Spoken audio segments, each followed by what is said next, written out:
right, I'm back. I'm Megan Fox with pjmedia.com, and we are trying to get this live stream going. The camera wasn't working last time, so how's it going now?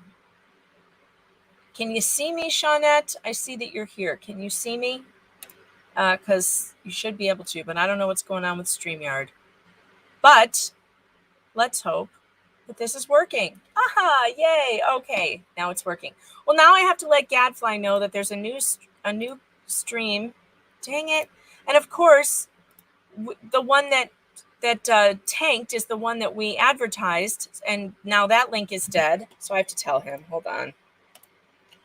Stream tanked. I have to start a new one. All right, Gadfly is sleeping, so he will be here when he's here. Hey, guys. All right, get on in here. Get on in here. And while I am fixing, sending the links to my friends, because now I have to send new links to everyone, why don't we watch Objection, Hearsay, shall we? I used to be respected, people took me at my word. Then I became a lawyer representing Amber Heard. Objection, hearsay. Oh my God, I don't have a case. Objection, hearsay. Now I'm ashamed to show my face. Well, I'm a famous movie star, yeah, life is always fine. I sit down at my penthouse drinking mega pints of wine. Objection, hearsay. I don't know why we ever wed. Objection, hearsay. Who the hell poops in someone's bed? I object to everything, I may have an infection. Cause I say I object, the judge says that was your own question. Objection, hearsay. Court isn't supposed to be this hard. Objection, hearsay. How did I ever pass the bar? Well, just one final question, sir, and this one has been prepped. What is your name? My name is Johnny Depp. Objection, hearsay. How can you prove that that's your name? Objection, hearsay. Looks like we win and you are lame. Objection, hearsay. Objection, hearsay.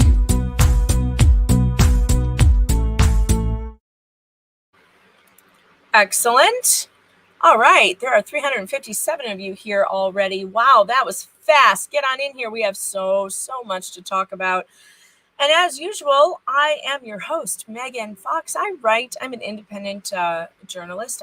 Right now, my articles are published on pjmedia.com, and I have several of them up there for you to read. Now, if you want to support the show, if you've enjoyed my coverage and you are on YouTube, you can send super chats, super thanks, super stickers. It's up to you. If you do not have any funds, because let's face it, inflation sucks. The price of steak is horrible. The price of gas, oh my God, it hit $6 a gallon here in New York the other day. Horrible. So believe me, I understand. If you cannot send a dime because all of that is going towards your grocery bill, I get it. But here's what you can do. Your little fingers work, right? With your clickety clicks. You can clickety click for free. And all I need you to do is go to pjmedia.com and clickety click on my articles that I wrote. And that helps me out a great deal. And I want you to read it, of course, as well, because it will help you increase your vocabulary and it will teach you lots of things. So here's the first of a couple links I'm going to send you in the chat room. Clickety click, doesn't cost you a dime. All right. Shawnette says, yeah, don't ask your husband to take you anywhere expensive. He will take you to the gas station. Absolutely. All right. So I dropped, why the heck did Amber Heard's legal team call her back to the stand? That is a very popular article. But the most popular article that I have written, the most recent that you really need to see, and we're going to talk about right now, is called, here, I'm going to drop it in the chat right now. Clickety click. Right away. Do not delay. Clickety click, and make sure you hit that like button. Make it thrash like a mackerel if you are on YouTube. And if you're on Facebook, please share the stream. Ryan, you're a hero. He says, I click like when I arrive, just like now. That's because you're a YouTube hero. Petrol is $8 a gallon in the UK. You know, this is one of those things where we just don't want to be like you. And we would like to go back to having gas that was under $2 because that's what we had under the guy that mean tweets that I'm not allowed to mention here. But, you know, I could stand a few mean tweets and some cheap gas right about now. I don't know about you. All right, but we won't go there. Let's get to pjmedia.com, where I have written what Nick Rekieta called the most important article to come out of this trial. And I take that as a high compliment from an attorney, and I'm sure it has nothing to do with the fact that I mentioned him in it. I'm sure that has nothing to do with it. All right, so this is it. Oh, yes. If you guys are looking for my sister's Twitter, it is at Attorney Sings. She is at Attorney Sings on Twitter. I am at Megan Fox Writer on Twitter. Don't worry, guys. I know you're feeling like we're going to miss this and this community will be like suddenly gone when the Johnny Depp trial is over, but that's not true. I will still be here. And my friends and I will still be here. We will be commenting on news, on other court cases, on whatever's going on what's following up. Today, we are going to sit here and wait for the jury to come in. Yes, we are. The jury is deliberating or going to start deliberating today at 9 a.m. I think we will have a court live stream inside the courtroom as we wait for the jury. And while we do that, we have so much to catch up on that happened over the weekend. So let's start with this. The media, you know, I've been paying very close attention to what the media has been doing and what they've been reporting. And they have been reporting that Amber Heard, they've been trying to make you believe that Amber Heard is a victim of some kind. And the way they do that is to write garbage articles about how she's being abused by the internet. You know what that means? You're the abuser and you're abusing Amber Heard because you don't like her.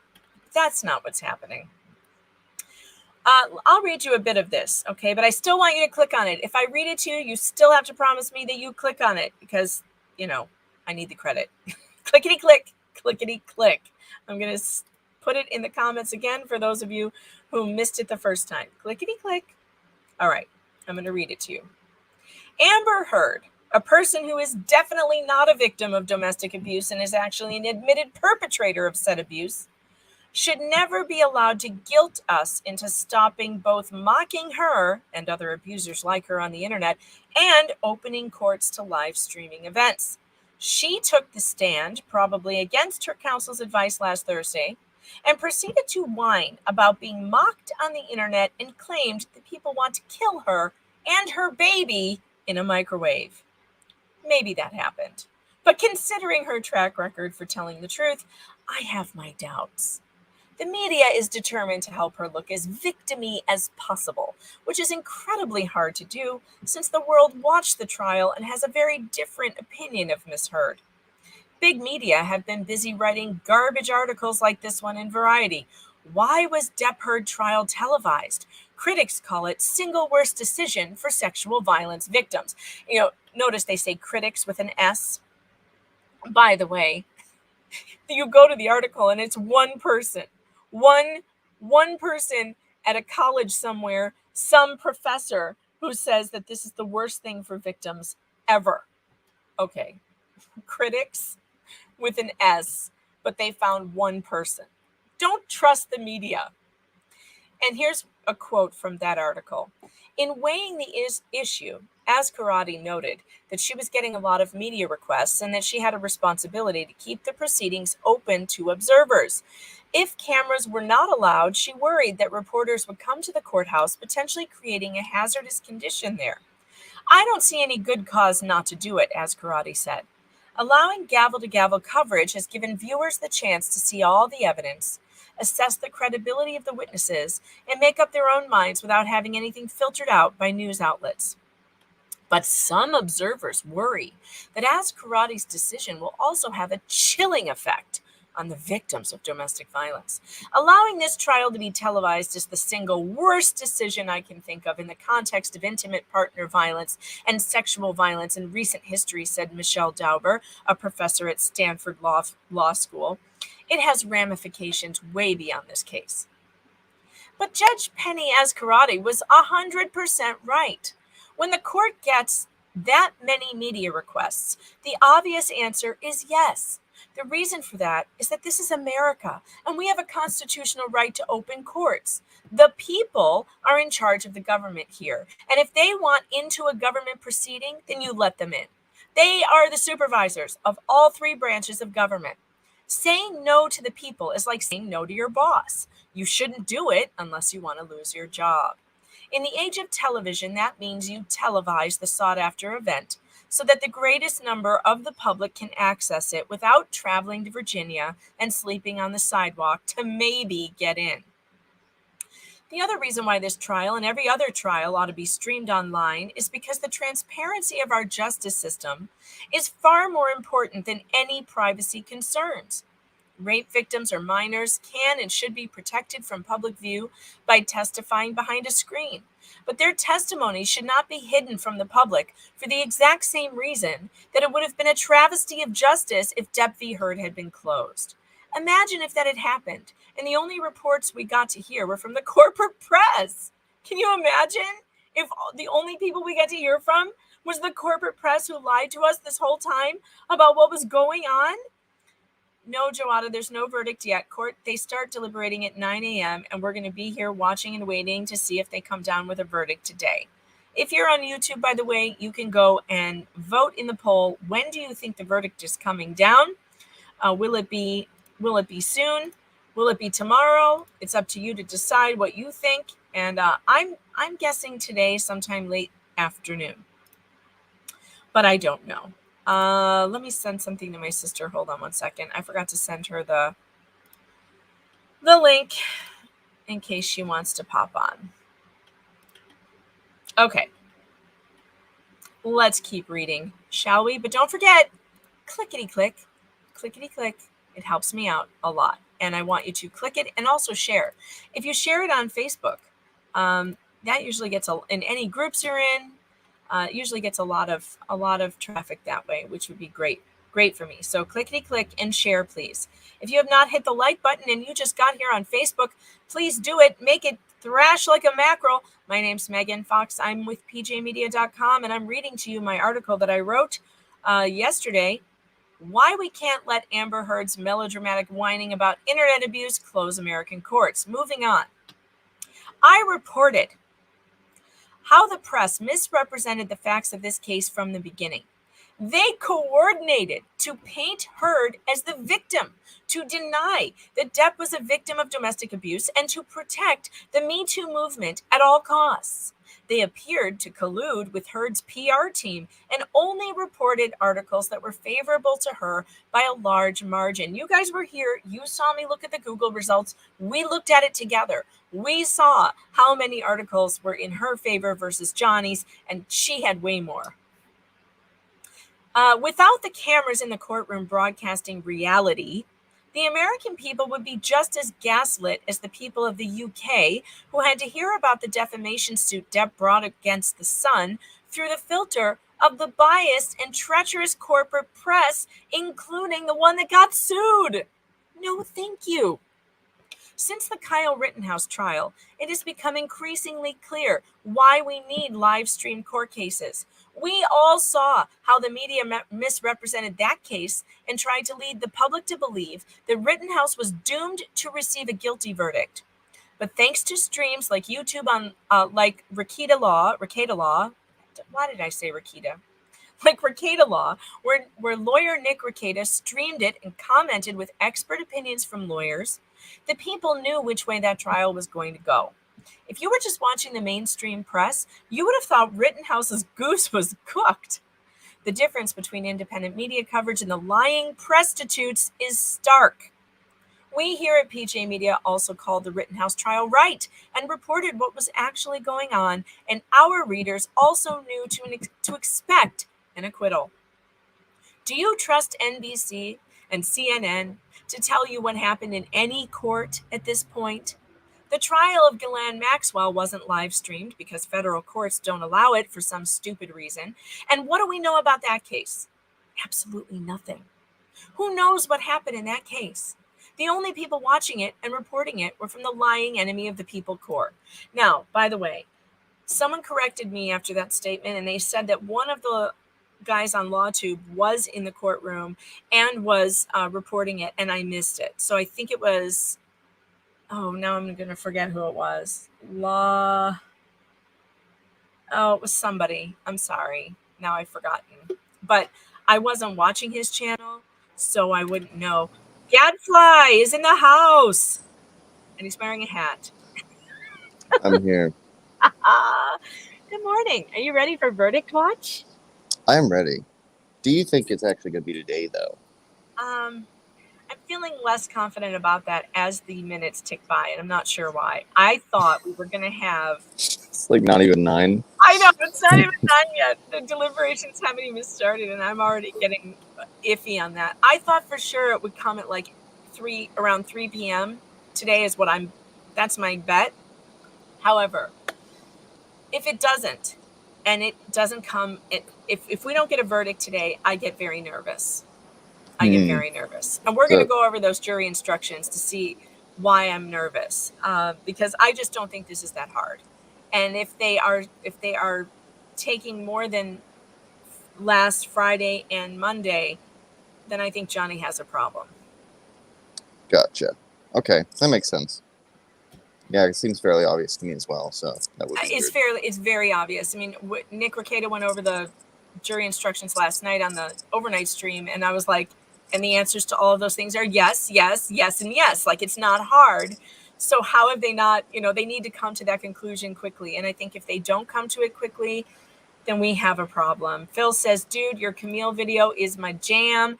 And Thank you, Phil. Gadfly, I got to tell you, you may not want to hear this, but I actually downloaded a couple of your songs, and now they are on. All I have to do is hit one button to make them play.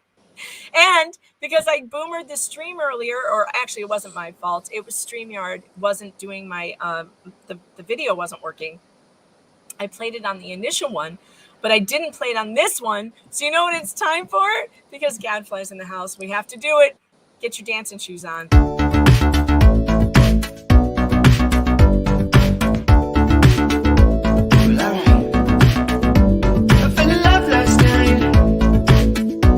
Saw an angel dressed in white in Fairfax, Virginia, and she had to fight a serpent in her sides that was spewing lies. But don't look in his eyes. I know that this is the end. When all the money ran out, so did all the friends. And right already, you're lying on the stand, legend.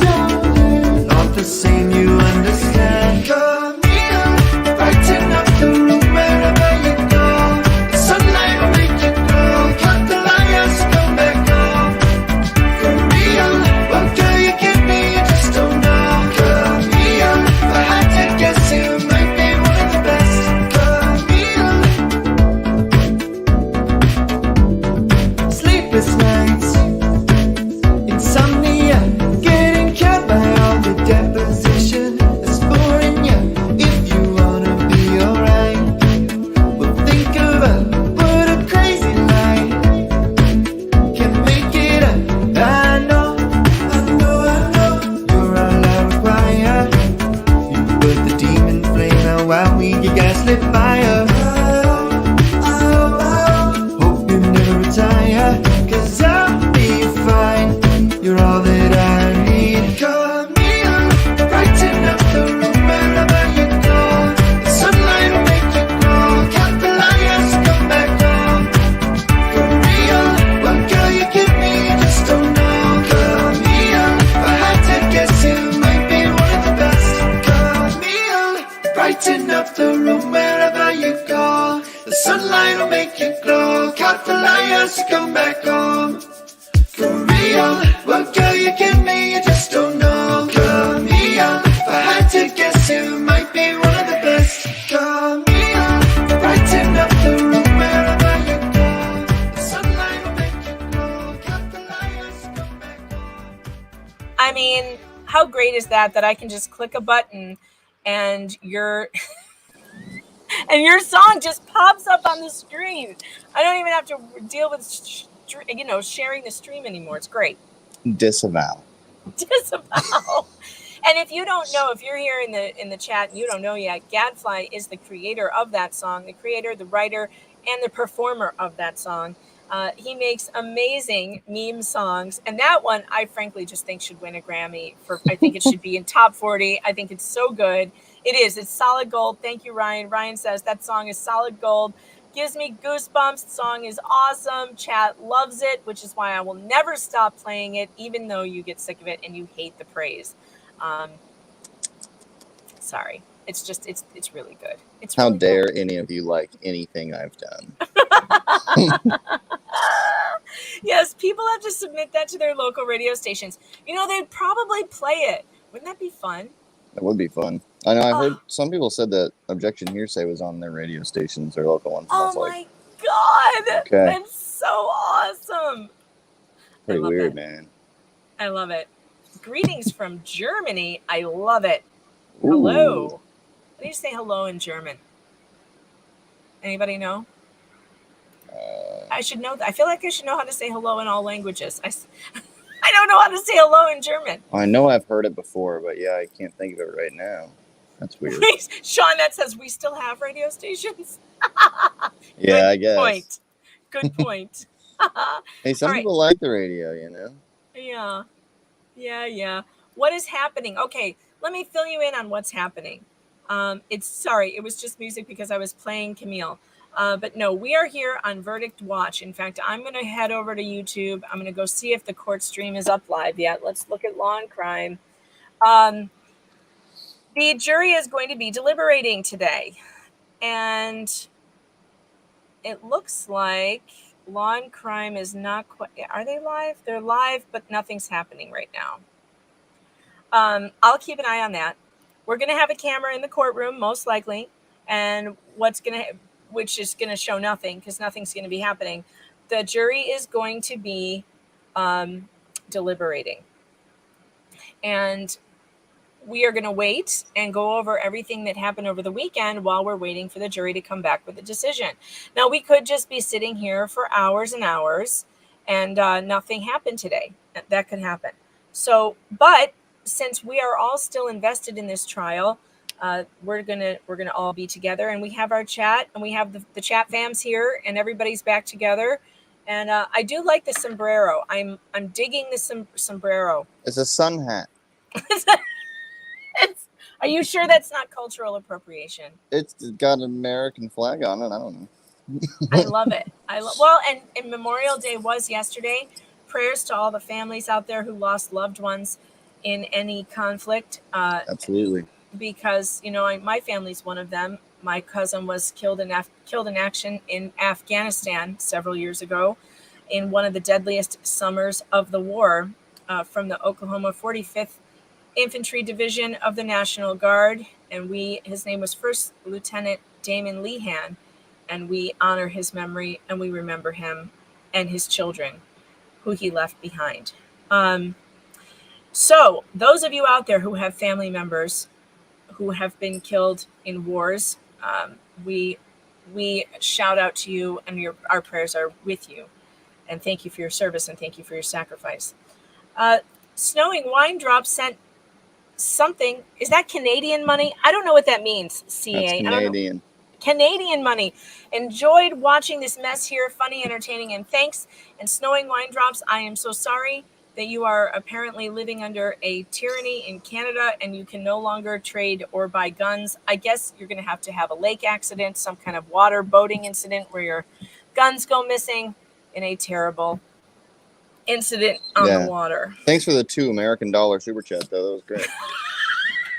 Is that what the exchange rate is now? No, it's a little bit better than that. The other day, somebody sent me like 100 something from somewhere, Mm-hmm. and it was somewhere, and I was like, geez, is that 100? Like, really 100? They're like, no, it's like $20. I'm like, well, that's good too. I'll take 20 bucks. That's great. I have no problem with that. If you are a boomer in the stream and you have no idea how to send a super chat, let me help you out. If you go down to the bottom of the comments section, you will find what looks like this, a little money sign. You can click on it. You can type in your little comment. You can send a tip of any amount. But I understand if you don't, because gas is flippin' expensive. So you don't have to send me any money. You can just go clickety click on my article and share it on social media. And that helps me a lot. So I really would appreciate it if you would share. And also don't forget to hit that like button. Okay, so I was reading to you. Did you read my article, Gadfly? I know you probably hang on every word that I do and say. Did you get a chance to read the article that Nick Rekieta called the most important article about this Depp trial he's read? You're muted like a boomer. Oh no. I said yes, I've read it. Why don't you read it again for everyone else who hasn't? And then yeah, we're about halfway through here. We're about halfway through. Oh, okay. I haven't read it. I lied. You lied. You lied. Absolutely lied. Yep. You're not going to get the first part. Okay. I didn't think you had read it. If I'm being completely honest, I wouldn't expect you to. All right. As to the chilling effect, this is my favorite part. As to the chilling effect that Variety claims live stream trials will have on abuse victims, I say baloney. Depp is the abuse victim in this case, and he was vindicated, win or lose. He was also the one who asked for cameras, and I've been corrected. They didn't petition for cameras, but Depp's team did not fight them. They said they wanted it to be open. So to me, it's the same thing. Most victims want the public to know what happened to them. It's the abusers who want the evidence against them hidden from public scrutiny. The people got to see the evidence in this case and weigh it, and they saw the truth. This case was a win for abuse victims. It showed that our justice system does work, that evidence matters, and men who are victims of domestic violence can come forward and be believed. That would have never happened without cameras in the courtroom. Imagine how hard it was for Depp to admit that he was beaten regularly and then hospitalized by a small woman. That's not something any man wants to say out loud, but he did it. That's a good development for victims. In my investigative work dealing with family court corruption, I talked to a lot of real victims of domestic abuse. They've been following my coverage on the Depp trial, and not one of them has defended Heard. In fact, all of them that I have spoken with since this trial are livid at Heard for attempting to wear the mantle of an abuse victim when she is clearly the abuser. Real victims are thrilled that Depp got to tell his story in public. They are not concerned in the least that this trial was televised. I get messages from them all day long saying, I heard my abuser in Amber's voice, and listening to her triggers my PTSD because that's what my abuser used to say to me. Women who are victims of abuse are not supporting Heard. I have message after message from women saying, I believe Johnny. He acts and sounds like me. One of these women, Elaine, sent me a photograph of her face after being beaten severely by her abuser to show me what Heard should have looked like if what she said happened actually happened. It was horrific. And everyone in my chat and I believed Elaine immediately. But none of us believe Heard, and for good reason.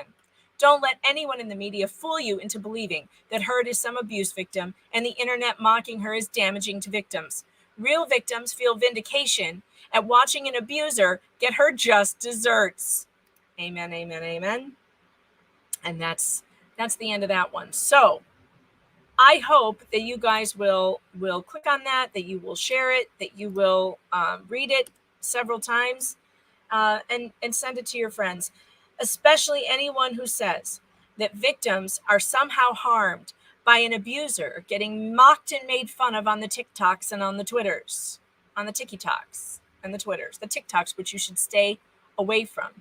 2,000 of you are here with us right now, awaiting the verdict. I'm keeping an eye on the courtroom stream. Right now, there is nothing going on. I do have a ton of stuff for show prep that is waiting for us to get into. Gadfly has turned off his camera. He probably has a catfly issue, if I had to guess. I wish I was sitting outside like he is. I should have set up on my deck. That would have been fun because it's a lovely day outside. It's very, very nice. All right. So there is this video that I want to show you that somebody put up on Twitter. Yeah, Law and Crime has the verdict. I'm watching Law and Crime stream, by the way, to make sure that I don't miss any live court stream. They are just replaying their, highlights from the case. So hold on one second. I want to get over here and show you this great video. So this was a point that I have made in some of my articles, many of my articles, that if you were to believe, in order to believe Amber, you would have to disbelieve so many people. Let's watch this. This case is not just about whether you believe Mr. Depp or you believe Miss Heard. This case is about whether you believe Miss Heard or whether you believe Mr. Depp, Chrissy Dombrowski, who, yes, is here supporting her brother. Isaac Baruch, who wept in front of the world. Keenan Wyatt, who doesn't work for Mr. Depp. Sean Betts, a former LA Sheriff's Department. Malcolm Connolly, who worked in the prisons in the UK. Starling Jenkins, a former US Marine. Travis McGivern, also another former police officer. Ben King, who worked for the Queen of England. David Kipper, Dr. David Kipper. Miss Heard's doctor. And yes, Mr. Depp's doctor. Debbie Lloyd, a nurse. Aaron Filati, Miss Heard's personal nurse. Officer Sines, an LA police officer with training in domestic violence. Officer Haddon, her understudy, yes, in his first week, studying to pick up on these signs of domestic abuse. Officer Gatlin, Brandon Patterson, who worked at Eastern Columbia Building. Kate James, Ms. Heard's former personal assistant. Tara Roberts. Alejandro Romero, who took his deposition from his car because he had to go to work, but it didn't stop him from telling the truth. Edward White, Mr. Depp's business manager. Laura Wasser, one of the most famous divorce lawyers in California. Morgan Knight, Beverly Leonard, Morgan Tremaine, and Kate Moss. I mean, devastating. And Kate Moss. And Kate Moss. It's devastating. Yeah. Believe everyone but Amber. Hashtag believe everyone but Amber. Put that up on Twitter right now. Let's get that trending. In order to, honestly, to believe her, you would have to not believe all of those people. What? Well, that's her whole argument, is everybody's lying except for me. And yet the media has the nerve to continue to gaslight us and tell us that we should believe Amber for some reason, but no, without giving us any reasons to believe her. Right. Yeah. And sorry, my camera was off. I'm still on vacay and everybody else is asleep, so I was walking through the condo to get out of here. Where are you? Where did you go? I'm on a secret island. No, I'm just kidding. I'm on basically the only island in Texas called South Padre. That's fun. Yeah. That's fun. How's the weather? Is it super hot? It's super hot. That's why I had to move out here, because I was getting blasted by sun and I'm very pasty. Oh, well, if you have to go and do vacation things at some point, just go. I told them that I'd be on here for at least 4 hours. So there you go. Did you really? Girlfly is not, we do not want Girlfly getting pissed off. That's for sure. She's probably not going to be up for the next 3 hours anyway. Well, that's good. That's good. If you're up early, then, and she's sleeping in, she needs her sleep. Okay, so speaking of Alejandro, by the way, did you know that Alejandro has a TikTok? Were you aware? Yes, I was. I told you that he did that response thing. He did. Well, he did another one. This is the only, I don't think I saw the one that you wanted me to see. Okay. I never did see that one, but I didn't go to his TikTok either, so that could be part of my problem. But I did find this one, and this is hilarious. Wait till you see this. You guys are going to love this. So Alejandro is the one who was in the car vaping, absolutely not having any more to do with Elaine. It was so funny. He was so done with it. All right, let's see. Why are you asking? Is it because I forgot to make faces and pretend I was crying? Why are you asking me about makeup? I don't know anything. Why are you asking me about makeup? Jennifer says, Gadfly, you should interview passersby on their take of the trial. Let's get the man on the street. Yeah, right. Oh, man. Alejandro is a crack up. Yeah, he's pretty funny. He's so funny. Yeah, he's just a normal person. But no, he's an evil liar. Right. Like what would he, I mean, it's not like he has like a much bigger job now because he testified for Johnny Depp. Like the guy is probably still working at that building. Yeah. He's just a normal dude working security at a apartment building, you know? I know what 15 that whole argument of like 15 minutes of fame, it's like, okay, so the guy from the trailer park owned the trailer palace, and then he decided, I'd rather own like a weed and restaurant, bread. Oh my god, I can't speak. Bed and breakfast. Anyways, right, called the Bud and Breakfast. The Bud and Breakfast. Yes, he's already like a hotel owner. Like I think he's probably fine. And yeah, Morgan he seems Tremaine, totally fine. Morgan Tremaine is a video game designer. I'm sure he's fine. So what are we talking about? Morgan Tremaine's a video game designer now? That's what he said. He went from being... that's like a tropical bird piping into our stream. That's fun. He went from being like a tropical crows. A TMZ like scumbag to being a video game designer. I love it. I love that he went up against TMZ. That was great. I mean, and it makes sense that why he probably knows. He probably actually does know who sent that video. He probably just didn't say because he's technically not breaking the NDA by just saying how their process works. Oh, well, TMZ knows who sent that video, and they talked about it. Did you see this? I didn't watch it yet. I've got it. I've got it. This is unbelievable. Speaking of TMZ, let's go over to the old video when the cabinet abuse video came out, the one that everybody wants me to believe is a sign of a man being abusive just because he's kicking his own damn cabinets. Horrible. I can't believe it. Spoiler alert, I do not believe that men who kick their own cabinets are abusers. This is what happened. TMZ spilled the beans about who leaked this video back in 2016 when it came out. Listen to this. Sure. Well, that's the first thing I notice in this video is that Amber Heard, it's in this, I think she thinks helps her case, that this has happened enough to her that she puts this camera down on the table and starts filming because she knows the way this argument's going to go and wants to get whatever he says or does on tape. If you notice, halfway through the video, she moves the camera so that it gets the angle of Johnny Depp so that he's on camera. Now, the other thing that I have to say Amber thinks by leaking this video is going to go a long way for her is that she's been alleging... Oh, did you hear that? Let's go back. Amber thinks by leaking this video... Amber thinks by leaking this video is going to go a long way for her is that she's been alleging a lot of bad things about Johnny Depp, about domestic violence, about hitting her, breaking bottles, and overall acting a certain way and being intoxicated. TMZ admitted that she's the one that did it. You silly TMZ. And by the way, there's no chance she didn't. I'm sorry, but the copyright thing is absolutely ironclad. Absolutely ironclad. TMZ cannot publish. Cannot publish and something they don't own the copyright to, or they will get sued by the copyright owner. So if she is claiming that someone else gave that video, which she was the copyright owner, and gave it to TMZ, why didn't she sue them? Good question. Duh.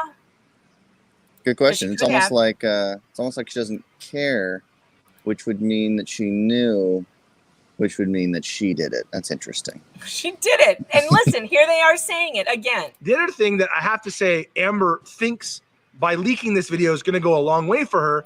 Uh-huh. Well, you see, Megan, TMZ is lying. I don't know what to tell you. TMZ is lying. Like everyone else, TMZ is lying. Yeah. So, I mean, I thought that was pretty amazing. Yeah, that's pretty great. Pretty great. Pretty great. Man, Depp's team should have found that. I know. It does kind of rankle, right? When you, like, the internet finds these things after the case has gone on. You know, it's like, oh, why didn't someone send this to her team? They could have put this on and said, look at this. TMZ's own people saying you leaked this video. Why would they say that on television? They weren't afraid of being sued by you, Amber, because they knew they had your permission. Right. Oh, gosh. They're still not afraid of that. Not afraid at all. They're not afraid at all. No, not afraid at all. LOL. TMZ is lying. Yeah, everyone else is lying except Amber Heard. Amber wants to move on from this, but just wait to see who plays Amber Heard in the TV movie version of this. It'll be her. She wants to play her own self. Amber Heard deserves prison, by the way, is trending on Twitter. And so is Eve Barlow is a joke is also trending on Twitter. Oh, Barlow. She's so cute. Oh, Lord. She's a mess. And, you know, I don't know much about her, so I can't really comment about her career or anything else. I will just say I actually feel very sorry for Eve Barlow because she's the last person defending Amber Heard. And eventually she's going to be disappointed. She's going to find out the truth. She's going to get punched in the face. One of those things is going to happen. And she's going to hurt. She's going to come crashing down. So I hope that doesn't happen to you, Eve, but you're setting yourself up for major pain here. Yeah, I mean, what's the rumor is that they're like dating or something, right? Who knows? Well, if they are, then I understand why she would be. Oh, totally. Totally, I understand. Of course, because if she is under her spell, which she is under her spell in some way, whether it's romantic or otherwise, because Amber has the ability to do that to her friends as well, as we've seen. You know, she can make you lie under oath. So that's some kind of power. That's pretty cool. That's good. That's a lot of power to have over people to make you lie under oath. Now let's go over to my show prep stack of stuff here that I have to show you. Oh, this is pretty interesting. So I did some research over the weekend because I kept hearing this term narcissistic smirk. And I didn't know that this was really a thing, but it is. It's a thing that's been studied that people with narcissism have a smirk. So let me see if I can make this bigger. The infamous narcissistic smirk. The evil narcissistic grin, a filthy glance exhibited by narcissists as they inflict pain onto you, and usually given simultaneously with a haughty glint in their eye. The look is so evil, you can actually feel it. And the abuser manages to do it in such a stealth way that no one else in the vicinity can detect it but you. It's interesting to note that when we were watching Amber do this smirking thing, and everyone was like, God, she's like a Disney villain, right? Yep. She was always doing this when someone was talking about her abusing someone else, like her sister. A lot of this smirking was going on when Johnny was describing her attacking her sister. So I looked it up. Very creepy. Very creepy. I looked it up, and there are like a million YouTube videos and articles about the narcissistic smirk. Heck, now I lost it. Where did it go? Where is it? Hold on. There are if you want to look it up, you can find a bunch of videos and a bunch of here, this is what I want. You can find a bunch of videos on it. Psychologists talk about it all the time. So I want to show you this video that somebody made. It was done by, hold on. Who made this? This was done by Feral Atmos with only 3 subscribers. So why don't you go over there and give this video a like. Amber Heard smirking in court. I'm not doing this for you, right? I'm not doing this for my making a joke. I'm not. Wow. Physically. And when you said Miss Heard would push Whitney around, do you mean that physically push her or metaphorically? Both. You heard Whitney testify that she lived in Penthouse 4 at the Eastern Columbia building for a time, correct? That is correct, yes.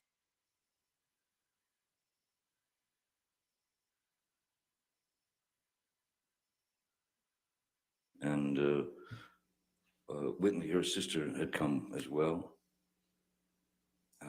While we were there in Rio, we were rehearsing, getting ready for the show. Miss Heard informed me that she would have to get back to Los Angeles for an audition.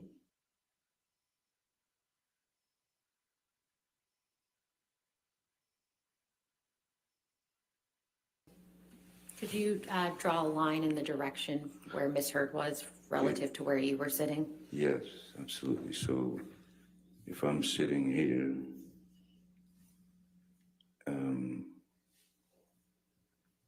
she was over here,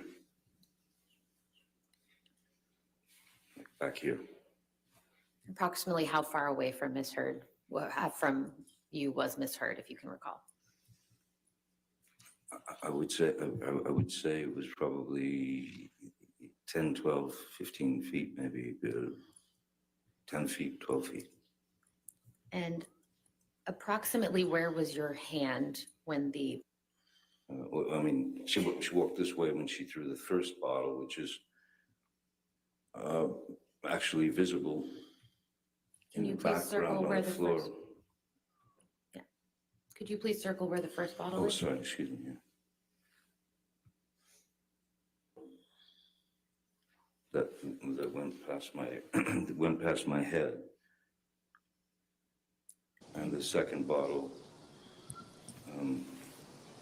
hand was resting on the marble bar.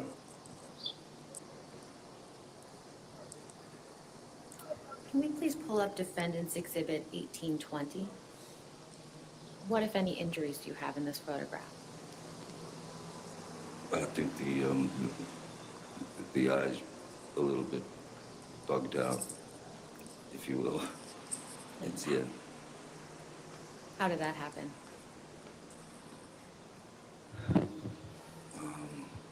I don't look at myself much, but it certainly looks like me with a black eye. Does this picture appear to have been photoshopped in any way? A number of people in the shot, especially in a wide shot.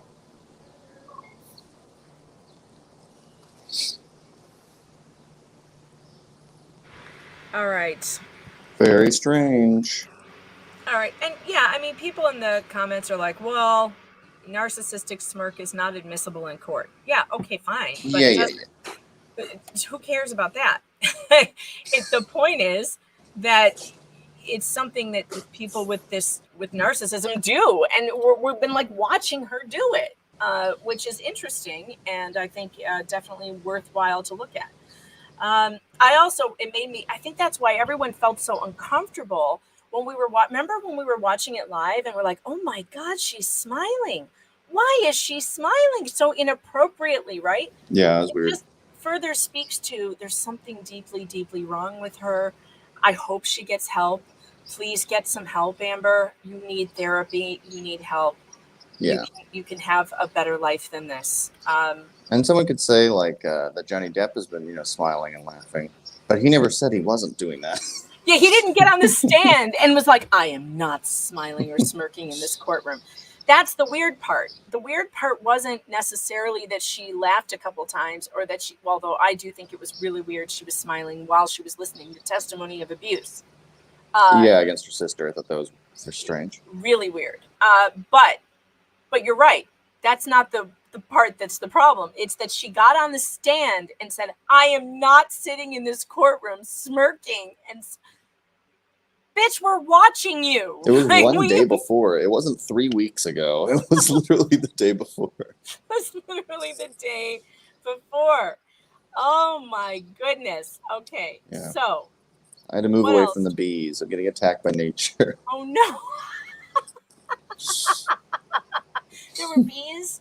There were bees. Okay, the deal with bees is to not show any fear because they feel it like horses. So you have to just zen out, be one with the bee, and the bee will leave you alone. No, thanks. I like, okay, I'm not scared of him anymore. Thanks. Do gadflies and bees not get along? No, they don't. Smaller than them, it's scary. And make sure you get some Amica cream. Oh, of course. That will help. Yeah, I saw There's something, I don't know if you saw this clip or if you have it, but there was part of Rottenborn's closing arguments was he played the audio clip where he says that Johnny Depp is saying, I cut the tip of my finger off in the audio clip. And Amber does not like that he played that, and I don't know why. But she puts her head in her hand and is like, oh my God, why is he playing? And she looks like really angry that he did it, so I don't know. I haven't seen that. You didn't send me the link to that? Okay, I'll find the only in all way the I links know. The that only way I I know, put in the chat, you didn't send that to me? But see, you actually do work, and I'm surrounded by scary bees, and I couldn't do it. I just couldn't. Okay, Well, if you find it. I know how to find it, but only from the beginning of an Asmongold video, but I will send it to you anyways. But there will be a reactor in the bottom corner of it. But we can listen to it's only in like a minute that you really have to hear. Well, if you find it, let me know. And I will, but okay, I've got other stuff to go over. We've got tons and tons of stuff. All right, here's something interesting, really, really interesting. Let me pull this up on the screen for you. Our Australian peeps who are watching the show have caught something really, really interesting, and they tagged me on this. In Australia, there is a crime called glassing, and I looked it up. This is absolutely true. I did the research before I brought this to you. All right, here's what they said to me. I tried to alert the YouTube lawyers, but they don't read anything unless you pay for a super chat. But a lot of people should know this, so I'll post it here. I'm an Australian. When the glass incident happened in Australia, it was very clear that everyone there was protecting Amber, including Johnny. The next day, they flew her out of the country. Why? Because what Amber did in Australia was criminal. It's called glassing. Using a glass as a weapon is a very serious crime in Australia. If found guilty, depending on the state, it's a minimum of 3 years to life in prison. And she caused serious bodily harm. Actually, I looked it up. The legal term in Australia is grievous bodily harm for what she did to him. So her sentence would have been long. Australia takes glassing very seriously, on top of the fact that she would have also been arrested for domestic violence. If Johnny had reported the incident to the medical staff at the hospital, that his wife threw that bottle at him deliberately and caused injury, they would have had to report it to the police, and the police would have arrested and charged her. She was already in a lot of legal trouble over the dog incident, but this would have most definitely put her in prison for a long time. I don't think anyone wanted that for Amber back then, and they protected her. But she committed serious crimes in Australia, and if she did do this, she should have been in prison. No one has talked about this and how serious this is. As an Australian, I'm sickened that someone came into our country, committed serious multiple crimes, and was able to leave without consequence. Is that amazing or what? Good. I missed part of it. Because my audio cut out, but oh no. Okay, well, here's the thing. I looked up. So glassing is a real thing in Australia. It's a real crime. So I looked it up. Okay, how does the criminal law deal with glassing? A case study. So we don't have this in America. If you throw a glass bottle at someone in America, you might be charged with assault with a deadly weapon. You could be charged. You're definitely going to be charged with assault. A broken bottle definitely can be a deadly weapon. So the charges, it's a felony, but it's not like a separate crime. We don't have something called glassing. But apparently in Australia, this is so frequent and so damaging to people that they've made it a separate crime.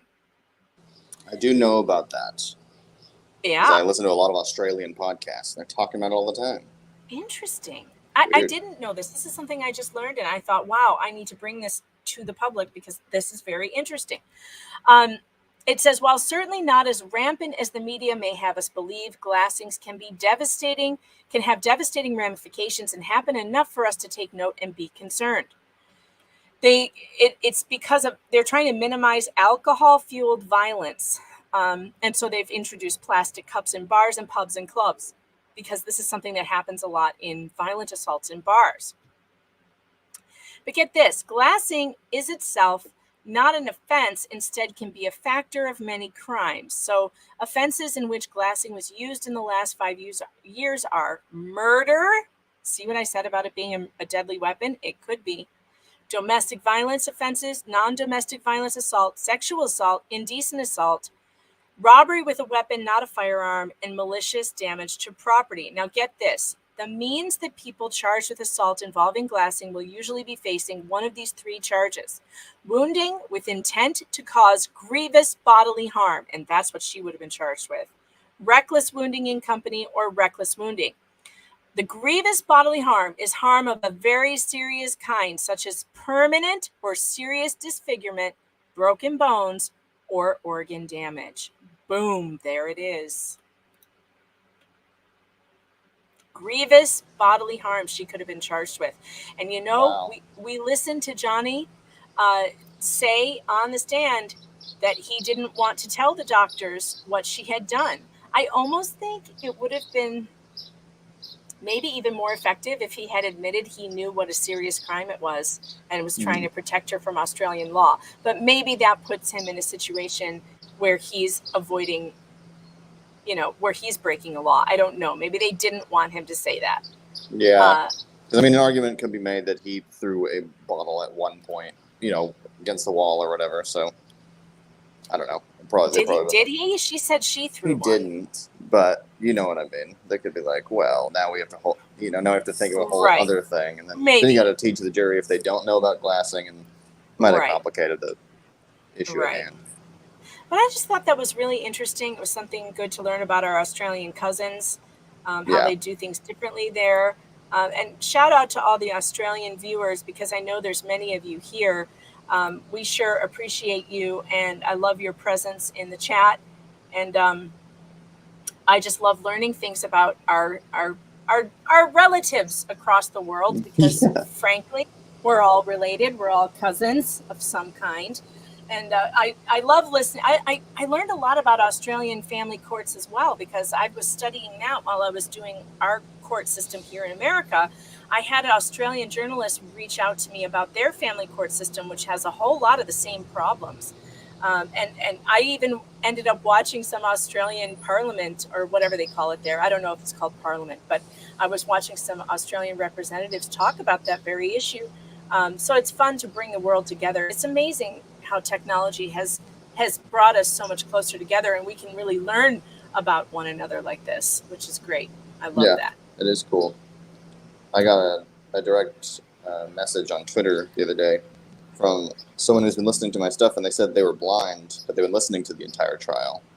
Oh, cool. And they said, even from that, I can tell you that Amber Heard is lying. I was like, that's amazing. That's pretty great, that even just from like the audio part, that is amazing. Is so obvious. That's amazing. Yeah, no, well, you know, and they do say that people who are blind, their senses are heightened, and their bullshit meters are probably at a much higher level than yours or mine also. So here's a great idea. While we're waiting for the verdict to come in, we are just sharing everything that happened over the weekend, some of the greatest memes, some of the greatest videos that people put together. And frankly, this was one of my favorites. Did you see this? Yeah, I saw that. I thought that you would endorse this, highly endorsed. I do. I endorse it, but then they have to write the character Mira in for more than 10 minutes. But other than that, I do endorse it. Camille Vasquez for the part of Mira would be absolutely fantastic. I endorse. All right, so you sent me a link. What did you send me? Was this it's just the very beginning. It's like an hour-long video, but it's literally just the very beginning of the video. All right, so I'm going to play this very beginning. So this is the part where you said Amber gets pissed off at Rottenborn for sharing something maybe he shouldn't have done. All right. Yeah, something about the audio. And again, there is a streamer in this clip, so. Yeah, this is from Asmongold TV. I've seen a couple of his videos before, so go show him some love, because we're going to play a little bit of this here. Admitted that he cut his finger off. He does say it to Amber too. Remember, we played this one the first time. Mr. Depp denied that he was actually saying the day that I chopped my finger off. Let's hear it one more time. Okay, here we go. Now we're talking about Australia. Okay. The day that I chopped my finger off. Let's fast forward to March 23rd, 2015. After just a few weeks in Australia. Does look upset. She does look upset. That's really it. That. I would say, though, that it's possible she was just trying to make people believe she was upset by this because, like, again, this is her bad acting. Okay, here we go. This is her. I'm talking about Australia. It looks like she's more annoyed that he's playing it. Right. See, look. The day that I chopped my finger off. But she's trying to look upset at the hearing any of the audio. If you've noticed, every time the audio is played, she has she does her little acting faces where she goes. Right.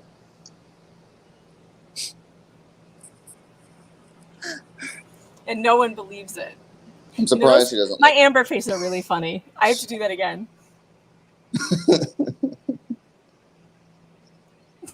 That is so sad. What happened to you? but her forehead doesn't move because she has so much Botox, so it's more like just the lower part of the face, like this. See, I move. My eyebrows are always doing this. I have like a permanent wrinkle right here because I'm always mom face. This is my mom face all the time. Like, what are you doing? What is happening? And so I'm always reminding myself to like quit doing that. But people, if you notice with Botox, theirs doesn't do this. They can't. Yeah. They can't do all this movement up here. They cannot. I know. I know. Yeah, it's very. I'm surprised that Amber isn't like fainted on the stand. Honestly. Well, so there was testimony from LawTube that one of the jurors appeared to have the guy who keeps taking out his hearing aids. This was unbelievable. We've been kind of laughing about that dude who takes out his hearing aids, but yeah, it seems that he may have a medical issue, possibly seizures. And I don't know if you've ever been around someone with a petite mal seizure, but they're very hard to notice. So a grand mal seizure is where you fall to the floor, but a petite mal seizure is totally different. The person can completely freeze still. And in fact, one of my good friends had this happen to me while she was standing talking to me, and she was gripped she had her hand on my desk, and she completely froze, and her head just started going like this, just like this. So it's real subtle, and I had to call 911. I couldn't get her hand pried off the desk to get her sat down. That's how stiff her body got. Her body got completely like a rock. And then she was completely gone. She had no concept of what was happening. Well, apparently that juror who keeps taking out his hearing aid may have had a petite mal seizure.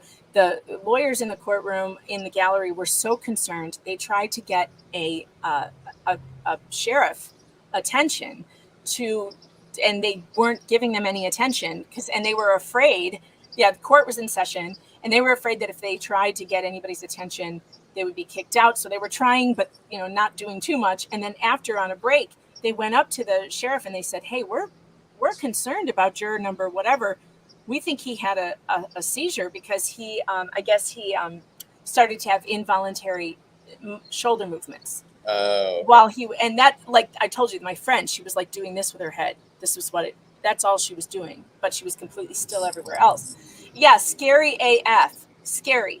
So they did tell the sheriff afterwards, and the sheriff said, "Okay, well, it has happened before in the courtroom, and what we normally do on the jury is, unless it's something very obviously, like if the person recovers from it, then we don't do anything." But I'm thinking, but you should get him some water and some medical attention and like to make sure he's okay, because it can be very serious. But anyway, so then they were like watching this guy all day, like worried that he was going to have some kind of medical emergency. So I don't know, it's just kind of scary that could happen in a room full of people and no one really notice. That is scary. Yeah. So, but that was just interesting. Also, I don't know if we talked about this, but I think it was DUI guy and James who were in the courtroom. They were out in the hallway, and they said after closing statements, they saw Elaine running to the bathroom crying. Oh, yeah. And they tried to make her feel better. So I've heard a bunch of people talk about this since then. And I know a lot of people, like, we're all like, kind of like going back and forth between feeling sorry for Elaine, but also, you also defended this brazen liar, and it's very hard to compare the two. But I will say this, most likely women do this thing where when we get under very high stress, after the stress is over, we will cry. Whether we are happy or sad, it doesn't matter. The high stress level of it, like Camille cried after her closing. I mean, not closing. She cried after the first cross of Amber on the second day. Yeah. After that was over, she cried. That's women kind of do that, and it doesn't mean anything. It doesn't actually mean Elaine thought she did a bad job. It doesn't mean that she thought the case didn't go her way. She probably, yeah, thank you, Foxy Fox. She freaking defended a supervillain. But again, she also did her job. She was paid to do it, and she did that. So, and yeah, I'll say Elaine is super goofy, but at least she's more entertaining than Rottenborn. Oh my lord! At least I think the jury was listening to her. I don't think they were listening to Rottenborn after like 20 minutes. Because I thought Rottenborn had the better arguments, and he did. I Elaine's agree. arguments weren't good. I agree, but there's something about her like she really like gets into it, you know, with her arm movement. She's trying to tell a story. It comes across as silly, and I don't think her arguments were great. But I do think that anyone who's sitting there was probably like falling asleep at like the 30-minute mark for what Rottenborn was going on forever. And they're probably like, well, at least like Elaine's saying crazy stuff. She's just throwing stuff at the wall. She's getting objected to left and right. It's like kind of like a Wild West show when she's out there. Yeah, I think that's true. She probably got more attention. Yeah. But I see that the chat is agreeing with me. The ladies in the chat are agreeing with me. After high stress situations, crying is extremely common. So I wouldn't read too much into it. I wouldn't think that, oh, she feels terrible, or oh, she feels great, or oh, she feels whatever. I think it's basically, this was one of the highest stress moments of her life on this highly public televised trial, and it was finally over, and that release of emotion probably just came out through tears, which is completely understandable. And you know, I wish nothing but the best for Elaine. I hope she gets better clients in the future, because this one, I hope they got paid ahead of time. That's all. I hope they got their check. And again, I mean, that is if this even happened in the first place. We can't be for sure because none of us are there. And DUI guy and James aren't in the bathroom. You know what I mean? So. And they saw her crying on the way, and they said they talked to her afterwards when she came out to try and make her laugh. They were trying to tell her jokes, so they saw her crying. I believe that they probably did. I don't know why they would lie about it, but I think they're not lying, but they could just be incorrect. You know what I mean? Well, that's also possible. But I wouldn't think it was anything too terrible. I mean, I think there's just a lot of reasons why people cry, especially after high stress situations. I was weeping at a concert the other night. I weeping, like cannot stop them. Amber Heard would pay for the kind of tears I produced at the concert on Friday night that I went to. So after the stream, I had a date with my husband. He bought us tickets to a concert, and we get there. And I don't know, I'm telling you what, since COVID, if I am at a concert where there are just thousands of people around me and there's that vibe, that good vibe, you know, like everybody's on the same frequency and everyone's so happy and excited to be there. In fact, the girl next to me, out of nowhere, reaches over and smacks me and goes, she smacks me and she goes, how excited are you? How excited are you? And I was like, I'm pretty excited, but I'm also just been assaulted. I'm not sure what to think. I was laughing so hard. Like, I don't know why a stranger is slapping me, but okay. It was just funny. Everyone was at such a high frequency, but someone smacked you. Was it Amber? Yeah. Everyone was just so excited to be there and so happy. And when you're in that kind of crowd with that kind of energy that's coming out of everyone, man, it gets me every time since COVID. I swear, I must have thought that maybe we would never see one another again. And as soon as that music starts and those people start to bounce and sing and scream and sing along, like, I lose it, man. I lose it. I have strangers in the crowd going, are you all right? Like, and I have to explain, I'm fine. I'm just so happy. My brain can't handle it. Yeah. Tears, just like the kind that wet your shirt, like just pouring out of my face. And it happens every time, because I'm just so damn happy to be back with humanity. I can't control it. It's bizarre. Yeah, I understand. It is it's been a weird a weird few years. You can say that again. Thankfully, Amber has brought us all together. Right? She's done it. Yeah, she went all Amber Heard on me at the concert. Although it was in good fun. My husband saw it coming. That was the funny part because he didn't warn me and he saw it coming and then he laughed and it was just funny. It was really because I jumped. She reached out and she like smacked my hand or something and I was like, oh my God, what is happening? But you know, Amber would say it's all in good fun also. This is true. She would say it's all just fun and games. Don't worry about it. This is true. All right, so I'm looking at the court stream. Hold on, let me listen to this for a second. Oh, they're replaying Kate Moss's testimony. All right, let me go see what else I have planned for you guys.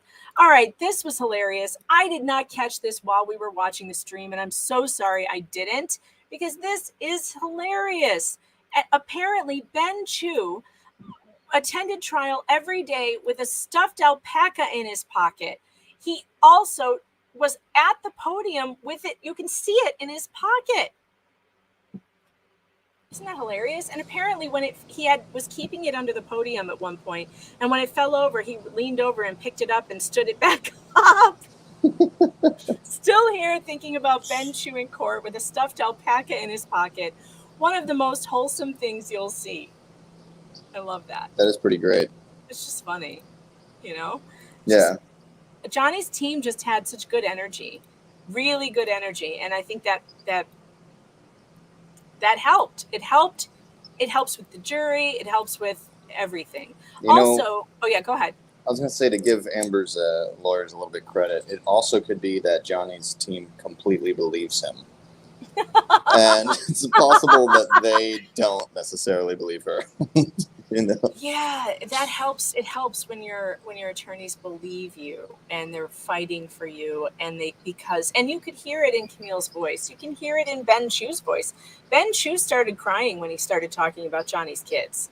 Yeah. I guess it should probably be known that Ben Chu's been Johnny's attorney for a really long time, so they've known each other for many years. So that could have that could have something to do with it, that they're personally friends. But has Johnny ever met anybody that he's not friends with? Doesn't seem like it. No, doesn't seem like it. Hey, I forgot to mention, don't forget to visit the merch store. It is not too late to get your Isn't Happy Hour Any Hour Mega Pint. If you got the one that says Isn't Happy Hour Anytime, you're in the club with me, because that's the one I got too, because I'm dumb and I put the wrong quote on it, but that's okay. You're in the special limited edition club with me. Yeah. But either way, it works. I've also got Frosty at the drop of a hat, time for a mega pint. I've got stickers, I've got beer glasses, I've got Objection Hearsay merch, and I just ordered myself a sweatshirt and a mega pint and a t-shirt in Objection Hearsay because it's one of my favorites. And don't forget to avoid David Shane at any cost. The man has grabby hands, and you are not safe in the vicinity of David Shane. Just FYI. Yeah. I agree. I said to Sorry, throw I that thought I saw David Shane walk by. I got scared. Okay. I'm good now. I noticed David Shane's attorney has not contacted me again since I wrote. Oh, really? No. Wow, I'm shocked by that. David Shane's attorney only threatened to sue me one time. The second article I wrote, I have not heard anything back from David Shane's terrible attorney that thinks she can sue me for defending David Shane. It's just unbelievable. And hopefully I'll be on Ricada Law at some point. He's just super busy, you guys. We had to cancel our planned reading of the David Shane letter because he needed to get some sleep. And I know I've been super busy. So when we get together and figure it out, I noticed that streams with Ricada sometimes happen last minute. So I may just be tweeting out to you all, hey, it's tonight. Quick, get on. Yeah. I don't know. But yeah, we are still planning on doing that. All right. What was I going to look at here? Judge Penny. Oh, yeah. Judge Penny Ascarati needs a lot of love. And I'm going to give her some of that right now because I have had my fair share of bad judges. I've seen bad judges. I have had encounters with bad judges. And Judge Penny Ascarati is one of the best judges I've ever seen in any of these cases. Love her. So I found this Twitter thread. by Cheyenne. She says, so because I greatly admire her, I've been doing a bit of research on Judge Penny Ascarati, and I've learned she's even more amazing than I thought. Not only a former Marine and the first female chief judge on the General District Court bench, but also she worked to set up a treatment facility for veterans, specifically, get this, those suffering with mental health issues and substance abuse issues. Even if she's far too professional to ever admit it, she knows Amber and these witnesses are lying. I would bet that that's true, but I thought that was a really interesting thing to learn about Judge Penny, that she's a former Marine. That should not surprise us. She has that demeanor, right? You're not screwing around in her courtroom, and we all appreciate that. Yeah, and it's great because she's very, like, stern. You know she's serious about everything that's happening. But it also feels like light at the same time. She's like, as long as you don't step out of line, we're all good right now. You know? Exactly. You know, I love that she keeps to her time. Like, when she says something, she means it. When she says we're done at 5:30, you will not be leaving a minute later than 5:31. When she says lunch is at 12:30, it's literally at 12:30. I mean, she sets boundaries, she keeps them. That is an excellent thing for a judge. And hearing that she was a former Marine and that she set up these things for veterans, it just makes me love her even more. It's great when you find a good judge who represents our judicial system well, and Judge Penny did that so well. So well. I think starting from her letting cameras into the courtroom in the first place. Yep. I agree. I think it's very telling how good she is, because I don't think either side thinks that she's playing favorites at all. No she one's seems been very able to unbiased. No one has been able to accuse her of that. If you notice during the Rittenhouse trial, Judge Schroeder got a lot of complaints. Everybody said he was being prejudicial towards Rittenhouse.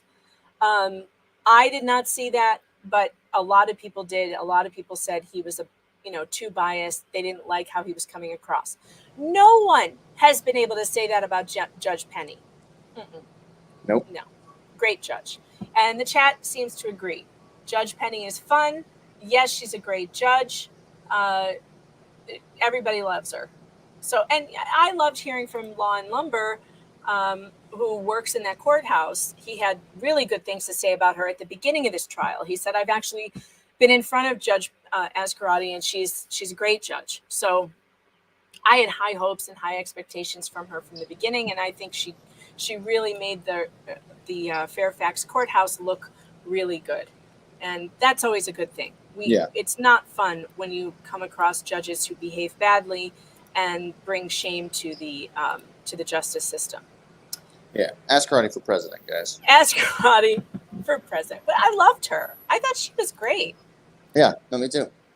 All right, so apparently somebody got this picture of Amber in court where she looks like she has, where is it? Is this the wrong thing? What am I looking at here? She looks like she has a demon scratch coming out of her. Oh. She looks like she has a scratch on her forehead. Look at this. Amber Heard literally has a scratch on her forehead right now in court that she couldn't cover up with makeup. But she wants us to believe she covered up black eyes, a broken nose, split lips, bruises on the regular. All right, then. Look at that. She does appear to have a swollen, scratchy mark right there. Probably, as a mother, that looks like something a baby would do. I've had that happen to me from my kids with their little nails. They have sharp little nails when they're that little. Yeah, so you're saying she was probably with her kid and got scratched. And look. It's almost like things happen sometimes, you know? And she couldn't cover it up. Isn't that interesting? Yeah. No Amica cream, no ice for that. Yeah, I wonder if anyone saw that. Baby nails are uber sharp, super sharp, man. That they have these mittens that you put on them when they're babies. They have like these little mitten things that are great, because if you don't have those on, that baby, man, they will flail and they will cut you up. Like, it's not even funny. Babies' nails are dangerous. And then you can't cut them because you're terrified you're going to cut their little fingers off. So I used to chew them. I used to put their little hand in my mouth and I would chew them off. I know that sounds gross, but like, that's the only way I could do it without being terrified that I was going to hurt My baby. So I would chew their nails off. I know. Wow. Hey, we're mammals. We have Uh-huh. teeth. But see, you can feel with your teeth where the skin is and where the nail is. You can't feel that with the clippers. You cannot. You're just like guessing that you're not clipping their little skin. Gross. Oh, Bobby says, I mean, I use a nail buffer. Yeah, I guess I could have done that. yeah, it was between that and teeth. Yeah. Am I the only one who chewed off their baby's nails? I want you to tweet that out, please. Wait, I'm checking the chat. I can't be the only one who's done that. Eve Barlow's Rotten Crotch sent £5. Thank you very much. What would you rather fight, an Amber Heard-sized teacup Yorkie or a 20 teacup Yorkie-sized Amber, or 20 teacup Yorkie-sized Amber Heards? Ooh. I want the teacup-sized Amber Heards. I'm not going to say why, but I do. Oh, man, that's a tough question because for the entertainment value alone, you have to go for 20 teacup Yorkie-sized Amber Heards, I think. Mm-hmm. And then film it and put it on YouTube. That's what I would do. Yeah, that's what I do. It would be just for money, yeah. Oh, man. Foxy Fox wants to know why you're eating your baby's fingers. That's not what I said. No, you know that's just going to be an internet rumor. And, oh, look, Ryan says he did it too. All right, good. I'm not the only one. I could not. Oh, see, Mary says, I chewed my baby's nails too. Really, it's a terrifying thing to have to try and clip baby nails. It's terrifying if you're using one of those little metal razor sharp things. I know. Every mother puts their baby's hands in the mouth and chews off the nails. I think. I think we should do a poll. We should do a poll? All right. Every mother, but only mothers can vote. Okay, wait. Let me see how the last poll went. Wait, where did it go? Did the poll get... All right. Apparently it's gone now. I had another poll up. Oh, maybe that was on the Boomer stream. Hold on. All right. Chewing off your baby's nails. Nails is smart or weird as fuck. Yeah. All right. You guys get to choose. I expect the mothers in here to back me up. I expect for you to vote the right way, chat. Gadfly, did you chew Gadcat's nails? No. Gadfly's nails. Catfly's nails. I'd like to see you do that on YouTube. No, she would scratch my face off. Her nails are sharp, though. She's so sweet, and she doesn't know like what she's doing. But when she tries to jump on you, you're like, "Ow!" Funbox says, "Chewed my kids' nails. Now 26 and 23. I don't now. I would hope not." Hey, look at this. Andrea says that's what the pediatrician said to do to my grandma back in the 60s. Oh, wow! And right now it's 1961, so that's relevant. Thanks. You can get proper baby scissors. I had those. Terrifying. You do not want to put scissors near the fragile skin of your newborn baby. No, you do not. Their skin is like paper as it is. Like I understand. It's much scarier to put blades next to your child's finger than it is gross to chew off their nails. Totally. I understand. It's way safer to chew off their nails because you can feel it with your teeth. You can feel where the nail ends. Like you can't feel that with scissors. So you still wouldn't do it? I wouldn't do it, and I wouldn't use the 60s as an argument, but that's okay. You know, in the 30s, we said cigarettes were good, so they are now. Oh, man. Hold on. You take over the stream. I've got to answer this call. I'll be right back. Well, guys, this is going to be really interesting because I have no control over anything. So it's just going to be me and you staring at two different pictures of Amber Heard. And, man, what a beaut, you know. But I'll go to the chat. I'll do some interaction. Ask any question you want, and I will answer the ones that I want to. That's about it. Someone said I never chewed my baby's nails. I use proper baby scissors. Thank you, Trippy, for the hat compliment. Love it. When does the verdict come? We don't know specifically. It's either going to be today or, I mean, technically they could go further than today and tomorrow. But if it's not today, then it would most likely be tomorrow. Highly unlikely they're going to go all the way to Thursday. But they'll probably be done today. I can't see why it would take them so long. I don't know. And like Megan said earlier, if they do take a long time, then that probably means they have more questions and they're still, arguing back and forth about it, which is probably not the best sign for Johnny because it means that it's not as clear as we perceive it to be. Thanks for all the hellos in the chat. Very cool. Thank you. DJ Southpaw, what audio software do I use? I use Logic Pro. I was thinking about getting into Pro Tools, but I'm just so used to Logic by this point that it's just easier for me. Hey, if anybody wants to get into making music stuff, you can always start with GarageBand.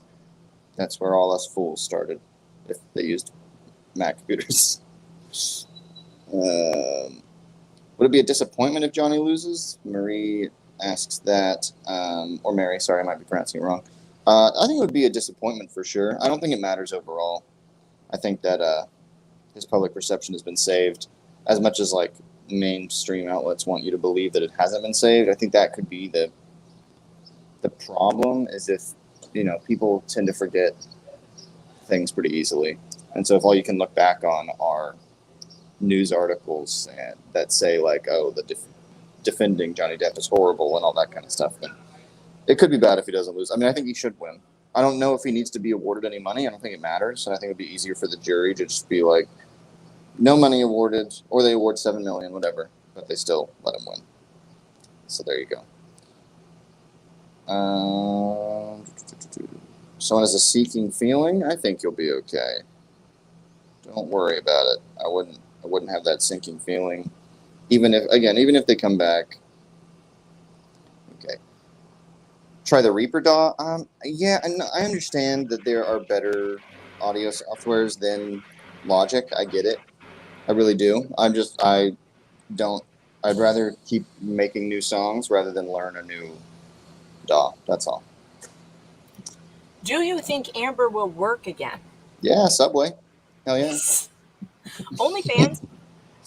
Yeah. I'm still holding out hope for The Bachelorette. I really would watch the hell out of that show.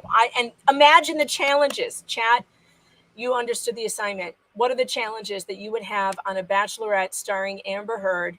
I can think of one. One is you have to be the last man standing in a locked room with Amber while she's got access to projectiles. Dodge the projectiles. Dodging those projectiles. I mean, there's so much you could do with this. Yeah, that's a good one. I like that. I'd play the Amber Heard video game. It'd be fun. It'd be great. Someone told me to promote myself, so I'm going to. Oh, yeah, you can't stop me. Do it all day long. I'll drop your link in the chat here. Go to my YouTube channel, subscribe to me, Gadfly, or go to tinyurl.com/Gadfly channel. Isn't that not confusing at all? I'm going to drop it in the chat right now. Cool. So Getting dropped in the chat. And if you want to support me even more than that, you can become a patron of mine on Patreon for as little as $1 a month. And I will give you some bonus content sometimes, but it's mainly just for support, and I appreciate it. What is that again? I'll put it in here. Patreon.com/thetruegadfly. Should be able to find it. I can put it in there also. There we go. Okay. All right. Yeah, definitely support Gadfly. He's awesome. Somebody asked, Gadfly, what made you want to cover this trial?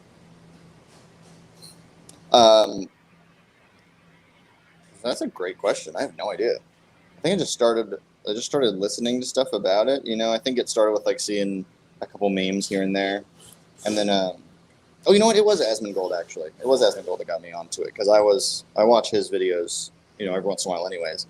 And I saw that he started watching the trial, and I was like, oh, this is pretty crazy.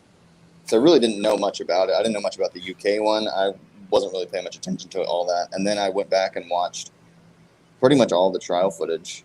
I may have missed a day or two before we started doing it, but I was like, wow, this is so off the rails already. that I don't know how to react. And so then I just made a song. And then I reached out to you, and you came on for an interview, and then you never left. Yeah. So I wasn't really covering the trial. I was just making silly songs about it. And then Megan was like, "Hey, come talk." I was like, "Okay." And yeah, then I won't leave. I refuse. But that worked out really good though, because you're so funny, and we love having you here. For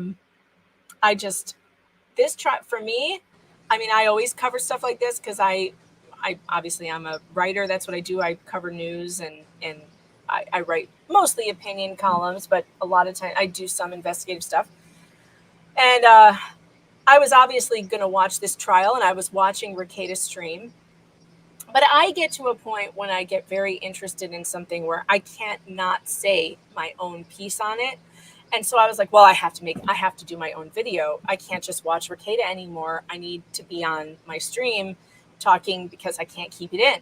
So I did one stream, and this is so funny because somebody called me out on YouTube yesterday in the comments. I did one stream, and I thought everything I had to say out on the subject. And somebody said in the comments of that stream, you should cover it every day. And I said to them, I can't possibly do that. I have a headache. I'm tired. This is exhausting. I said, maybe I'll do an hour a day. Yesterday, that person goes back on that comment, replies, famous last words. Because I've been here every day for 8 to 10 hours a day. So that was fun. That was funny. Called out. Yeah, it has been wild. It's been really interesting, though, because I haven't watched that many trials like, this actively. Watched a couple of the bigger ones recently, but I don't think I've watched any of them this much. And so it's been pretty crazy to see how much tomfoolery goes on sometimes. Foxy Fox says, bye, Rekieta. She poached all of us from there. That's true. Many of you are from Rekieta's stream. However, I know that you are not poached from his overnights. You're still watching his overnight stream. So even if you're not watching him during the day, you're watching him at night. Who could stay away? Not me. I fell asleep last night listening to Rekieta's overnight. And what's really funny is that I will fall asleep listening to it, and then I will wake up to something he's saying. I'll be like, where am I? What is going on? Why is Nick still in my ears? And he's still on like 4 hours later. Oh, so funny. The man's so insane. Funny. The man is insane. And then I found out he's got a locals where he's doing other streams on just for locals. I'm like, does this man ever get offline? He's one of those like 14, 15, 17 hour a day streamers. I don't know. It's insane. But I will say that after doing 8 hours a day, it gets easier day by day. It gets easier. It doesn't get harder. It actually gets easier. Did I see Nick read a page of Unbreaded? I see it every night. What do you mean, have I seen it? I see it every night, and it's hilarious. Yeah, he did get plastered last night. I know I haven't got to the plastered part yet. I'm almost there. I was catching up this morning, but it was fun. It was pretty funny already. That thing you said about Rosa Parks and the bus and comparing her to men today was hilarious. He's going to get canceled for that for sure. Definitely. Disavow. I disavow everything he said last night. Then again, he was drunk, so he can get a pass. Oh, really? I didn't know that was a thing. You need to tell everybody else that. I think so. Okay, let's see. I bet Rekieta has a flat butt from sitting online all day. Well, he's been waiting for his stand-up desk for about a year now, so that's probably true. See, I have a stand-up desk where I got it for $70 on Amazon. All I do is pop this thing, and I pull it up, and then I can stand up and type. I'm not going to stand up now, but I can. Right. Yeah, I mean, Girlfly got one on Amazon, and it was delivered just a few days later. He paid like $2,000 for it. He must have got some kind of fancy schmancy desk for the real YouTubers. Yeah, that's made only in like one village in Germany, and it's sent over via carrier. Just walking it over to us. That's great. He could have got a one for $80 on Amazon, but no, he had to go for the $2,000 model, and now he's dealing with shipping issues. To be fair, I do understand. We got a nice board game table, and it took quite a while to get to us, so I get it. All right, let's see now. I'm going to go check the stream. So they're still just talking about the verdict. I'm going to go and look on Twitter. Let's see if we have any news. Let's see what's trending on Twitter, shall we? You sent me like 4 million links. I know, we have a ton of stuff to go over. I'm still it's in the Google Doc. All right, I already did that one. All the people who have to be lying. Oh, let's talk about the ACLU. Okay. Let's talk about the treacherous people at the ACLU.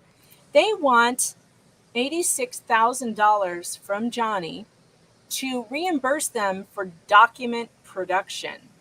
Do you know about the? Oh, Nana Joy. I can't check Messenger. I cannot. Messenger is horrible for me. If you're sending me stuff on Messenger, I won't see it.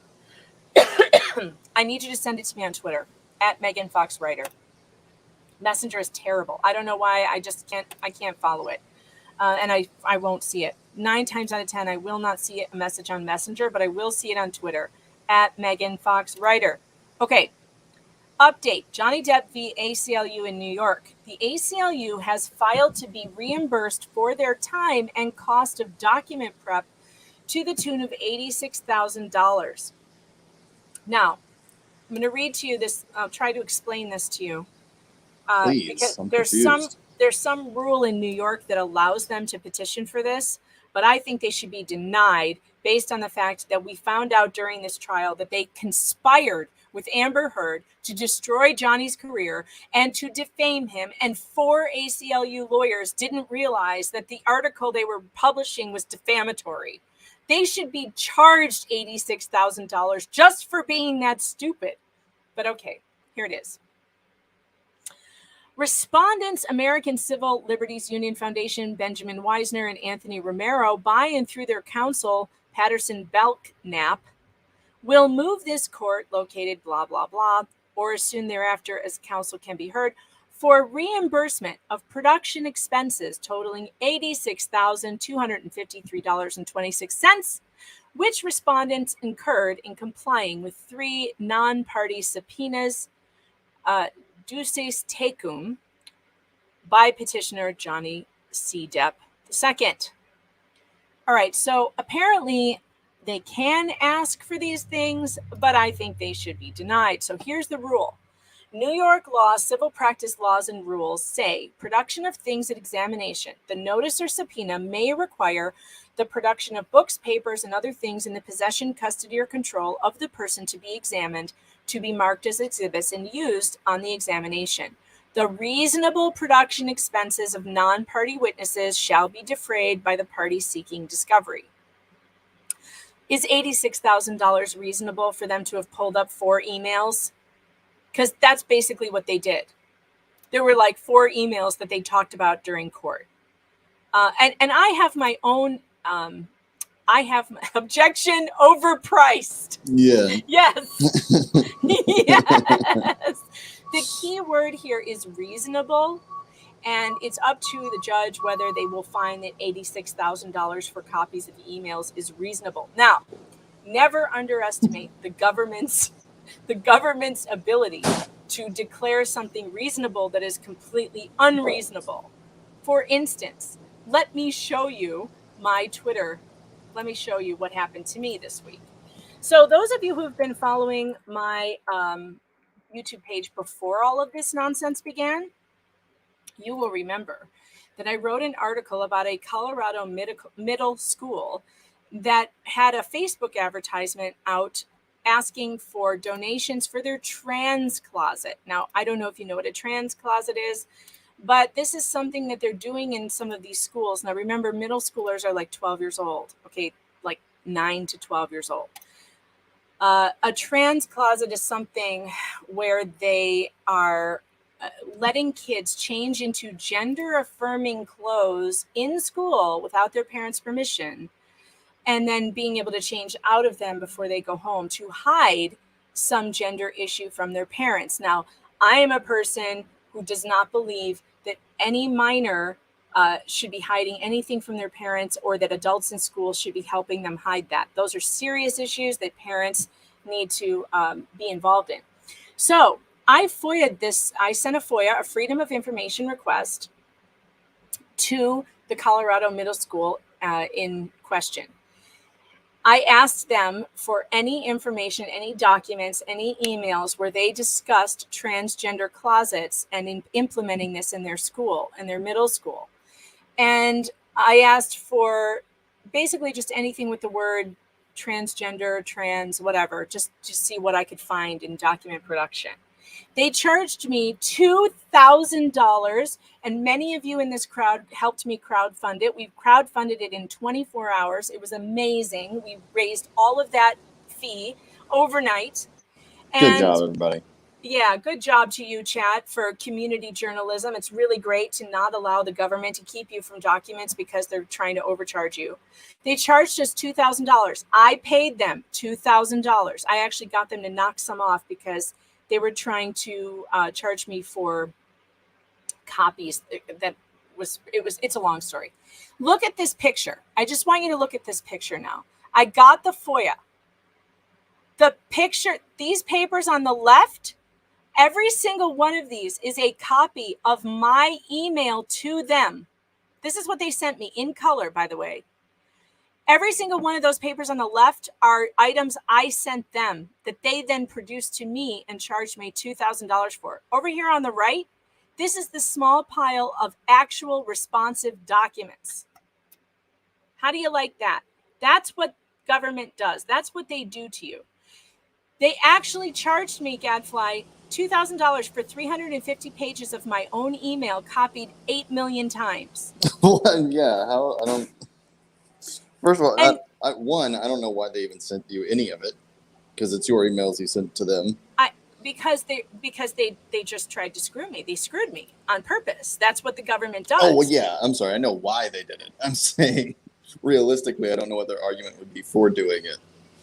And I love that it's only 50 pages of response. It's great.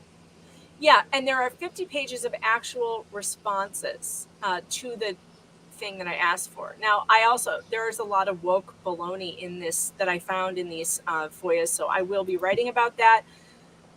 But boy, I would sure like to find a lawyer in Colorado that would like to help me go after them to get that money back, because they completely, don't tell me they didn't know I didn't want copies of my own email that I sent to them.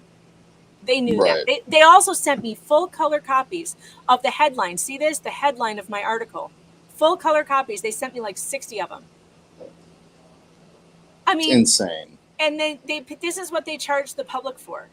So when I talk about the ACLU and these, what's reasonable, $86,000, you can be assured that they have jacked that up so high, it isn't even close to reasonable anymore. Yeah, it's totally demented. I am going to try and get it back. If any of you are lawyers in Colorado and you want to help me sue them, or at least write them a nasty letter that might let them, because I need to now send another FOIA for the things I found in this one. So now I have like specific document names that I know about. Mm-hmm. And I want them to not charge me a dime for those. If I'm not going to get my money back, they better not charge me more. Man, the government should start using Staples or something, because whatever printer they're using doesn't seem pretty affordable at all. I asked for electronic documents, and they sent me color copies. And I told them I'm not paying for that. So they did have to take off $200, because the law says if you ask for electronic copies, they have to give them to you. They gave me this big spiel about how they had to print them out because of redactions. The only emails there was one redaction in the whole pile of 400 pages, one redaction, and it was in an email that I didn't need. That wasn't responsive to my request. So yeah, don't trust these people when they say that these are reasonable fees or whatever, because they're not. All right, I'm going over to the trial stream just to make sure that we're not missing anything. No, we're not. They're still just chatting, just talking. So the jury is still deliberating.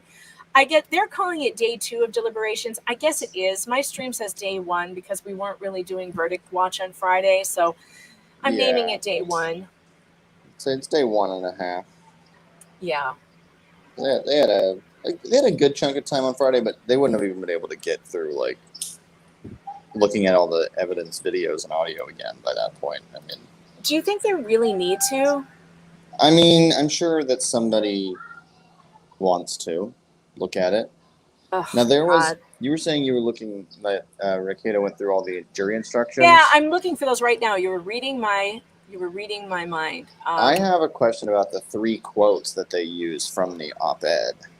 Because Girlfly was saying that could be interpreted in a way where they're like, well, technically, Amber is telling the truth. I disagree, but that's what she's saying. All right, well, let's look at the jury instructions. Here we have them.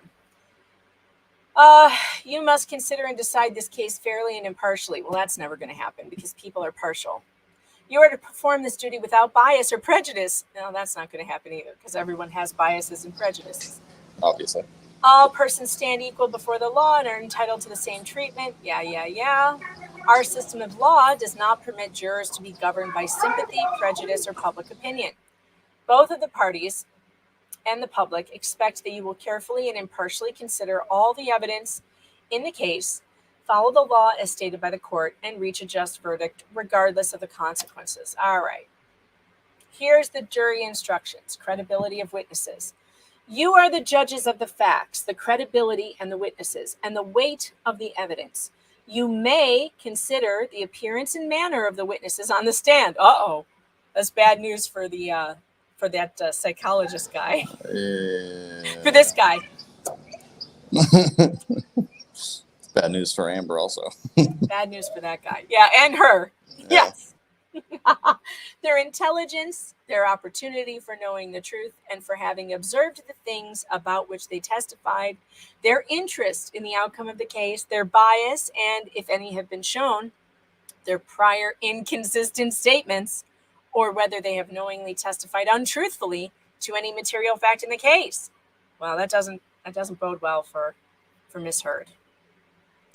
You may not arbitrarily disregard believable testimony of a witness. However, after you have considered all the evidence in the case, then you may accept or discard all or part of the testimony of a witness as you think proper. Okay, in that situation, you know whose testimony I would throw out if I were on this jury? Every single one of those succubus freeloading coven of witches and Josh Drew. Yeah, I agree. I'd throw all of them out. Toss them out. I mean, they Put them where they belong. Give them to Romania. Their testimonies were not believable to me. Does Facebook still have a black screen? Oh, please tell me that's not true. You guys, whoever said you saw a black screen is probably looking at the stream I took down. I started a new one because it wouldn't show my video for whatever reason. But it should be fine now. Okay. What else? Let's move down these jury instructions. You are entitled to use your common sense in judging any testimony. Well, that's a good instruction because that means I don't need to get bogged down by these, by any of these rules. I can use my common sense. And that's why we have a jury. We have juries to be the common sense in the room, right? Yeah, that's true. That's why people say I would rather be judged by 12 than carried by 6 in the cases of certain gun self-defense laws. Sure. That's why people say that, because there are always circumstances that a jury might see in a different way, that might see favorable towards you or not. Yeah. You don't know. I was going to say, there is also, there's people in the world, you can fill in the blank, but those people voted for that president you don't like, whatever that president may be. But there are people there. And, whoever that might be. Whoever that might be, whatever. It's all your personal choice. It's fine. But we love you anyway. Yeah. But, so people could disagree. Obviously there's at least one human being on the planet that's on Twitter whose name rhymes with Shmee Schmarlo. And they watched this case and they said, and they said Amber is telling the truth. So there are these people that exist. Yes. And one of them might be a juror. We really are not Well, sure. I hope not. God. I hope not also. From these things and all the other circumstances of the case, you may determine which witnesses are more believable and weigh their testimony accordingly. Okay, so that's pretty clear. It's up to you if you believe these witnesses or not. You must not base your verdict in any way upon sympathy, bias, guesswork, or speculation.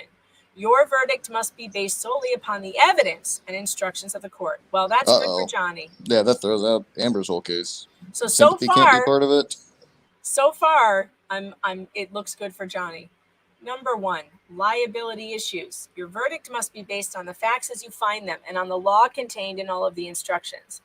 With respect to Plaintiff Depp's claims against Defendant Heard, the issues in this case are summarized below. Number 1, now these are the questions that I answered yes to. Whether Ms. Heard made or published any of the following statements. Amber Heard, I spoke up against sexual violence and faced our culture's wrath. That has to change. I answer yes to that. Whether or not she actually wrote the headline doesn't matter to me. She retweeted it. She republished it. She didn't have a problem with it. And if she did, she could have had them change it. She could have, even if it was after she tweeted, she could have reached out and had them change it. Also, she then doubled down in court and said, well, he was sexually violent to me. Yeah, so I don't think she even denies writing it. I mean, her tweet does say, today I published. But either way, she definitely did the 2 after this, so it doesn't really matter, I guess. I know. So then B is, then 2 years ago, I became a public figure representing domestic abuse, and I felt the full force of our culture's wrath for women who speak out. Well, yeah, duh. She admitted she wrote that. And she admitted that she did it because he was so powerful and she wanted to take him down. C, I had the rare vantage point of seeing in real time how institutions protect men accused of abuse. She admitted all of these things. So everything has to be said yes. Now, number 2, if you answer yes to those questions, now you move on to number 2. Do any of Ms. Heard's statements imply or insinuate anything about Mr. Depp? I don't know how you could answer no. I agree with you. I think that if you were going to get like super technical Doogie Howser on the stand about it, you could say that maybe she was just talking about Weinstein or... No, but she admitted she was talking about him. Oh, I know. She admitted it. She said right in the beginning, her very first statement on the, why are you here today? Because I wrote an article about my ex-husband. I mean, yeah. So they didn't go with the argument that she didn't write it. They went with the argument, she wrote it, but it's true. I know. Which I think was a big mistake. They should have gone with, she wrote it, but it wasn't necessarily about him. It was just about the Me Too movement in general. And then they probably would have had a pretty good case for that question. If they hadn't gone into all this crazy stories of abuse. Number 3, were Ms. Heard's statements seen by anyone other than Mr. Depp? Well, duh. It was in the Washington Post. I don't even know why this question is in there. I mean, everyone saw it. By anyone other than Miss what? I mean, I guess legally you have to put that in for definition. You have to put it in, I guess, but obviously the answer is yes. Number 4, did Ms. Heard's statements convey a defamatory implication to someone who saw them other than Mr. Depp? So, obviously, do we get the implication reading the article that he was the abuser? Yes. Number 5, are the implications or insinuations about Mr. Depp in Ms. Heard's statements false? This is the one where they could get tripped up on, because if somebody is in there who believes that, banging cabinets is abusive, that's where you run into a problem. That's kind of what Gadfly's getting at too. She's like, well, you could say the first 2 are true. She did say that she did become a public figure speaking about it because she was, endorsed by, and she became an ambassador for and she was speaking out at Me Too things. Yeah, so she did become a public figure representing it. That's true. It's really just C. It's really the third one. If you're saying in real time how the institution protects, I mean, I don't know who she could be talking about other than the person she's accusing of doing it, because everyone that I've mentioned and everyone who was like a big part of the Me Too movement overall, they weren't really, I mean, most of them were like convicted if people had evidence for it.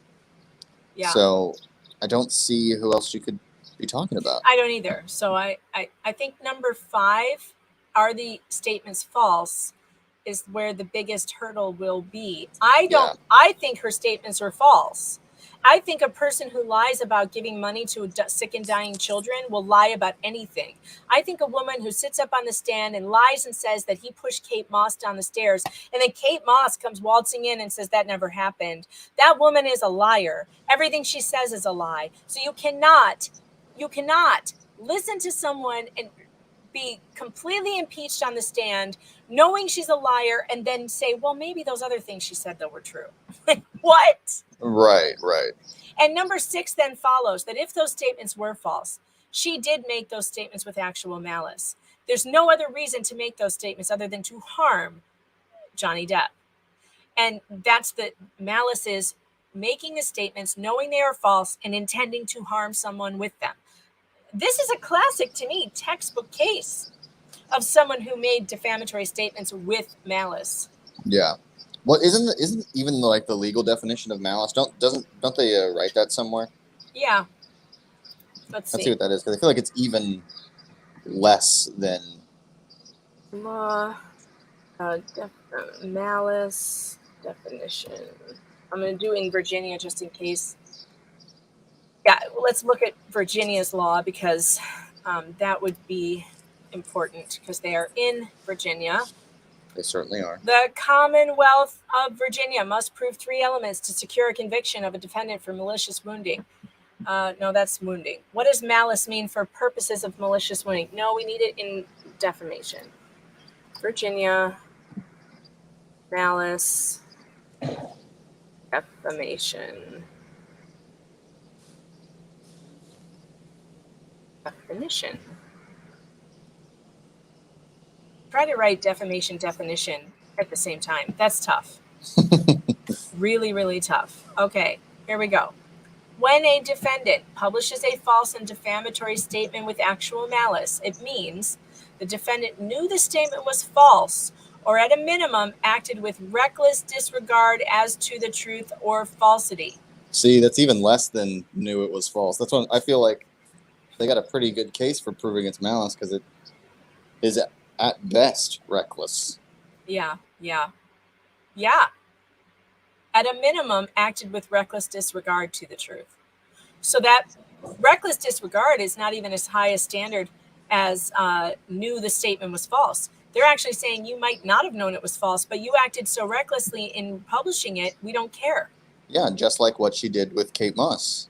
She doesn't, Yes. even if her argument was she thought. She defamed Kate Moss on the stand. I know. Like, she defamed him on the stand by saying, like, well, it's just a rumor I heard. Okay, well, that's recklessly putting something out there that you didn't know was false or not, if we're to believe that you thought it was true. Yes. Yeah, everything she said was fake news. Thank you, Chrissy. Yes. Exactly. Yes, and I think that she was proven many, many times to be a liar on the stand. And if she's a liar on the stand under oath, committing perjury, how do you not come to the conclusion that she lied about all those allegations? Artsy Scientist says the op-ed didn't mention Depp, so he loses. Well, you don't need to mention him. You only have to imply, and we have to understand. The reader has to understand that it was about him. And I understood that. Obviously. Very easily. And I think the world understood that very easily. I think that every corporation, every production company understood that, and that is why this case exists. That's right, because he lost his jobs. And by the way, it makes a big difference that this was not the Inquirer. This was the Washington Post. This is a newspaper of record. It is. Yeah. It has a high. It shouldn't have such a high reputation because it publishes a lot of garbage, but it does. It is much different than having something published in the Sun or the Inquirer or the Globe. It has much, or People even. It has much greater weight. It's like having something published in the Wall Street Journal or the New York Times. Yeah, it's not a tabloid, even though it is treated like that sometimes. Even though they behave like a tabloid. They do. But it's, it's not like the Inquirer will say that, like I don't know, Oprah Winfrey's been replaced by an alien. You know what I mean? So it's not quite. They're at least they're more respected, I think, from everybody's point of view. That at least think that it's obviously not just a random hit piece with nothing, especially when it's written by the person that it's about. You know what I mean? Yeah. Like, it's not written by some rando online. It's written by and then Amber but herself. we did find out though that the ACLU actually wrote it and they placed it in the paper as an ad. We did not find out how much they paid the Washington Post to print it, and boy would I like to know that. It's obviously an ad. You see anyone mention anything about something like that, it's clearly going to be a paid advertisement. And it was released simultaneously with that Aquaman 2 stuff, or Aquaman, or the first one, the first Aquaman. Yeah, that's when you'll get all the clicks, obviously. Aquaman! It literally kind of is a clickbait article. Yes. But the problem is Amber took the mantle of it and was like, I wrote this. I'm a genius. I'm so important. I'm an ambassador. Everyone worship me. I'm Mira from Aquaman.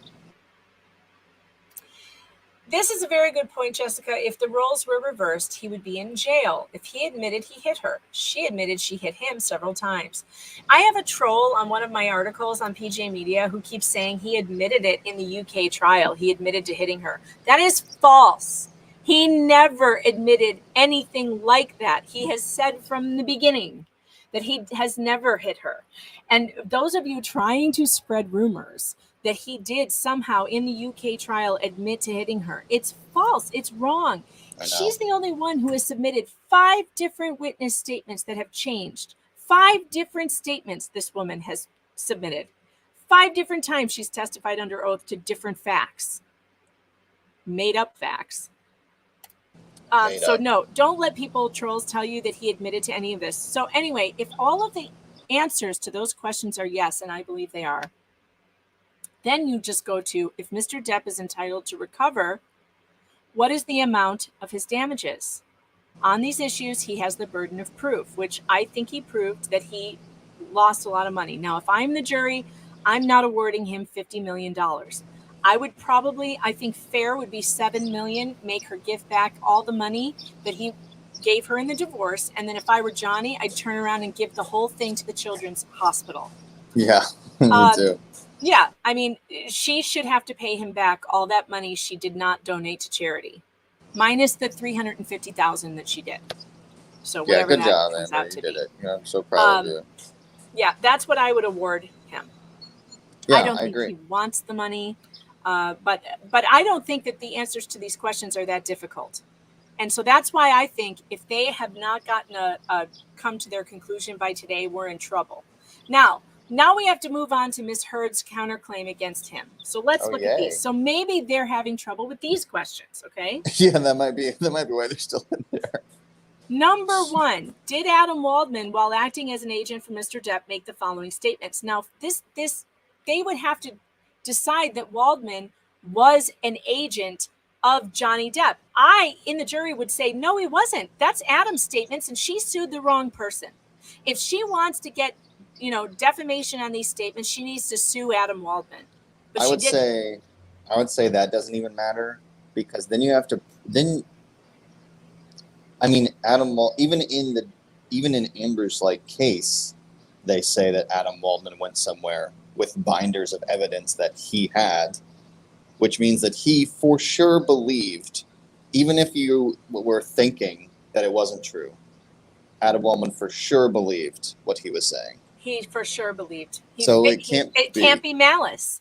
It can't be malice because it wasn't reckless disregard for the truth, because he believed 100% that it happened, and he even turned over evidence to the police. Yeah, he obviously believed it. So I know, and okay, but I would answer no to this first question, because I wouldn't give Adam Waldman the agent status for Johnny Depp, because I truly believe Adam believed all these things and made these comments on his own, acting in his own interest. Because, for one, Johnny was his friend. He saw someone get wronged, and he had the evidence that he believed backed it up. Period. Yeah. Just like what we're saying right now. We obviously believe what we're saying. You know what I mean? It's not, we're just saying it randomly because we read it somewhere. Right. Like he looked into it and he's like, oh yeah, this woman is lying. These statements, these are the ones that he made. And all of these statements, by the way, I believe are 100% true. A, Amber Heard and her friends in the media used fake sexual violence allegations as both a sword and a shield, depending on their needs. They have selected some of her sexual violence hoax facts as the sword, inflicting them on the public and Mr. Depp. They're still doing that. They're still doing that. So yes. So yes. B, quite simply, this was and by the way, truth is always the absolute defense of defamation. Truth is the defense. So if any of these statements are true, there's no defamation. Letter B, quite simply, this was an ambush, a hoax. They set Mr. Depp up by calling the cops, but the first attempt didn't do the trick. The officers came to the penthouses, thoroughly searched and interviewed, and left after seeing no damage to face or property. That's a true statement. Yeah, that's true. The cops said that. So Amber and her friends spilled a little wine and roughed the place up, got their story straight under the direction of a lawyer and a publicist, and then placed the second call to 911. Now, the only problem with this sentence I see is that we don't know if they were under the direction of a lawyer and a publicist. That information did not come out at court, and so that can't be proven. So that might not be true. Right. But this is his opinion of what happened. And I think that he for sure believed that was the case. Yeah, I do too. Letter C, we have reached the beginning of the end of Miss Heard's abuse hoax against Johnny Depp. Yeah, well, it's over now. Well, that's for sure. That's clear. Where's the defamation here? The only thing I see here is about under the direction of a lawyer and publicist. That's the one thing that wasn't proven in this trial. Sure. Everything else, I think, was. I mean, that video that I put together with Josh Drew's statements juxtaposed with the police statements and the body cam footage, if that's not proof that that wine was spilled after the police were there, what is? And Johnny wasn't there. So who spilled the wine? Yeah, so they're, you could also say like his timeline might be slightly off because it seems like they did that after the second cops got there, not before. So right after the second cops, right? Yeah, and then took their own pictures. So, but again, he could have. That doesn't, now that we're talking about it, now that we're talking about it, let's actually go watch that video that I made. Oh, please, it's great. Because it's a really good one, and since we're talking about it, why not just get it out there again? Let me go over to YouTube's on the internets via the Googles and the interwebs and stuff. All right, stop screen, share.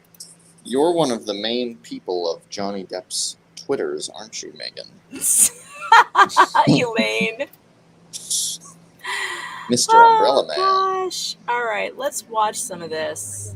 Ricada Law's show. I can't wait. Me and my bedhead. But I couldn't sleep because something was running through my mind that I had to get out and make a video on because I think people need to see it back to back. I did this on the live stream, but I wanted to edit it down so that it's easier to digest because ain't nobody going to dig through an 8-hour live stream to find it. Now, Josh Drew testified today. Josh Drew, as you recall, is this guy who everyone in my chat thought looked like Ron Swanson from Parks and Rec. However, compared to Amber's other witnesses, he was much more charismatic. He, according to witnesses inside the courtroom, Runkle of the Bailey, the attorney that was in there, said that the jury was paying attention to him, that they actually sat up and paid attention.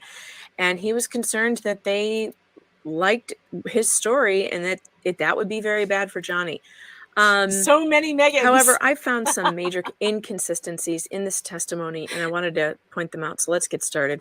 My hair was eating me. Which officer, if any, did you speak that night? Both. What did you say to them, if you recall? When they arrived, I greeted them at the door. I walked them through PH3 to show them the damage, show them the broken glass. About a man who led you through the penthouses on the evening of May 21, 2016? Yes. Did you describe him as uncooperative? Yes. Let me ask another question. Was he cooperative with your inquiries that evening? No. I walked them through PH3 to show them the damage, show them the broken glass. He wouldn't even give me a name of who the husband was. Did he report to you in words or substance any vandalism? No, not that I recall. I took them through PH3, like I said, to show them the damage. I took them back out of the hallway, showed them the dent in the door shaped like the bottom of a wine bottle in PH1. Took them into PH5 to see broken picture frames, smashed glass, Raquel's jewelry, and things like that strewn about the apartment. And then I brought them back to PH3. Did he report to you in words or substance that any domestic violence had occurred? I don't recall any exact verbiage he said. Specifically, my communication with him was asking what, if anything, could be done, because we were obviously upset. And his comment to me specifically What if anything? was, Using Elaine's language, huh? Interesting. her face is red. If she wants to file a report, we have enough here to go pick him up. Did you perceive any signs of injury on her face or anywhere else on her body that was visible to you? No. They had already walked through the hallway over the gigantic wine stain throughout the entire hallway. Okay, here you can see this is the stain that was on the carpet that Amber's team admitted as evidence into court, that something happened here with a wine bottle. And it's pretty clear in this picture that there's definitely some kind of red stain here and like a white stain further over. Unfortunately for Josh, there's a problem with this statement because there were two sets of officers that came to Amber Heard's apartment, the penthouse, that night and searched them. And they were wearing, the first set of officers did not have their body cams on. They are the officers that Josh claims he walked through the apartment and showed them all the damage. And we're going to get to their testimony because they did testify and they denied all of it. And then the second set of officers did have their body cams on, and they walk through the hallway and there are no wine stains anywhere.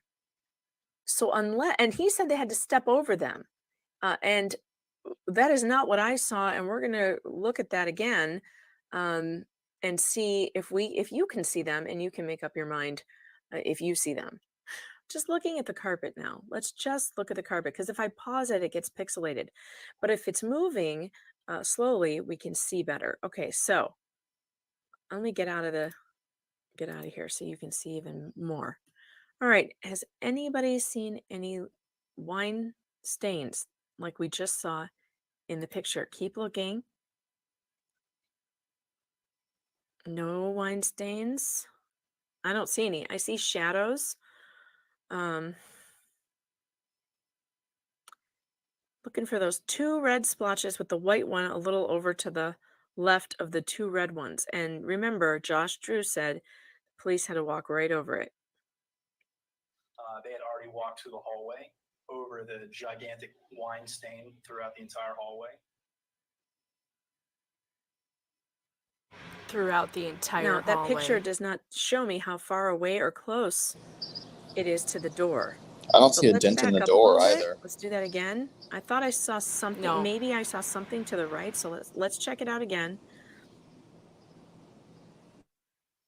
This is, to me, is all shadows. You let me know in the comments below what you think you are seeing. I'm seeing a lot of shadows. To the side, maybe. But the carpet looks like I saw like a piece of plastic or something, or maybe a tissue. Where I see yeah, it looked like bundled up paper or something like that. Yeah, but no, I'm not seeing those red, blotchy stains of wine. There was no wine. Turn another corner. This is the hallway where it should have been. I might have seen something. Wait, I'm looking for those two red splotches.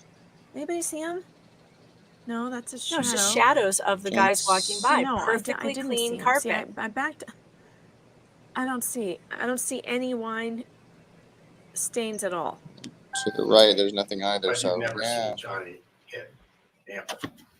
That's correct, and I've affirmed it to everybody that I've spoken to. I've been explicit about that. And you've never seen Johnny hit any woman. Correct. When you first saw her, did you notice any marks on her face? Yes. Describe the marks.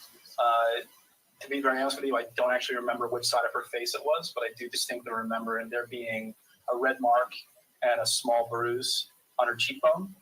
Oh, like there is right and now. Marks just above her eyebrow and to the right side, or to the side of her eyebrow. Anything that made you believe there had been a crime committed? From you exiting the elevator up until that point in time, did you hear or see anything that made you believe that a crime had been committed? I did not. They had already walked through the hallway over the gigantic wine stain throughout the entire hallway. Gigantic wine stain. Up until that point in time, did you hear or see anything that made you think an act of domestic violence had occurred? I did not. And did you determine that she sustained any injuries? I determined that she did not sustain any injuries. So at any point in time during the incident, during the date of the incident, did she complain of any injury? She did not. Did you see anything in disarray? I did not. I took them through PH3, like I said, to show them the damage. I took them back out of the hallway, showed them the dent in the door shaped like the bottom of a wine bottle in Lies. PH1. Took them into PH5 Lies. to see broken picture frames, smashed glass, Raquel's jewelry, and things like that strewn about the apartment. And then I brought them back to PH3. So that's pretty interesting, isn't it? Hey, don't make fun of my bed hair. I have to wear my hair like that on top of my head at bedtime. If I don't, it's a mess of tangles. When I wake up in the morning, it'll be awful. So I have to wear it like right up here on top of my head. And it does. It looks like my hair is eating me. I agree. That's true. I do have to say there is one problem with this argument, though. Okay, that what I is think it? the jury might be convinced to go for Amber, is that the cops are all on Johnny's payroll and they're lying. Don't you understand? The cops who did not know that was Johnny's penthouse because They were paid, wouldn't, yeah. because they wouldn't tell him. They wouldn't tell the cops that it was Johnny's house. So they didn't know it was Johnny's house, but they were covering for Johnny Depp just in case. Yeah, well, It you was his see, when they walk in, the guy who was vaping in his car goes, "Hey, what penthouse are you going to?" And they go, "Oh, we're going to this one." And he goes, "Ooh, okay. Well, here's $200,000 each in cash. Make sure you say you didn't see anything." Right. Make sure you look. Cops lie sometimes. They do, Maybe but not they lie. to protect Maybe they lie someone they all don't the care time. about. But they usually just lie to protect themselves. You know, they usually lie because they made a mistake. I don't see that happening here. There's no reason for them to lie. They didn't make a mistake. And in fact, Elaine called that supervisor, that police supervisor who was supposed to be like, "Oh, they did the wrong thing." And she never said that. She was like, "Well, no, they did everything right." Yeah. So I can't believe they even called that person. That was so crazy. Yeah, that person said if they didn't see anything, then they didn't do anything, which is what happened. And you have to also believe that the female cop that is the domestic violence trainer for the police force is also lying about a domestic violence dispute.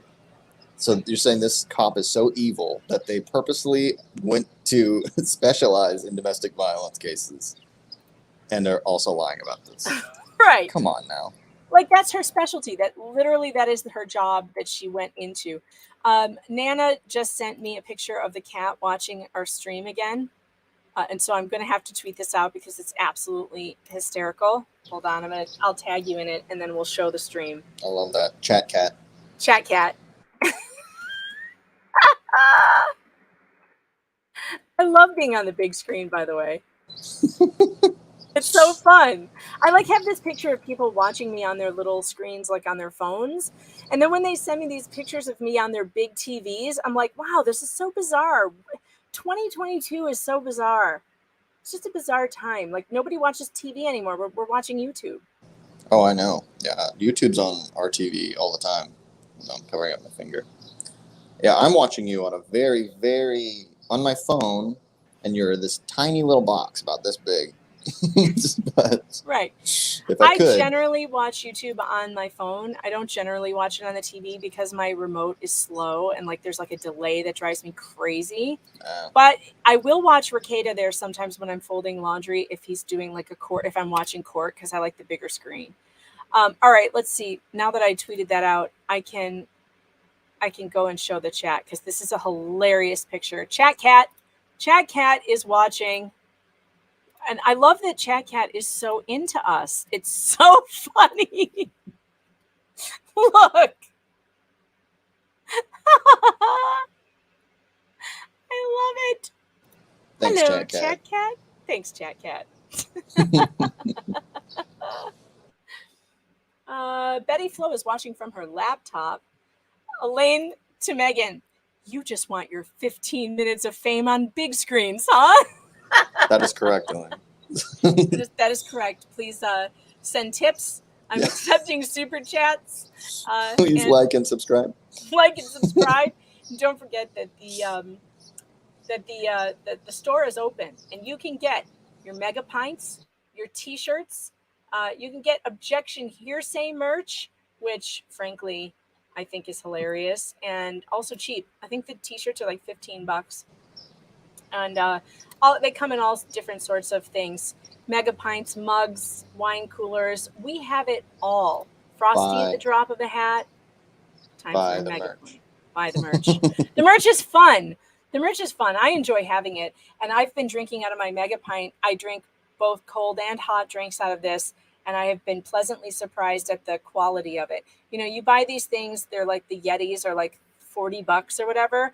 I think this one is 20 something, and it's worth every penny. It's held up very well. I've washed it in the dishwasher several times, no problems at all. Also, I bought the T-shirt. I have the Justice for Johnny T-shirt in blue. That's like this. Isn't happy hour any hour?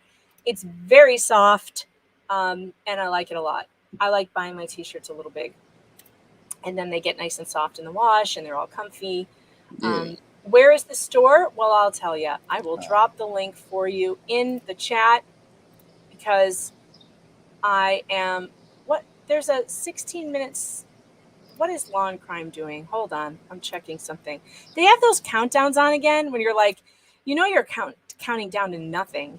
You're just playing with my emotions at this point with your 18-second countdown, because as soon as I switch over, it's gonna be nothing but talking heads. All right, you do all need a mega pint for Johnny, and so it literally is a historic event. And if you want your historic memorabilia, much like a piece of the Berlin Wall, you can find those things in the merch store. Tess Parker, thanks for the super chat. Art Z is a troll. You want me to take care of that? I did not see it. DJ Southpaw, one of my mods is in the room. So DJ, if that's a problem, you can take care of that, unless this is someone on Facebook and then I have to do it. Are they a troll, or are they just an Amber supporter? Because it doesn't necessarily mean if they're a troll. not, if they're just an Amber supporter, then we kind of just have to let that go. I don't have a whole lot of rules in my chat. Tammy Southworth just sent a $20 super sticker. I love you, Tammy. You've become my new favorite chat member. And if you want to become the next favorite, send the next super sticker or super chat. You will be my new favorite. All right, Berlin Wall, nice analogy. Well, when I was a kid, it was a very big deal to get a piece of the Berlin Wall. Yeah. And during historical events, these things come up, and this one, it's going to be the mega pint. If you want to remember this moment in history, you're going to need a piece of memorabilia for that. In 200 years, when Pawn Stars is on its 4 millionth season, some person's going to bring in a Megan Fox mega pint and say this was made during the historic trial of Johnny Depp, the Amber Heard, and they will get $100,000 for it. Oh man, that would be hilarious. Foxy Fox says, "I do not want to remember this crap." Yeah, you do. I do. I want to remember all the laughs and all the fun we've had, because we've had so much fun. If you are just tuning in, we are waiting for the verdict. We don't know when it's going to be released. It's up to the jury. We were going over jury instructions to see how hard this might be. Let's go back to those because we weren't done. Let's go back to the jury instructions. We are now going over what the jury has to look at when they are deciding Amber's case against Johnny, because there's two different defamation cases going on here. There's Johnny's against Amber's and Amber's against Johnny. And right now we're looking at the jury instructions for Heard's case. Now, we already went over Adam Waldman's statements. Gadfly and I both agree that those statements are true, are mostly true. Agreed. And we believe that Adam Waldman believed it 100%. We do not believe he made any of these statements knowing them to be false or acting with malice. We don't believe that. And I don't think the jury would either. Number 2, are any of the statements about Ms. Heard? Well, obviously all 3 of them are. But if they are true, remember, that's not defamation. Number 3, were any of the statements seen by someone other than Ms. Heard? Yes. Are any of the statements false? I don't think so. Nope. I really don't think so. Were any of the statements made with actual malice? This number 5 is the most important part of this particular set of questions.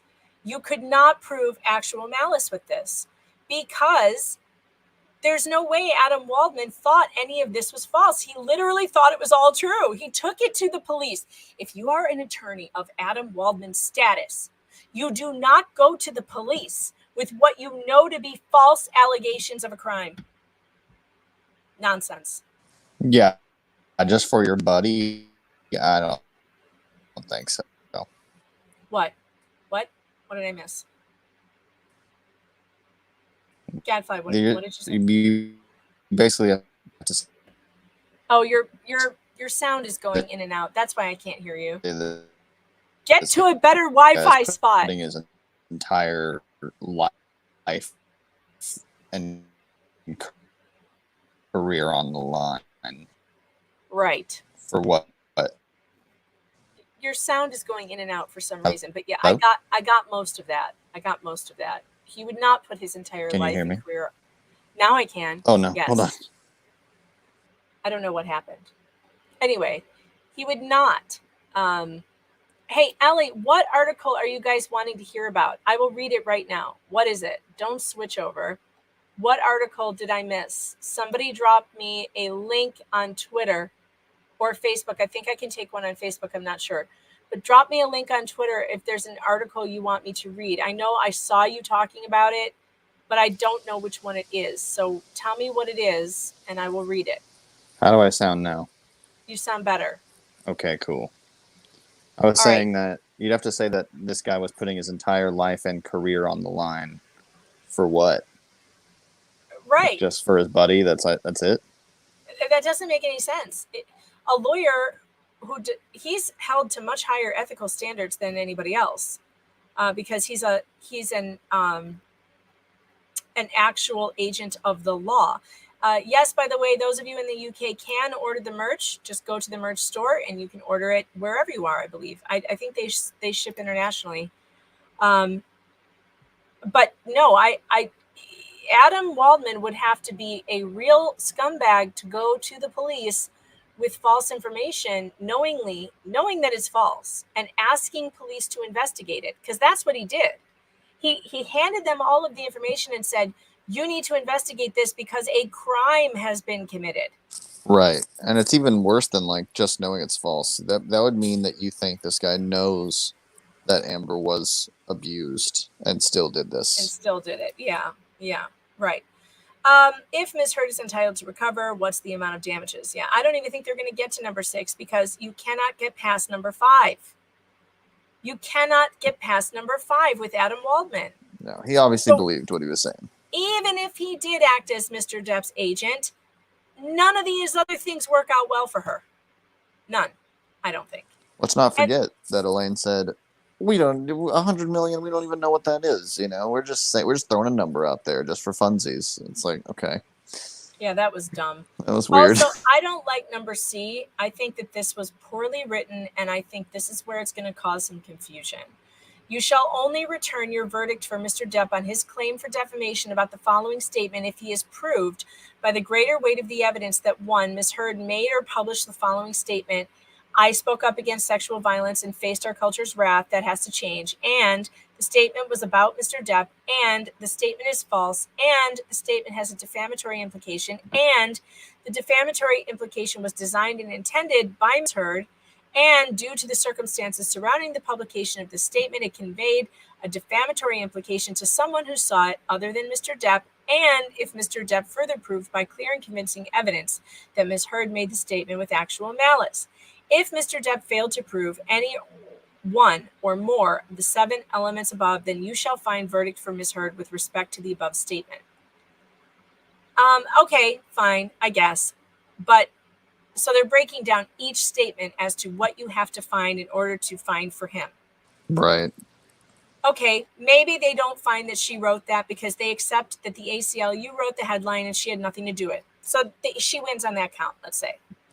Number 2, you shall only return your verdict for Mr. Depp on his claim for defamation about the following statement if he is proved by the greater weight of the evidence that Ms. Heard made or published the following statement. Then 2 years ago, I became a public figure. Well, we know she wrote that. The statement was about Mr. Depp. Yes, the statement is false. I believe so. The statement has a defamatory implication about Mr. Depp, and the defamatory implication was designed and intended by Ms. Heard, and due to the circumstances surrounding the publication of the statement, it conveyed a defamatory implication to someone who saw it other than Mr. Depp. The only problem for me is that she did factually become a representative of that, so people could be like, well, that statement's technically true. It's the second half of it that would be called into question, because the first half. Why did she become that? Yeah. Oh, I mean, if I was on that jury, I'd be like, look, I get what technically we're looking at, but for the greater good of the world, so we should still just fight in favor of him. All right. Everybody wants me to read some article by Doug Stanhope. So does anybody know what publication it's in? Because that doesn't give me a whole lot of... Let me see. Is it about Amber Heard? Yeah, he's friends with Johnny, and he said something about her, and I think her lawyers went after him or something. Well, here we go. The wrap. All right, hold on. Well, wait a minute. Are you talking about back in 2016?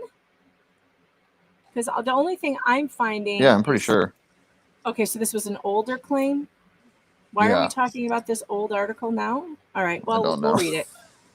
Okay, I'll read it. Hold on. People like Doug, I guess. Maybe that's why. I don't know. Is this a new... You guys, somebody please tell me. Am I looking at the right thing, or is there something new? I'll show you what I'm looking at, and then you tell me if this is it. Oh, for God's sake, the pop-ups. Okay, we're on the wrap. Johnny Depp is being blackmailed by Amber Heard. Here's how I know. Guest column by Doug Stanhope. Ooh, I never read this. This is fun. Actor's friend, comic Doug Stanhope, says Heard was threatening to lie about him publicly in any and every possible duplicitous way if he didn't agree to her terms. Wow. Update. Amber Heard's attorney says the claim that Amber Heard is blackmailing Johnny Depp is unequivocally false. It's almost 4 a.m. and I can't sleep, not even dozing off. Today, a friend of mine was pilloried in the press for domestic violence. Coupled with a picture of his wife with a bruise, he was murdered on social media. I watched it happen and I didn't say a fucking word, even though I knew it was bullshit. We'd watched it build like this since before they were married. We'd watched her manipulate and fuck with him for years. We didn't say a word. To each other, yes, but never to him. Very common. When your friend is in an awful, abusive relationship, man or woman, and you risk weighing in that their counterpart is a demon, you know the odds are they will jump right back into the fire and then dump you from their life for being honest. That's so true. Super true. Super true. It's very, very touchy telling someone that they're in a bad relationship. You have to be very careful with that. Most of us have been on one or both sides of this coin, choosing to be blinded or removing the people who have clearer eyes that can guide you. The fact that Hollywood and the entertainment industry at large and society as a whole turns a blind eye to domestic violence is abhorrent. But the tides have turned in such a way that the mere allegation that such a crime has occurred leaves the person accused as guilty without due process. My girlfriend Bingo and I have known Johnny Depp for a few years now. We have watched Amber Heard fuck with him at his weakest, or watched him at his weakest from being fucked with, for the entire time we've known him. And we didn't say shit, because he's Johnny Depp. And we didn't want to be thrown out of the circle for saying that the emperor was being stripped of his clothes. Wow. How do we not know about this article? I knew about it. I didn't bring it up, but because he talked about it on Rogan recently, actually, again. But wow. I didn't bring it up because it was a while ago and it wasn't really relevant to Johnny's claim, but it is pretty bad. Witness testimony. We saw it. I saw this with my own eyes. No, that's it. That's important. Yeah, they should have brought him in probably. They should have. It isn't my place. It isn't my place to name people who agreed with us, but I couldn't name one person closely associated with him that didn't feel the same. Oh, I could have told you that. But nobody said shit to his face. Bingo and I were at Johnny's house for most of that Saturday until just before the alleged assault. We assumed initially that his dour mood was because of his mother's death the day before. But he opened up in the most vulnerable of ways that it was not only his mother, but that Amber was now going to leave him, threatening to lie about him publicly in any and every possible duplicitous way if he didn't agree to her terms. Blackmail is what I would imagine other people might put it, including the manner in which he is now being vilified. We stopped not saying shit. Bingo and I together and then separately told him how much we were aware of this manipulative asshole, how his closest circle had all agreed on this since the day we met, and that we all feared that telling him outright might alienate us all. Love makes you do funny things. I told him the truth, and I half expected to be asked to leave. But I wasn't seeing Johnny Depp. I saw a naked emperor, and we told him to get dressed. Other people came in and out during the afternoon, all verifying that we'd been cowardly, saying things only behind his back for so long. He seemed dumbstruck that nobody had ever come clean about this, and he thanked everyone for being honest. He still pronounced his love for Amber. Johnny. But was presciently aware that she was going to pull off some kind of ruse to fuck him over. He hadn't slept in days with anxiety. You'd call him paranoid if you didn't know better, but he knew better and he was right. As he finally felt like he could sleep, we left him. From what we now read in the news, later that night the police were called to his house for a domestic dispute. Finding no criminal act had occurred and no signs of physical abuse, the police left. Everything Johnny had told us that she'd been threatening had actually come to be. It blew up in the news, raced through the internet like a plague, and blew up on Twitter like it was the McMartin child abuse scandal. People are swarming with torches on social media. I watched it all happen ahead of time, and I watched it come to fruition today. And I haven't been able to sleep, again, because I didn't say shit to defend him. I've got to run down and get a delivery that's coming to my house right now. Hold on. You take over. I'll be right back. I'm taking over. My camera's not on because I'm charging my phone, and I'm just sitting in the bedroom, so don't ask me about it, all right? Just kidding. You can ask me whatever you want. Yeah, those situations happen all the time. I mean, the classic case would be like if someone's significant other, like, that's one of your friends, you know, and their significant other, like, flirted with you or something, like, aggressively flirting. And you, like, I mean, what do? Do you go tell your friend that happened? Because then they could just lie and say, no, it was actually the other way around. You know, stuff like this happens all the time. It's hard to try to tell a friend that who they're with is bad because you don't want to face the repercussions of it. It'll always turn on you. Look at defensive. They don't want to feel dumb for making that decision, or and they want to defend the person that they love and all that kind of stuff. Classic. Foxy Fox says, I say it to people's face, and then it's war. Yeah. Sure. Sure. Yeah, it's a very hard situation for a friend. I agree, Jennifer. Good call. So Rita, you're saying, can anyone explain if the jury is aware of what's happening outside the real world or not? They are not allowed to be looking at social media from the time the case started or the time they were called as jury members to still right now. However, an article like this was written in 2016. A lot of this information has happened before. The Sun case existed beforehand.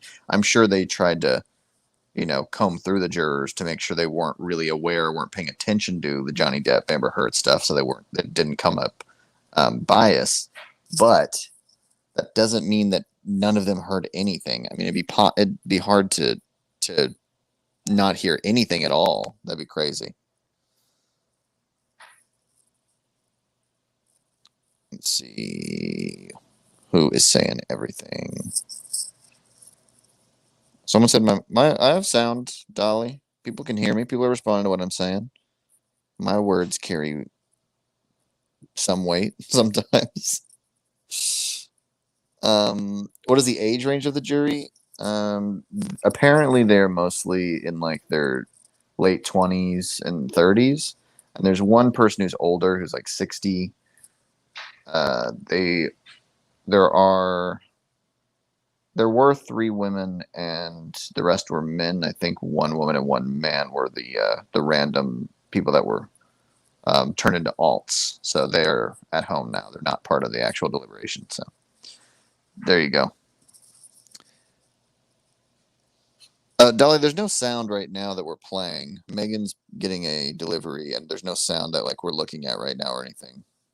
All you can hear is my voice. That's all you get for now, but it'll be soon. Katie, who was saying this in the article, that would be the comedian Doug Stanhope. He has been friends with Johnny for a while, so this was him saying that in 2016. Yeah. Okay. Where were we at? Hey, spam is back. Nice. I watched it all ahead of time. I watched it come to fruition today, and I haven't been able to sleep again because I didn't say shit to defend him. Why? Because I felt like in defending him, I would just come across as a sycophant trying to attach myself to a sensationalized story in order to further my career. A latter-day Cato Kalin. And now as the sun is coming up, I realized not saying shit to defend him is a far worse crime of ego. To leave a friend hanging so you don't look like a suck-up. I and the we that were there aren't suck-ups or apologists. We were witnesses. I didn't jump into the fray because I was weak. It was because I didn't want to look like a name dropper. I'll name drop now. Johnny Depp is my friend. But any one of my friends will tell you, I always call them out on bullshit. Abusing women is bullshit. Johnny doesn't abuse anyone. And he told me that day ahead of time that she'd put some kind of shit like this. That she would pull some kind of shit like this. Johnny Depp got used, manipulated, set up, and made to look like an a-hole. And he saw it coming and didn't or couldn't do anything to stop it. God, why didn't he go with his friends to a hotel? I don't know. Oh my God, she wouldn't have been able to do it to him if he had that night. He may never talk to me again for saying it, but I'd never forgive myself for not coming to his defense out of fear or ego. I stand up for my friends and I tell the fucking truth. Well, it's too bad he didn't stand up at the time. Yeah, I mean, yeah, yeah. I mean, sorry, Doug, but I mean, I think he probably appreciates your apology on that. Oh no. How is the porn bot back? How? Yeah, that's what I was saying. They're back. Now They're back in action. They've subscribed to the channel because I didn't put the subscriber link up. Oh, hold on. That'd be so funny though. That would be so funny if the porn bot subscribed to the channel. Totally. I forgot to act. You go to like 100,000 subscribers immediately because they're just oh my God. on the bots. Oh, okay, awesome. sub mode activated. The get wrecked, porn bot. Get wrecked. Oh boy. What did I miss while I was gone? Anybody have anything good to say? The porn bot subscribed. Did anyone have anything good to say? No, absolutely not. This chat is complete. No, I'm kidding. Yeah, people were asking good questions. They were asking like, what do you think the jury has seen outside of the case? And I was saying, I'm sure that they combed through that to make sure that people weren't too aware of things coming into it. But it is possible that someone saw that article from Doug Stanhope. It's possible that people saw stuff from the Sun case before. I don't know what the jurors saw before coming into it. I'm not sure. Well, and then what about just over this weekend? They're not sequestered. They were at Memorial Day parties. I know. Are you telling me no one said anything to them about this? Or even not even to them, but they didn't overhear people being like, that Amber Heard is the worst liar I ever saw, you know? Well, here's the thing, though. I think it doesn't necessarily I mean, it might matter for them personally, but I don't think any of them would go back into deliberation and be like, hey, so over this weekend, out of fear that, there'll be an honorable jury member there who's like, I'm going to tell on you. You know what I mean? So I don't think even if they did hear stuff outside that they'd bring it into the courtroom. No, I don't think they would. But I mean, if you are saying that they're supposed to make a decision and not bring anything from the public and what the public is saying into that decision room, I think that's an impossible ask. Especially when you're dealing with two celebrities. It's absolutely impossible. It's impossible to avoid. They can't even go grocery shopping without seeing the covers of magazines in the aisle. Right. Oh, and the Inquirer right now has Amber Heard is the most hated woman in Hollywood on it. It literally has I that agree. headline. That's true. That's actually the truest thing the Inquirer's ever said. Well, I mean, I just think it's hard to say that they're not going to be affected by any of it. Of course they are, but is that going to sway their case one way or the other? I don't know. Oh, sorry. Go ahead. This case it's pretty clear to me. Although we're still waiting for a verdict, it is now. Well, it's only 11:30. God, it's early. Dang. I know.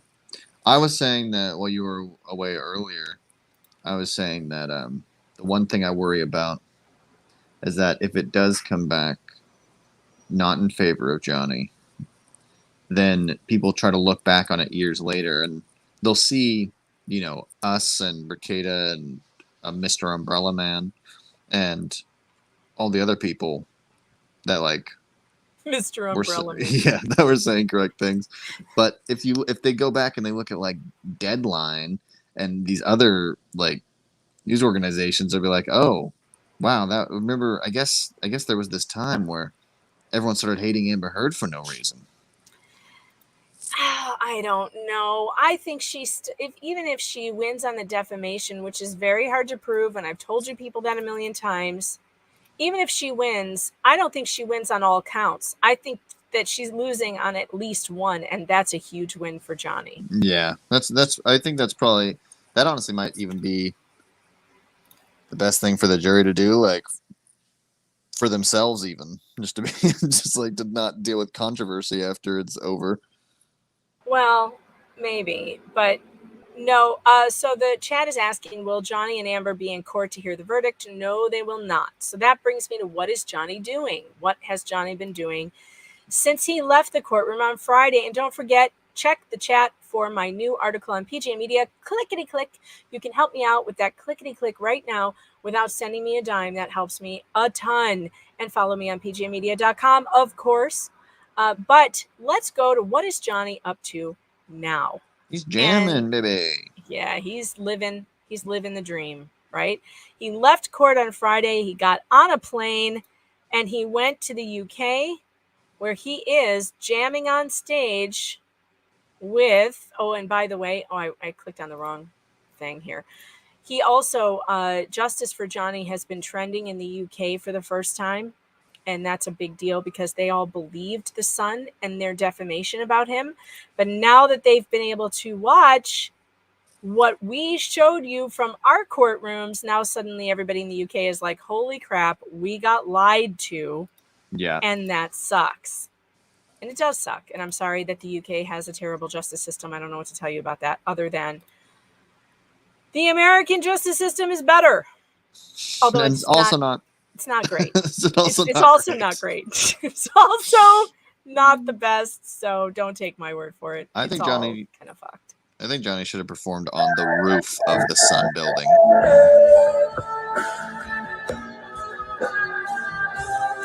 So this is what Johnny's up to, in case anyone was wondering. Nice.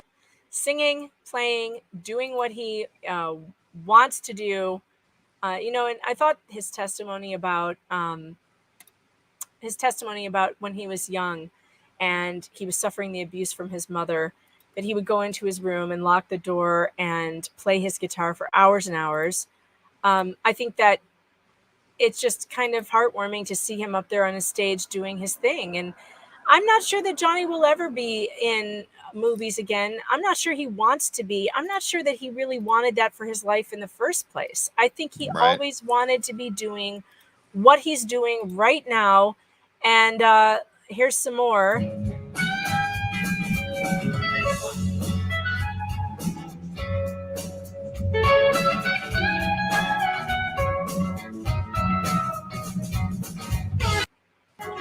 Pretty cool. Pretty cool. Yeah. No, and I get it. You know, I definitely didn't suffer any abuse from parents or anything like that. But I know that whenever I have, you know, strong anxiety or whatever, the best thing for me is just to like start making music, regardless of what it is. Yeah, I mean, yeah, you're a musical person, and music is very therapeutic. We actually talked about this on the stream about your songs in particular, how we were all feeling so gaslighted and miserable after listening to Amber on the stand, but your music really helped cheer us all up and make us happy again and feel good and laugh and know that we're not crazy. We all agree. Yeah, we do all agree. Thank you for saying that. Very nice of you. And Ricci says his true love is music. That's right. Yeah, it was, obviously. We have heard the rumors that he showed up on a call sheet for Beetlejuice 2, and maybe he will be in movies again. But it sounded to me, getting to know Johnny through this trial, sounded to me like he's never been into movies. He doesn't watch his own movies. He just doesn't. He wanted to be a rock star. Now is maybe his chance. And I think if the Hollywood vampires come anywhere by me, I'll buy a ticket. I'll go. Yeah. Who is this that he's on the stage with, by the way?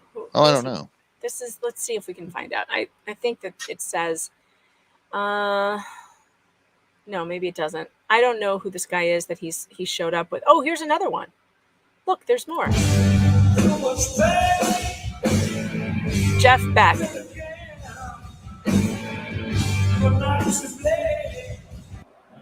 So he is with Jeff Beck, whoever that is. Okay. I don't know who that is. But I mean, good for him. And of course, Eve Barlow is making a big deal out of it, saying like, oh yeah, he's really a victim. Look at him. He's out there touring now. And look at him. He's not canceled at all. And it's like, what are you talking about? He was fired from 2 of his biggest franchises, Eve. Playing as a guest guitarist for some guy I've never heard of is not exactly a comeback. It's just a fun weekend, you asshole. Like, yeah. He's trying to unwind. It's time for the simping for Johnny comments. So if anyone is going to simp for Johnny, now is the time. Your comments will make it up onto the screen. Look, I mean, people have been watching this trial so like religiously for 6 weeks, and they're tired. Imagine being there every day and having to deal with all of this nonsense. And all you want to do is just go play music with some friends for a couple days, so you don't have to sit in your bedroom and stress about what the verdict's going to be the whole weekend. This seems like a pretty obvious thing to do. It's obvious. Of course it is. And also, can we just say, I'm just happy to see him having a good time and not in that courtroom anymore. He's done. He did what he came to do. It doesn't matter he doesn't care what the verdict is. I mean, of course, I'm sure he'll feel better if he wins. Yeah. But I think that wasn't the point for him. It was, I need to tell my story. I need to tell people what really happened because I've been lied about for so many years. I'm sorry that Jeff Beck is a legend. I don't know why I don't know who he is, but I just don't. I know the name. I'm just not familiar with any of his music personally. I just don't, and I probably should. And I agree with the statement that Johnny has won no matter what. He has proven his point to the world, which is that he was involved with an extremely unstable and dangerous woman. And we've all learned a big lesson from it, and that is that we should believe evidence and not allegations that are unproven. I have written an entire book about this. You can get it on Amazon. It's called Believe Evidence, The Death of Due Process from Salome to #MeToo. You can find it on Amazon.com right now. It's on Kindle for like $3. Cannot go wrong. You will find in here any answer to anyone who tells you, oh no, we have to believe women. You can just pull out the references from this book because there's chapter after chapter of treacherous, lying harpies throughout literature and history who lied purposefully to imprison and even murder men. So please stop it with that nonsense. Yep. All people are capable of treachery and lies. Everybody can lie. It seems pretty obvious, but some people need to hear it for some reason. Everyone has the capability to lie. Why isn't TMZ stalking Amber like they're doing to Johnny? Well, to be fair, there was an article in one of those, junk press things highlighting her house where she's waiting, and like it was like an architectural thing, like, oh, look at her house, this is where she's waiting, and it was for sale, so we got to pull up the pictures, and I thought that was kind of distasteful. Yeah. Especially when someone is saying that they're getting death threats and stuff. Like, maybe you shouldn't put pictures of her house up of, I don't know if she actually is getting death threats, and I don't know if I believe that necessarily, but just as a matter of journalistic integrity, maybe you shouldn't put photographs and maps to where she is right now. Yeah, I mean, to her like defense, as much as I don't want to do it, I'm sure there are some crazy rabid Johnny fans that would have been on his side regardless of the evidence that have sent her death threats. That probably has happened. And there are some weirdos in that crowd, like the ones that came to the courthouse. Some of the testimony from LawTube, who was waiting in line with those people, some of them are literal, actual stalkers. Yeah, for sure. Johnny stalkers, and they're one woman was claiming she's been dating him for many years, and it's a big secret, and she was showing them text messages that she claims to have been from Johnny, and it's like she's getting catfished. Yeah, she's getting catfished for sure. Many of those people are like suffering from mental problems. Like, I think that I feel sorry for a lot of celebrities who have to put up with the kind of stalkers and stuff that happens. Yeah, and don't get me Johnny wrong. certainly has a lot of those, and those people are absolutely unhinged enough to do weird stuff like that and go after her. Yeah, and she has. Thank you for pointing that out, Dolly. She has an innocent child with her. Yeah, she does. No one wishes any harm on Amber. No one. And except I do wish that she would be charged with perjury, though. I'd like to see that. Yeah, I wish legal punishment, but I don't wish any like physical harm against her. I don't think it's necessary. No, especially with a child around. Certainly not. No one wants that. And I just don't think anyone should be like hiding outside of her house or stalking her at her house. I don't believe people should do that kind of stuff. When you're at your own private property, no matter who you are, that should be off limits. Should be off limits. Yeah, even with her like smaller celebrity status, I'm sure that she has dealt with creepy stalkers that are probably like, "Oh, you're so pretty," Yeah, that happens all the time. And yeah, Andrea, I agree with you. If anything, people are concerned for her daughter's well-being, and that's what we've seen here. We have not seen any of you making comments about microwaving a baby. No, that didn't happen. Not here. No. Maybe someone somewhere said that, but considering her a loose affiliation with the truth, I doubt it. And people everywhere say everything. So just because like one person said it to like be super, edgy or it's like, so it doesn't mean anything. Yeah, right. People have said worse things to me on Xbox Live. All right. It's okay. Oh God, people have said way worse things to me. Way worse things. In fact, when I was attacked by an internet mob, they were sending me like threats about doing terrible things to my children. Like not like it was like scary stuff. Like I can't repeat it because I'm sure I will get struck for it. But I mean, really bad stuff. But again, people are weird on the internet. There's weirdos out there, and like you just have to turn it off and move away from the computer for a while, and it'll calm down. Everything will calm down. Everything will be fine.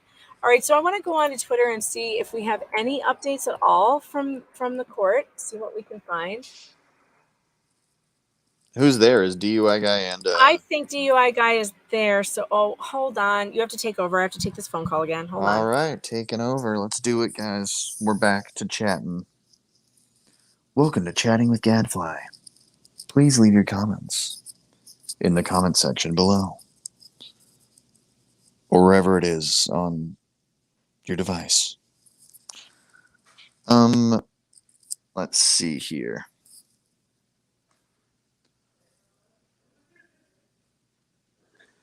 Okay, Anita says the only fear I have for that baby is if Amber is this unstable and can hurt someone so bad, what's to say she won't turn against that kid if it says no to her? I think that's a fine concern to have. I just don't think that we should assume that she would necessarily be violent to her kid just because she was violent towards her husband. They're not necessarily the same thing. So, you know, I wouldn't want to do a Minority Report thing on her and say that she's going to be a bad parent. It's totally possible she'll be a good parent, even if as crazy as she is. You know, we really don't know. You're welcome to assume yourself, though. I'm just saying I personally am not going to. But anyway, let's see.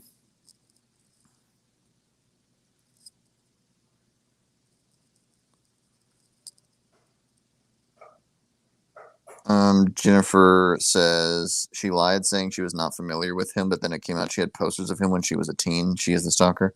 Yeah, I mean, no one believed that anyone wasn't aware of Johnny Depp. That would be weird to say, especially in America. It's very strange.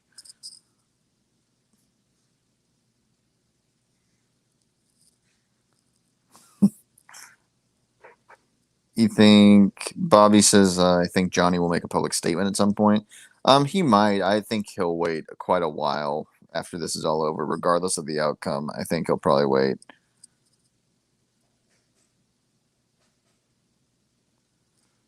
Jonesy says, I have no experience with children, so I need to watch what I say. I don't think I said anything bad about children, but I'll take your word for it. I'll watch what I say. I'll watch the words come out of my mouth. Jennifer, you think she bought the verdict? I doubt it. I think she'll. I don't think that happened. I think we shouldn't get too conspiratorial. I think this case has happened in a mostly normal way.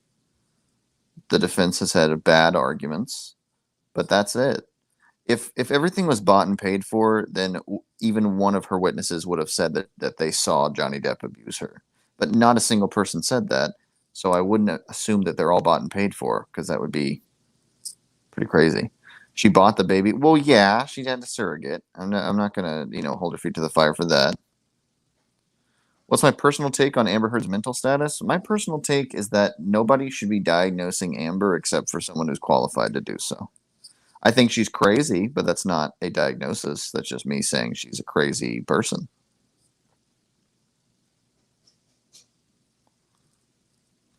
I don't even believe the behavioral people things. I think it's fun. I love the show Lie to Me. I think it's very interesting. Some of it can translate into the real world, but we don't use it in court for a reason, just like we don't use polygraphs for a reason. They're true to a point, but not true enough. There you go.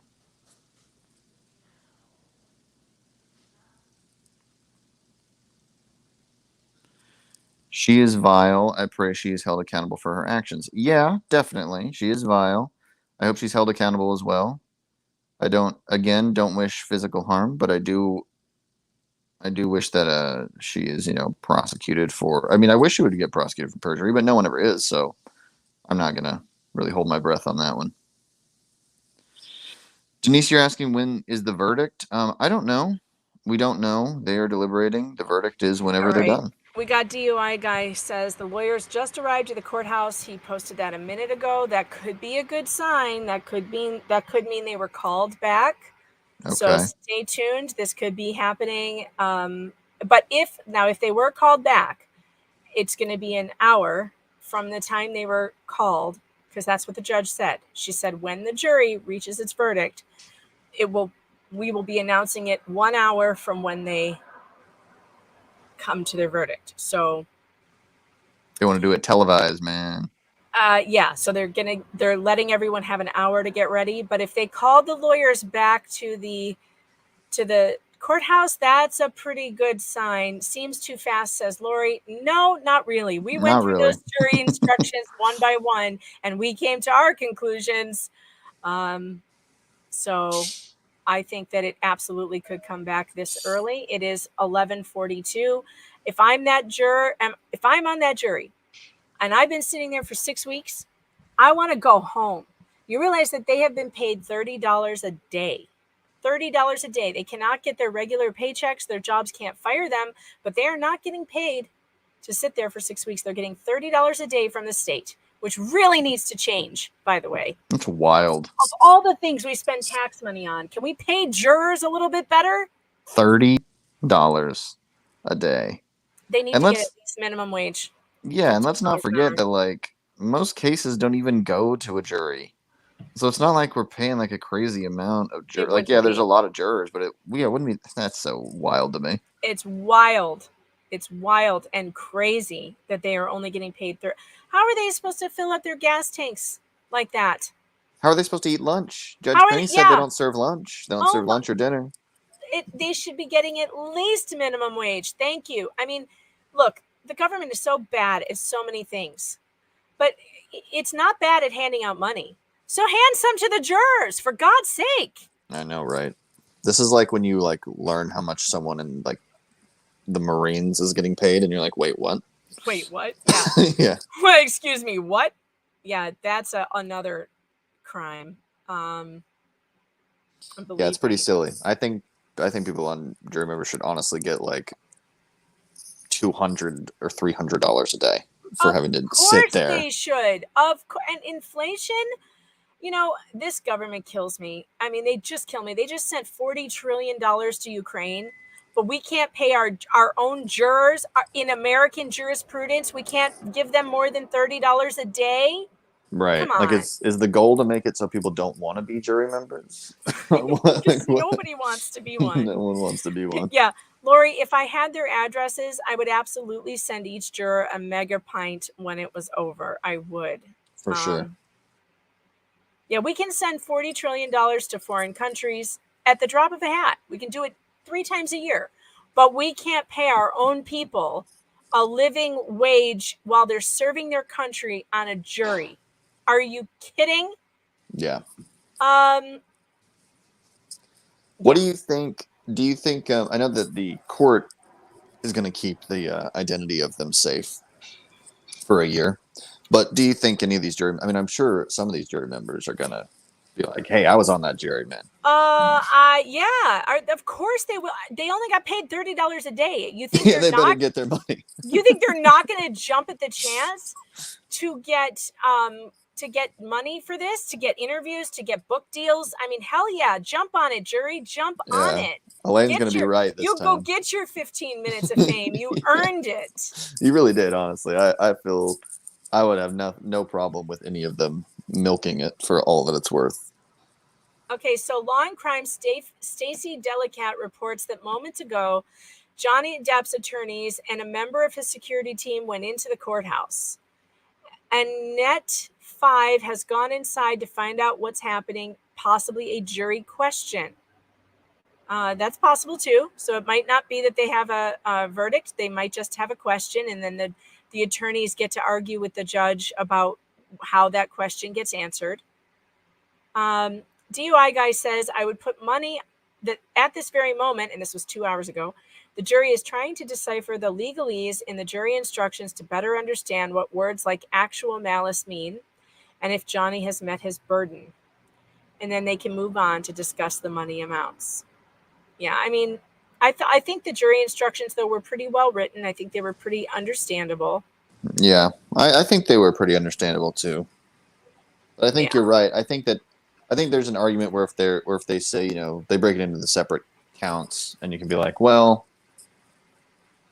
theoretically they could come to the agreement that she didn't write the headline, physically didn't write it. I think she endorsed it. I think she republished it, but if they come to that agreement, then they could give that they one could to her. say no on that one. They could give her, but I don't think they could give her the other two, to tell you the truth. But even if he loses 2 and wins 1, it's a win. It's a win.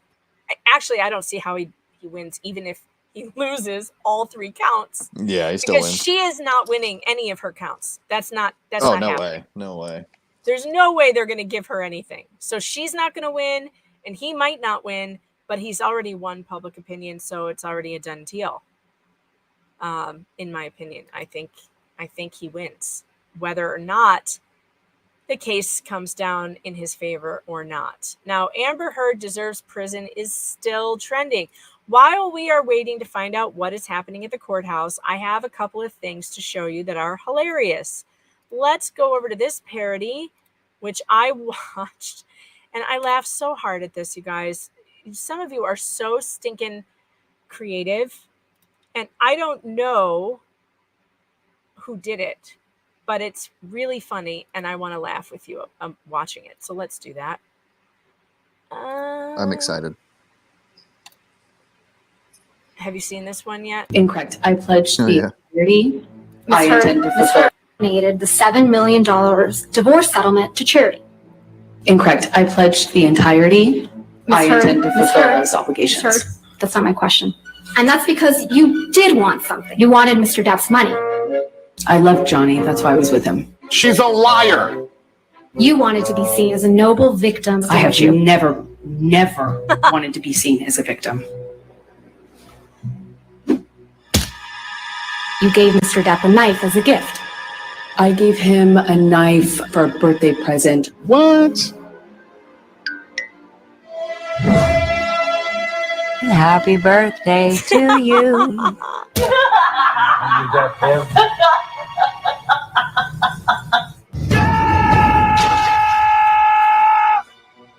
Aquaman. Got you that role in Aquaman, didn't he? Excuse me? No, Miss Vasquez, I got myself that role by auditioning. Your jealousy is so tragic. Do you recall? Objection, Your Honor. Hearsay. What? Objection, leading. Do you have? No. Objection, Your Honor. Is the black? Objection, Your Honor. Calls for speculation. Leading. Objection, leading. I'm trying. Objection, Your Honor. Hearsay. I don't have any more questions, Your Honor. All right. Thank you. You will not see my eyes again.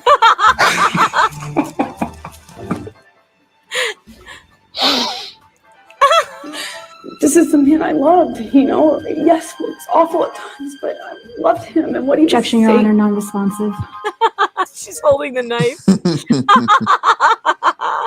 I mean, how great is that? That was pretty great. There's more. Hold on. I posted a bunch of them on Facebook, and the one with the crazy weird psychologist with the lip smacking. Yeah. Oh, that one's worth watching too. I'm gonna put that on too because it's so funny. If I can pull up Facebook, I appear to be having trouble, so I need to close some windows that I have too many open. We don't need jury instructions up. All right, there we go. Let's see. The jury has been instructed. Yeah. I actually enjoyed going over those jury instructions. I found it pretty interesting. I've never been on a jury. I went to jury duty, but I didn't get picked. So I had to sit there and answer questions. Did you purposely not get picked? I was honest. I was honest. And when you say to a bunch of lawyers, when they say, "What do you do for a living?" and you say, "I comment on news. I'm in the news business." They don't want you on their jury. Yeah, why would they?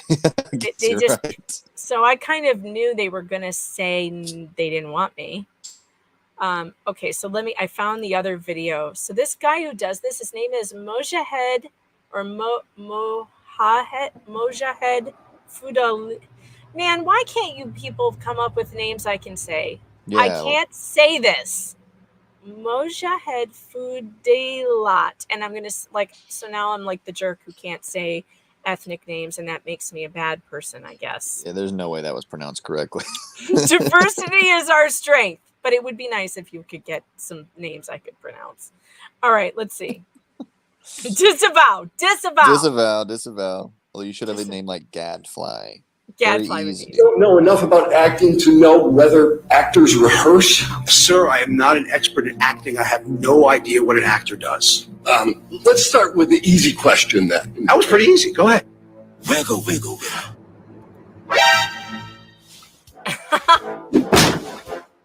Doctor, you're going to have to just answer the questions. Okay. You need to just answer the questions. Okay. Start.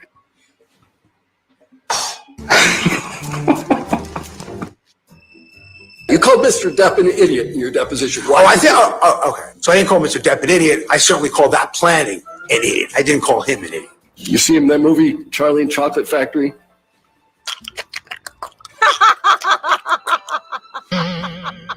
What are you doing, you slimy git?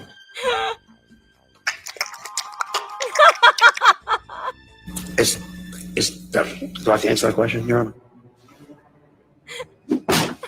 You have to answer questions. Yes, sir. No, you'll be happy to know I didn't see Willy Wonka. I didn't see 21 Jump Street when it happened, or whatever it was. No, I did not. You talked about the fact that Mr. Depp uses an earpiece. I read that, yes. You know whether Marlon Brando used an earpiece? Isn't he dead? You compared pirates to the depositions given in this case. And I apologize for what I said. Then I misspoke. You misspoke? You didn't make the comparison? Right now, just a second ago? Just a second ago, I may have said that I misspoke. I apologize, I misspoke.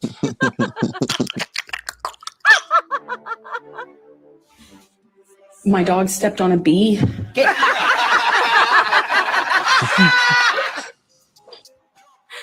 I don't know Mr. Depp's IQ. I don't know his overall functioning. So therefore, if I said it, it was an idiot in planning, which is what I meant to come across as. That guy's testimony was like just such a nightmare. I can't imagine. Oh, it was so good. It was so good. It was so good, and I laughed so hard. It was so good.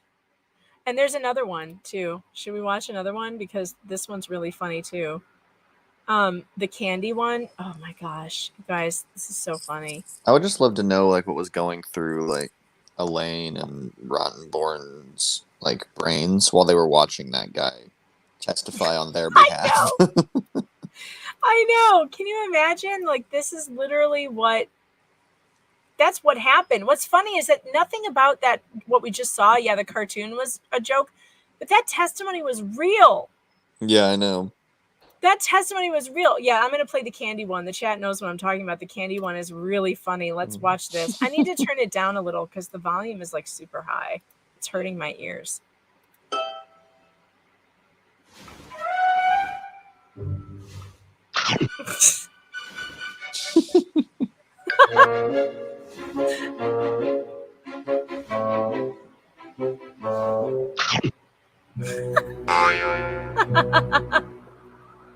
This is horrible.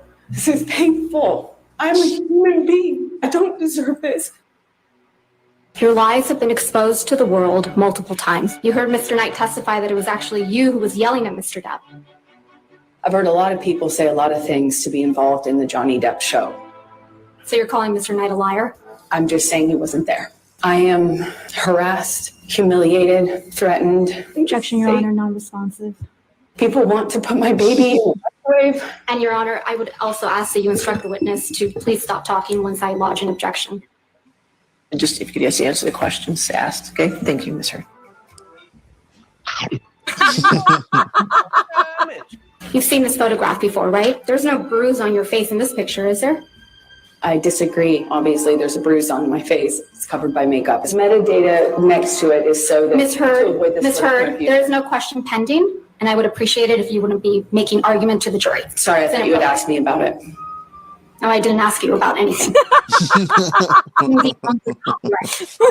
You edited out the portions that made you look bad before sending it to TMC.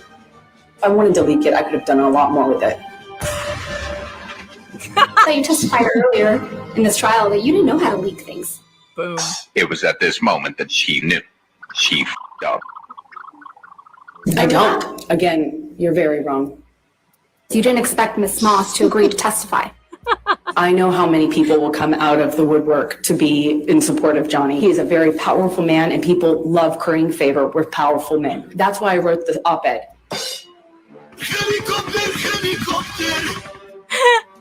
Curry favor and commit perjury in this courtroom? Excuse me? I didn't hear your question. You didn't hear my question?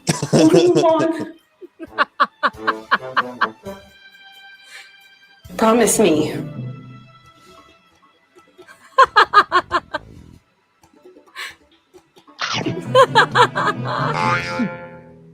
This is horrible. This is painful.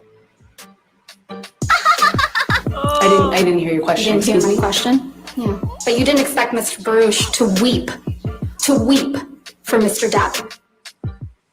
Man. Oh, those are so funny. I did love that part when Camille was just like, "Oh, really? You didn't understand what I said?" You didn't hear the 3 words that I said? Like, yeah. Come you on heard, now. You heard me. Yeah. Thought you said you didn't know how to leak things. I don't. I Wait, don't. but you just But wait, what? you just said you could do it better. Like this is what I mean. The jury was in the room for all that. They were there. They saw that. So we have to just like calm down. The jury's going to do the right thing. There's no way they missed all of that. That was the greatest close I ever saw. It was. She nailed her. And that second time coming back to the stand was such a mistake. Such a mistake. And So if you want to read about why I think it's a mistake, you should go over to pjmedia.com and click on my article that talks about why it was such a bad mistake for her. It's called "Why the Heck Did Amber Heard's Legal Team Call Her Back to the Stand?" And I go over all of my reasons why that was the dumbest thing that they possibly could have done. So click. I'm dropping it in the chat. That helps me a lot. Please share that on social media. If you are on Facebook right now, it will take you 2 seconds to click on it, share it on your page or in a group, and I would sure appreciate it. Yeah, I was gonna say last time I was on the road and it was like cutting in and out so much that I couldn't really stay on very long. But I was thinking that I think I read this somewhere, but someone was theorizing that Johnny went on the stand a second time just because his team wanted to bait Amber to come onto the stand a second time. Possibly. Because nothing really came out there. No. Except I did hear some what he did do, which I did on the second time I watched it, I realized, oh, maybe this is what he was doing, was they were able to put him on the stand to speak to his own character because they had attacked his character. They said that he didn't do any charity. Remember, they put a witness on the stand that said he did not give much to charity.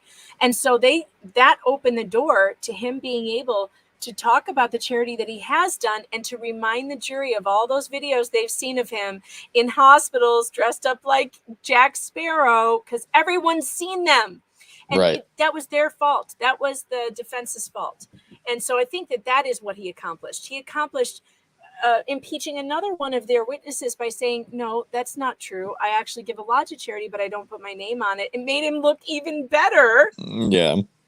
And they're so dumb that they allowed that to happen, but they did. They allowed it to happen. I've got a hilarious meme I want to show you guys. Oh my God, this made me laugh so hard. Remember when Amber was handing notes to Rottenborn all day? Little Post-it sticky notes? This is what he looked like by the end of the day. Oh, did you see the meme of her not writing anything? Yes, and I think it's on my show prep stuff. I just have to find it. I swear, that's weird. That's really she weird. She was just pretending to write, not actually writing. Yeah, but I don't know what I did with it. It has to be here somewhere. I'll look for it. But if you haven't seen it, we'll try and pull it up here. But I love Rottenborn covered in Post-it notes. That made me laugh so hard when I saw it. I was like, seriously, you people, you kill me. You absolutely kill me.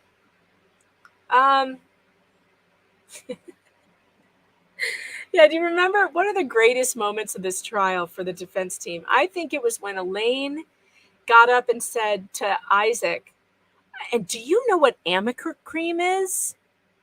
And do you know if she was wearing any Amica cream? But you wouldn't know if she had any Amica cream on, would you? It's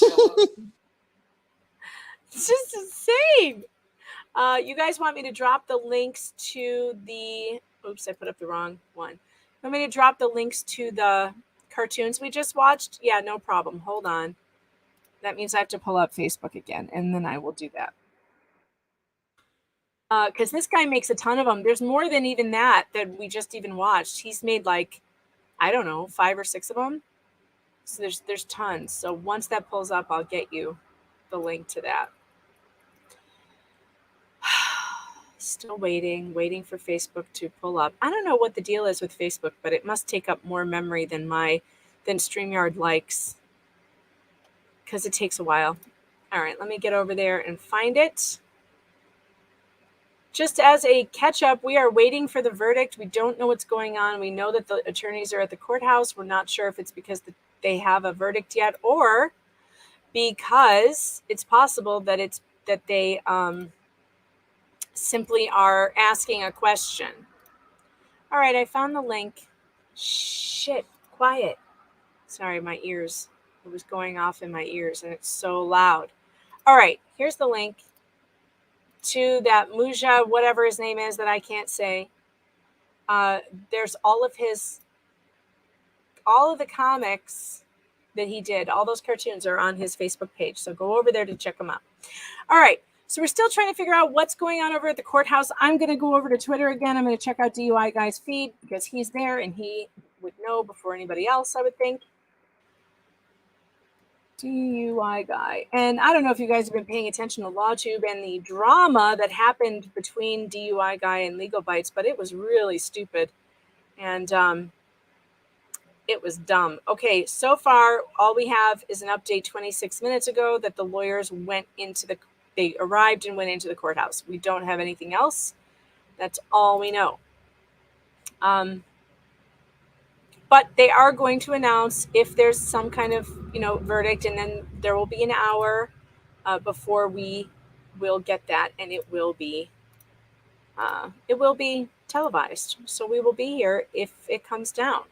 Now, this is a very good question, and I want to know which one of you, maybe I should do a poll for this. I should see how the other poll went.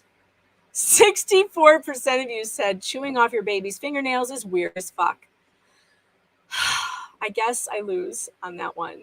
I lose. I thought it was very smart because then I didn't cut my baby's fingertips off with sharp scissors or sharp nail clippers. Because dealing with newborn fingernails is really tough. Okay, anyway, I'm going to do another poll in here. I forgot what I was going to even poll. What was I going to poll? I've totally forgotten. What was I going to poll? Somebody tell me, what was I going to poll? I forgot. I'm 46. I can't remember anymore.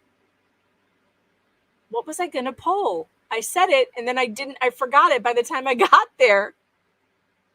And now we're talking about baby fingernails again.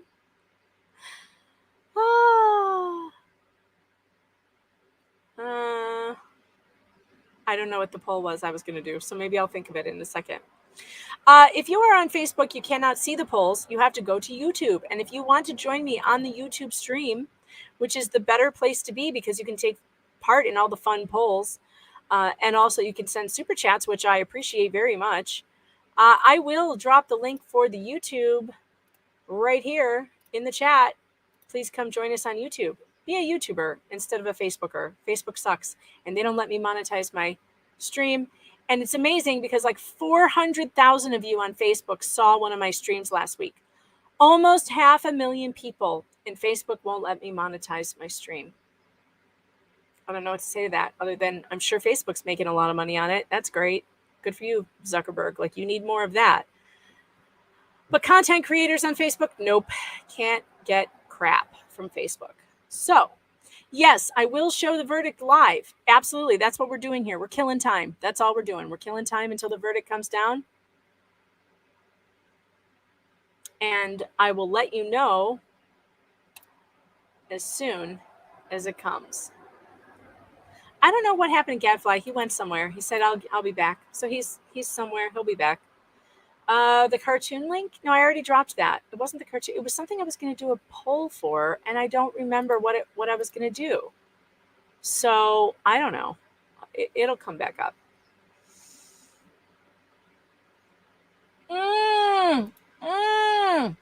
Melcy says, there was a grandma here where I live, and she snipped her granddaughter's tips off with an adult clippers. That's my worst fear. That's why I chewed them off when my babies were newborns. I chewed them off because I was terrified that even with those baby clippers, I was going to nick their skin. And the idea of causing a newborn pain like that just hurts me. And I can't do it. All right, so here's a good question. Oh, this was the poll I was going to do. I figured it out. Okay, I'm going to do Fia. Thank you so much for your $5 super chat or super sticker. I appreciate that very much. All right, I'm setting up a new poll. You ready? Ready for it? If you want to take part in this poll, you got to go over to YouTube. On the YouTubes, via the internet, through the Googles, get there, and you can answer the question that I have for you. Which one of the succubus freeloaders will crack first and write a tell-all? You know it's going to happen. You know it will. Will it be Rocky Pennington, Josh Drew, Io Tillett Wright? I object to that name. Or Liz Mars, the vampire witch hiding in the closet. Vampire in closet. Do I have all of them? I feel like Whitney doesn't need to be a part of this poll, and that's all I can only have 4 choices anyway, so that's what I'm going with. All right, everybody, if you want to go over and answer that poll, it is on YouTube. If you are not on the YouTubes and you are watching on the Facebooks, I would suggest that maybe you hop on over to YouTube, and if you do, make sure you hit that like button when you get there, because that helps. We need the algorithm to keep us hopping in the what do they call that? What YouTube suggests to people, recommendations, but they don't recommend stuff that don't have a lot of likes. So when you get over there on YouTube, hit that like button, make it thrash like a mackerel, and I will appreciate it. Sorry, I was eating some breakfast with the vacation peeps. Oh, you but I listened to everything. Breakfast? Good for you. Good for you. You ate breakfast? That was, I know. That was a short period of time. You ate fast. Well, is 3 pieces of bacon and 2 biscuits breakfast? I don't know. It is. It is. All right. This is the new poll question. Leaving out Whitney Hurd, which one of these 4 succuloters, freeloading, coven of witches and warlocks is going to break first and write a tell-all book? Is it going to be Rocky Pennington, Liz Mars, the vampire hiding in the closet, Josh Drew, or Io Tillett Wright? You can go on YouTube right now in the link I provided, and you can vote. So far, who's winning? Let me see. So far, Rocky Pennington is winning by 38%. I personally think I would vote for Liz Mars because she told the least number of lies on the stand. I would definitely vote for Liz Mars. I'm terrified of Liz Mars. I think she could convince me of anything. She can convince me to do anything. She is a demon. But I think Rocky might be the first to crack against Amber, honestly. She might be like, because Amber kind of threw her directly under the bus with what she was saying. Well, maybe, but also Rocky is in depositions, like lots of them, and so is Josh Drew, and so is Io Tillett Wright, where they've put their word. I think Liz Mars was first brought up in this case. I don't think she testified in the UK trial, did she? I don't know if she did or not. I feel like she was a new addition to this shit show. Yeah, I don't know. And if she was, and we know she's an LA grifter, right? She's like a love coach or whatever the hell. She's going to see this as an opportunity, I believe, to get that 15 minutes, get that clout chasing, and get herself a best-selling book to tell about that time that she was so high on drugs, she allowed Amber Heard to convince her to commit perjury. That's what I think. Yeah. And she can blame it on Amber, be like, bitch drugged me. I have no idea what happened that night. Right. And except for that, I was told to say this thing, and that's what I said. And I'm pretty sure that it was, and I'm sure that it was all a lie. None of it happened. And One of them's gonna crack. They're all One a of them bunch of will. grifters. One of them will. I think you're right on the Liz thing. She'll probably write a book about like how giving depositions is good for your sex life or something.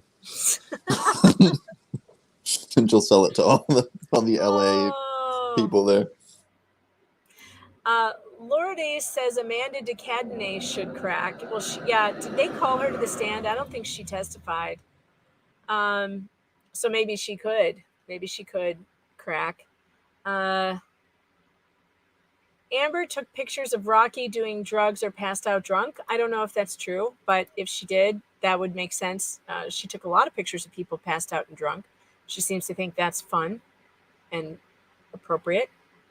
It's not, by the way. Do not take pictures of people passed out.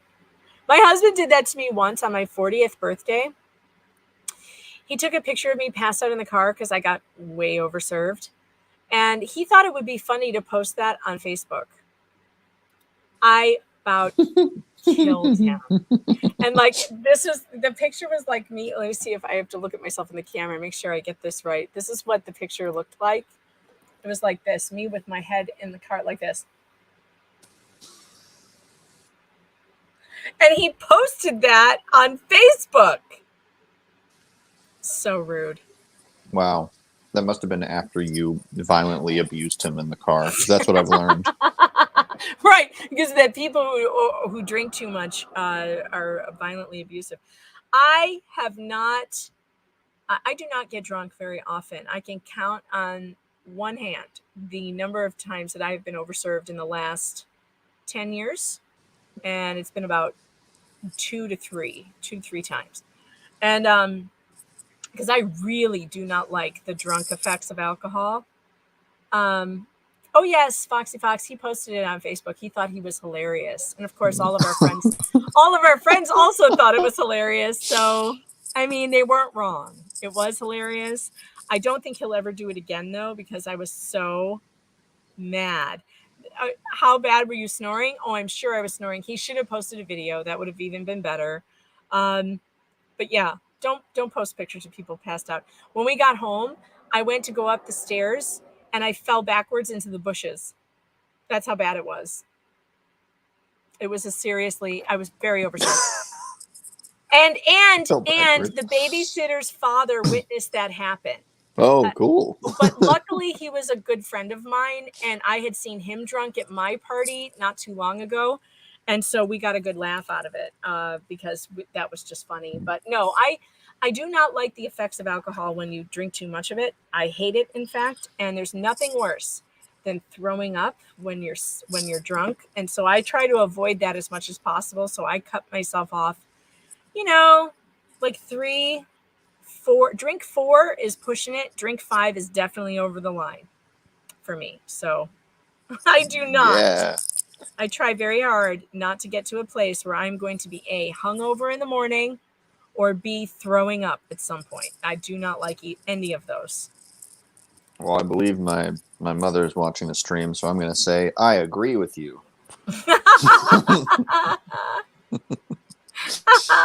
I only take 1 sip of beer when I drink, and I don't like the taste. And I go back to my water.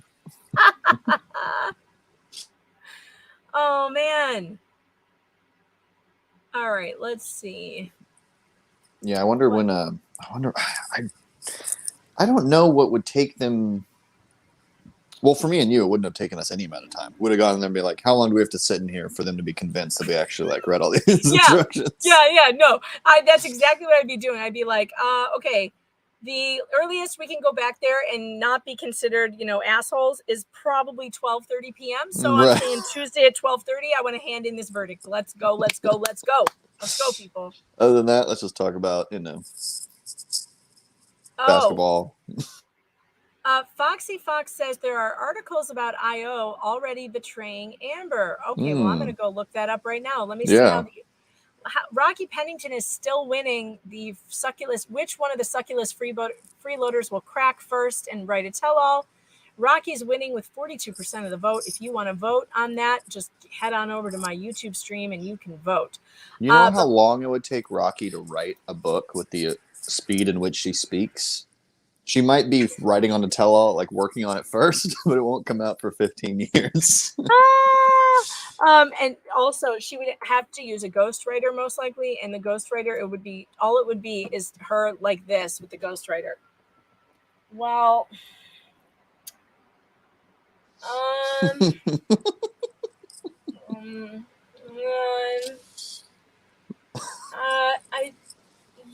I think that's what happened. he's like, no, I asked you what kind of coffee you got this morning. Natalie Seymour sent a super sticker for $10. You are now my favorite super chatter. And you go down in the ranks of my favorite people on earth. Thank you so much, Natalie, for sending a super chat. What? Fia, that doesn't make sense. Ricada said he would punch jurors for the win had he been a juror. I don't understand. What? Punch them physically? That doesn't make sense to me. That's not how you win friends. No, don't punch people. You can't win friends like that or change anyone's mind. Amber Heard should have taught everyone that. That's right. Oh, yes. Sorry. I should have said 10 pounds. I'm sorry. 10 pounds, 10 English pounds. You guys, I can't keep up with the different symbols for the different monies from the different countries. So I'm going to get it wrong. I say dollars, and I know that they're not dollars. I know they're other things, but my geography and my money talk is not up to snuff. You all need to start donating in Bitcoin. Pesos and rubles. I can't read any of those other symbols. I'm an American. I can't even read the metric system. I don't even know what a millimeter is. So you can't expect me to know what these different money symbols mean. I don't. I'm just always going to say dollars. I'm sorry. There's so many people in the chat that are sad now. That I don't understand the difference between pounds and dollars. I mean, you could have just said the metric system and you would have had some people be upset. But I don't. Meters, like no, none of that. Meters, all of that is like Chinese to me. You will give it to me in pounds. You will give me it in teaspoons, and I can't deal. Well, they tried to give it to you in pounds, but you called them dollars. That was good. DJ Southpaw, thank you for the $5 sticker. Please check your Twitter DM when you have time. Well, strangely enough, I have time right now. Well, look at that. I'm going to go over there right now and check my Twitter DMs. Is this from, I'm looking for something from Melissa. Oh, hilarious. Oh, for God's sake, the cats are all watching. The cats are all watching the stream. Somehow we have tapped into the cat entertainment genre. And this is wonderful. Wait till you see this. DJ, did you send me something? Because I didn't see anything from you, just from Melissa sending me more cats watching us on the big screen, which is hilarious. More cats watching the stream. Chat cats. Verdict watch 2022. Oh, I gotta tag you in this. True. Gadfly. There you are. All right, I'm tweeting that out. That is hilarious, and then I will share it with the stream. All right, so the cats really like this program, and it looks like the people might be dropping off because we're down to 8:59 now, but the cats are tuning in. Whatever it takes. Everyone left us. It takes. All 859 of you are worthless. Look at this picture. Yeah. Look at that. Hello, Is that a Chat cat? Kitty. Yeah, did you see the cat right there? Laying on the pillow watching us. I think that's a dog. That is not a dog. Zoom in. You tell Oh me my that's not a God. dog. It is a dog. I said chat cats in my tweet. First it's the metric system, and now it's cats and dogs. I had to go delete that tweet. Oh no! I have to delete that tweet. It's a dog. Yeah, first it's the Now I can't tell the difference between cats and dogs. I'm not going to delete it. I'm just going to update it. Oops. That's a dog. Chat canines. Wow. Amazing. Someone said earlier when I started speaking, their dog growled. Oh, no. Like, I'm sorry. Oh. That's great. LOL. See, and this is why you can't trust Melissa your just members. goes, it's a dog. And she's like 80 pounds, too. I'm sorry. My eyes are bad. I literally saw a cat in that picture. I don't know. I don't know what's wrong with me, Melissa. I don't know. This is what I'm saying. We have to be worried about the jury. Because if someone can look at a picture of a dog and think it's a cat. And it's a cushion, not a pillow. I'm scared to look at the chat. Oh my God. Oh, the chat is like, clean your glasses. You know what? I probably need to. Justin Jefferson, thanks for the $10 super sticker. You are the man. Yeah, that was not a cat. Julia, Megan Fox author, can't tell the difference in animals. No, I can't. You know what? I'm getting the glasses cleaner out right now. I gotta find my little handy dandy thing, and I'm gonna clean my glasses because truly, there's no excuse for that. I just mistook an 80-pound golden retriever for a cat. You're on your computer also, right? I know. This is a big screen. No, there's no excuse. There's no excuse for me not to be able to identify cats versus dogs. Am I drunk now? Maybe I'm drunk now, but I don't remember drinking anything. Megan She's drunk with power. Is seeing cats. Dogs are bots. Yeah, dog bots. Dog bots. All right, Dog Laura bots. says you sent me an article from Facebook. Well, where did you send it, Laura? Because if you sent it to Facebook, I'm not going to see it. I hope you sent it to Twitter at Megan Fox Writer. You can find me there. If you would like to find Gadfly, I'll put it on the bottom of the screen. That's my Twitter, his Twitter, and my sister's Twitter, Attorney Sings. Stephanie might be here later today. She has stuff going on. Okay. You better watch out with wild animals. You might bring a raccoon home. It's true. Can't tell the difference between dogs and cats. Megan has been on the mushrooms. Nope. Have not, but it sure seems that way. I will hand it to you. It's been a long 7 weeks. That's right. My cat stepped on a bee. I'm biased. And what's weird is that I don't like cats, so it's weird. Yeah, but I'm seeing cats. I'm a dog person, and I mistook an 80-pound golden retriever for a cat. Man. That and I wonderful. have no excuse. I am not drinking. That would be an excuse, but I have none for that idiocy. I have none. It is so hot in my office right now. I'm wiping my face because I'm sweating. It is 90 degrees in New York. My air conditioners are not in yet. That's why there's a fan on. You could probably hear that sound. What about those IO articles that somebody mentioned? Oh, yeah. IO articles. Let's see if I can find that. IO till it turns on amber. Let's see.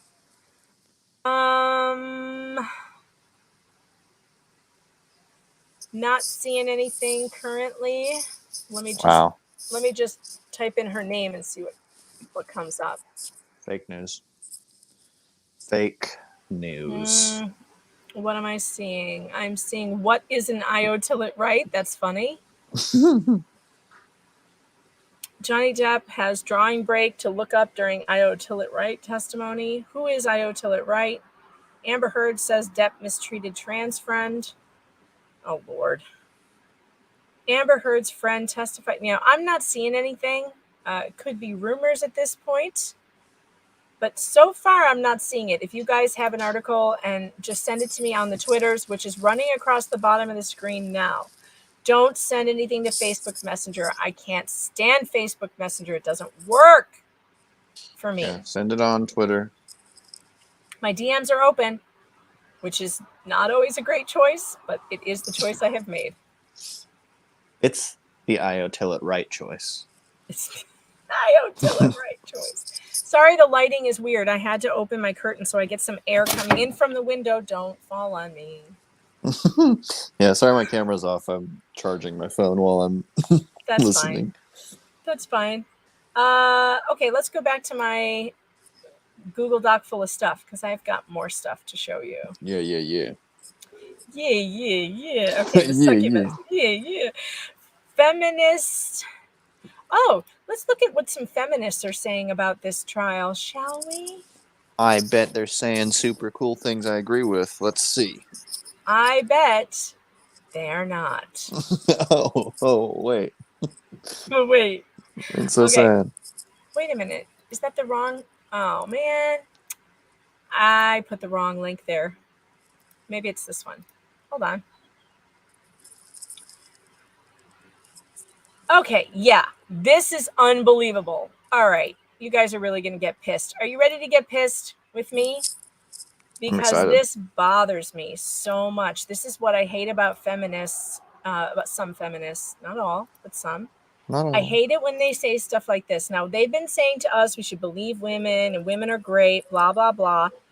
Here's just a girl tweeting, Camille Vasquez waiting patiently for old Johnny Depp to hop onto her pick-me vagina. Sorry, Camille, but you're not young enough, pretty enough, or glam enough for Depp to like you like that. I stand with Amber. Wow.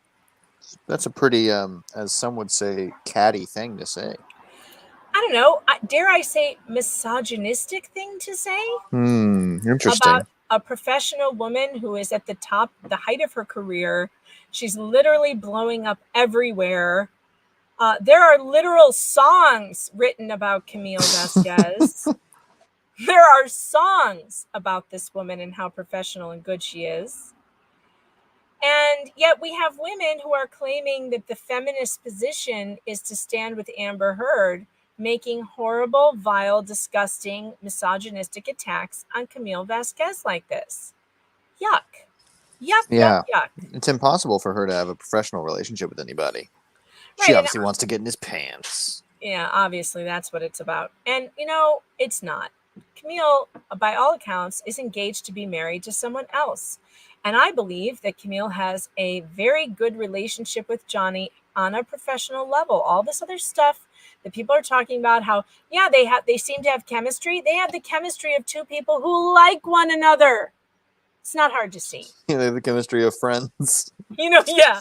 You mean the chemistry between friends, kind of like you and me? Yeah, it doesn't make any sense. People jump to conclusions, and I get like the simping online for like, oh, but we want them to be in a relationship. Why? Yeah, because you saw them on TV? That doesn't make any sense. And they're doing great. Camille deserves way better than whatever's going on in Johnny's life, because Johnny's life is a mess, okay? Look, ladies, if I could give you some advice right now, and Johnny some advice, Johnny, you don't need a woman right now. What you need is sobriety. What you need is to get your life together, find Jesus, put the drugs down, play your guitar, and stay away from the chicks for a while, okay? Stay away. Sobriety and sober buddies. Just hang out. Sober friends, yes. Sobriety, hang out on your island, play your guitar, get rid of the giant jar of cocaine, as fun as that is, put it away, give it away, throw it in the ocean. You don't need it anymore. You're not hiding from someone who's beating you anymore. And the kids, yes, thank you. Do it for your children. Be sober. Be a sober parent. It's important for your children to see you using alcohol responsibly and not destroying your life over it. And if you can't use it responsibly, then you need to stop. Totally stop. Full stop. All right. Yeah, full stop. I mean, we've told a lot of jokes here about drugs and stuff, but the truth is that drugs will and can ruin your life, harm your family, hurt your children, and it's not worth it. And I hope he has found that out. And I have a theory that he engaged in a lot more drug use and alcohol abuse than he would have if he hadn't been married to a vicious harridan who was cutting off his finger at random moments. That is possible.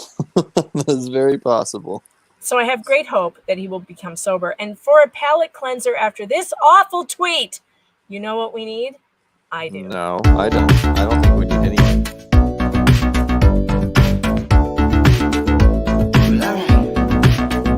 I fell in love last night. I saw an angel dressed in white in Fairfax, Virginia, and she had to fight a serpent in her sides that was spewing lies. But don't look in his eyes. I know that this is the end. When all the money ran out, so did all the friends. And right now, you're lying on the stand, legend, not the same, you understand. Come here, brighten up the room wherever you go. The sunlight will make you glow. Cut the liars, come back home. For real, what girl you give me, you just don't know. Come here, if I had to guess, you might be one of the best. Come here. Sleepless nights, insomnia, getting killed by all the deposition that's boring you. If you wanna be alright, well think about what a crazy lie can make it up. I know, you're all I require. You put the demon flame out while we get gaslit fire. Hope you never retire, 'cause I'll be fine. You're all that I need. Come here, brighten up the room wherever you go. The sunlight will make you glow. Cut the liars, come back home. For real, what girl you give me, you just don't know. Come here, if I had to guess, you might be one of the best. Come here, brighten up the room wherever you go. The sunlight will make you glow. Cut the liars, come back home. For real, what girl you give me, you just don't know. Come here, if I had to guess, you might be one of the best. Come here, brighten up the room wherever you go. The sunlight will make you glow. Cut the liars, come back home. Well, I had to do it. I'm sorry. I had to. Boo, Gadfly I had to. I sucks. love that song. Gadfly wrote and performed that song, sang that song. His voice is so great. I love that song. And by the way, you were wondering how come I'm not dancing while playing it? I am dancing in my chair. You just can't see me because I downloaded it as a video. And when I pop those up, I can't see myself on the side. I don't think you can either. But No. I was dancing. I believe you. I promise you. So one of the greatest moments during this trial for me, while we're on the subject, was the day that I discovered Objection, Hearsay. And while we're on a dance break moment, it's time to bring back Objection, Hearsay by the great Gadfly, because all of you love it, you know it, you're gonna sing along. Hit it. I used to be respected, people took me at my word. Then I became a lawyer representing Amber Heard. Objection, hearsay. Oh my God, I don't have a case. Objection, hearsay. Now I'm ashamed to show my face. Well, I'm a famous movie star, yeah, life is always fine. I sit down at my penthouse drinking mega pints of wine. Objection, hearsay. I don't know why we ever wed. Objection, hearsay. Who the hell poops in someone's bed? I object to everything. I may have an infection. 'Cause I say I object, the judge says that was your own question. Objection, hearsay. Court isn't supposed to be this hard. Objection, hearsay. How did I ever pass the bar? Well, just one final question, sir, and this one has been prepped. What is your name? My name is Johnny Depp. Objection, hearsay. How can you prove that that's your name? Objection, hearsay. Looks like we win and you are lame. Objection, hearsay. Objection, hearsay.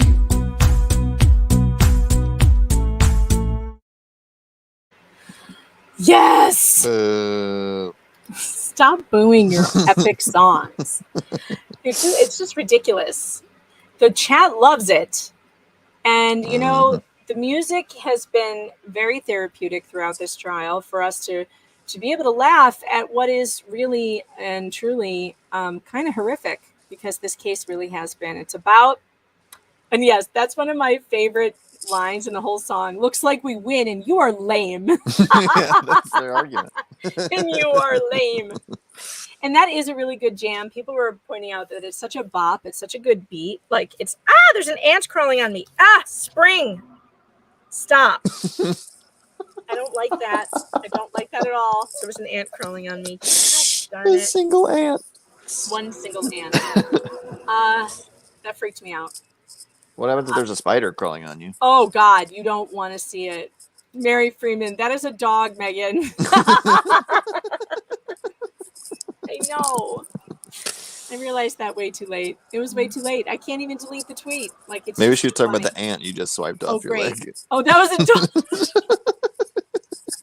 wasn't an ant. It was a dog. Now DJ is putting up pictures of ants. I don't appreciate that. Good. I don't appreciate that. That's. Now I feel like they're crawling all over me, and they probably are. They are. I can see them. No, I would agree with you with spiders, though. I hate spiders. Ugh, hate spiders.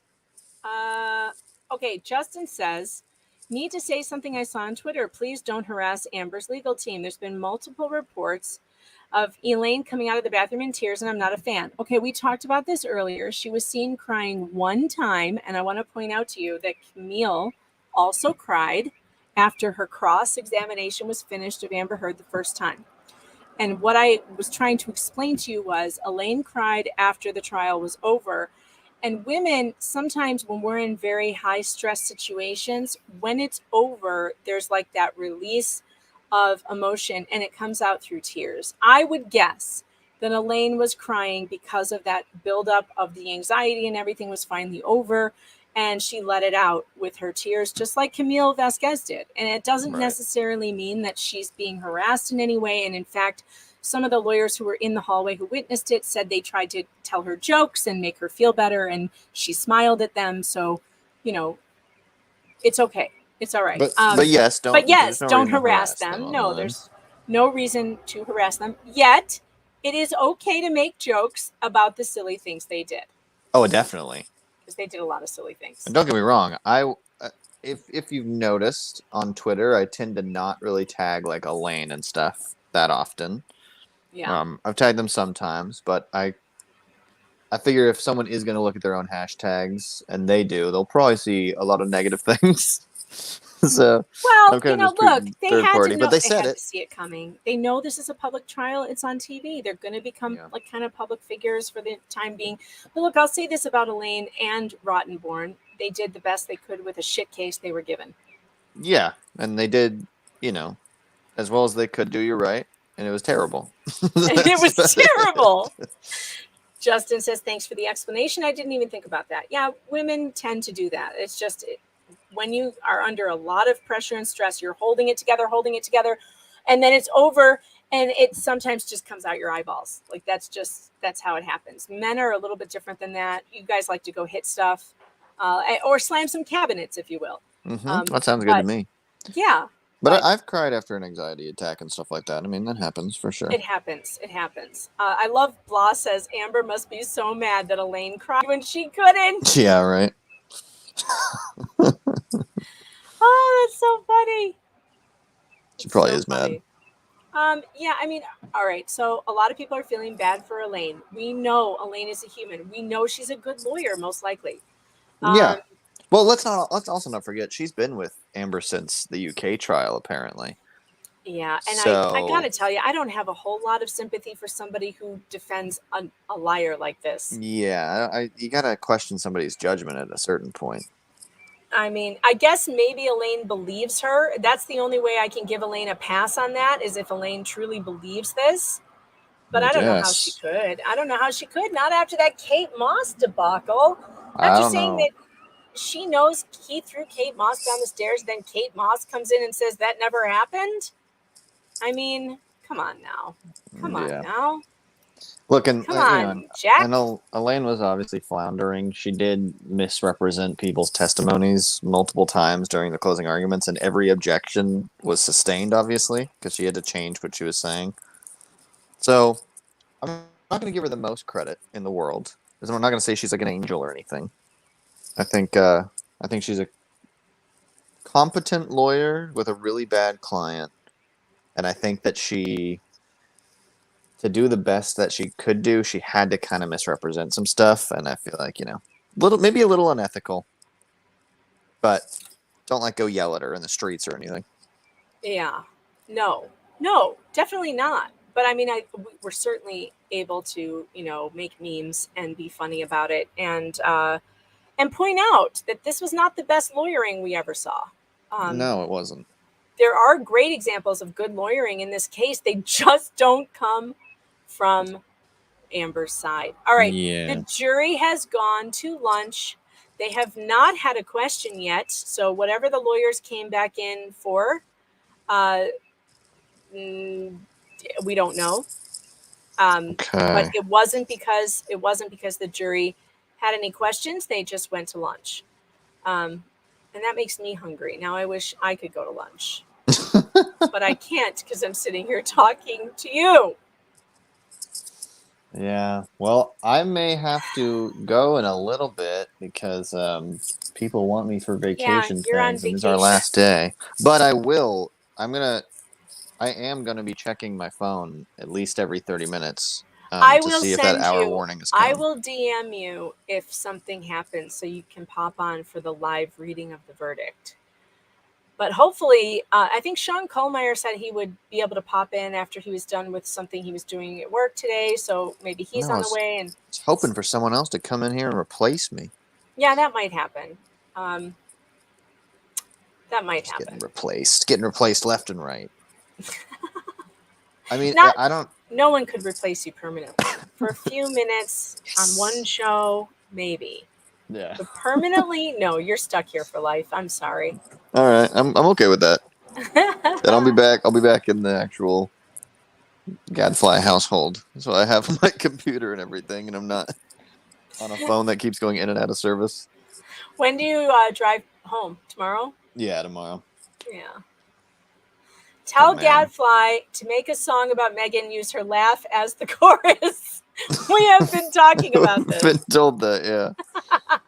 I know. I think you need a theme song. I should just make you one anyways. I do need a theme song. I do. I need a theme song. That's true. Okay, I'll start working on it. I need to get my next video out as soon as I get back, basically. What are you working on? I'm working on two at the same time. I don't know which one I'm going to do first. Are they Johnny They're both Depp really related? dumb. They are not Johnny Depp related. Dang. One of them is called The History of the Internet. Oh, that should be And the fun. other one is called Shut Up, Jeff. So I don't know which one I'm going to do. Penguin says she grins like the village lunatic. It's true. It's true.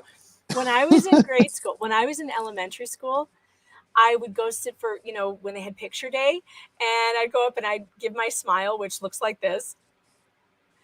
And I will never forget it. The photographer said, "Oh, okay, not like a clown." Literally, that's what the photographer said to me. And I was like 7 years old. And that's just my natural smile. That's what it looks like. And of course, that year's picture looked like this. Because I didn't know what to do. What do you mean? Don't smile like a clown? That's how I smile. And for years, I actually Not like a clown. That's such a mean thing to say to another person. A 7-year-old too. I was 7 years old. I was in first grade or second grade. Yeah, that's so rude. So awful, right? So then I'm always nervous. Am I over smiling? Because my mouth is just huge. It's just big. There's just nothing to be done about it. And if I laugh or smile, I show my gums. It's insane. But it's funny because I've had to practice my smile. Okay, make sure you're not going too big. And I always think of that idiot's thing that he said to me. All right, not like a clown. What? Anyway. Man. Some of that stuff will stick with you, though, forever. Right? Be careful what you say to children. Be careful what you say to children. They will remember it, even if you didn't mean it. Just be careful. Not that I care. Don't feel sorry for me. I'm fine. I can laugh at myself, and I know it's true. I disavow everything that guy said. I disavow. Ophelia, if he includes flopping fish in the song, I disavow it. I won't play it. No. There will be no flopping fish in my theme song. No thrashing mackerels. No thrashing mackerels. No. Definitely not. All right, let's go back to my list of things I wanted to show you today. What about this one? What is this? Oh. Well, I just thought that this meme was funny. And the only reason why I'm bringing it up is because a lot of you have been like, how can you stand with Amber? How can you do it? And I think the only answer is either a low IQ problem or you didn't watch the trial. And this meme says, did you know 1 in 3 Amber Heard supporters are as stupid as the other 2? And that made me laugh. Because I think it's true that they have not watched this trial. If they had watched the trial, there is no way they could come away from it thinking, oh yeah, she's telling the truth. Oh, Gadfly dropped off. I guess he's gone without a goodbye. Fine. Goodbye then. Well, he has to go. He has to go enjoy his vacation. Let's see what else. I've got more stuff. All right. So this popped up on Twitter, and I love this guy, and he's a lawyer, and I want you to hear from him because he is talking about the thing that I tell you all the time, which is why we need to believe evidence. And oh, here's Gadfly. He's back. Do you need to go? Are you going? On your Yeah, vacation? I do. My phone stopped because of a temperature warning. Oh, it's like you your phone's too hot. Oh yeah, stop. It's gonna get you'll lose data and stuff. So I know. go put it away. Phone's gonna explode. Yeah, don't do that. Okay, but I'll be checking it every 30 minutes. So if anything happens, I will send you a DM. I will DM you for sure. Don't worry. All right, have fun on your vacation. Thank you. Right. Have fun in there, in the room. In my room by myself without you. Yeah, I'll try. Talking about Io Tillet. Enjoy. Thanks for that. Okay. Bye. All right, then get out of here. All right. We've got this now. I love this guy. He's a lawyer, and he is talking about why we need to believe evidence. And it is so important. Let's listen to this. Why? Because of my experience as a defamation lawyer, I have personally been exposed to a lot of false allegations of rape and domestic abuse and sexual violence.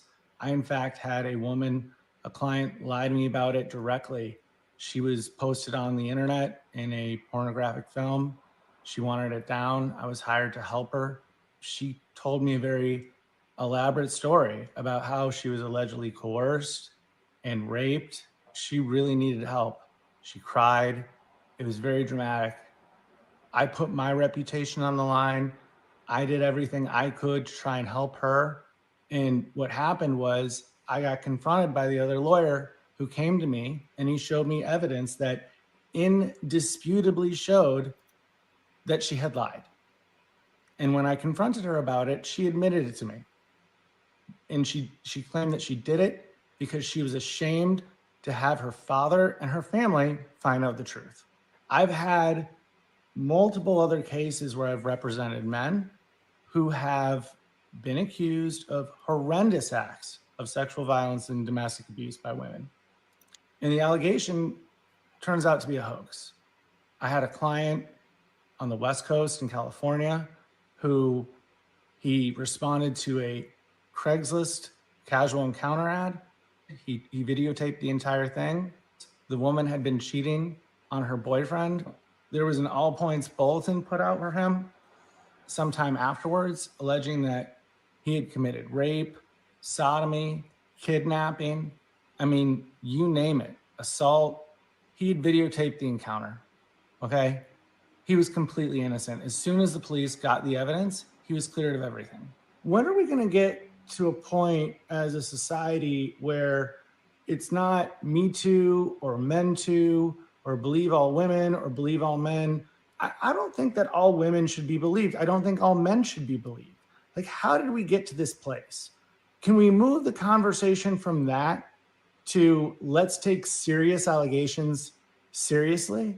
That's where Yeah, I love that. Love that. If you want to read more about the Me Too movement and how it got started and why, it's really a political weapon. If you want to be completely honest, let's tell the truth. The Me Too Believe All Women movement was a political weapon that was wielded against and has been used as a weapon against Supreme Court Justice nominee Brett Kavanaugh.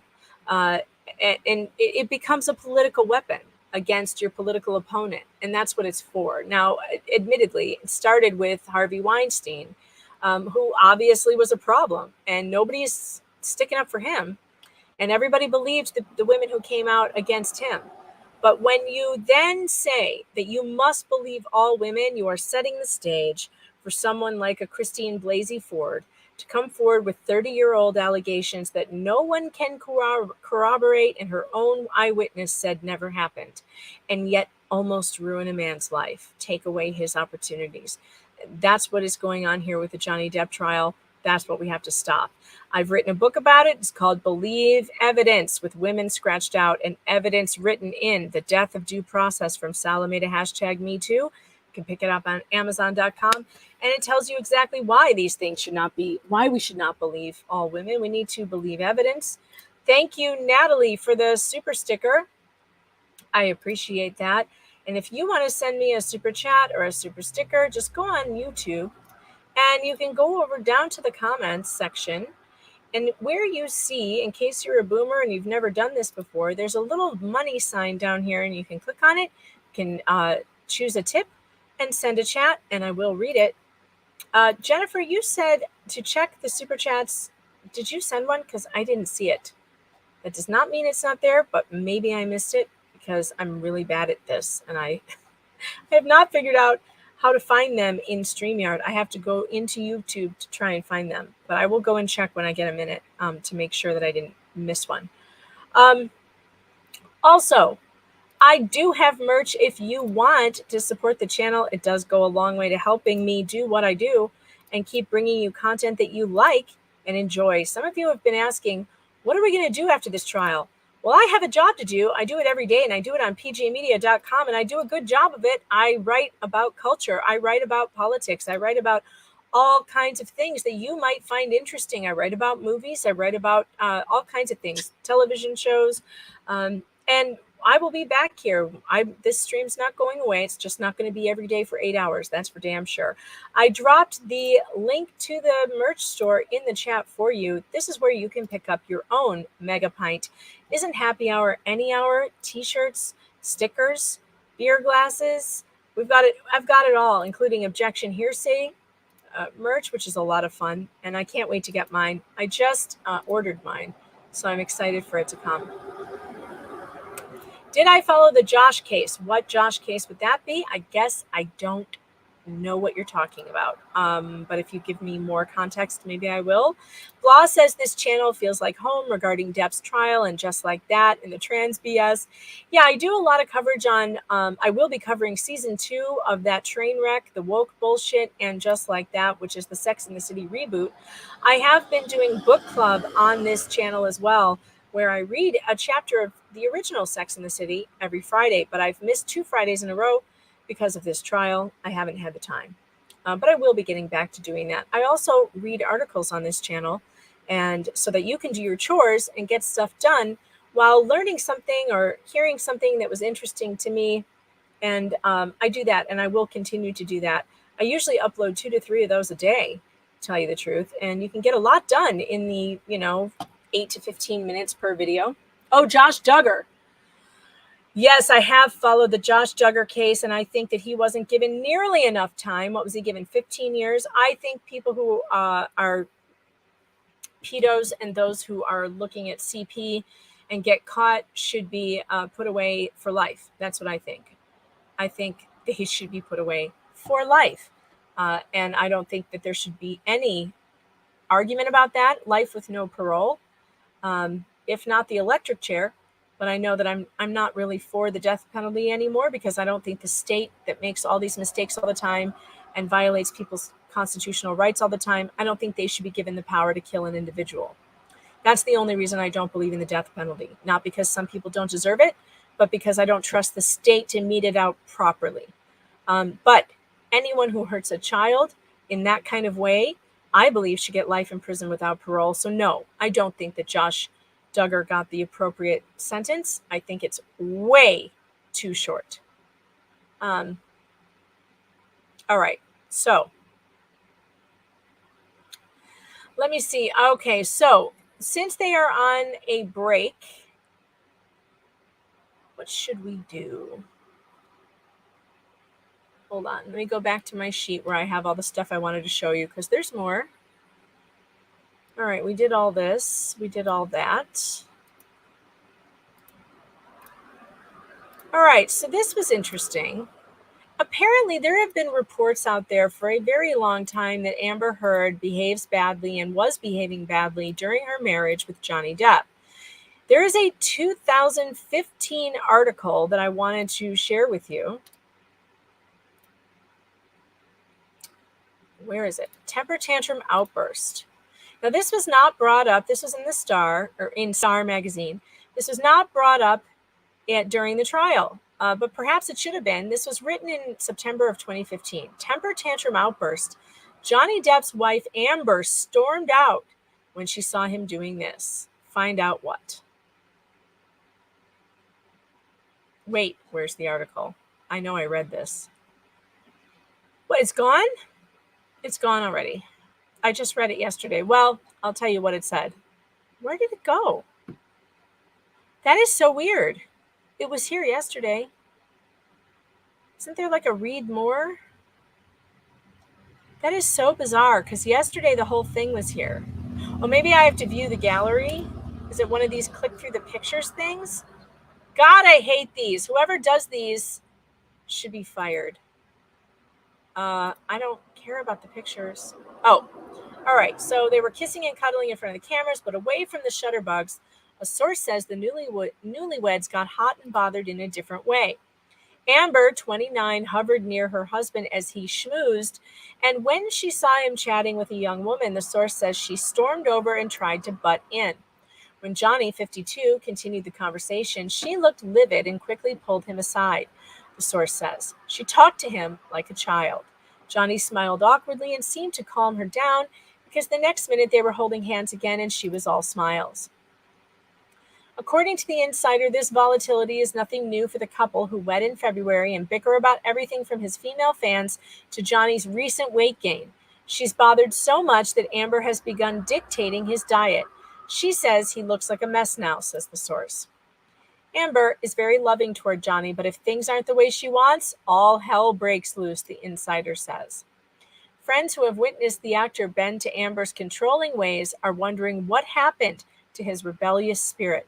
He is blinded by love, the source says. He'll do anything she wants, and she knows it. So isn't that interesting?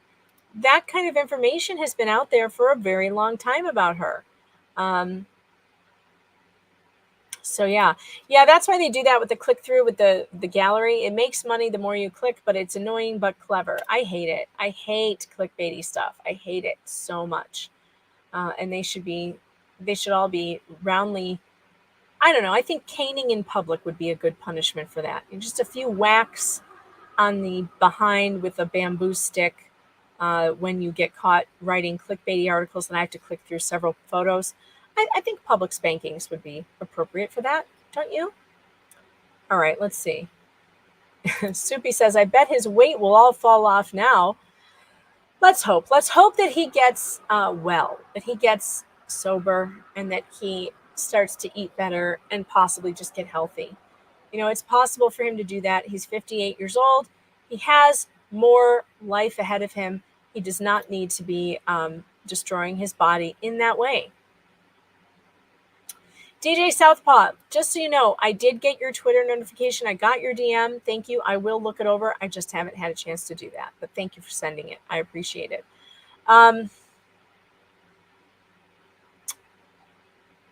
Oh, this is funny. LOL. Ah! Okay, so I put out this tweet. And the tweet said, what happens when lesbians have an incident of domestic violence? Which woman do the Me Too nitwits want us to believe? And I think that this is a really good question, because if we are to believe all women, obviously in a lesbian domestic violence situation, then we're supposed to what? Believe both of them? That's how stupid that is. But anyway, I put this out there, and someone, I won't say who because I don't know who she is. I don't know if she has a very big profile. No, she doesn't. So, but she's a feminist.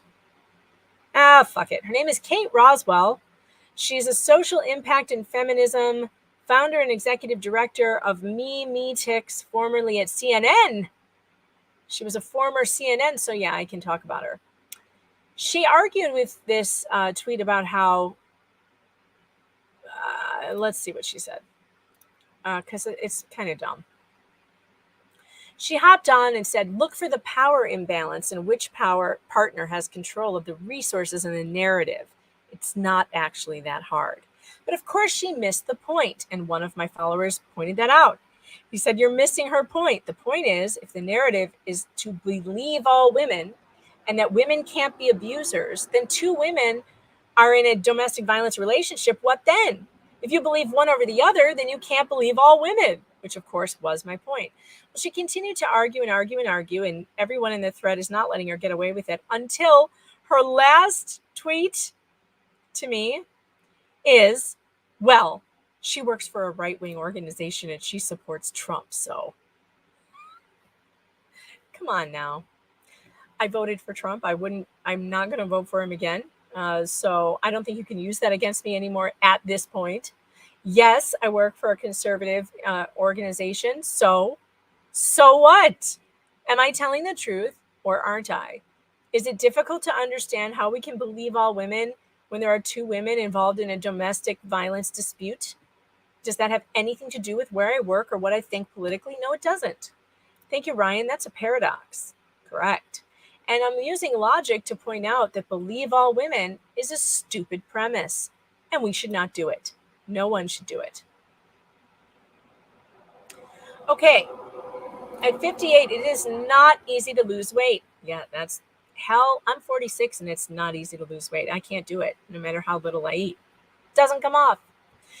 As a 58-year-old woman who is struggling to lose 40 pounds gained since my mom passed away 5 years ago this month, I hear you, Lisa. I feel you, and I know it is not easy.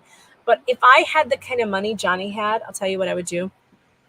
I would hire someone to slap food out of my hands.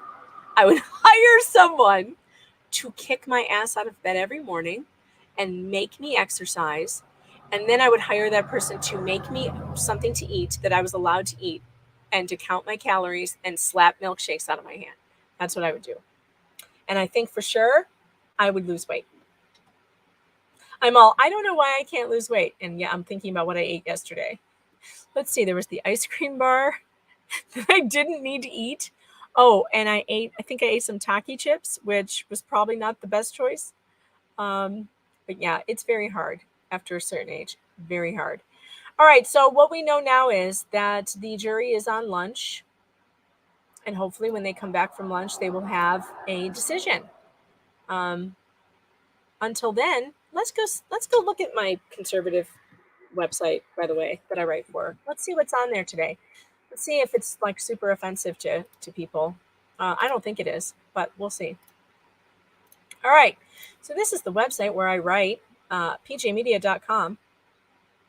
Oh boy, Sussman was acquitted of lying to the FBI in the Trump-Russia hoax, delivering big loss to Special Counsel Durham. That's big news. Nobody was really watching that case, though. So, I don't know. Should we read that? Do we care? Special Counsel John Durham suffered a big loss in court on Tuesday when a federal jury found Michael Sussman not guilty of materially lying to the FBI in a September 2016 meeting. So the jury came to its decision in less than a day. Are you telling me that the Sussman jury came to a decision quicker than the Johnny Depp jury? Ah, hell. I don't know if that bodes well for Johnny or not. Testimony made clear that Sussman brought the phony Hillary Clinton Commission scam, to wit that Trump was a Russian agent with a super secret server to communicate with Vladimir Putin's Alpha Bank, to the FBI in hopes of launching an investigation that would dirty up the Republican presidential nominee. It was dirty, folks. It was very, very dirty. It was a paid-for thing. None of that stuff was true. If you believed that the Russia collusion thing was true, I'm sorry, it wasn't.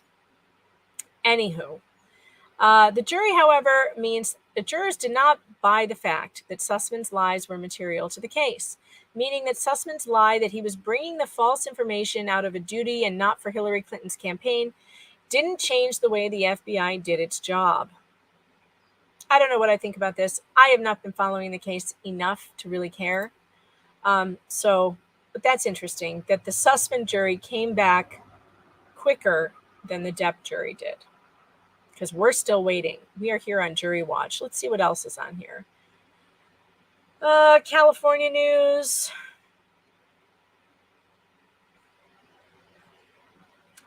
My article, which is really good, go clickety-click on it right now. Why we can't let Amber Heard's melodramatic whining about internet abuse close American courtrooms should definitely be read and also shared. All right, there you go. I'm putting it in the link for you.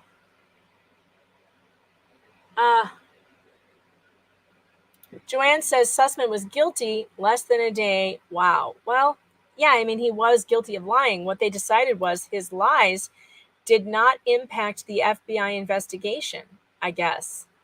So I guess it's okay to lie to the FBI if you're doing it for Hillary Clinton, is what we should take away from that. But if you lie to the FBI for, let's say, somebody else like Donald Trump, you're going to get thrown in a hole for a very long time. Just ask that guy who got thrown in a hole. What was his name? I'm not even sure he lied. Maybe you remember. I try to block this stuff out. No, is that true? Eve Barlow's Twitter was suspended. Shall we go find out? Let's see. I'm going to go to Twitter and see if she's still there.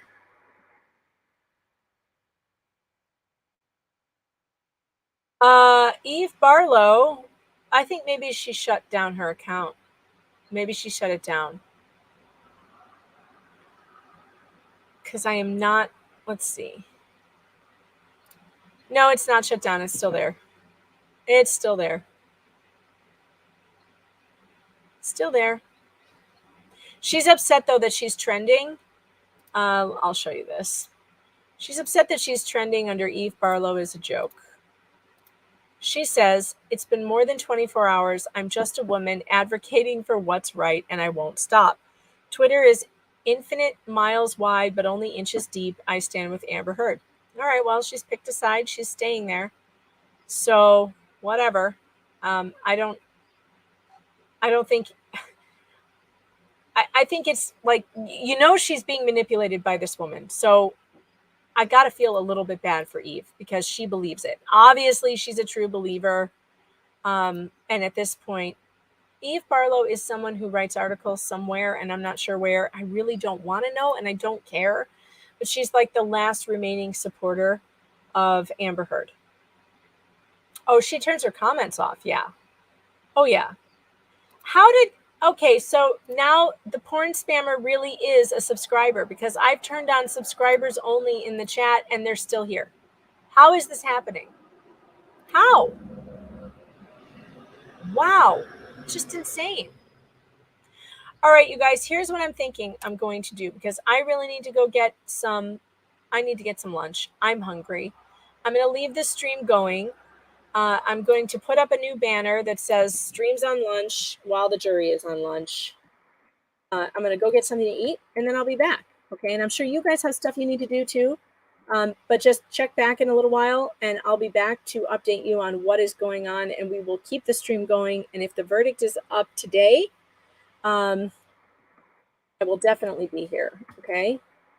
Jury is on lunch. And I'll leave you with some elevator music. I'll get that going right now. All right. So hang in there. Check back with me in just a little while. You know the stream will be here, so if something happens, I will be back. I'm just going to go get lunch, and then I'll come back. But I need to check on my laundry and stuff as well. My wifing duties, my mothering duties need to be looked after. So I'm going to go do that. You guys hang out and chat if you want to. It will be available and open to you, and I will be back shortly.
Well, it occurred to me that you guys might want to watch me make my lunch. I don't know if you can I hear? I feel like I can't hear.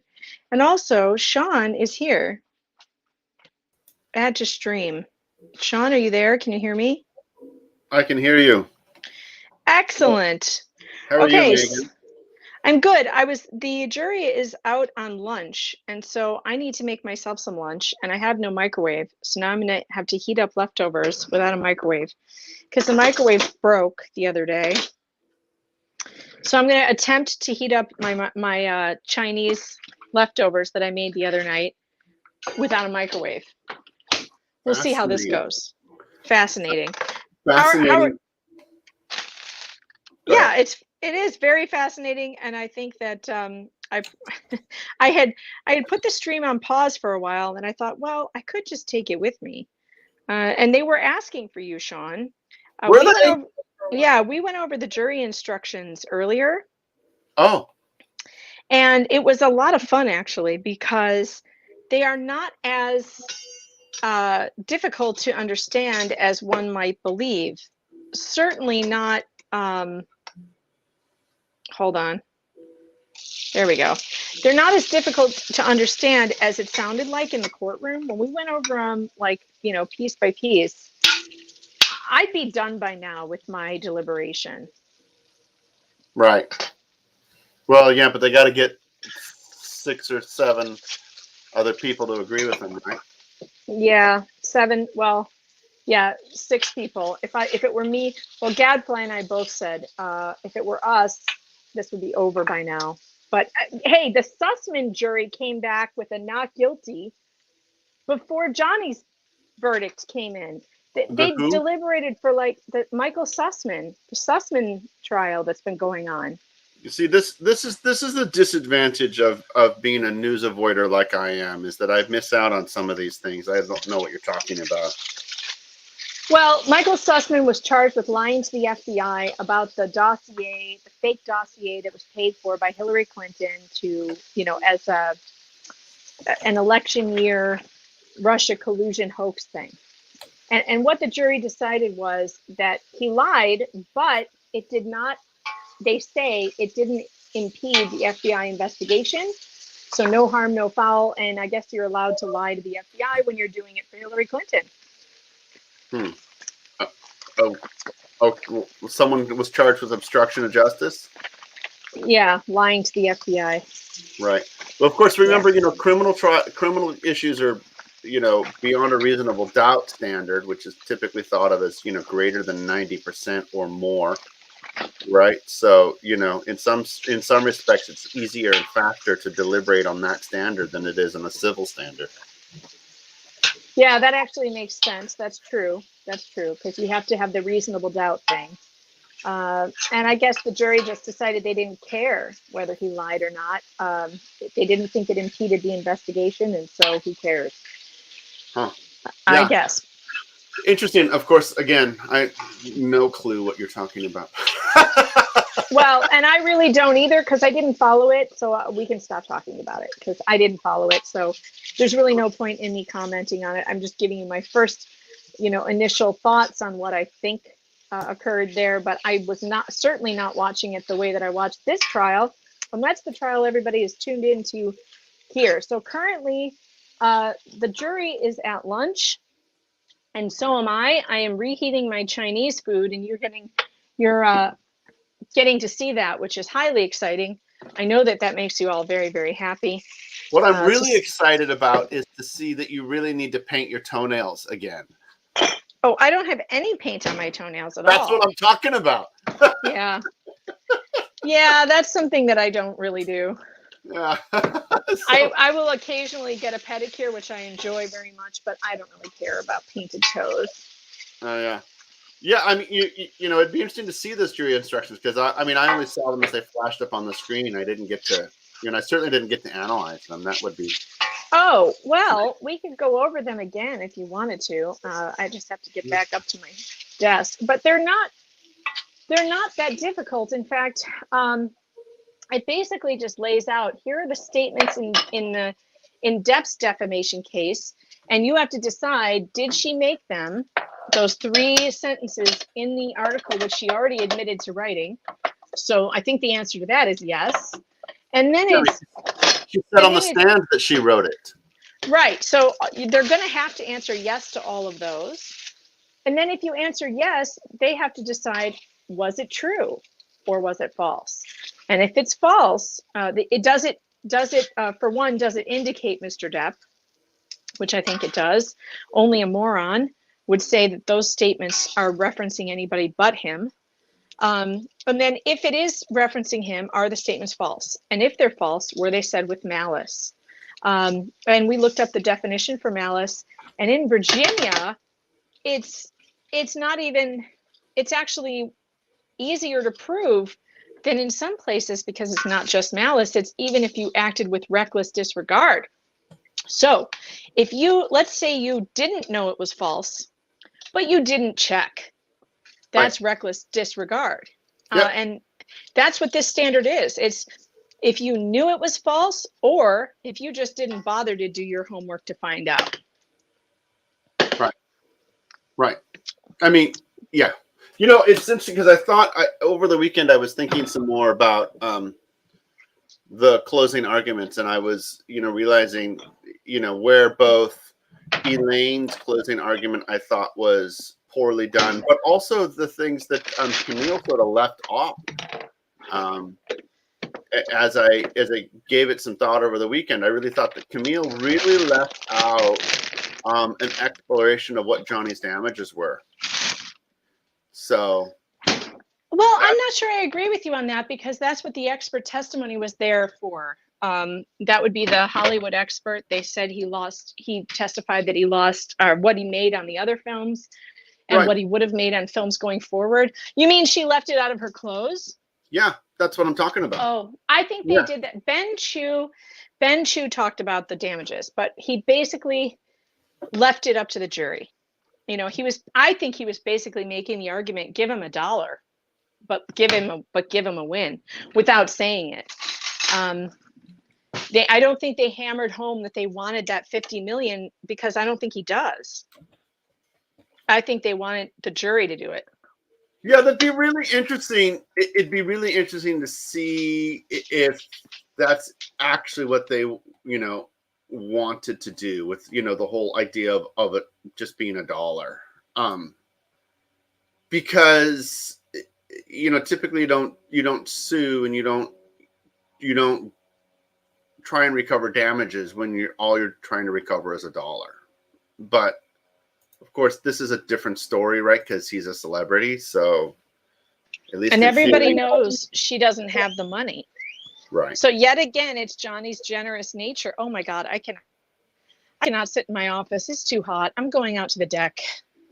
Holy crap! I just came out to my office and it's like 20 degrees hotter upstairs than it is downstairs. I'm going outside. Hold on, I have no hands though. This is going to be difficult. All right, Archie.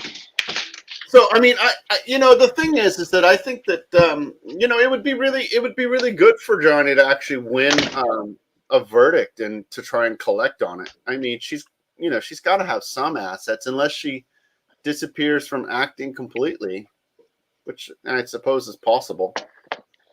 The porn spammers are back.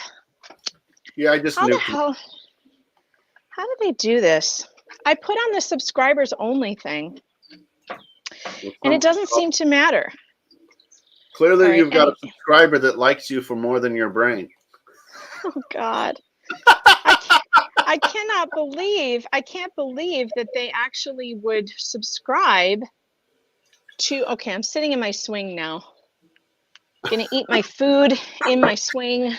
And you're wondering why you've got porn spammers in your feed. You make jokes like this. People don't have swings. You people don't. You don't have like porch swings. Why not? No, not going there. Well, then I guess I shouldn't show you the yoga swing, because that's behind me. Let's see. See if we can find. There it is. Oh my God. Oh, no, Archie, no. Archie, no. No, back off. That's pretty. You know, one thing I also thought was really funny is that how many people were in your feed that were from the rest of the world? So. Oh my gosh, I know. The international. Yeah. The international presence from the people here. Can you hear me okay? Because my headphones just died. Yeah, I can hear you. So, all right. Yeah, I mean, I got to chatting with a couple of them. They're all over the world, and I was surprised at how much interest there must be. I just thought this would be predominantly a U.S. thing, but I don't know why I should have thought that. Yeah. Well, it's not because in other countries this Me Too thing is still going on, and maybe they don't have any recourse like there is here. Yeah. Maybe. I don't know. I mean, I've spent a lot of time in France. My ex-wife is French, and I've been to France 18 times, and I speak French. So I feel like I understand French culture pretty well. And I know they have tort claims in France as well, but I really don't know if these sorts of claims, would happen there. I mean, I guess this makes it's a really unique situation, right? You've got two celebrities. And there's a lot of sort of social movements coming together at the same time to make this interesting, right? I guess. I suppose I probably shouldn't have been so surprised that there were such an international interest in it, but Johnny's a really big star. Yeah, and I just really didn't give that much thought.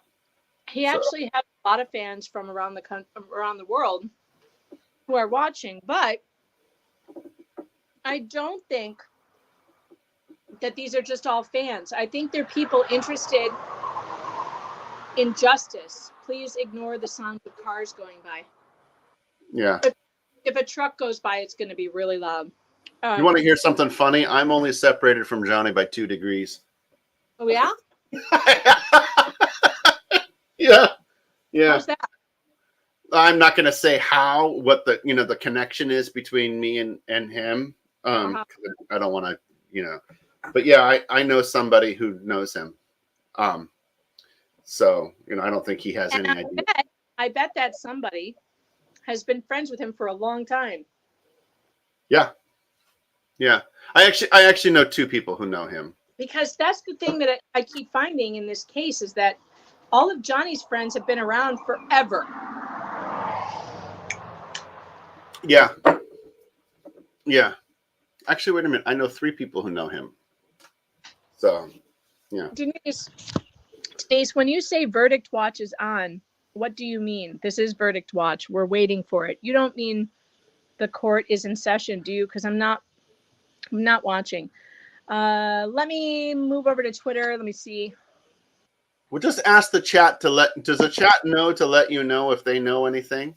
Oh, certainly they must. They must. That was a great sentence on my part, wasn't it? Really, really great.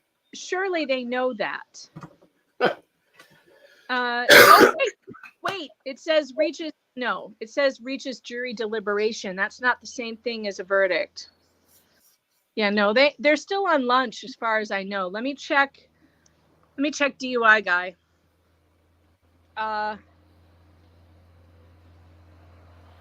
Here comes a truck. Hey, Eliana Mariano, where are you from? I said stand still. Okay. No, nothing's happening. Jury is at lunch. Nothing is happening. Okay. The jury did not have any questions. They just went to lunch. I know people are saying the jury had a question. DUI guy says no questions. Law and Crime, yeah, their stream has been on all day. And I am watching it. No worries. And when the jury reaches a verdict, they will not be broadcasting the verdict until an hour from that time. Why? Because that's what Judge Penny said. And I imagine it's to let all the media get to the courthouse. Oh. Right. So she's going to say, the jury's going to come back, and then she's going to call everyone in. Yeah. Yeah. She said what? That's pretty common. When you're an attorney and you're waiting for a verdict, the court will typically call you, literally pick up the phone and call you and tell you that the jury's ready to come back and give a verdict. All right. Samantha said, Judge said top of the next hour for an announcement. Okay. That could be the announcement for the verdict. They could be done. Yeah, could be. Yeah. That would be, well, how many hours would that be? That would be at the 2 o'clock hour, after 2. Yeah, but I mean, so let's see. I'm doing a little math here. So the 9 a.m. is 6 a.m. my time, so that's 4.5 hours, right? Am I roughly right? I don't know. Yeah. I Yeah. think so. And how long were they in on Friday? Does anyone know? Only a couple hours. It wasn't that long. Yeah, so that's probably just enough time to sort of barely get organized. Right. On Friday. And then today they probably selected a 4-person on Friday because they were told to do that. And then this morning, that means that they started working on deliberating. They probably discussed it a little bit and did a straw poll to see where they were at. And if people were already in agreement on the basics of liability, then maybe they're working through some of the each one of the elements. Yeah. Trucks going by. Sorry. Yeah. All right. So the chat is saying that the court has a timer, and the timer says they've been deliberating for 5 hours. Got it. That's possible.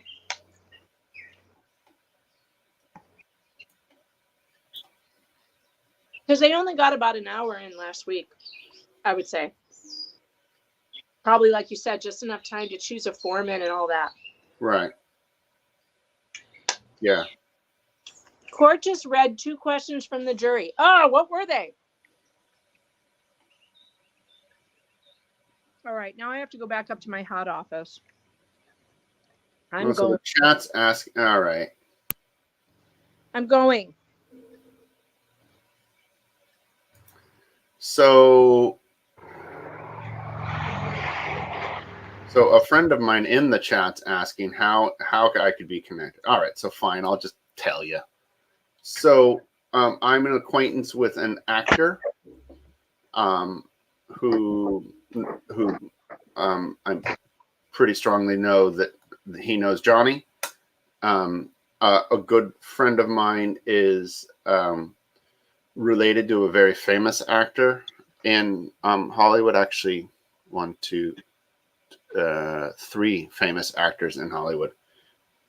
They're related to 3 famous actors. And then I have several musician friends from the Seattle grunge music era that at least one or two, although he's dead now, so it's probably only one, know him. So that's how I know. That's how I'm connected to Johnny. But I don't think Johnny has any idea who the hell I am. All right, here's what we're going to do. I'm going to go over to Law and Crime, and let's just listen in and hear what they have to say. Hold on. We're going to go over and just listen and hear what they're doing their lunch show. Right? Isn't this the statement that we have to look at? Dave Ehrenberg, state attorney from Palm Beach, is also with us. Dave, what do you read into this as we look at the tea leaves? What does this mean that they've had this question? Is it the headline or is it the entirety of the op-ed? Now, Linda brings up a good point. If they're focusing on the sexual violence, then that's probably good for Johnny Depp, because even though Rottenborn said that all Amber Depp has to show that she was a victim of one act of violence, they try to broaden it to say verbal abuse, sexual violence. But no, the thing is, unless Amber Heard can show that Johnny Depp committed some act of physical violence, not verbal abuse or sexual violence, then she's going to lose. And so I think if they're focusing on the title of the op-ed, that's probably good for Johnny Depp, because that title was the most inflammatory part of the op-ed. And her defense could be, well, I didn't write the title, that's done by editors. But she owns the title because later on she tweeted out the article. She didn't try to walk back the title. So she owned it. And I think if you had to judge, and it's always tough to judge jury questions because juries are notoriously unpredictable, but I think it's probably a good question if you are on Johnny Depp's side. All right. All right. I agree with that. Hold on. Oh, wait. The judge said something else. Hold on.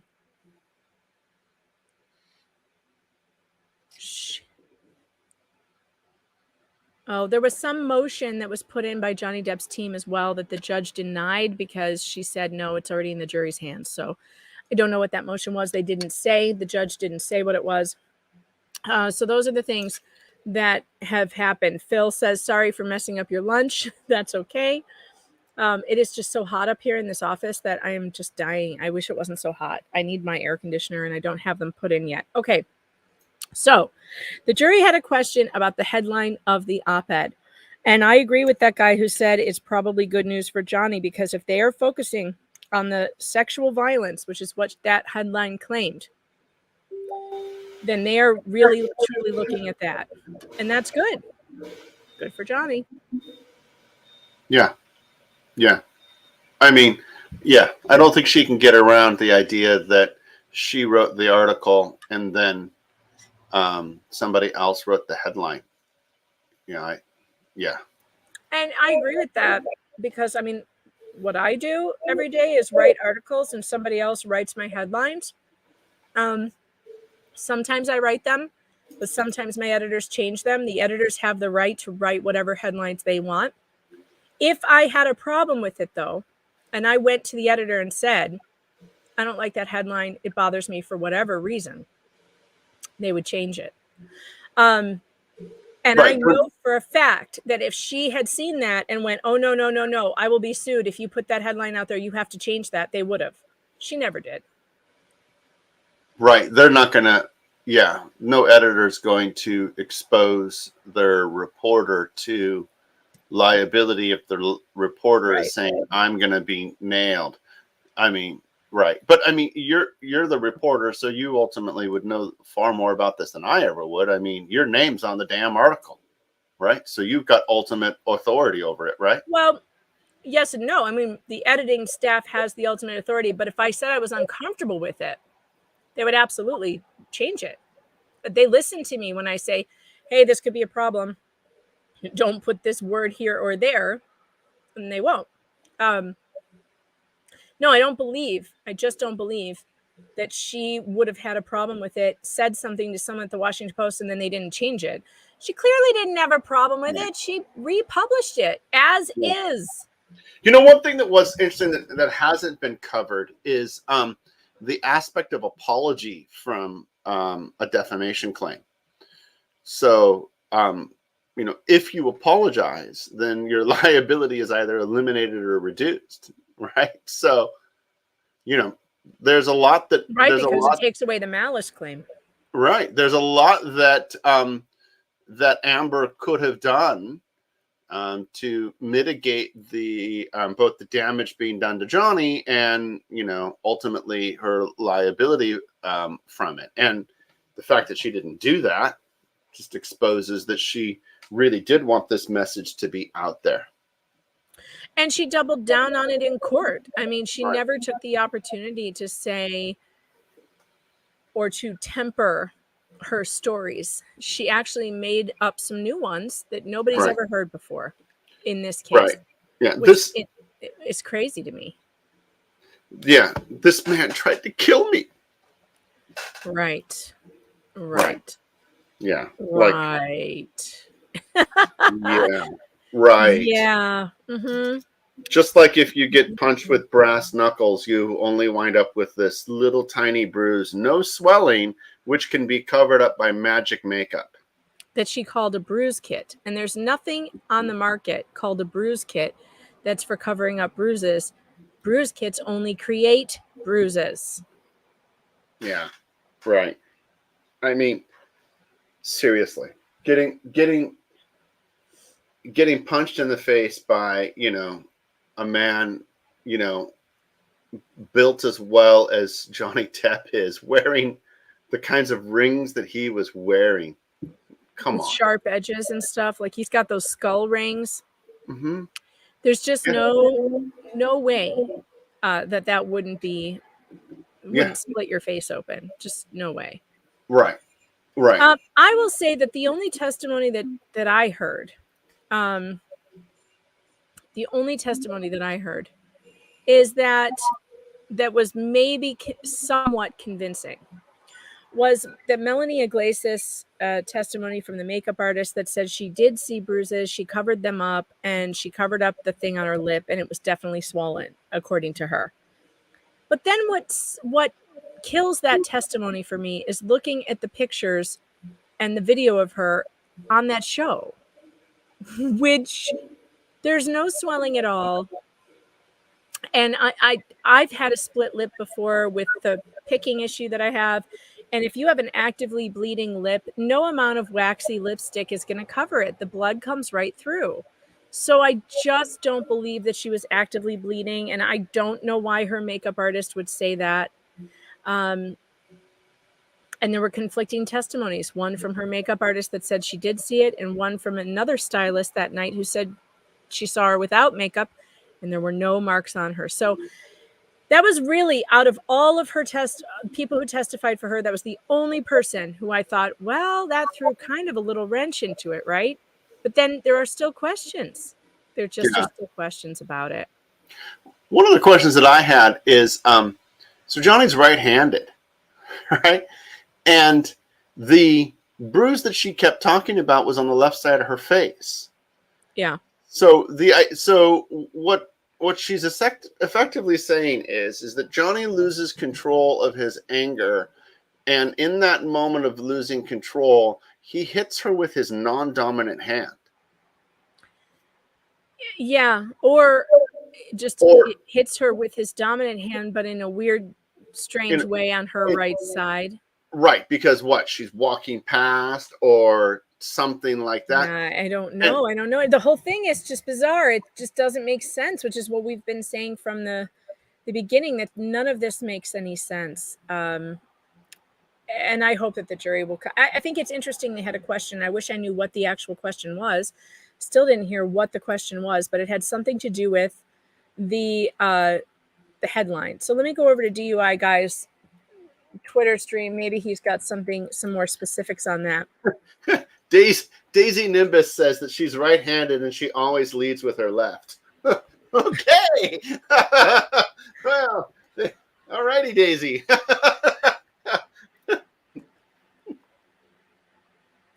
Well, and I guess the other thing to think about is if they have a question, any question at all, it means they're taking it seriously. They're going through their instructions. They're getting clarification. Methodically. Yeah. Mm-hmm. And if they are, although here's the bad news. Let me pull up the jury instructions. Oh yeah, that's what we were going to do, right?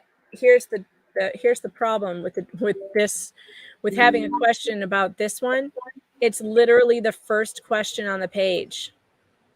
Have they already been through all of them and they just came back to this one, or are they still just stuck on this one for the whole time? That's that gives me pause, because look, here's where that one is. Your verdict must be based on the facts as you find them and on the law contained in all of these instructions. With respect to plaintiff Depp's claims against defendant Heard, the issues in this case are summarized below. Whether Ms. Heard made or published, see, it doesn't even matter if she wrote it or not. It says made or published any of the following statements. I spoke up against sexual violence and faced our culture's wrath. That has to change. And that's the thing they're asking about, this very first letter A statement.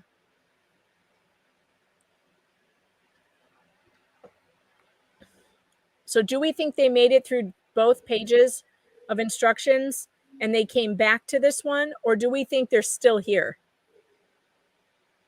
Wow. That's a really hard question, because I could see how all of it, I could see how either one of it could go that way. But I think that, you know what, given the way the rest of the questions read, that probably it's that they're stuck on 1A. You think they're just stuck there? They never went past there? Well, take a look at the way question number 2 reads. All right. Yeah. Do any of Ms. Heard's statements imply or insinuate anything about Mr. Depp? How do you really answer that question if you haven't answered number 1 completely? I don't know how you could not, how it doesn't imply him. Who else is she accusing of sexual violence when she walked into the courtroom and said, I did write this about him and everything I said was true. And here's what he did to me. Yeah, but what you're doing right now is you're thinking about it as if you were the juror, as opposed to looking at this and going, how could the jury answer number 2 if they haven't answered number 1? You know what I mean?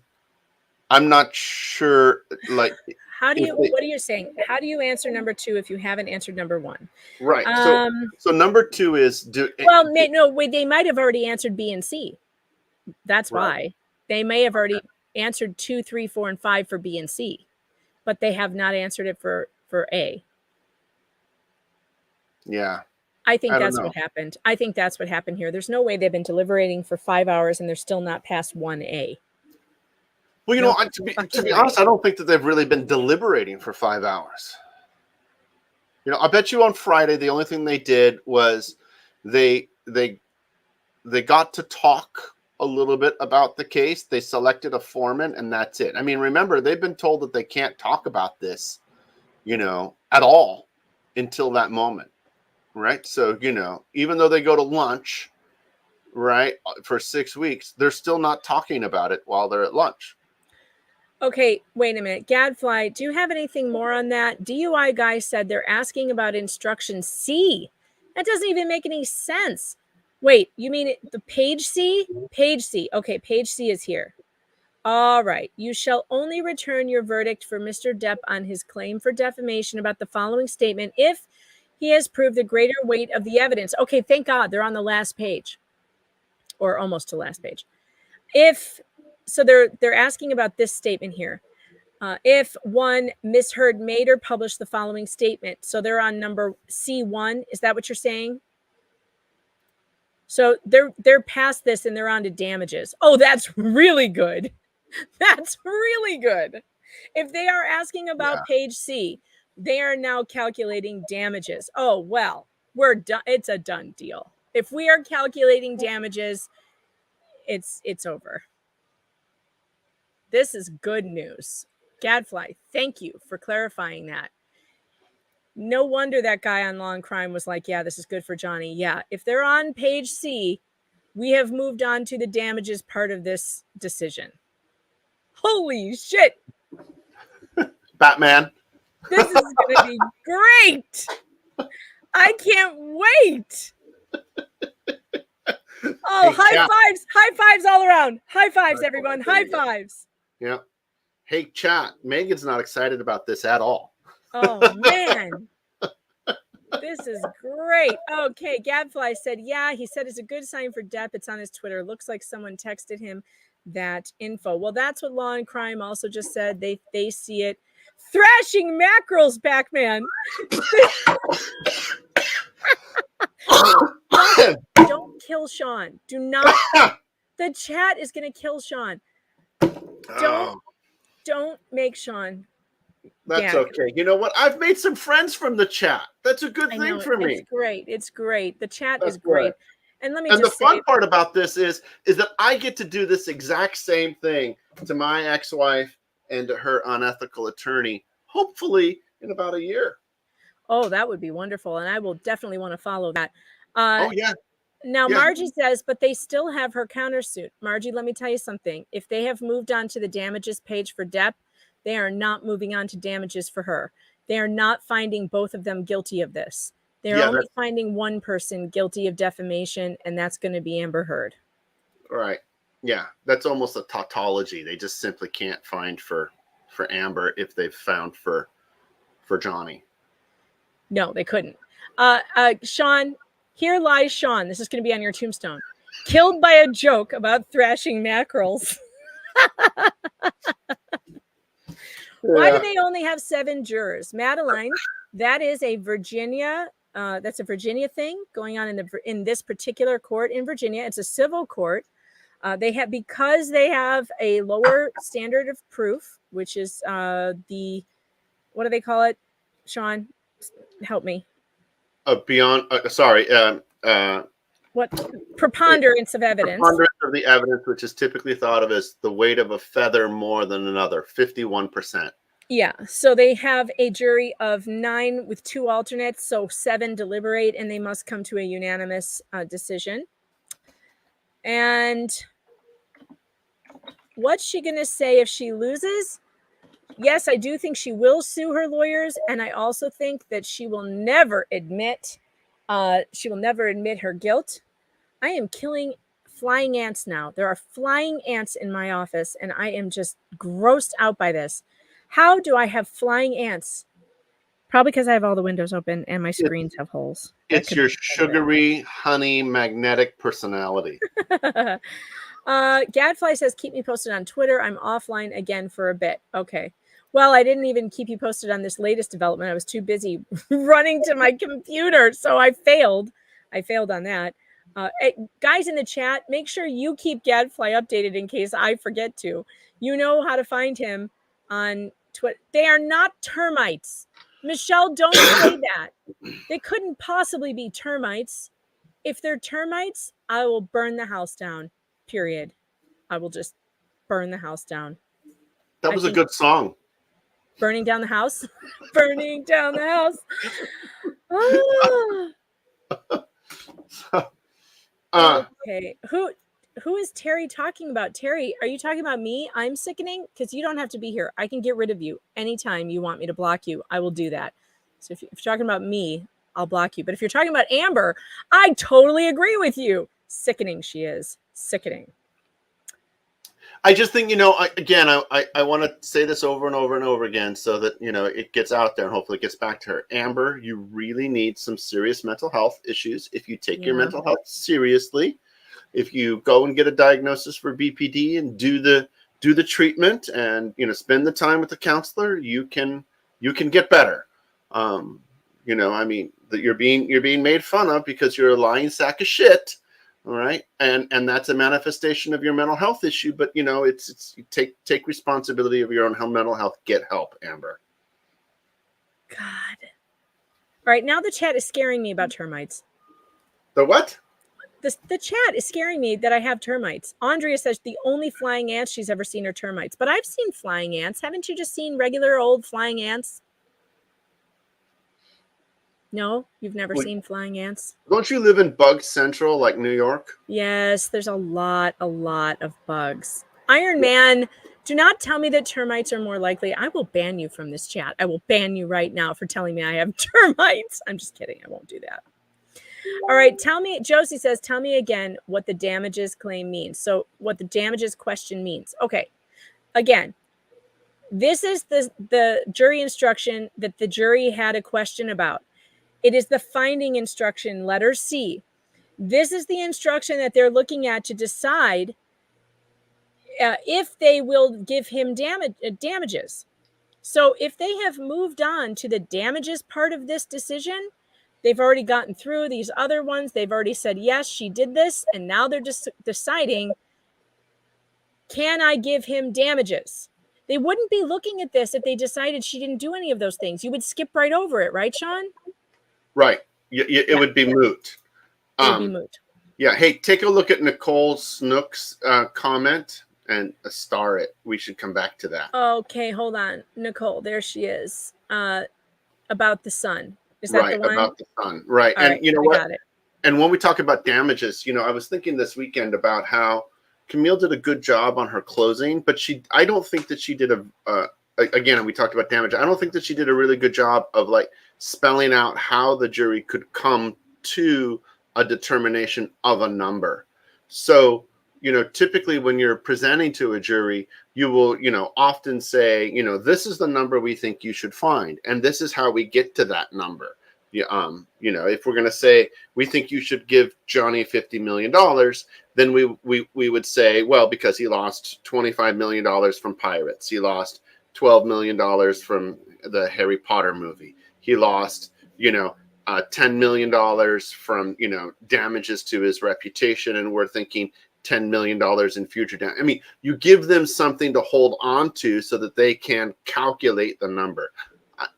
In looking back on it, I don't think she did that as well as she could in closing. So, but it's good that they're here because it probably means they've already determined liability. Yeah, there's no way they're even looking at this page if they came to the conclusion she did not defame him. Right. This would just go right in the garbage. And they would be on, you know what page they would be on? Let me show you. They would be on page D. No, sorry, not D. E. No. God, how many of these are there? Holy crap.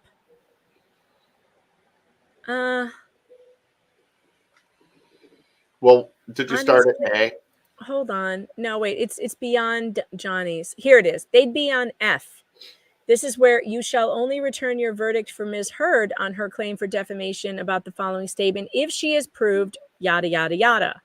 But that's not where they are. They are on C, which is about findings. So this is where they're deciding whether or not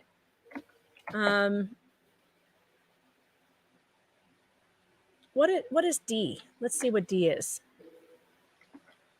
Oh, so these are the three questions, okay? So it's the exact same statement, the exact same instruction for the three statements, and each statement is put on its own page, okay? So number C is statement 1. I spoke up against sexual violence and faced our culture's wrath. That's the one they're asking about right now. That's the one that they had the question on. Letter D is the second statement. So they have not had a question about that. And letter E is the third statement. Okay. So once you get to F, that's about Amber. And then, yeah, the rest of these are about Amber's claims. Instruction Y, I'm not sure I looked at Y, is defamation by implication, which is just telling you what implication is. So how to decide whether he was implicated. Defamatory meaning, consideration to publication as a whole. So this is basically just definitions down here for their instructions. Like, and here's the actual malice definition. And yeah, these are just definitions. Republication, here's what it means to republish something. Definition of agent and principal. So these are defining the terms as you get down to the bottom. This is just where the jury goes. If they have a question about some language, they can, it's like a glossary, right, Sean? Yeah, these are the standards. Uh-huh. Right. So none of these are really at issue or important. This is just talking about. You're going so fast, it's hard for me to read. I know, I'm sorry. But it's just definitions of what the terms mean. It's terminology. Circumstantial evidence, it's a definition of what it is. So this is basically just where the jury would go if they had a question about terminology, presumed damages, etc. Yeah, that's about defamation per se. Yeah. So where we are at, where they are, is pretty interesting. This is their finding instruction. So they're obviously considering a verdict for Mr. Depp, or they wouldn't be here. I don't think. Do you? I think that this means that they're probably looking at what his damages are. Yeah. And that probably means that they've already determined liability. Yeah. Jennifer says, you are experiencing an ant orgy. When large numbers of winged insects suddenly appear in the home, it may be the result of an insect mating swarm. Oh, great. I'm going to have nightmares for the rest of my life. When insects produce a swarm, also known as a reproductive flight, it is part of the seasonal activity of certain social insects, most importantly, termites and ants. For God's sake. They're fornicating in my house, Sean. I have fornicating ants all over the place. I'm gonna take the fifth. Take the fifth on that. Yeah. Right. And for our international audience, that means you're gonna have to explain that. That means I'm gonna refuse to make a statement on the grounds that it may serve to incriminate me in further proceedings. Yes. Mary Keith says, we had flying ants in Tennessee this weekend, sprayed peppermint, and it gets rid of them. We had them all around our pool. They were bad. They are not termites. Okay, that makes me feel a little better. I think termites are bigger than the ones that I'm seeing. They're very, very small.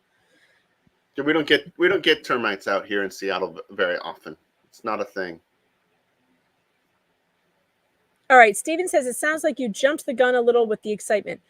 Maybe. Oh yeah, we were gonna talk about maybe, but I don't know. I think based on where they're at with their question, because look, let's look at 1 and B. Okay, so instruction 1 is liability issues. Instruction 1 means this is where you decide who is liable. If and this is for Amber. It says, with respect to Plaintiff Depp, the claims against Heard, the issues in this case are summarized below. So here is where they are supposed to be figuring out liability. Am I right, Sean? It says liability issues. Right. All 3 statements are listed. The questions are asked. So if you come up with yeses on this page, you move to the next one. Right. See, right there. Your decisions on these issues must be governed by the instructions that follow. Okay? So then they decided who was liable in instruction 1. And I don't know why it's not called A, because then we go from 1 to B and I want to hit someone. Probably. With respect to Ms. Heard's claims against Mr. Depp, the issues in this case are summarized below. So now this is Depp's liability toward Heard is on number B. So they've gotten through this page. Your decisions on these issues must be governed by the instructions that follow. They are now here. Finding instruction. You shall only return your verdict for Mr. Depp on his claim for defamation about the following statement if he is proved by the greater weight of the evidence that, and they have a question about number 1, Ms. Heard made or published the following statement. Amber Heard, I spoke up against sexual violence and faced our culture's wrath. That has to change. Notice they are not on Heard's page of finding for defamation against Depp. This is for Depp's page against her. So I still think I think it's great for Johnny. I think that they have already decided their liability and they're moving on to damages. Is what I would say. Yeah, I think you're right. So I think the excitement is called for, and I do think that their jury is going to come back with the right decision. Let me check over on Twitter real quick, make sure we're not missing anything. Hey, Megan. Yeah. Jennifer Polo says, tell Sean about glassing. Oh, yeah. That was about earlier in the stream. So I got this great comment from someone in Australia. who showed me that glassing is a crime. It's a very serious crime in Australia. I looked it up. It's absolutely true. Phil says Amber is reaching out, hexing your house with flying ants because you make a difference. The cure for the curse is to grab a mega pint, wear a red wig, and yell Aquaman. Good one. Yeah. Okay, so Yeah, Allison said you're being hexed by the witches. it's possible that the coven is after me, but that's okay. I have holy water around here somewhere. I've got a rosary on my desk. I'll be fine. All right. So glassing is a very serious crime in Australia. It is attacking someone with a glass bottle or broken glass. They have a big problem with this, I guess, in the bars and things. And so they've had to like replace glasses with plastic cups. And because it's a big problem, the government of Australia has made the punishment for it very severe.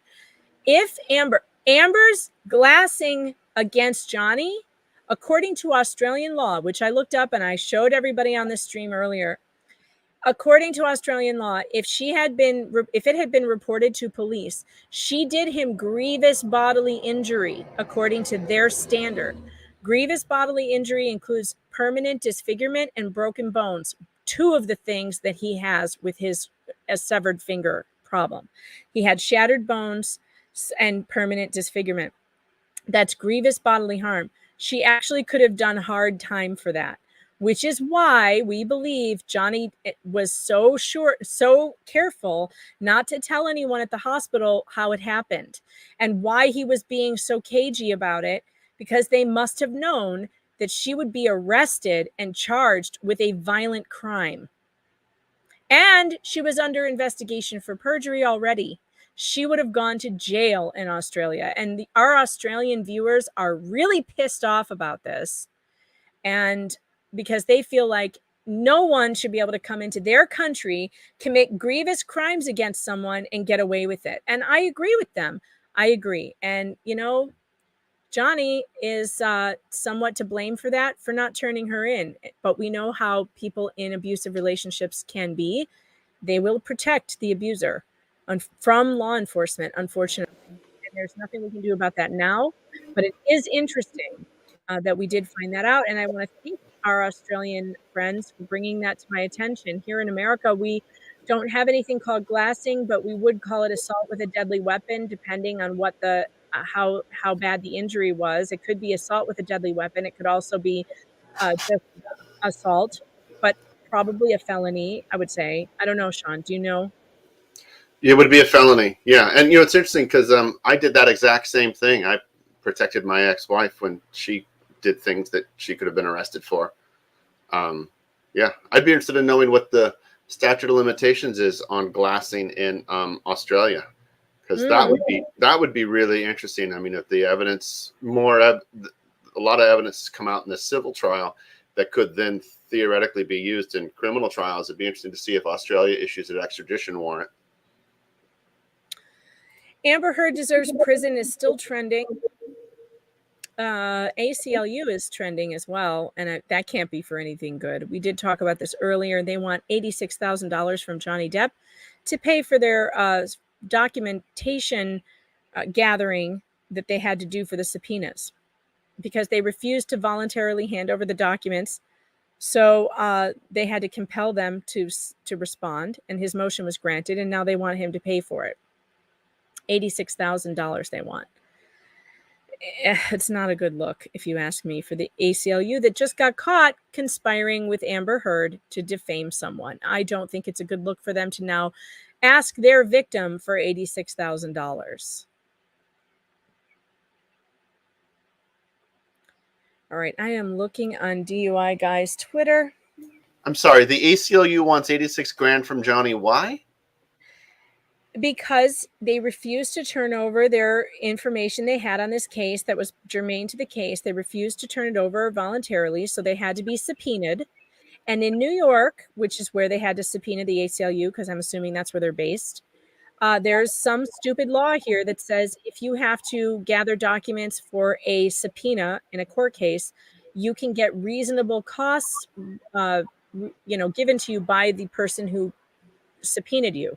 So they are going after him for $86,000 for a few emails. I don't think that's reasonable. And I don't think a judge will find it reasonable either once you figure out what are these things that they actually, how many documents did they actually give up? They read like what, 4 emails in court? It wasn't that many. It certainly wasn't $86,000 worth of documents. All right, I am checking. Whoa. Is that real? Hold on. Based on new information that we've received from a juror question, here's where I'm at. They have already decided that all 7 are Team Johnny at least. They want to make sure to apply the law correctly, and next come damages. That's from DUI Guy 17 minutes ago. He says, the jury, okay, so this was the question. The jury has asked for clarification at the headline of the Washington Post op-ed. The question was, is the headline a statement or representative of the whole op-ed? I've heard some of the lawyers at the courthouse debating what this means. Just for clarification, the answer to the jury was the headline is simply the potentially defamatory statement. So the jury wanted to know, Sean, boy, this is a deep question for the jury. It means they're thinking about it. And so that's good because juries should take their job very seriously. But their question was, is that headline a statement or representative of the whole op-ed? I think the judge's answer to that, it's a potentially defamatory statement, is correct. And the headline is, I spoke up against sexual violence? Yes. Okay, so the question is, again, is the headline what? A statement, or is it representative of the entire article? Well, I think that... And the answer from the judge was it is to be taken as a statement of potential defamation. Right. And I think, and the judge is right. A headline is not representative of the whole article. Yeah, we've turned into the insect channel now. You guys have way too much information about ants and flying ants and termites. And I am enjoying your comments, by the way, so keep them coming because it's funny. Well, I mean, especially if what you've just talked about, and I'm not sure if this came up in the trial or not because I didn't watch every moment of testimony. If what you talked about, how the relationship between a writer and an editor works, that the headline is maybe written by an editor, however, the writer has at least some authority over that, then yeah. I'm going to guess, based on what they're asking, I'm going to guess that if they got the answer back that no, it's not encompassing the whole article, it's just a statement, that they may rule against Johnny on that particular number. They may give her that someone else wrote that and they're not going to hold her responsible for it. I could see how they would do that. But that does not mean she's not going to be held responsible for the statements inside the article. That's pretty much what it says to me. It says they want to know, can we hold her responsible? Can we hold her responsible for that statement because it encompasses the whole article? Or is it a statement on its own by itself? That's kind of what it says to me.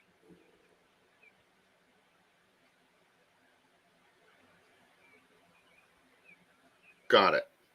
So I'm kind of thinking that they could be deciding, no, we don't think she should be held responsible for that one because she didn't write it. However, the instructions say if she published it, whether or not she wrote it, if she published it, you can still say yes to that as well.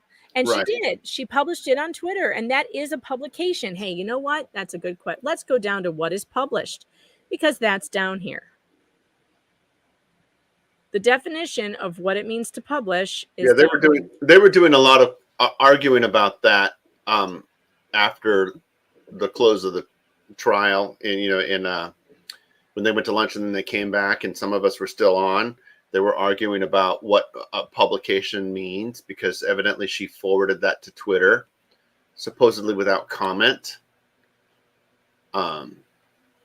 I just answered the jury's question without going to the judge, by the way, so they didn't read their instructions fully, because here's the answer they were looking for.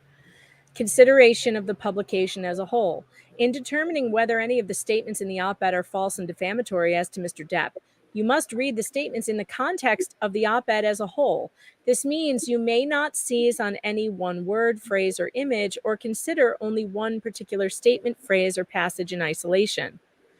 But that's a confusing direction. Because it leaves out the headline, right?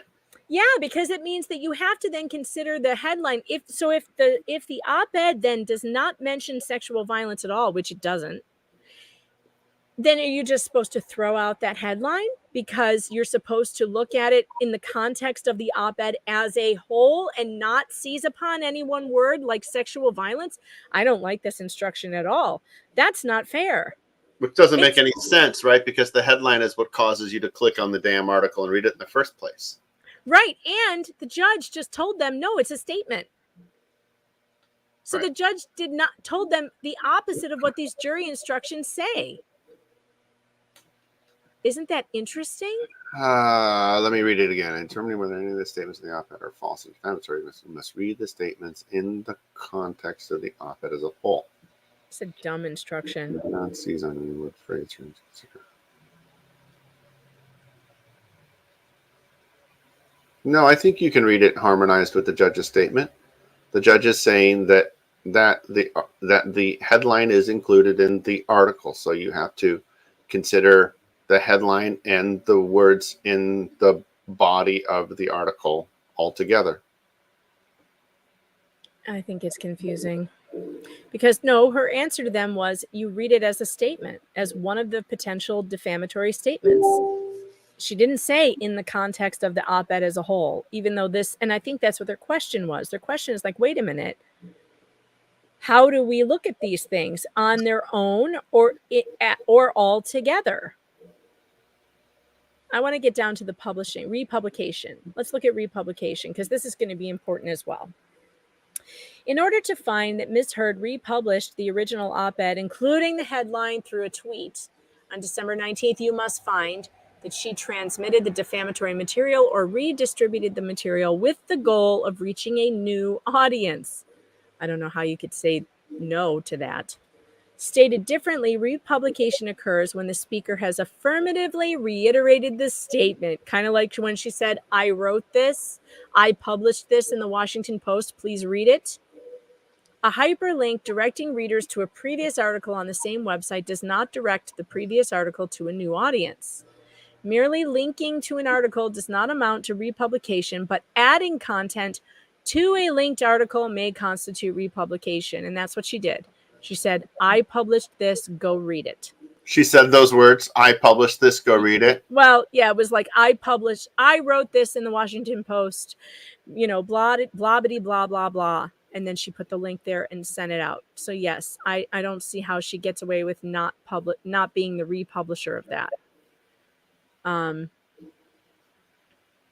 So yeah, I definitely think that this is where where they're having a question is on FF, because in my opinion, this is nebulous the way it's written. I disagree with it totally. This means you may not seize on any one word, phrase, or image. So you can't seize on the word sexual violence and say that's defamatory right there. Just that phrase is defamatory. Maybe nothing else is, but that one is. Why can't you? Yeah. I think that's dumb. I don't like the way it's written. I think it's very confusing, and I'm not surprised that they had a question. And I'm still not clear as to the judge's instruction that, well, you take it as one of the defamatory statements. But if you're looking at these instructions, it says you have to look at the defamatory statements in the context of the op-ed as a whole. And I just don't think that's explained very well. I'm just going to put it that way. Yeah. The chat is still talking about ants. We are now on to red ants and how much everyone hates them. And red ants are total assholes, by the way. I was one time in Florida. I was little. I was like maybe nine years old. And I was playing miniature golf and I was standing in the sand, getting my ball out of a sand pit. And all of a sudden my feet were on fire. and I couldn't figure out why. And I was dancing around, freaking out. And I looked down, and they were covered in red ants, red fire ants. Those little fuckers, they're terrible, and they should all die. That's just what I have to say. In Florida, man, let me tell you something about Florida. Florida has insects that you can't even believe how big they are. Insects as big as my head. Insects this big, flying around, terrifying you. Cockroaches that are the size of a baby's arm. Huge insects in Florida. Absolutely huge. Yes. Sean is totally fifth on that one too. When I lived in Florida, I had a pet praying mantis outside my window. Yeah, they're huge. Everything in Florida is bigger. It was everything. Big. Yeah, it was pretty big. Oh, Florida is terrifying, and they not only they have giant cockroaches as big as your head, but they have like alligators all over the place. Not crocodiles. They have alligators. They have crocodiles too. Shit will eat you in Florida. Like you go out for a jog, and like some big snake comes out of the woods and chokes you to death. Florida's a terrifying place. Although it's pretty free, I hear it's fun to live there. I just would not be. I would not feel safe walking around in Florida. We used to have this house, like a vacation house in Florida. It was on a golf course.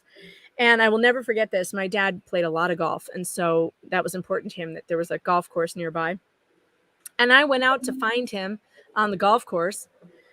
And I'm walking on the golf course, and there's a big friggin' alligator, like literally just sitting by the pond, like, I don't know, 20 feet away from me. I turned around, ran back to the house, and never did that again. You could hear them bellowing when we would go. There was like this little place you would go on this golf course thing where there was a hot tub that we would go up to at night, and there would be these stairs, it was on like stilts.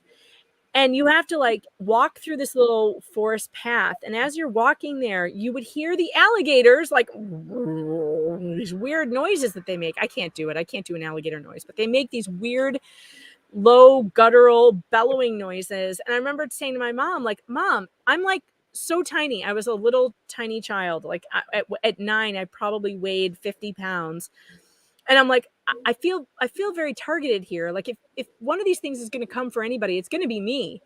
And my mom was like, oh no, it's fine. It's fine. Just walk through the path. Okay. All right then. Just terrorized by alligators in Florida. Yeah. But you know what?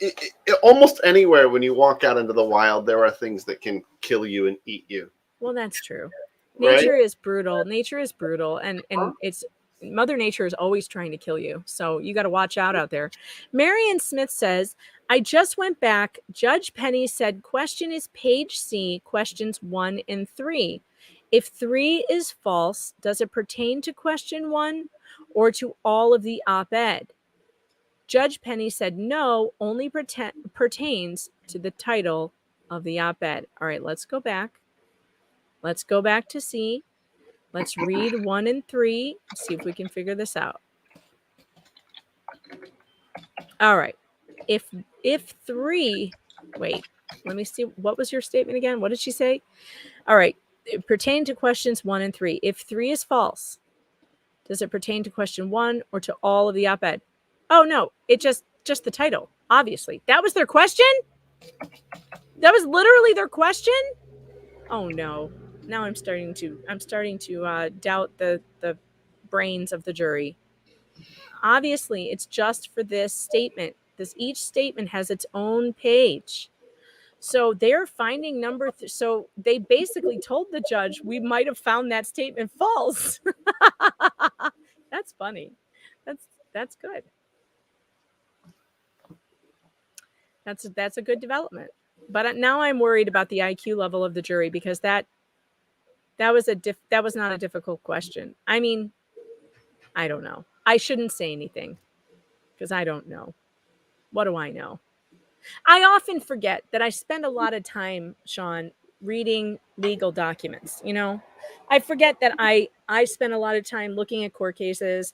I'm used to the kind of language. I read court cases all day long. I read lawsuits all day long. So I have more of I'm beyond a layperson's understanding of the law at this point. I'm not a lawyer, but I'm certainly a lawyer groupie, as Sean can attest to. And I've had my own experience even writing briefs. So I have a better understanding. So I forget sometimes that people don't have that same understanding and maybe need some extra help. So I should not say that I doubt their IQ, because they could just be normies who do not spend their time looking at legal documents, and they're not used to legal language. So no, Yeah. I take that back. I take that back. Okay. I take it back. I'm sorry. I've actually read some of your briefs, and you're right. You're a relatively good legal writer, especially for being a layperson. Yeah, Penguin called me layman plus. Yes, that's exactly correct. That's how I would describe it, is that I have a better understanding than most of the legal process and of legal language, but certainly not to the level of an actual lawyer who went to law school. Okay, if you're just joining us, Katya wants to know what happened. The jury had a question. They wanted to know, if the questions in front of you on the screen here, they had a question about number 1 and number 3. Their question was, if we find that this statement is false, this title here, this headline, I spoke up against sexual violence and faced our culture's wrath. If they find that the statement is false, does that then apply to all the other statements? And the judge said, no, it only applies to that one statement. So then they have to go to each next statement here. 2 years ago, I became a public figure representing domestic abuse. I felt the full force of our culture's wrath for women who speak out. And they have to decide if that one is false. And then they move down to statement number 3 and have to decide whether that one is false. Can we go back to number 2 for a second? Sure. What's interesting is that she's saying that you have to consider all of these statements together. You have to consider them together. Because if you just take that statement all by itself, right? 2 years ago, I became a public figure representing domestic abuse and felt the full force of our culture's work for women who speak out, right? So, depending upon how you read the word representing, right? Whether you just read it as she's representing it in her own personal context, or she's representing it in sort of a general third party point of view, that statement by itself could mean, basically nothing, right? Just nothing. All by itself, it means nothing. Great. It means you decided that there's a cause that is important to you that you're going to, then use your celebrity star power to speak out about, yippity skippity for you, right? But if you read that statement in the context of the rest of the other statements that she's making, that she was a victim, right? Then that statement means something completely different. Right? Then it means that she's talking about, her personal experience. Right? Yeah. And then where do you get your personal experience from? That's the obvious implication of it. Right, which is why it's important why the jury instructions say you have to take it as a whole. Photo. Right. As a whole. Yeah. Sorry, I used ridiculous lawyer speak. Speaking Latin. We only speak Latin when we're trying to chase succubus freeloaders out of our house, Sean. Right. Or we're trying to chat up Julius Caesar on the Ides of March. Yes.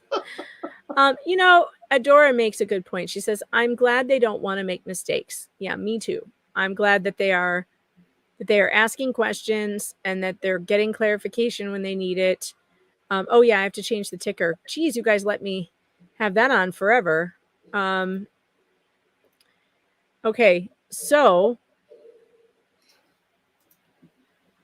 I'm just looking at your questions right now in the chat.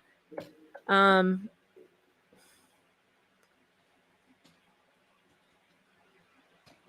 don't think I know what you mean, Sherry. Sherry says, in my personal opinion, I am not an attorney, but if this jury comes back too fast, they may give way for this defendants to further people to come after Johnny. I'm not sure what you mean there. If they came back too fast, so far, I don't think they're back too fast. They have not come back too fast. Any time after now would be fine, and no one would say they came back too fast. I don't think. Gadfly is back in the stream. Hello. Girlfly's taking a nap. Oh, Girlfly sleeps a I'm lot. free. She slept in. Now she's napping.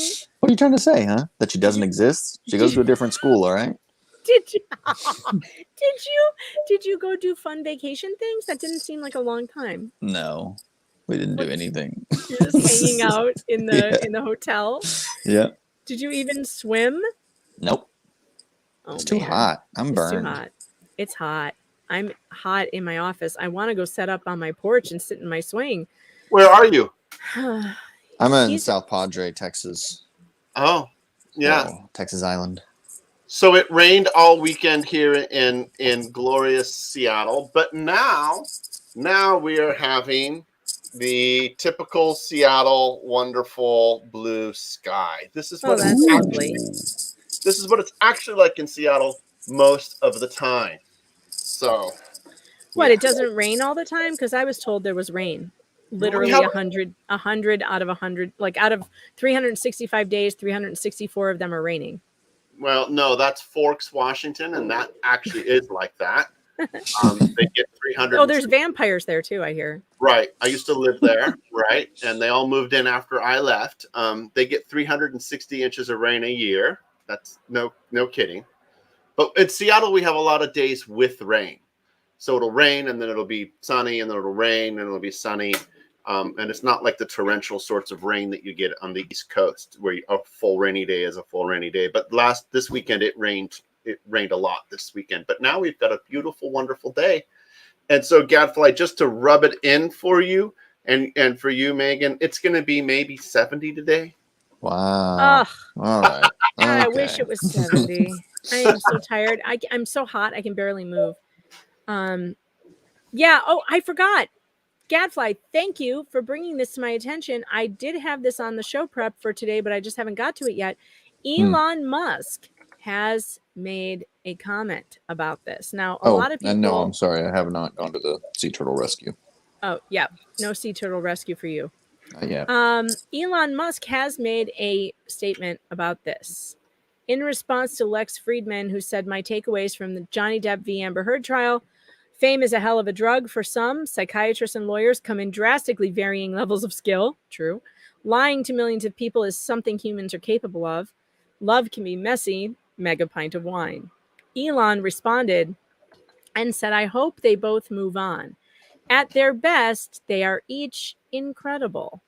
Now, a bunch of people gave him some crap for saying that, but I would like to point out, I replied to him, I would like to point out my response, which was, this word could be applied to both of them in different ways. Very clever, Elon. And here's the definition of incredible. So implausible as to elicit disbelief. Unbelievable. Or astonishing, extraordinary, or extreme. Number 3, not credible. Too extraordinary and improbable to admit of belief. Unlikely. Or marvelous and fabulous. So frankly, you could apply that word to both of them and be correct. He's a genius. Yeah, I wonder if he Elon doesn't do very many things unintentionally. So no, he doesn't. And I wonder if he did that intentionally. He knows how to thread the needle, and I think I cracked the code on that one. This is the code right here. Not credible. And also astonishing, extraordinary, marvelous, fabulous. Also unlikely, not credible, improbable, implausible. Isn't that something? Isn't that something? I think I did it. I think I cracked the code because Elon speaks in riddles a lot. I don't know if you've noticed this, but he does tend to do multiple meanings for things. If you followed his Twitter at all, like you cannot take what he is saying at face value ever. Because he doesn't speak like that. He speaks in riddles, and I think I cracked it. And incredible was exactly the right word because anyone can put any meaning on it they want. Right? Yeah, he's not wrong, regardless of what you think. Yeah, he's not wrong. Either way, he can be both. He can be saying it right either way. Okay, here's something I wanted to show you guys. This is so great. Team Johnny Depp. Team Johnny Depp. They are, where did it go? So, Hello, Sean, by the way. Good morning, Gadfly. I found Team Johnny Depp celebratory photos of them after the trial that you guys may not have seen. Isn't this fun? So we get to see more pictures of Camille in that beautiful white dress, which we were just Stephanie and I were going crazy over. Mm-hmm. And here's some more pictures of her. Looks like they're at some kind of after party. And here's Camille with another member of her team. That was one of I don't know her name, but she was on the Johnny Depp team, and they're at like a reception afterwards. Now check out Ben Chu in the elevator wearing his khakis. So funny to see him dressed down and not in a suit and looking very happy and relaxed. I love this picture.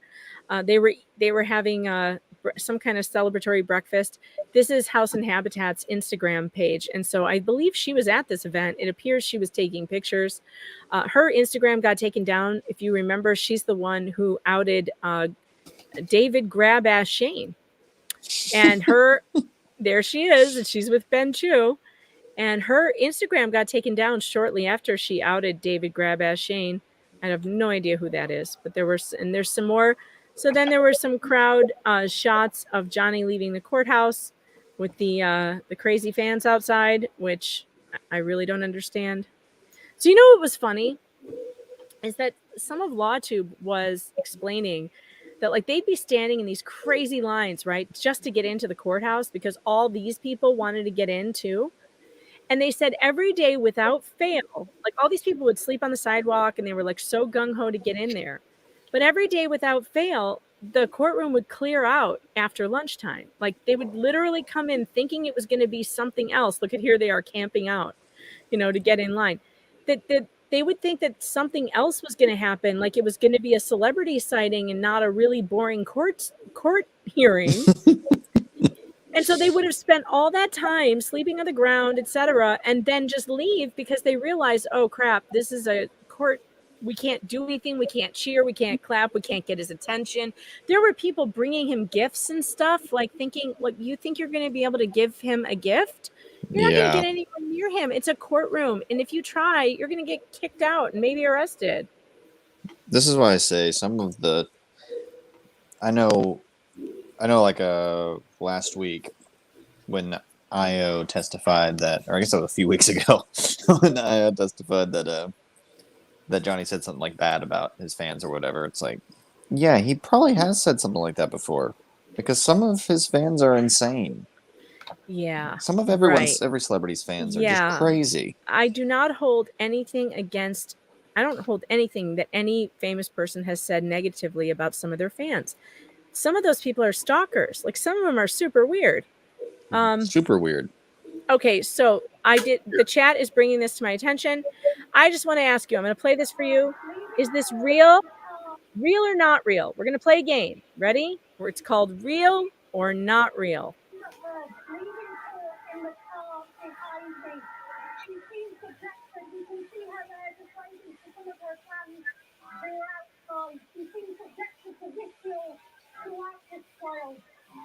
Here she is at a stand holding up to Amber Heard and flowers. It's the first time we've seen her, but how are you feeling, Amber?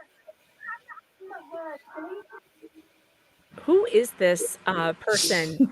She's been subjected to vitriol. Here she is, Amber Heard, leaving trial, with waving to her fans. She's been subjected to vitriol. Look, listen, you people in the UK, claim this woman. Tell me who she is.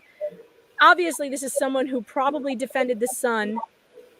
It is so bizarre. I mean, I did not think that was real, and here's why I don't think it was real. Amber Heard has never stopped to talk to anyone on her way out of court because she's too busy getting booed. I do not think she would take the chance of rolling down her window if she thought someone was going to hurl something inside. Right, like even like some eggs or something. Or anything. I mean, anything anyone could grab. Mulch, That is not a friendly crowd for her. You No. want me to believe that she rolled the window down to talk to some possible fan of Johnny's that was going to hurl those flowers at her head? No. That was a PR stunt. That has David Grab-Ass Shane written all over it, I think. I want to know who originally posted that video. This guy. I'm not so sure. Right? I'm the sort of I've been the person here that's been saying, I kind of feel sorry for Amber, and some of the people out there are saying some pretty crazy things, right? That is kind of, ludicrous. Sure. Sure. I don't think that it's cool when people stalk celebrities or. No, well, we don't either. Right. What are you saying? I don't. No, I'm not saying you. And I'm not saying What? you are. Right? I do. I love it. I think it's awesome. and I think it's possible that she may have had someone there, as a fan, and honestly, I'm kind of, someone gave her flowers and supported her as a human being. Well, then fine. I'm not Again, upset that she got flowers, but I Yeah. don't believe that this was real. For one, someone in the chat just pointed out why. Here's a very good reason. Let's take a listen to that audio again. We have watched Amber Heard leave through that crowd every day. Notice how you can barely hear the audio and you don't hear any booing. Now, I have told the crowd, I've said many times, you should not be booing her when she leaves the courthouse, but I know they're not listening to me. She gets booed and screamed at every time she leaves. Which is not cool. No, which is not cool, and I don't endorse. I disavow all the booing. Disavow. But listen to this audio. Do you hear any booing? You know that crowd's not listening to me. Listen. You can hear it very faintly. So they've turned it down?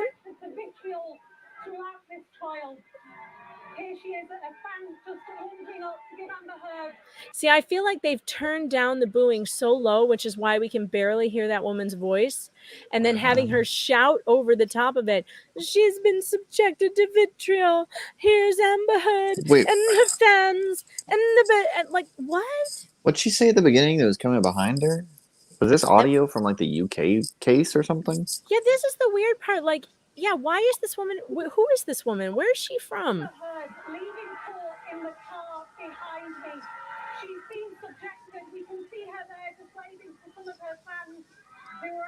She's been subjected. You can see her there waving to some of her fans. She's been subjected to vitriol throughout this trial.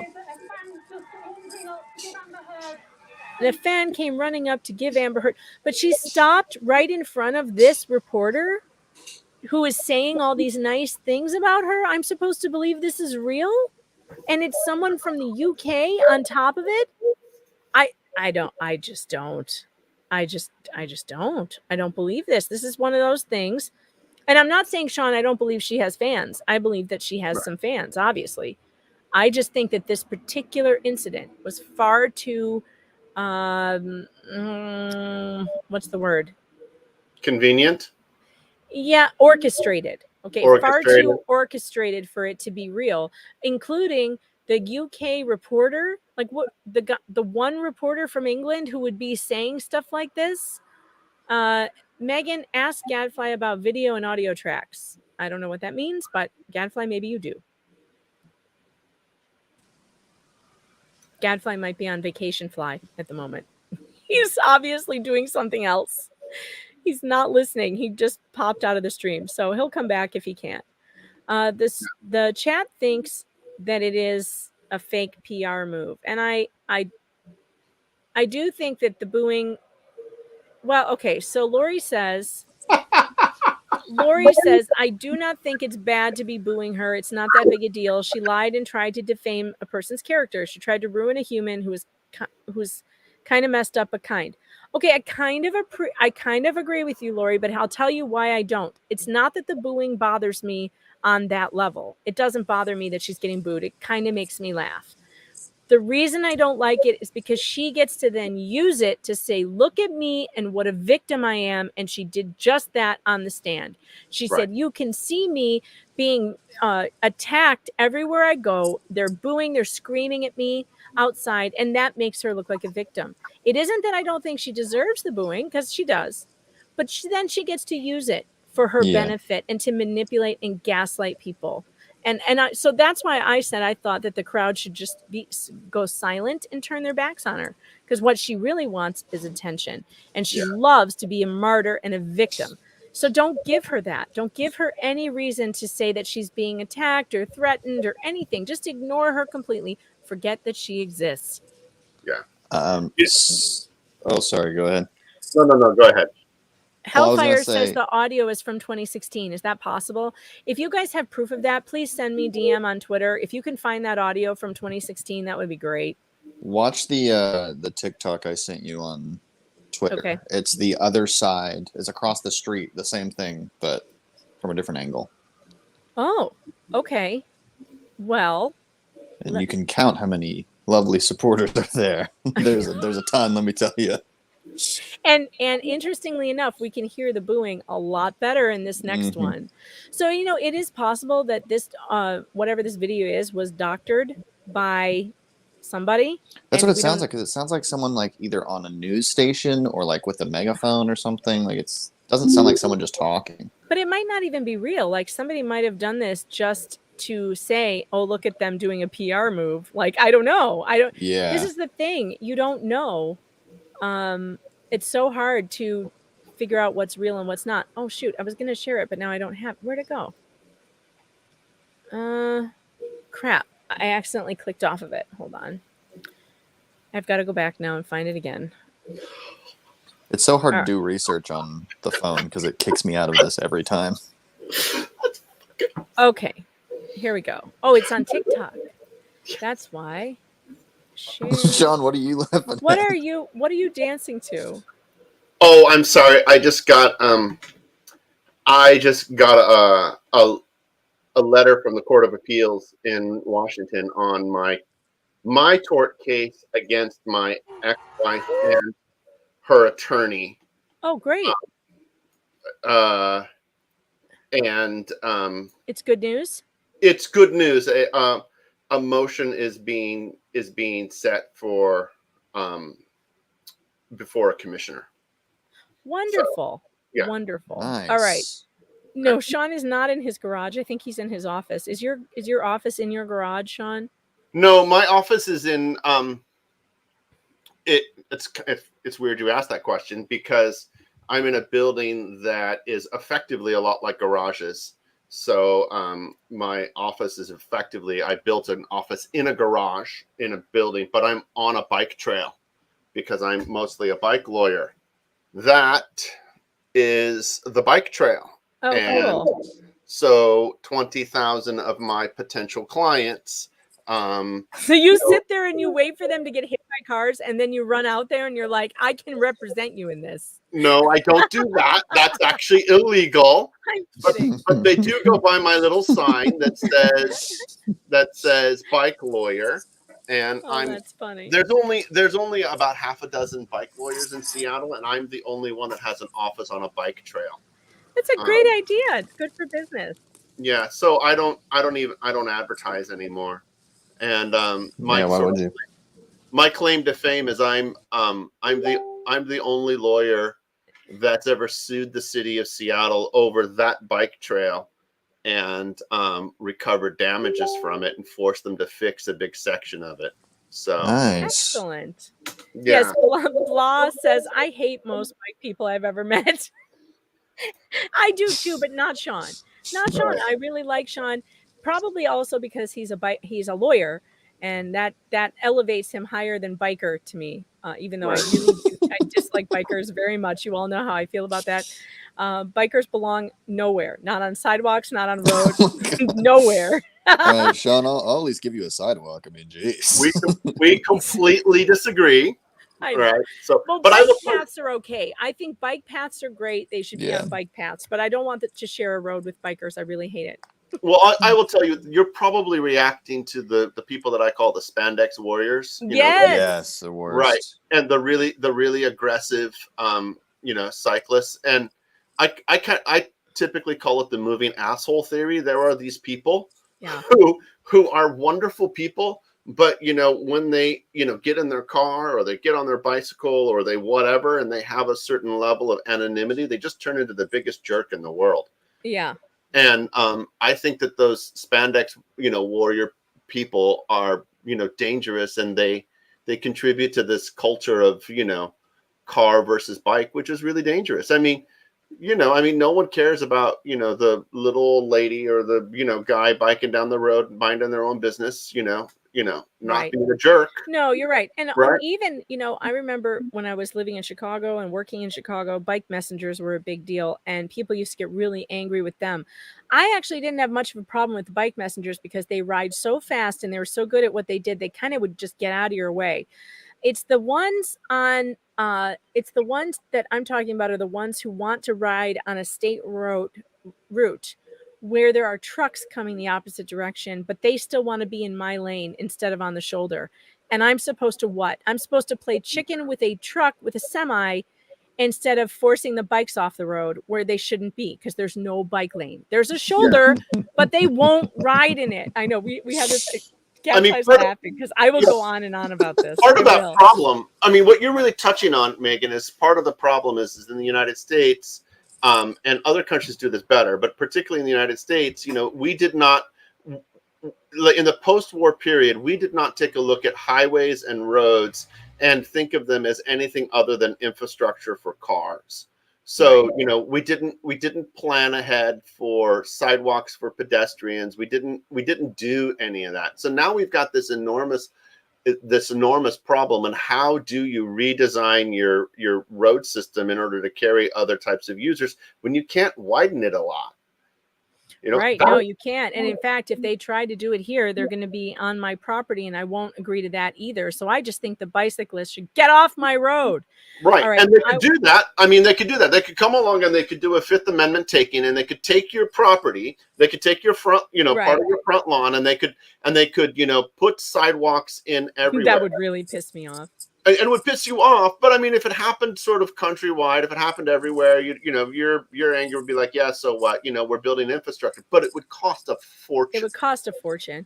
And frankly, and there's also a bike race that happens on this route where I live. And on those days, I have to stay in the house. I have to just stay at home, because if I go out on the road in my car and I have to encounter 300 bicyclists, I mean, I'm just terrified I'm going to hit one of them. That's just all there is to it. All right, I want to watch this video on TikTok. It comes from the other direction of that video we just saw of Amber Heard stopping to get some flowers from a so-called supporter. Here we go.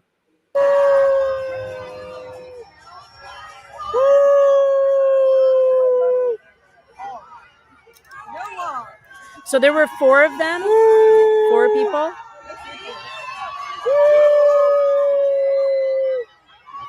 And they're not really booing, they're hooting like owls. 1, 2, 3. There were 3, 4. Yeah, 4 fans. 4 fans. So, okay, maybe one of those 4 fans had some flowers and she had been by them a few times, so she knew they were on her side and she felt safe in stopping. But yeah, seemed iffy. It seems iffy to me. I wouldn't have titled that video Amber Heard's OnlyFans. I don't think that's a really good idea. But other than that, yeah, I liked the guy who was going, whoo, yeah. He was howling like an animal, you see. Like that wasn't a boo, that was a who. Remember, there's a $60 to $70 billion a year, behind Amber, right? That the whole ideology that only women are victims of domestic violence, right? Yeah. There's the lots of the people that are out there saying that they believe in her, or that everyone else should believe in her, are people who make money from that industry. Yeah. True. So true. And Johnny's case sort of really strikes to the heart of the secret that everyone in society knows, is that false allegations of domestic violence are incredibly common. Even though the domestic violence industry wants to say that they're not common, everybody knows that's just, the opposite is true. And, she's out there, Amber's making money from it, and Amber tried to cash in on that. And, now the pendulum seems to be swinging the other way. So I want to bring to your attention an article from 2012 that was in the UK Guardian that's kind of making its rounds because here, the 5'1" girlfriend who beat her business partner so badly he needed cosmetic surgery after 2 years of horrific abuse. She lit cigarettes up his nose, scalded his arm with an iron, sprayed bleach in his eyes. He suffered attacks involving hammers and metal bars. And I'm not going to scroll down and show you the pictures because I'm not sure YouTube would let me, and then I would get in trouble. But he's been horrifically and permanently scarred from this. And this is the woman that did it to him. And he had fractures to his skull, cheekbone, and nose, 3 cracked ribs, horrific burns on his arm from an iron, all at the hands of his girlfriend, who he stayed with for years. And this has been going around, because of Johnny Depp, because he is bringing awareness to the fact that women can be perpetrators of this horrific violence. I will drop the link for you in the chat if you would like to read it. I'm not going to read it here because I really don't think I could get away with it. It's just too brutal. But we need to keep an eye out for men who are suffering these types of abuses because they really do exist. By the way, if anybody's wondering how come my camera's not doing the thing that it was doing for the weeks that I was streaming, yeah, I figured it out. It only took John Delarose coming on here to tell me what I was doing wrong. Can anyone guess what I was doing wrong? Why my camera wasn't working? Anyone guess? It's so simple. I'm such a boomer. My green screen was interfering with the Wi-Fi, and too much bandwidth. As soon as I got rid of it, it stopped doing that. So I spent 6 weeks or 5 weeks streaming with this stupid camera that didn't work because I didn't know to take down my green screen. How dumb is that? Whatever. Boomer. Yeah. All right. I've got more. I've got... Megan, we can come back to the Nicole's question. Nicole Snook. Oh, yeah. Hold on. Let me pull it up. I've got it. We start it. Can Depp sue the Sun and clear his name if he wins? Well, he already tried that, and he did not win. I'm assuming you're asking, can he sue now because there's evidence that this was all perjury? I don't know. Sean seems to have an answer for this. My answer is I don't think so. I don't think you can sue twice in the UK for the same thing, can you? No, and there's a legal term for it, which we're looking up right now, so that I can answer her question clearly. It's called res judicata, which is Latin for the issue has already been decided. And I'm looking in Black's Law Dictionary now. So even though this case may turn that the Sun's decision was wrong, it's already been adjudicated in the Sun. So here, an issue that has been definitively settled by judicial decision. So once it has already been decided, it can't be relitigated. So, but does that go for everything? Like, does that go for criminal also? Well, in criminal, it's a little different. In criminal, you also have a constitutional protection against double jeopardy. Double jeopardy, right? But res judicata is the legal concept that once something has been determined, it cannot be redetermined again. However, she can be charged with perjury in the UK if a prosecutor decided it was worthwhile to go after her for it.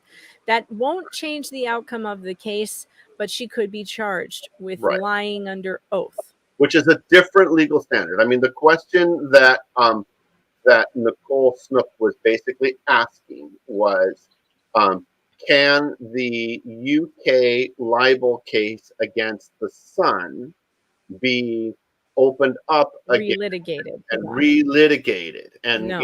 As I understand, the issue for the UK case was, did the Sun have a basis for printing their article that he was a wife beater, right? And In there, they found that it was substantially true based upon, the evidence that they knew at the time that was out there. Right? Yeah, and now, actually, to tell you the truth, because they won that case, they could today put out a headline that says Johnny Depp is a wife beater. I mean, he can't stop them ever from doing it. Right.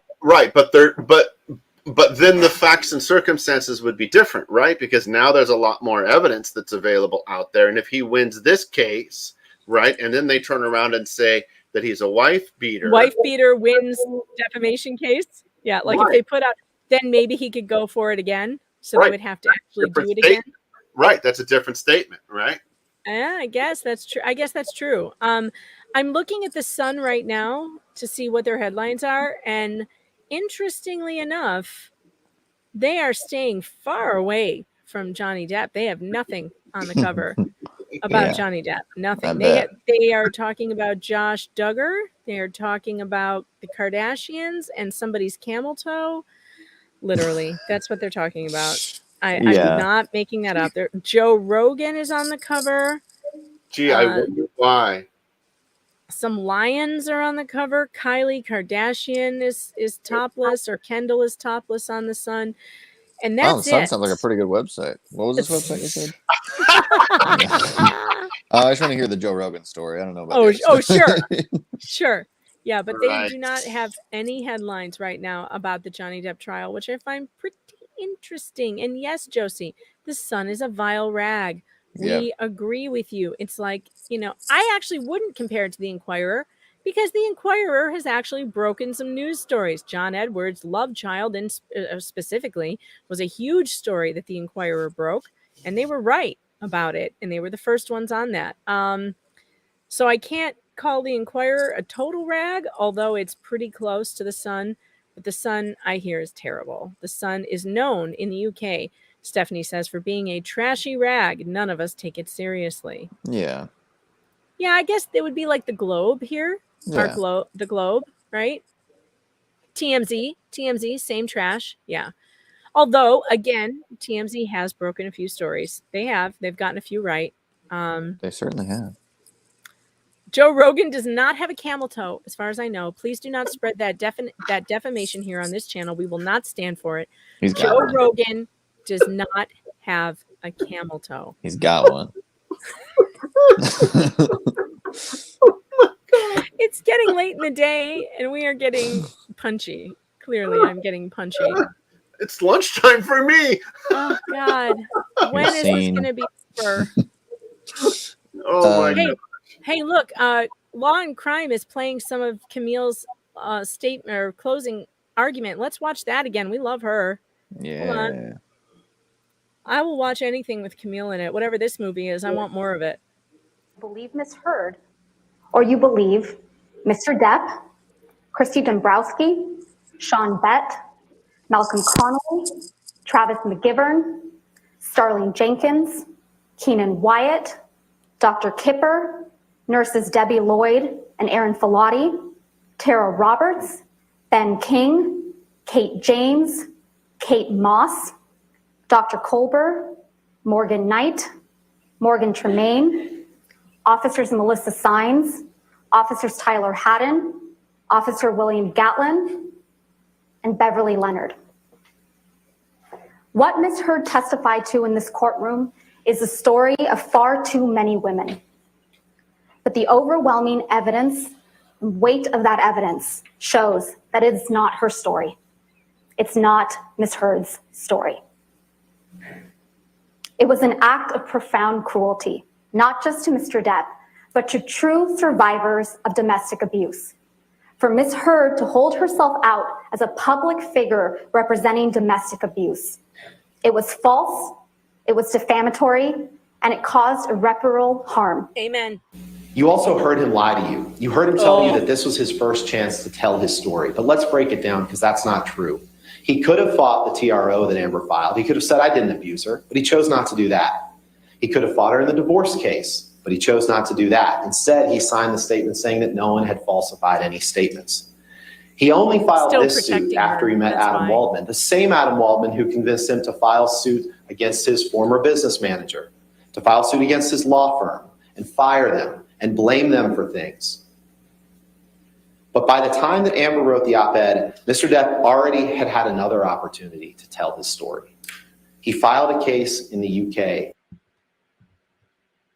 against the Sun for calling him a wife beater. And in that case, he had many of the same witnesses. He was on the stand for parts of 5 days, and he got to tell the fact finder in the UK whatever he wanted. Now, it's not the same testimony he told here, because you heard me impeach him about 13 times with this testimony from the UK. But he's had his chances. All right, name him. Ladies and gentlemen, it is time to tell Mr. Depp that this was his last chance. Tell him to move on with his life. I don't think that's going to Tell happen. him to let Amber move on with hers. Stand up for the freedom of speech. I love this Stand flag up for the waving First part. Amendment. This trial is about so much more than Johnny Depp versus Amber Heard. Agreed. Stand up for the First Amendment right to defame someone and get away with it. Stand up. Stand up for the First Amendment, which says that anyone can say anything they want to at all times. Yeah, right. Stand up for that First Amendment that doesn't have any exceptions whatsoever. None. It's such a dumb argument, right? All right. It's time for a mega pint. No. That's what it's time for. No. It's time.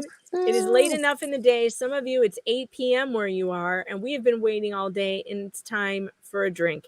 So as I run downstairs to get my drink, I'm going to leave you for a few minutes with Camille by Gadfly. Get your dancing shoes on.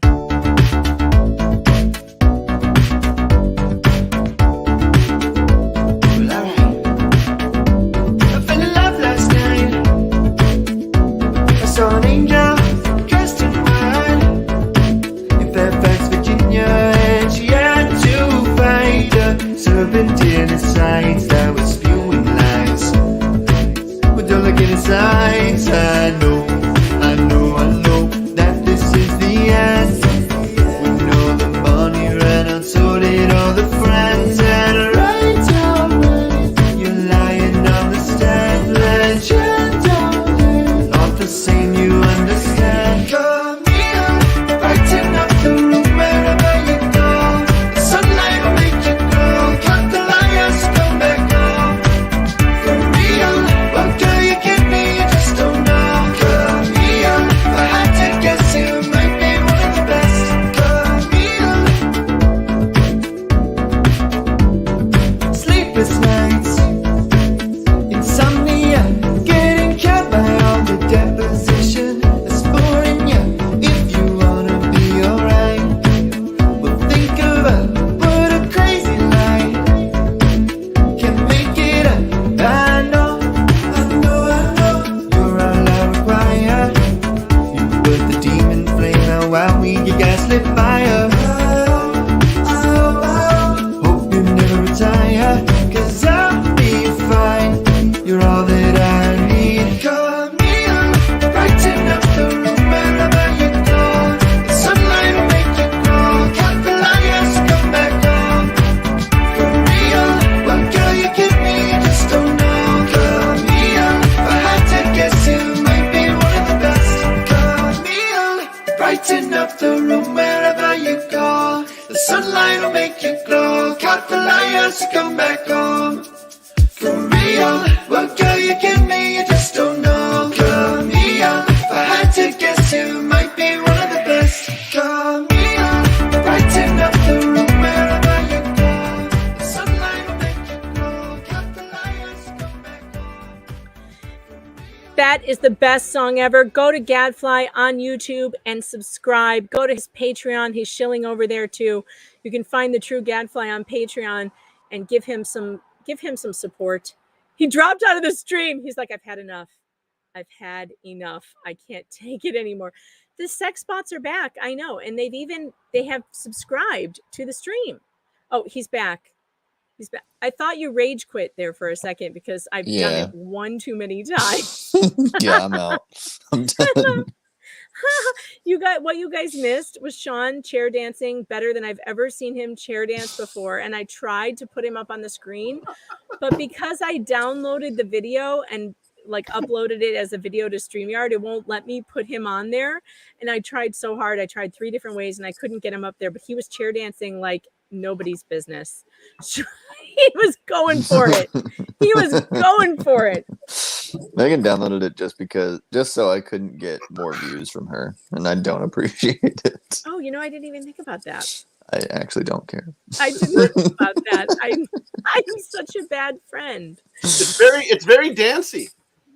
Well, the reason I downloaded it is because now I only have to touch one button instead of try to share my screen and like blow it up. And like now I can just go like this. I used to be respected, people took me at my word. Then I became a lawyer representing Amber Heard. Objection, hearsay. Oh my God, I don't have a case. Objection, hearsay. Now I'm ashamed to show my face. Well, I'm a famous movie star, yeah, life is always fine. I sit down at my penthouse drinking mega pints of wine. Objection, hearsay. I don't know why we ever wed. Objection, hearsay. Who the hell poops in someone's bed? I object to everything, I may have an infection. Cause I say I object, the judge says that was your own question. Objection, hearsay. Court isn't supposed to be this hard. Objection, hearsay. How did I ever pass the bar? Well, just one final question, sir, and this one has been prepped. What is your name?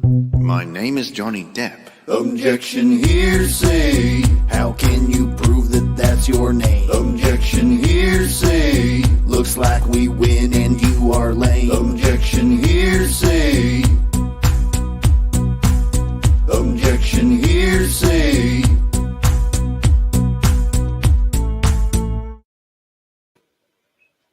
That is just a great song. And thank you very much in the chat for letting me know I need to change to 30 minutes to talk in the chat. So if you guys are on YouTube and you're not subscribed and you notice that you have to be subscribed for 30 minutes before you can make a chat, it's because of the porn spammers.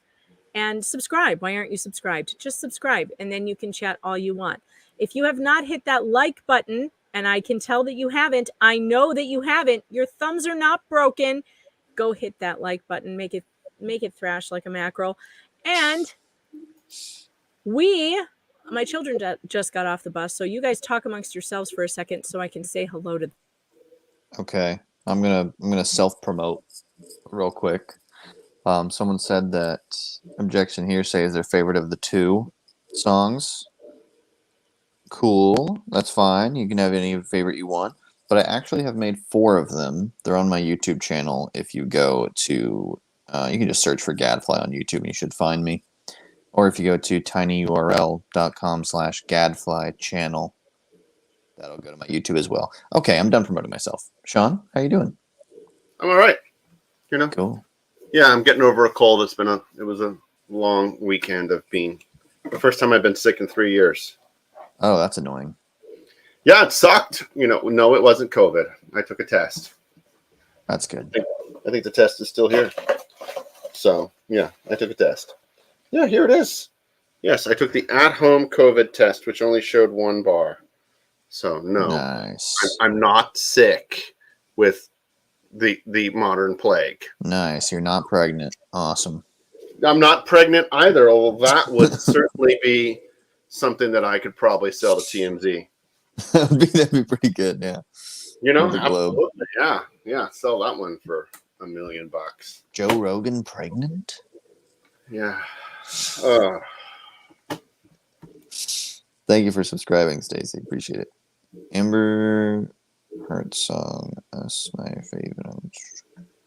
Okay, so Megan doesn't play the other 2 because the publishing site I use to put the songs on like Spotify and all that, they were also uploaded to YouTube Content ID, which means if she plays either one of those 2 songs, her video will get copyright claimed automatically.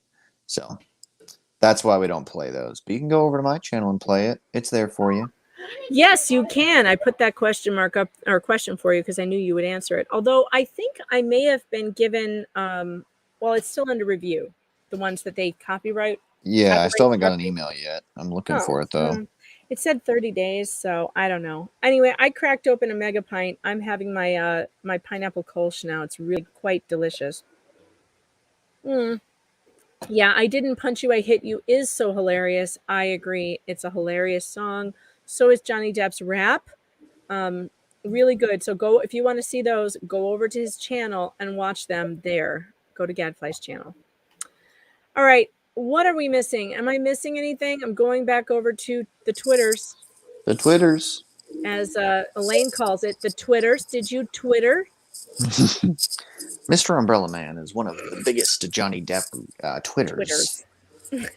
What? What are you talking about? That's so funny. Now, Mr. Umbrella Man is What do you one guys? of Johnny Depp's biggest Twitters. What do you guys think about Morgan Knight and Morgan Tremaine kind of playing into the trial stuff?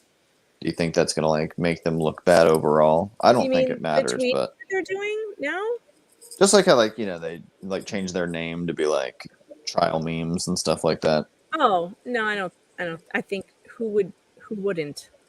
Yeah. Is there anyone who would just lay low and not do anything? No, I don't think so. I think they did what they felt moved to do, and now they're done and the trial's over, so they're free to meme with the rest of us. I think. I agree. Who the principals? No, the witnesses. So there were two witnesses. There was the Morgan Knight, who was the manager of the trailer palace, and then there was the TMZ guy. Everybody's calling him TMZ guy, but his name is Morgan Tremaine. He, both of them have been on Twitter, cracking jokes, and I think it's fine. I mean, they did what they were supposed to do. They came forward with their stories. I think they told the truth. They sure sounded credible to me. And it's a free country, and they're allowed to meme with the rest of us. So if that's what they're doing, I say more power to them. Yeah, right. Yeah, I think his testimony was really devastating. Which one? Both of them. I thought both of them were very devastating. Morgan Tremaine's testimony about how did they got the copyright. Yes. I mean, yeah, I think he was devastated. And I think he was very smart to avoid the NDA because he's like, I didn't say who sent it. I just said how it works. And that's just information about TMZ. Yeah, right. And then we played earlier that TMZ admitted that Amber leaked it. You want to play? I should play that again because I bet there are people here who didn't get to see that. Yeah, so, Sean, you got to see this too. I don't think I saw that, because I'm asleep for the first 3 hours of all of this crap every morning. Then you missed it. And look what the internet dug up. Be careful what you say. You ask and the internet provides. The internet will provide, and sometimes they provide things you wish they hadn't. That's well, right. That's the first thing I notice in this video is that Amber Heard, it's in this, I think she thinks helps her case, that this has happened enough to her that she puts this camera down on the table and starts filming because she knows the way this argument's going to go and wants to get whatever he says or does on tape. If you notice, halfway through the video, she moves the camera so that it gets the angle of Johnny Depp so that he's on camera. Now, the other thing that I have to say, Amber thinks by leaking this video is going to go a long way for her. Whoa, did you catch that? Amber thinks by leaking this video, said by TMZ when they released the video. Amber thinks by leaking this video is going to go a long way for her, is that she's been alleging a lot of bad things about Johnny Depp, about domestic violence, about. And Amber leaked the tape, and they said it on TMZ in 2016. If she had not leaked the tape, she would have sued and won. There's no doubt that they would have had some kind of copyright violation then. So even TMZ at the time admitted that the leak came from her. What do you think about that, Sean? Yeah, that's pretty much, yeah. It's interesting. here's something that's really interesting. Amber's taking videos of Johnny while he's drunk, right? Mm-hmm. And and then what she does with Sorry, Amber. Sorry, go ahead. And then what she does with that is really telling, right? On one hand, you can take videos of someone who has a drinking problem and is, behaving badly, and then you can show it to them and say, look, this is what your behavior is like when you're taking drugs, get this under control because it's affecting your family, right? That's a completely legitimate reason to be, taking, videos of the person that you love who's doing this. But instead, what does she do? She turns around and she gives it to TMZ and then says she didn't do it. It exposes a very, very different motivation, and she does it right away. And the question that the chat has is, why didn't his attorneys use this? There's a couple of answers to that. One is they may not have known it existed, but they probably did. So the second explanation is they did know it existed. They tried to get it admitted into court and it was denied by the judge. That's also a possibility. That's a motion in limine. Yeah. And the third possibility is that they didn't get it, that they had the TMZ guy's testimony and that was good enough. But I'm betting it's either one or two. Either didn't know or it was not allowed in court. Right. Or it could also be something that it was too low on the priority list, right? Or it was redundant, And although I will say that this shows real malice here, because here's TMZ actually saying she thinks by leaking this, she's going to be more elevated. She's been making a lot of claims about him, about domestic violence. I mean, here they are just saying it out loud. She claims that he's hit her and she thinks this is going to back her up. She thinks that this is going to really bolster her case. So she leaked this video to hurt Johnny Depp. And I think that shows malice. I think it shows a plan. Right. And she thinks it's gonna really help her case. But the other thing too about this is, like, what does this actually show? This shows him taking his anger out on an inanimate object. Yeah, it doesn't show what they said it showed. It doesn't show an abuser. Right. And don't we want people to take their take their anger out on inanimate objects? Yes, we do. Right. When people don't want to hit other people, they hit things. Right. And that's a normal response to not wanting to commit violence against another person. So instead of choking someone, you might go and hit a punching bag. Instead of slapping someone, you might slap a cabinet shut. How many doors have you slammed in your life? I know I've slammed a lot of doors. Why do we slam doors? Because we have pent up anger and energy that has to go somewhere, and it's not appropriate to take it out on a person. And so what do? We take it out on doors. We take it out on cabinets. We take it out on all kinds of things that are not people, and that's not a crime. Right. Period. It feels good to slam a door. It makes a nice sound. Totally. Right. They have those places you can go to. Yes. Say it, Gadfly. I was just thinking this. They have those places you can go to. You pay some money. It's basically like a mocked up room. They give you like a face shield and a baseball bat, and you get to destroy the room.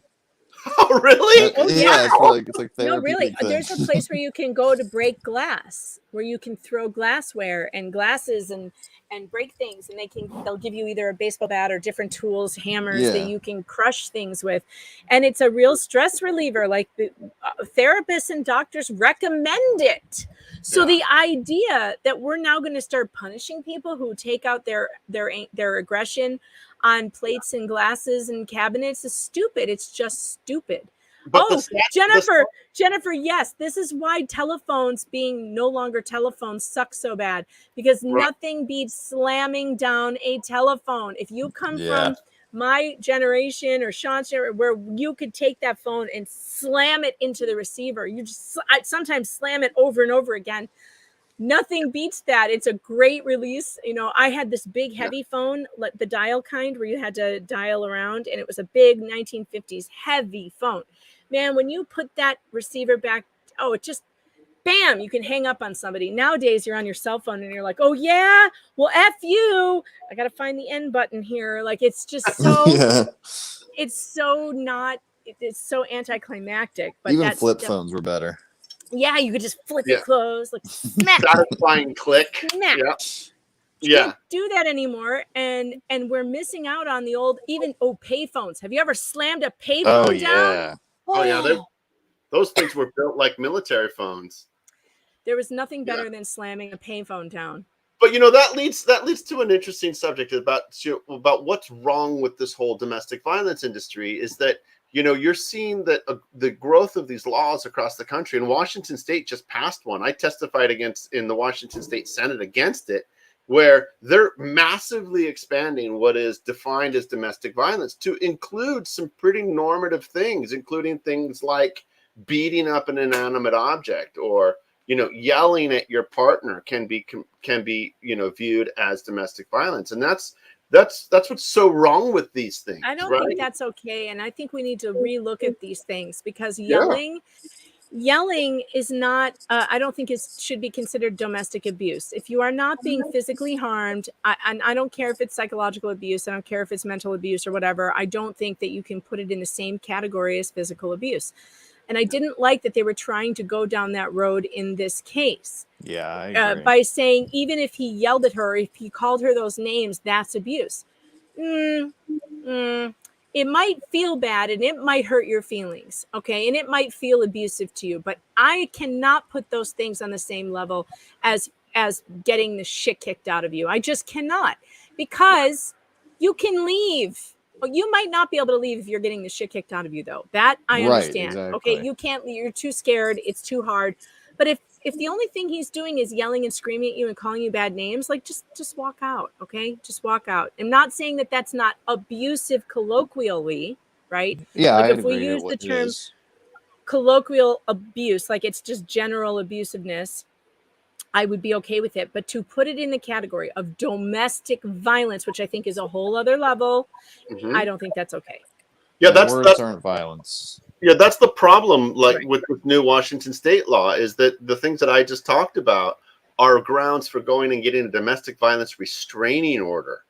So over yelling, like no, over yelling. So like that's for instance, crazy. One of the things that they talk about is exercising control over someone's travel documents. Now, I'm going to tell you a little personal story.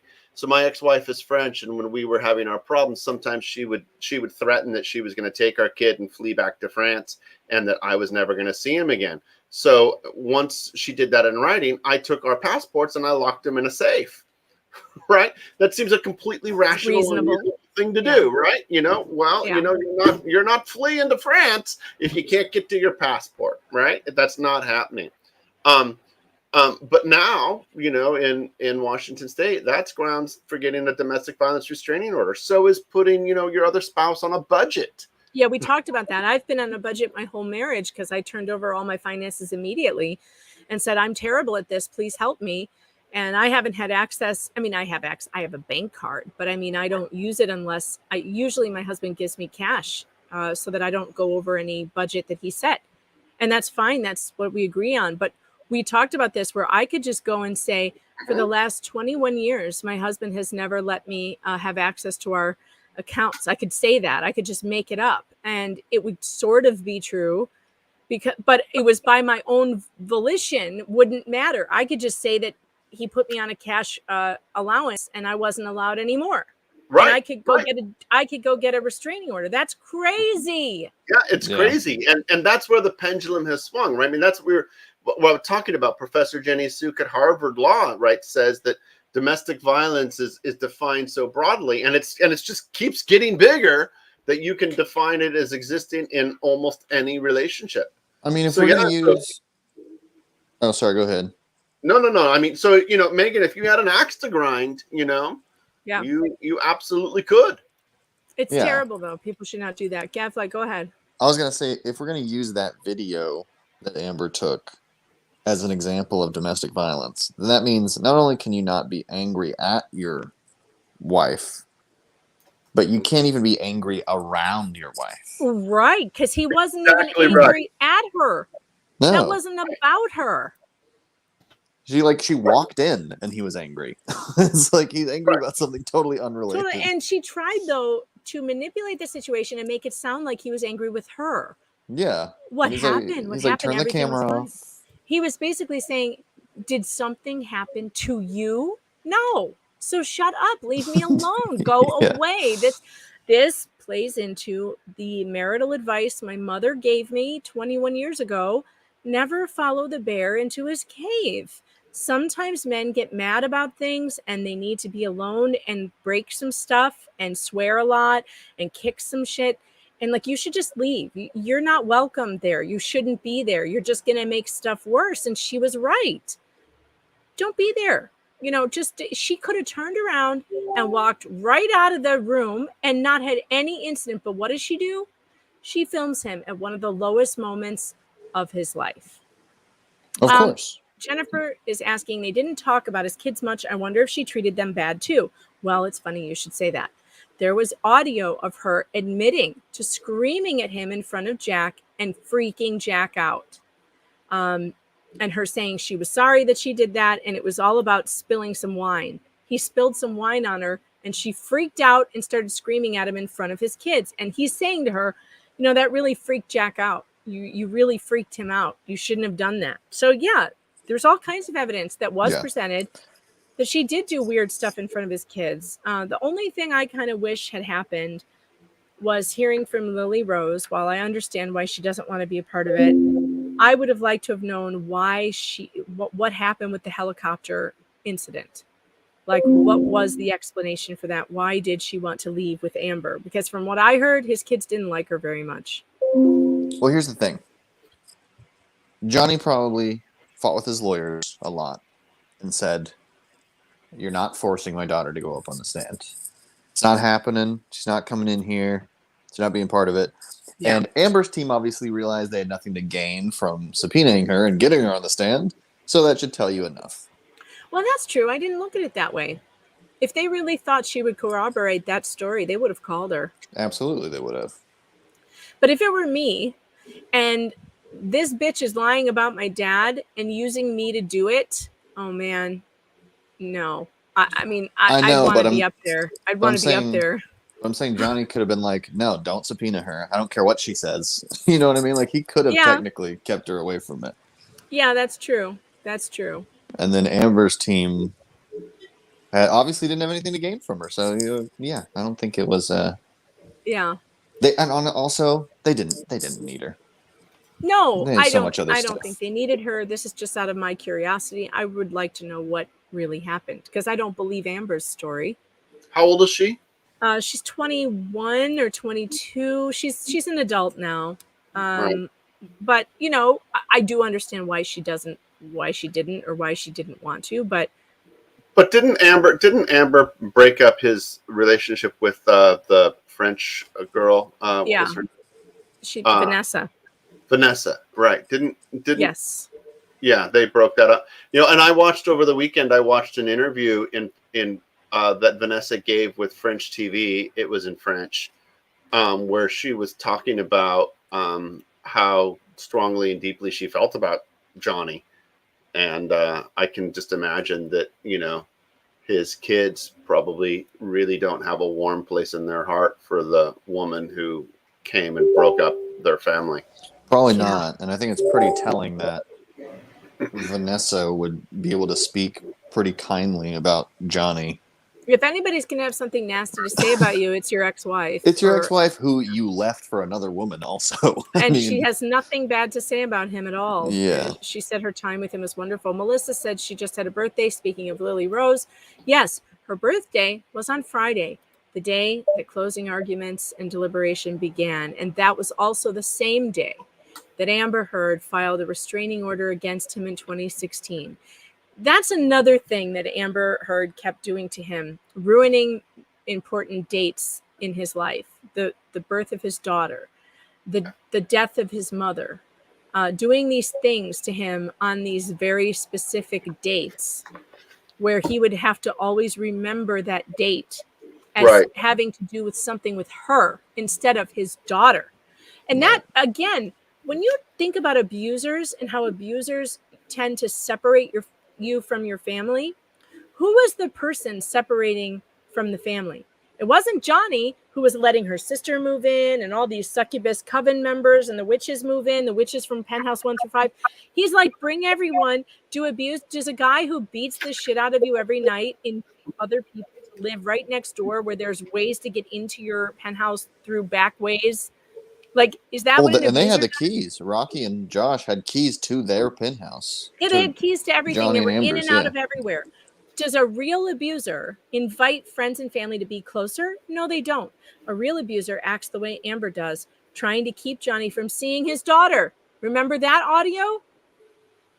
He's trying to go see his daughter. She's screaming that he needs to stay with her. Again, trying to separate him from his family. She was trying to isolate him in her own coven. Right. You got something for me, Sean? I do. So I'm reading from, Splitting by Bill Eddy, which I strongly recommend to anybody who's living through some of this hell. In here he talks a lot about people with personality disorders. So basically, it's pretty well known that you don't get high conflict divorce without having someone having a personality disorder, either one of the parties or one of the attorneys. But right here, so that's interesting. I didn't think about the attorney being the one to have the personality disorder. That's funny. Yeah, it's pretty common. And in my case, I believe my ex-wife has BPD, and I believe that her attorney has antisocial personality disorder. I believe her attorney is the first sociopath I've ever truly met. That's my belief. And if you want to sue me for it, lady, bring it on. You're not gonna like Discovery. Right. The blamer's desperate charm and aggressive drive may succeed at making them look innocent. Many cases that the court views as two high conflict people fighting are actually driven by only one party who successfully makes the other party look bad.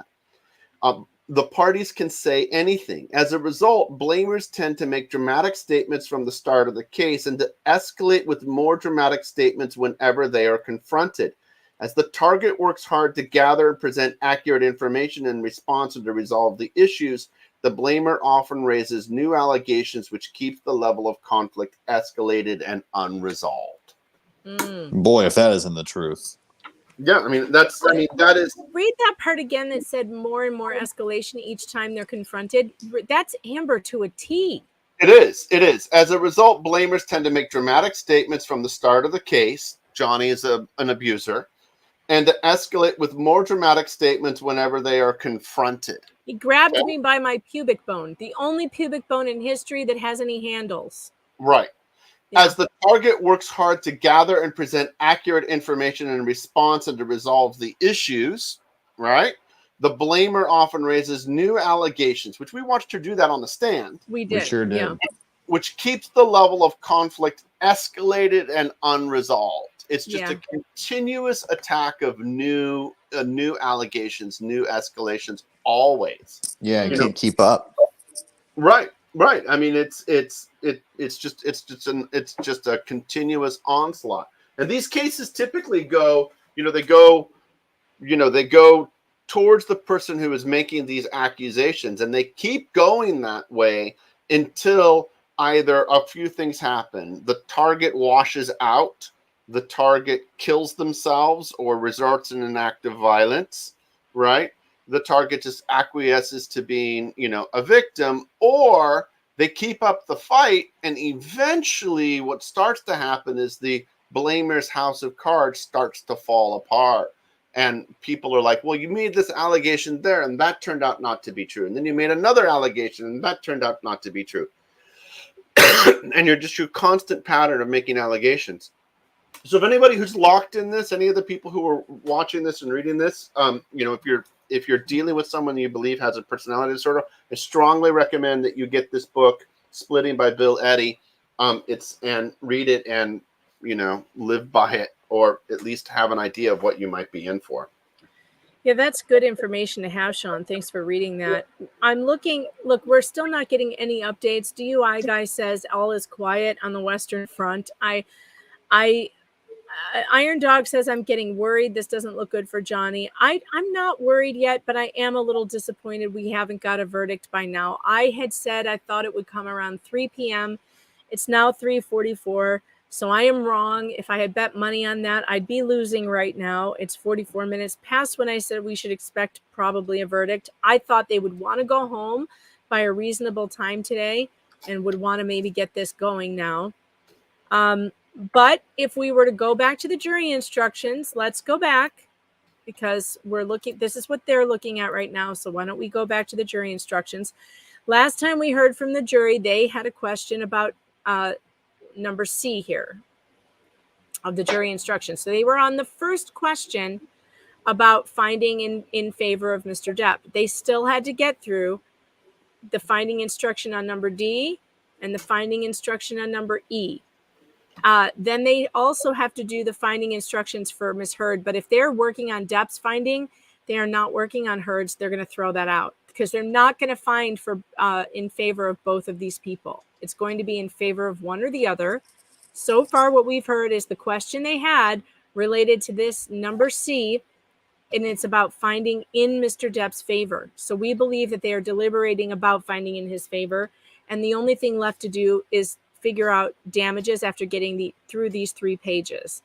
Man, I did not think that we would be going past today, and now I'm getting nervous. Because they really have realistically, what, like an hour and a half left? Yeah. Well, all time is made up of seconds, so it could, at any second, they could stop. All right, well, I'm going to put up a new poll on YouTube. By the way, Rocky Pennington won the last poll. Who would be the first freeloading succubus to break and write a tell-all and make a bunch of money and tell on Amber? And you guys voted for Rocky Pennington with 48%. The new poll is going to be jury is coming back today. Coming back tomorrow. What time is it on the East Coast, Megan? It is 3:46 p.m. Yeah, but remember, she said they could basically go however long they want within reason. True. Coming back tonight. They could be there You're till right, Sean. 7 or 8 p.m. tonight. Or Yeah. fuck if I know. Those are your options. Coming back today, coming back tomorrow, coming back tonight, fuck if I know. Actually, I should say this afternoon instead of today. This afternoon. Yeah, that's a good point, though, because I forgot she mentioned that it's not still on the 5:30 schedule. It's whenever they really want to. Obviously not like 1 a.m. Well, she did say, I'm not serving you dinner, though. So how are they getting dinner then? Oh, they can just order DoorDash, whatever. Like, can they Yeah, they could order pizza. Man, $30 a day and the court won't even order you dinner. I just feel like that is so wrong. Yeah, it's a public service. You can't order you can't even bring some Little Caesars. I mean, it's $5 a pizza. I know. It's just somebody ought to send those jurors some food. Corey says all those fake sad looks at the jury might have sold someone. I guess we should talk about the possibility of a hung jury. Oh my God, I can't even. Aren't they extremely rare, though? Not really. Are they? Yes. So this is what would happen. This is my prediction of what would happen. Again, I don't practice in that courtroom. I don't know shit about Virginia law. If the jury came back and said, we don't have a unanimous vote, the judge would tell them, almost certainly the judge would say to them, too bad, go back to deliberating. And then they'd have to go back and deliberate some more. And if they came back again and said, we just don't have a unanimous vote, the judge would then probably dig in a little bit and say, what appears to be the problem with reaching a decision? And she might dig in and try and figure out what that is. And then help the jury to try and resolve what that might be to find a unanimity. And then if they just came back and they just did not have a unanimous vote, then you'd be looking at a mistrial. And yeah, I just And, looked it up, and Megan. It looks like the percentage, it's 6.2% of cases end in a hung jury. okay, so that's not many. All right, No. so I got a call. think the longer this goes on, the greater the chances are that something like that is happening. How long? Well, I'll just look it up. Josie says, "Dear Lord, it's going boobs up." I don't think so. I don't think we're there yet. We're not at the tits up. Everybody sound a warning sign, warning, an Amber Alert goes out and everyone goes crazy.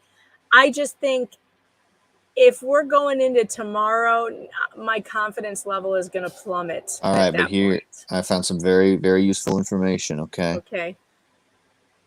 The jury deliberated for 4 hours for O.J. Simpson. All right, let's not forget. That's it? 4 That's hours? it. 4 hours. So maybe longer isn't Wow. worse. You know? I guess. Law and Lumber Guy said the 2 jurists who were excluded seemed to be in favor of Johnny. Yeah, I wanted to address this. There was some confusion. Because when it came out that the jurors who got kicked off because they were alternates, at first, LawTube thought that they were different jurors than they were. They thought they were 2 jurors who were actually, they couldn't tell what they were thinking. And it turned out they were 2 pro-Johnny jurors that they were sure were in his camp. And one of them was the Catholic school mom, and the other one, I don't remember who he was. But both of them said, Runkle of the Bailey said his worst case scenario would be if one of them was kicked off. And Law and Lumber said his worst case would be if the other one was kicked off, and they were both kicked off.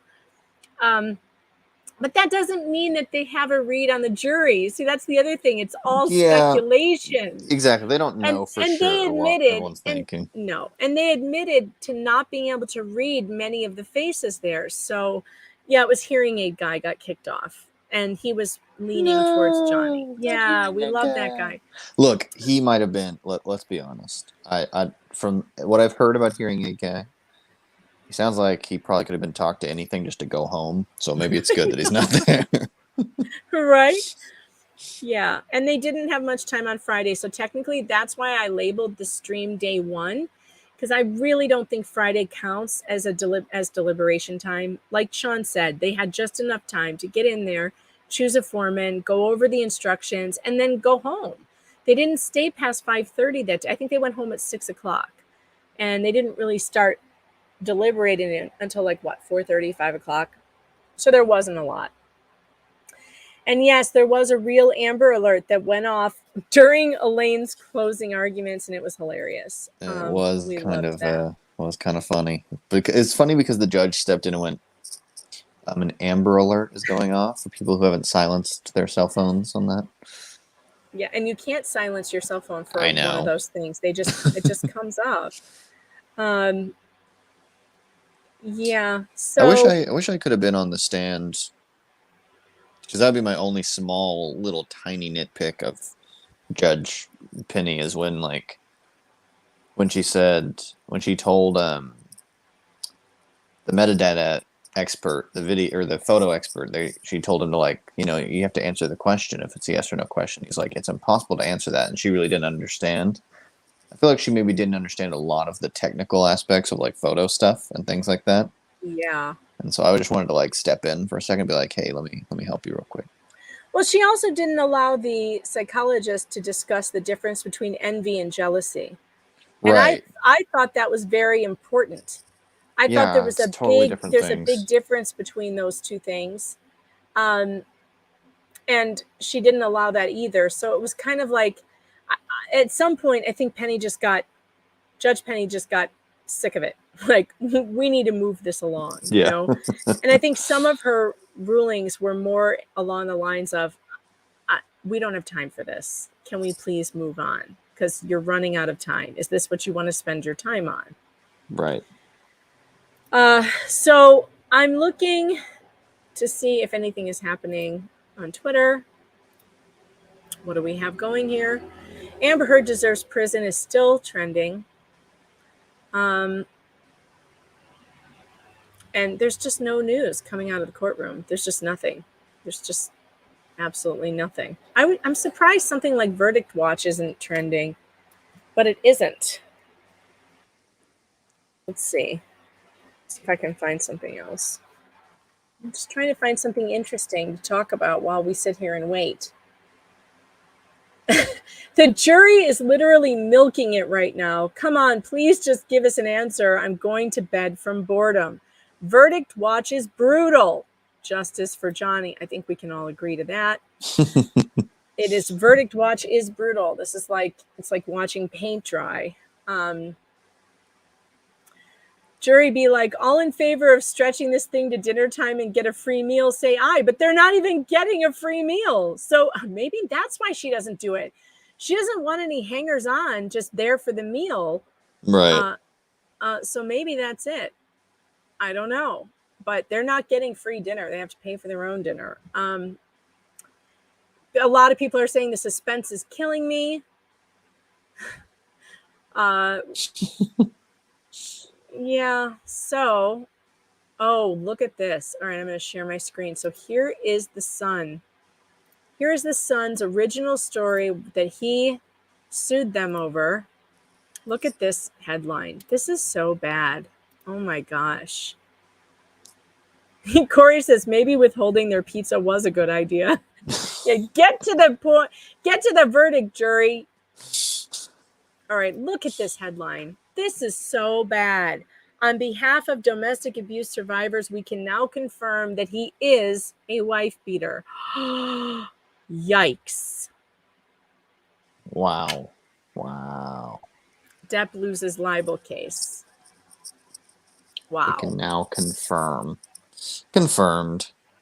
Confirmed with, yeah, no. And also there's trolls running around saying that he admitted it in the UK case, but that did not happen. No. Didn't happen. No, it did not. He's never admitted to hitting her ever. He has always denied it. Anyone telling you differently is lying. Believe Straight me, out lying. if he admitted it, they would have used it. Oh yeah, we wouldn't be here. We wouldn't be here right now. Their only like glimpse of an admission was that he said their heads collided when he was trying to, but their stories were completely different. Yeah. She said headbutt, he said collided. Those are two different things. Yeah, my head's collided with Girlfly before. It's not a it's not a yeah, huge that's deal. not abuse. That's not abuse. Wow. I am looking at this thread because this is one of those Amber people. This Dr. Charlotte Proudman, she's been one of these people. She has 32,000 followers. She's a full-time feminist revolutionary, part-time Cambridge academic embarrasser. Yeah. And Hell she yeah. Go, girl. She just loves her some Amber Heard, and she wants to be smacked in the face by her, I think.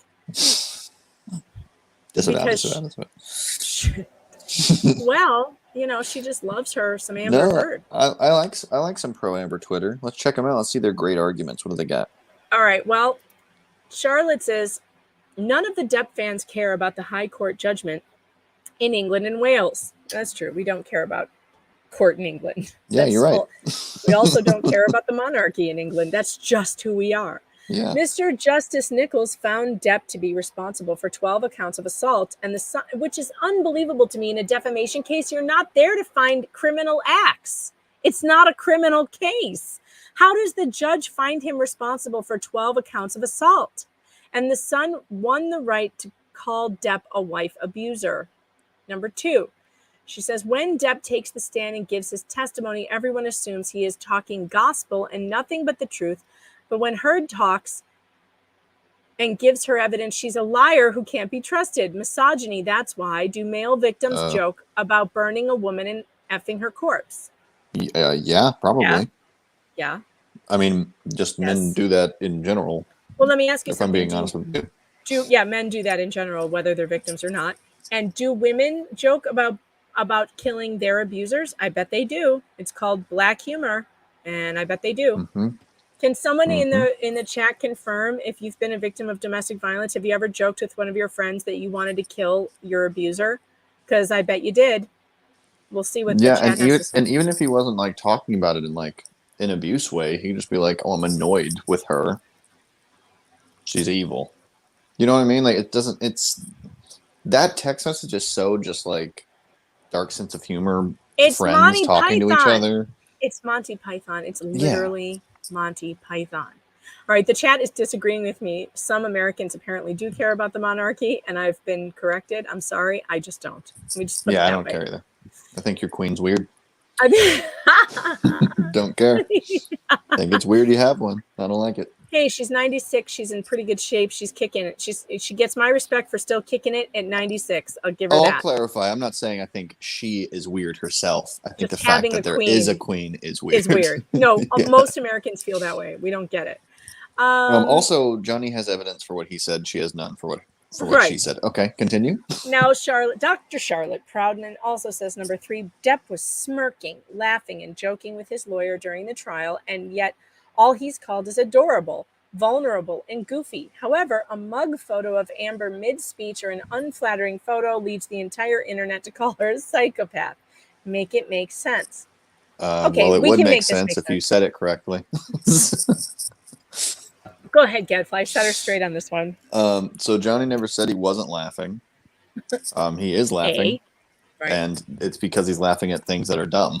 So, yeah, that's And why. it also should be said we were all laughing at the same times he was laughing. Because he Yes. was laughing at something that was funny. For Yep. instance, he was laughing at that psychologist claiming that he had somehow evaluated him by watching Pirates of the Caribbean.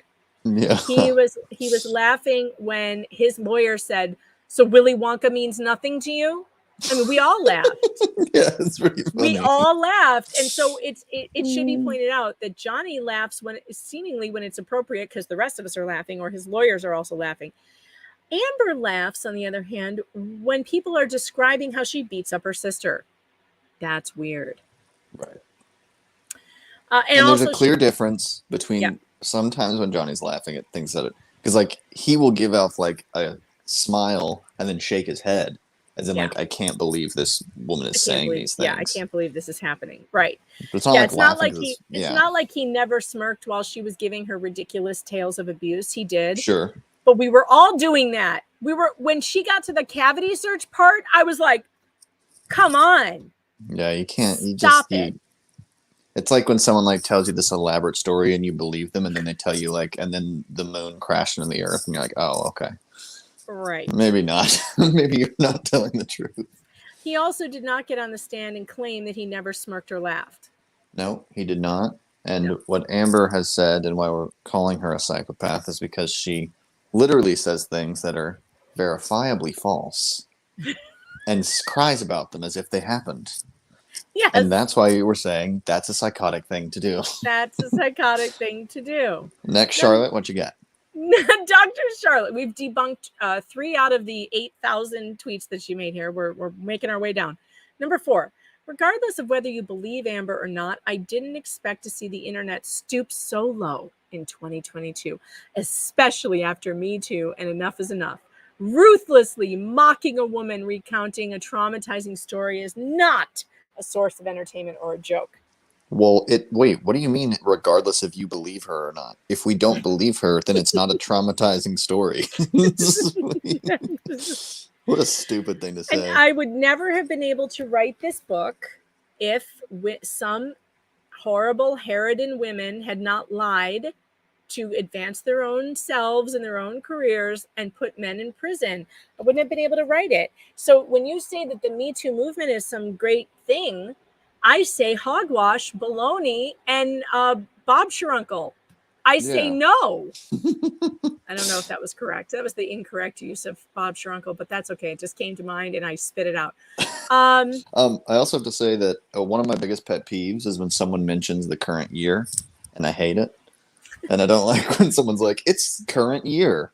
That's why this is bad. It's like, okay. What does that have to do with anything? Yeah, great. Ruthlessly mocking a woman recounting a traumatizing story. Well, that's really the problem, is that it was a traumatizing story.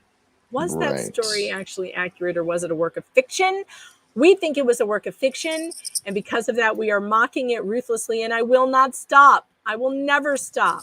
If there was a man on the stand that was obviously an abuser, and he said some ridiculous story about how his 4'9" girlfriend overpowered him while he's 6'2" and weighs 300 pounds, Right. you would laugh at him and make fun of him for making up a lie. That's right. And she is as bad of a liar as any liar we've ever seen, perhaps worse. Yeah. If we cannot mock that, then mocking in itself is dead.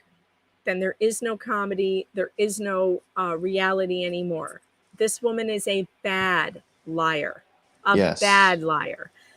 And if we can't say that, and if we can't make fun of it, then reality just doesn't exist. And you might as well just everyone, I don't know, throw your devices out and just go live in the woods.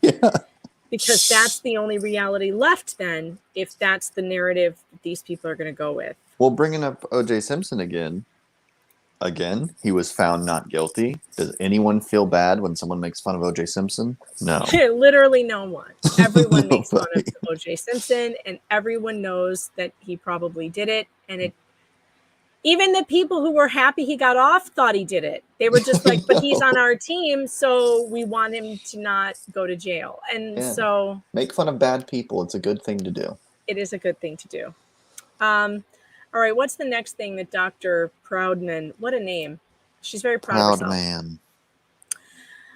Number 5, break in the thread to remind you that Depp won't see you fetishizing a sexual assault, but your friend who is a survivor of sexual assault or abuse will. Rape jokes are not funny. We know this is 2012. We knew this in 2012. We must definitely know it in 2022. Oh, it's current year, by the way. Current year. I disagree. I disagree. Now, this is maybe this is controversial to say. I don't necessarily have to laugh at a particular joke, but all jokes are funny to someone. Humor is subjective, and I don't think it should be censored. I've never been I don't have to like it, and I won't watch certain comedians because I don't like how graphic they can get, but I have laughed at a joke that was about sexual assault. I will not lie and say I haven't. I have. Nick Rekieta made one the other day, and it was so funny, I almost spit out my water. So, I don't know. It's subjective. Jokes are subjective. And to say that you can absolutely make jokes about anything. Anything. You can make jokes about anything you want. If everyone collectively decides that you're not good at making jokes and they only come across as offensive and they're not funny, then you won't get popular as a comedian. The end. The end. Yeah, and people will block you on social media. And I mean, I don't suggest running around trying to create a career making jokes of that nature. I don't either. But if you did, that's comedy. And if you don't like it, you don't have to pay to see someone who does jokes like that. The worst thing that happened to comedy are people who want to put rules on it and talk and tell comedians what they can and cannot joke about. I refuse to play that woke bullshit game. Yeah, it's because people who aren't funny don't like people who are. That's pretty much all it is. Right. Exactly. You get upset. Yeah, you're and upset also, because somebody like Dave Chappelle can make you laugh at an inappropriate joke. Like, it's no doubt that it's inappropriate and like you should not be laughing right now, and that's why you're laughing. And that's what a good comedian can do. Ricky Gervais, I was just watching his new special on Netflix that he's getting a lot of shit for. Oh, I'd love to watch it. I haven't watched it yet. He talked about this very thing. He said, I could tell a joke about beating they say people shouldn't punch down. I'm going to screw up his joke totally, but he was talking about not punching down or up. And he goes, well, you have to punch down if you're punching a disabled toddler. That's the funniest thing ever. I mean, and then he made the distinction. He said, well, I didn't drag a disabled toddler out here and beat it. I just talked about it, which is why it's funny. It wouldn't be funny if I did it.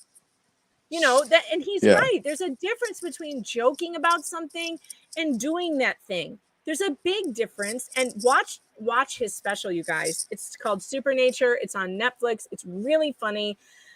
Some of it is pretty graphic and gross, but like I said, if you don't like it, fast forward it or just don't watch that. But I like Ricky Gervais. I think he's funny, and I think he's a breath of fresh air. And I hate woke comedy and woke rules for comedy.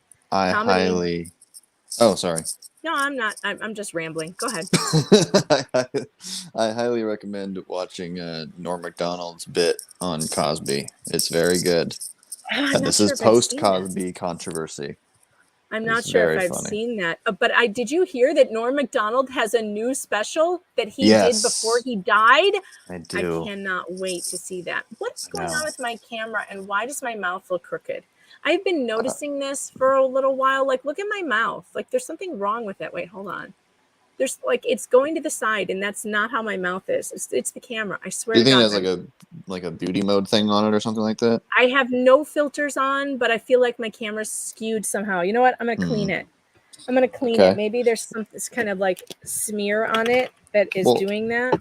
Also, we should bring up that we do know people that are survivors of domestic abuse and Yes. abuse and sexual assault. And there's some in the chat right now, and they think the jokes are funny. So Yep. you're wrong again, Dr. Proudman. What else you got? You're totally wrong, and humor is subjective, and it's okay, and it's especially okay for victims to make jokes about what they've been through. So never this let is anybody tell you that you can't joke about abuse. No. This is like arguing that like horror movies aren't okay because they depict violence. Like, what are you talking Yeah, about? what are you talking about? It's literally not the same thing at all. It's the opposite. Yeah. And many people who are victims of abuse get through it by telling jokes. Yeah.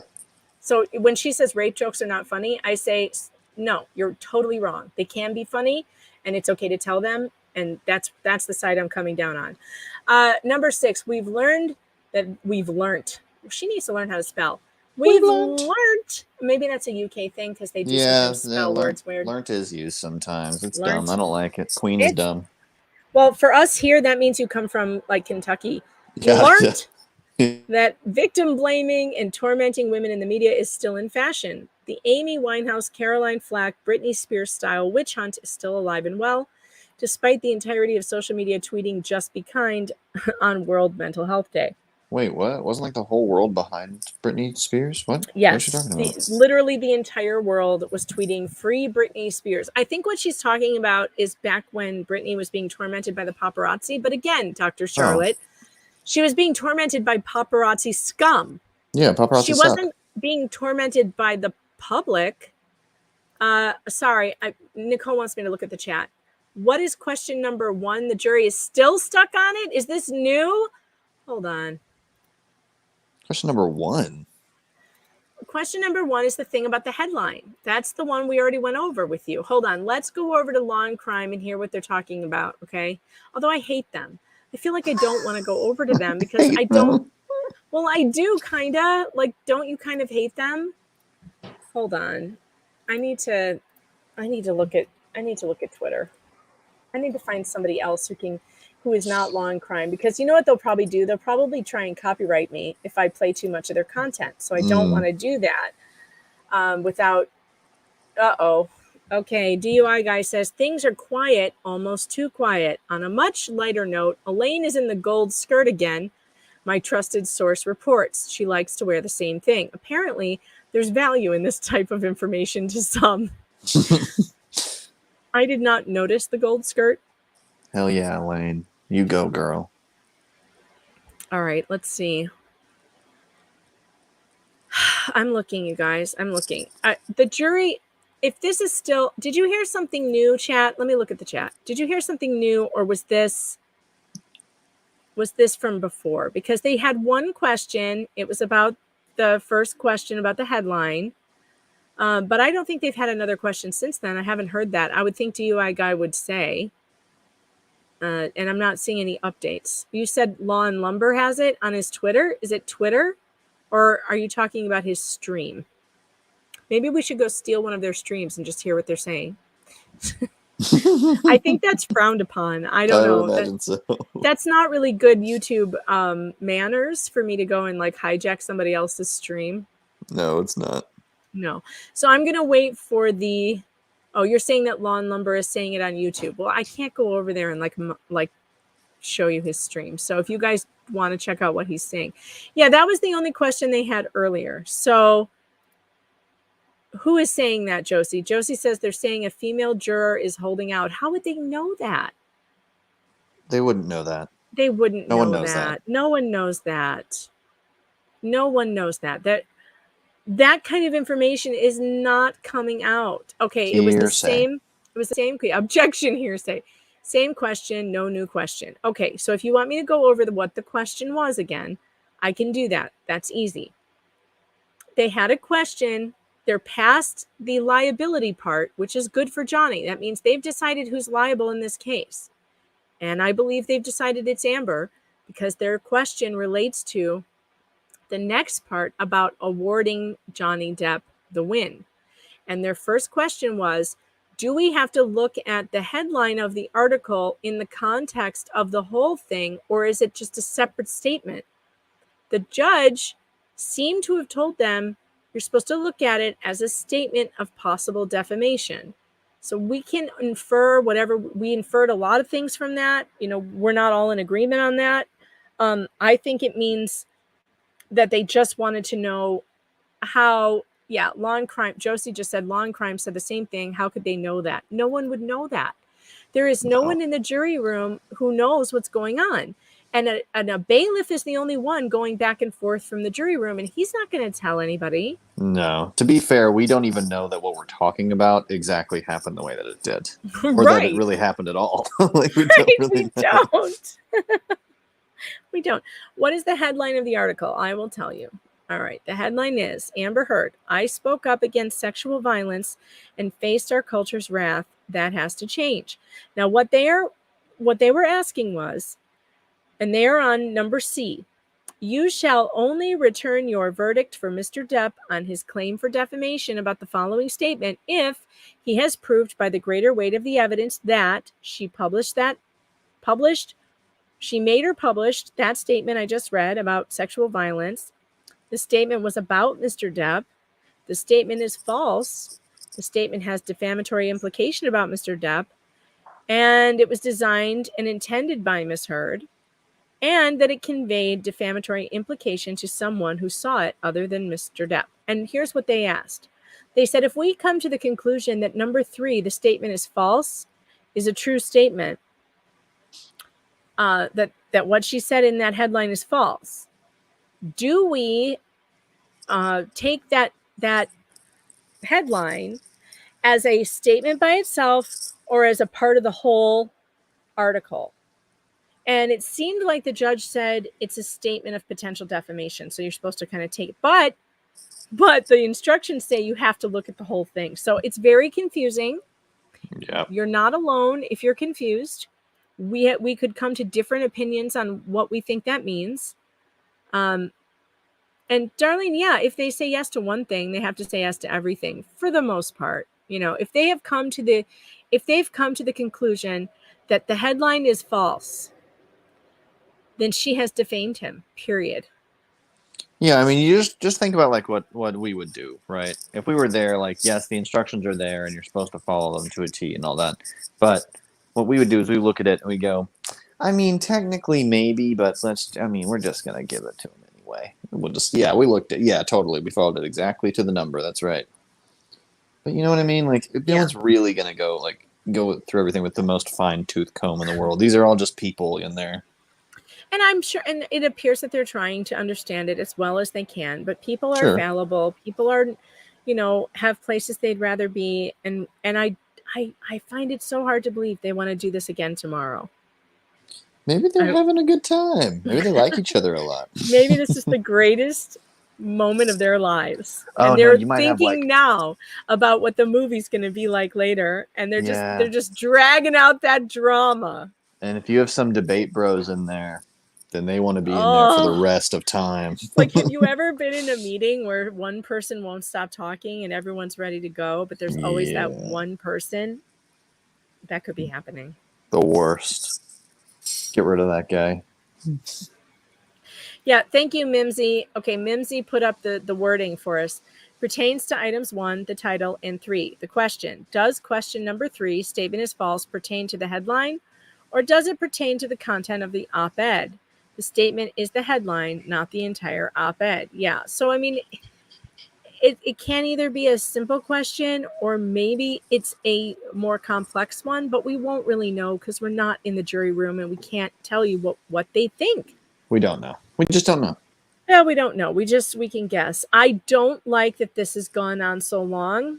My confidence has not plummeted. I still think they're going to come to the right decision, but I will be really shocked if this goes in tomorrow. Let's check the YouTube. Let's check the poll. The poll is fuck if I know is winning at 36%. Yeah. Jury is fuck if I know coming. And then the rest of you, most of you, the next one winning is coming back tomorrow. Not many people think this is going to happen today, this afternoon, or this evening. Now, I did hear, and now again, this could be wrong, but I heard that they are not staying after dinner, according to Judge Penny. So if they go to dinner, it's over for the night. Gadfly, you got anything new for us? New for you? Yeah. Yeah. Oh, because I died. Because you died. Got No, anything new while you were almost- gone? Almost dropped my phone and I accidentally clicked leave. I thought maybe you got some breaking news and had to run, and you would come back with something very exciting for us. But no, it's No. nothing but boredom. Yeah. But I do have to say again, O.J. Simpson, only 4-hour deliberation. Let's not forget. Gotta remember. This is true. And can I remind the chat? I need to remind the chat. This is a good time to remind you. I have sat here, and so has Gadfly. Gadfly sat here on Gadfly. He's not Gadfly. He's Gadfly. Gadfly is what's on Catfly. We have sat here on our bums for like 8 hours a day for a long time now. And if you want to say thanks, if you like the coverage you've been given, then please do go to YouTube, send a super chat. You can share this stream. You can like the stream. You can hit that like button. You can subscribe. You can go down to the bottom of the comments on YouTube. You can send a super chat or a super sticker. We sure would appreciate it. Also, you can go to the merch store. You can pick up your own Mega Pint. Isn't happy hour any hour. We have Frosty at the drop of a hat. Time for a Mega Pint. There are beer glasses. There are stickers. There are t-shirts in every color. You can also get my Make Americans Friends Again mugs and merch. I have beer glasses that say that because I truly believe that these are the issues that bring us together and we can be friends again. And if you're anything like me, you can pick up a t-shirt that says keep calm and sue everyone. That's my motto. I live by it. And if you do too, then definitely do that. Objection, Hearsay. Also some great merch you can get. Check out the merch store. YouTube sucks and they won't let me put my store on YouTube. So I have to give it to you in the link in the description. No, not it's in the description, but I'm going to put it in the chat as well. Buy that merch. Buy that merch. You guys actually have been buying it. It's quite popular. The Objection Hearsay stuff is flying off the shelves. The Mega Pint merch is doing quite well as well. So, pick up something today. And if you cannot afford because of gas prices and the economy and how shitty everything is right now, I totally understand it. Yes, the merch store has plus sizes. It comes in all sizes, lots of plus sizes in there as well. And if you cannot afford it, you can support me by going over to pjmedia.com and clicking on the articles that I write on a daily basis. And one that you may not have seen yet, that you need to see, that you should share with all your friends on social media, is this new one. I'm trying to pull it up here. That is called Why We Can't Let Amber Heard's Melodramatic Whining About Internet Abuse Close American Courts, because that is the narrative that the press, the lying press, the prostitutes, that's what they're going with now. Total liars, trying to make it sound like people like Gadfly and me who are live streaming this trial are turning it into a circus. And so we should close American courts and never let this travesty happen again, where someone is mocked and made fun of, like Dr. Charlotte Proudman here says.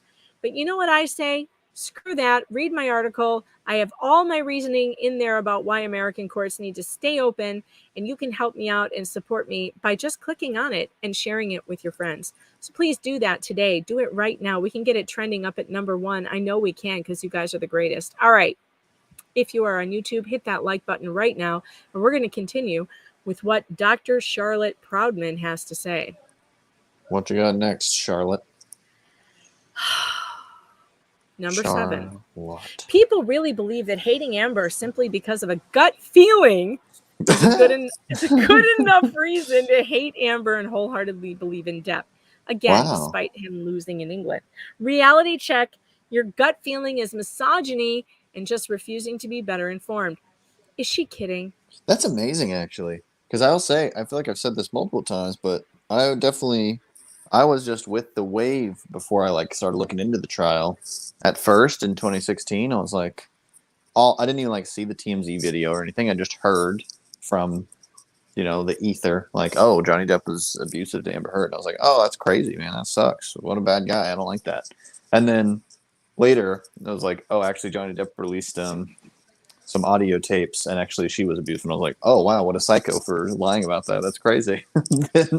and then I finally watched the trial, and I was like, oh, wow, it's even way worse than I imagined it being. She is so full of shit saying we are relying on gut feeling. Excuse me, ma'am, we have been looking at evidence, and I haven't seen one piece of actual evidence that shows me that Johnny Depp is an abuser. Not one thing. And I've been waiting for it this whole trial. And during this trial, there has been no evidence that he did any of these things. And I'm sorry, but evidence matters. Believe evidence.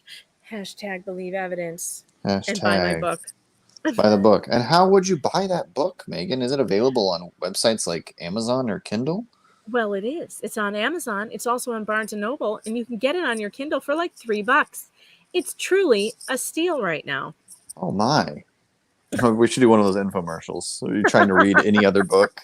They just can't keep falling on the ground. I'm going to put the link to the book.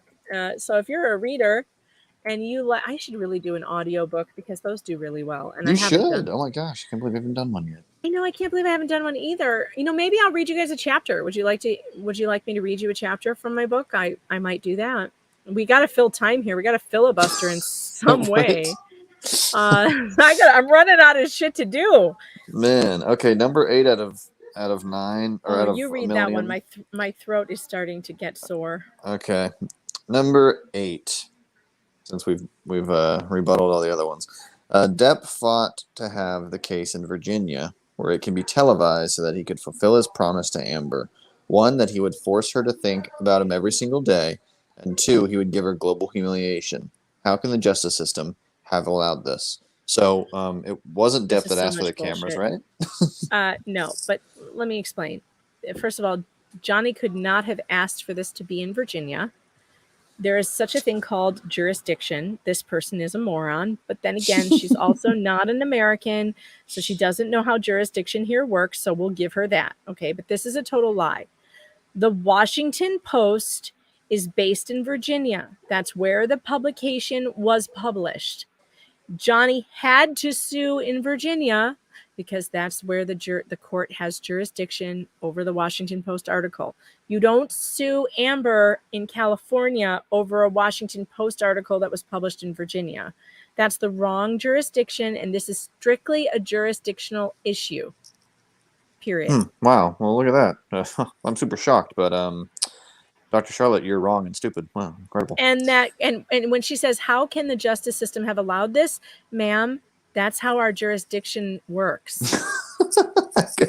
How could they have allowed this perfectly legal thing to happen? How could they have allowed this perfectly reasonable and normal jurisdictional rule that you cannot sue someone for writing something and publishing something unless you're suing in the state where the publication published. So for instance, if someone were to sue me for something I wrote, so they would be suing like PJ Media, that jurisdiction would also be in Virginia because Virginia is where my corporate headquarters is. And that's where the publisher would be located. Okay. You have to go to where the publisher is located. That makes sense. And on her other things, he would force to think about him every single day.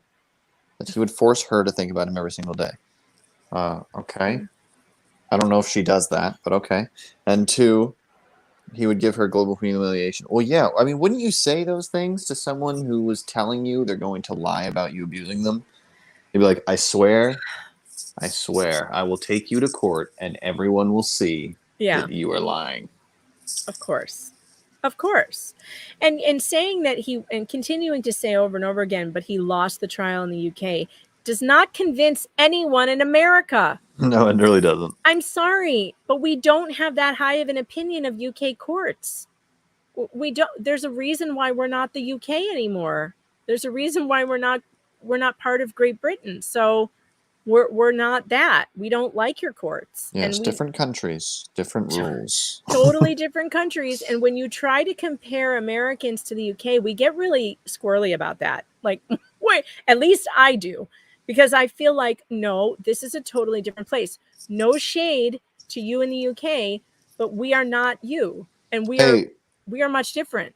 I think the UK is beautiful. I Mhm. think the rich history of it and the far greater history of it that America is very cool. I would love to visit it one day, and I will never live there. There you go. And I love let me put it this way too. I love the people of the UK. Same. The people, you people in the chat, you are the bomb, and I love you, and I love your perspective, and I love and I feel like we're all cousins, we're all related. You know, we share something similar.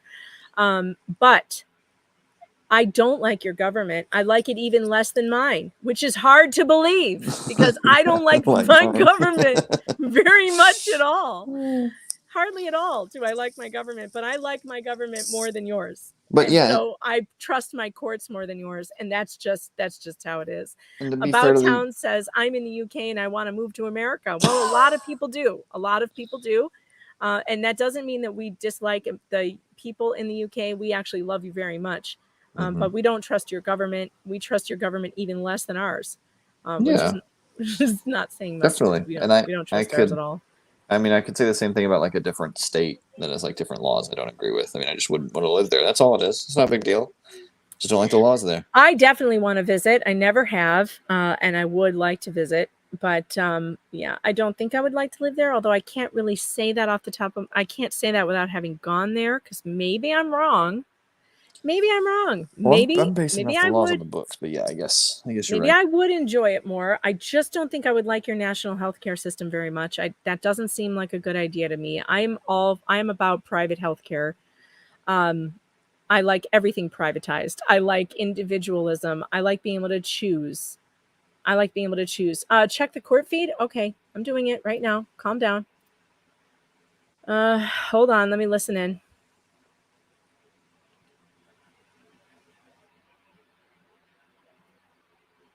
I'm listening.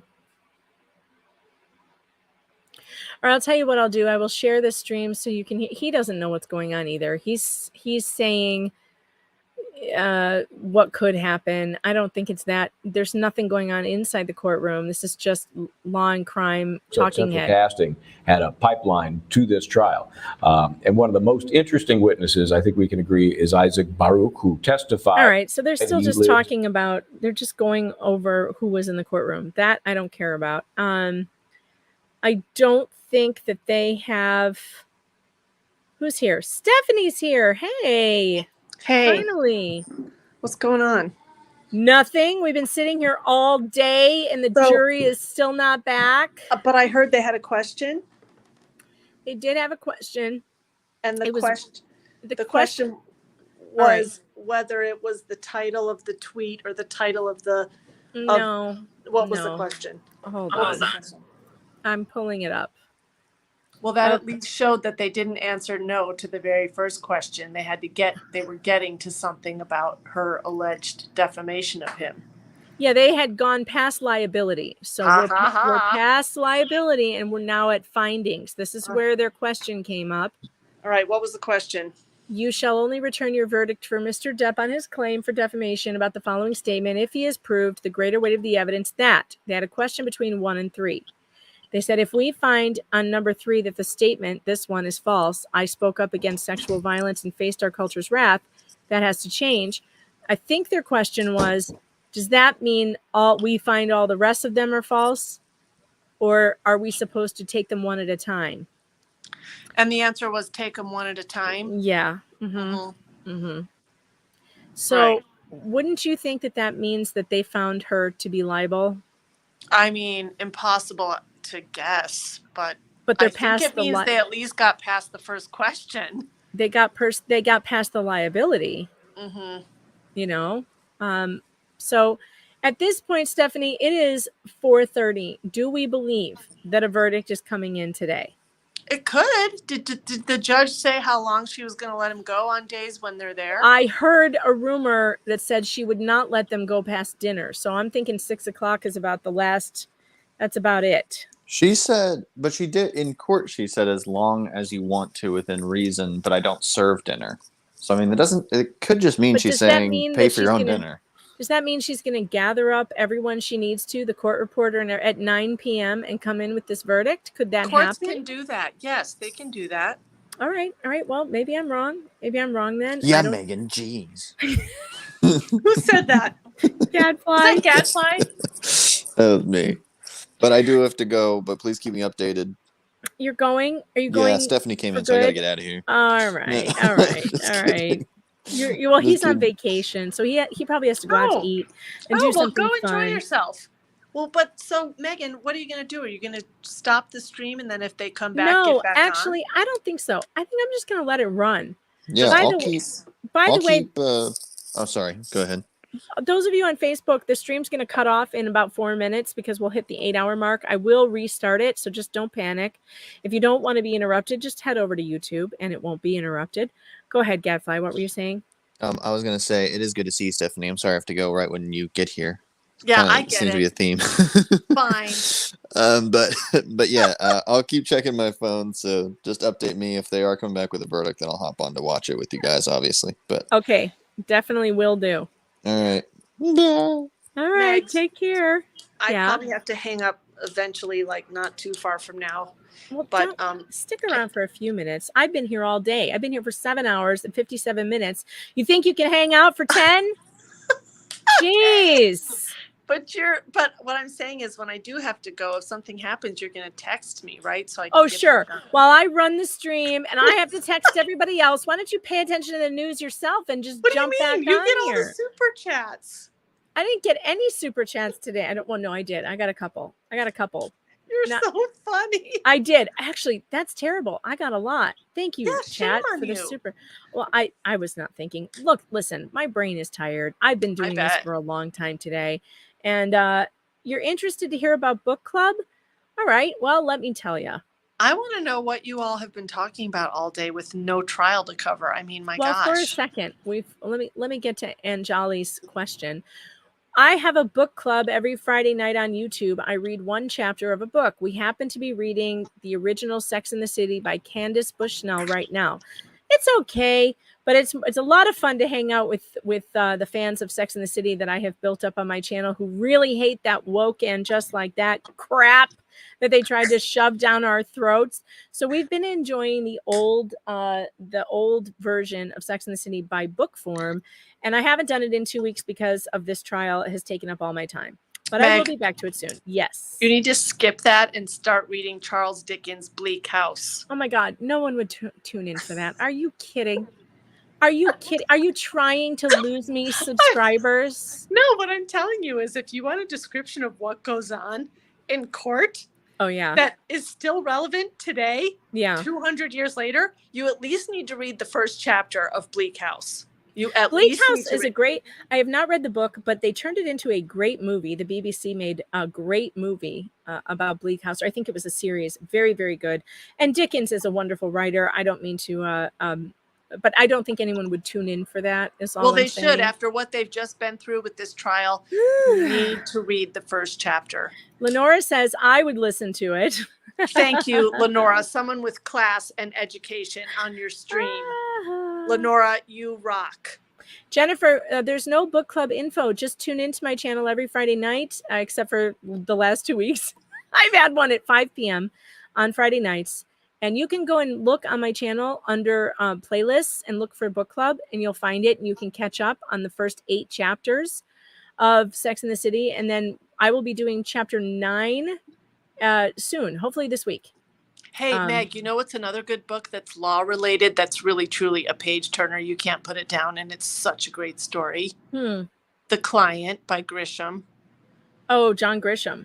The Client. Some of his The stuff Client. is terrible, but that one is great. The Client's really good. Well, they turned that into a movie too. It's great. The book is great. The Pelican Brief is great. The Pelican Brief was a good movie too. I saw that one as well. Mm-hmm. Okay, so what have we been talking about? What have we been talking for this about? many hours? How have you filled up all this time? Well, I had an entire show prep. I had all kinds of stuff that I learned over the weekend about Stephanie hasn't seen the TMZ tape. We have to show her. We have to show her the TMZ tape. Oh my goodness, Stephanie, you're gonna love this, and maybe you can pontificate about why Johnny's lawyers didn't use this, because I can't believe they didn't know it was there. I can't believe they didn't know this TMZ tape existed. So now I'm going to show you footage of TMZ when they released.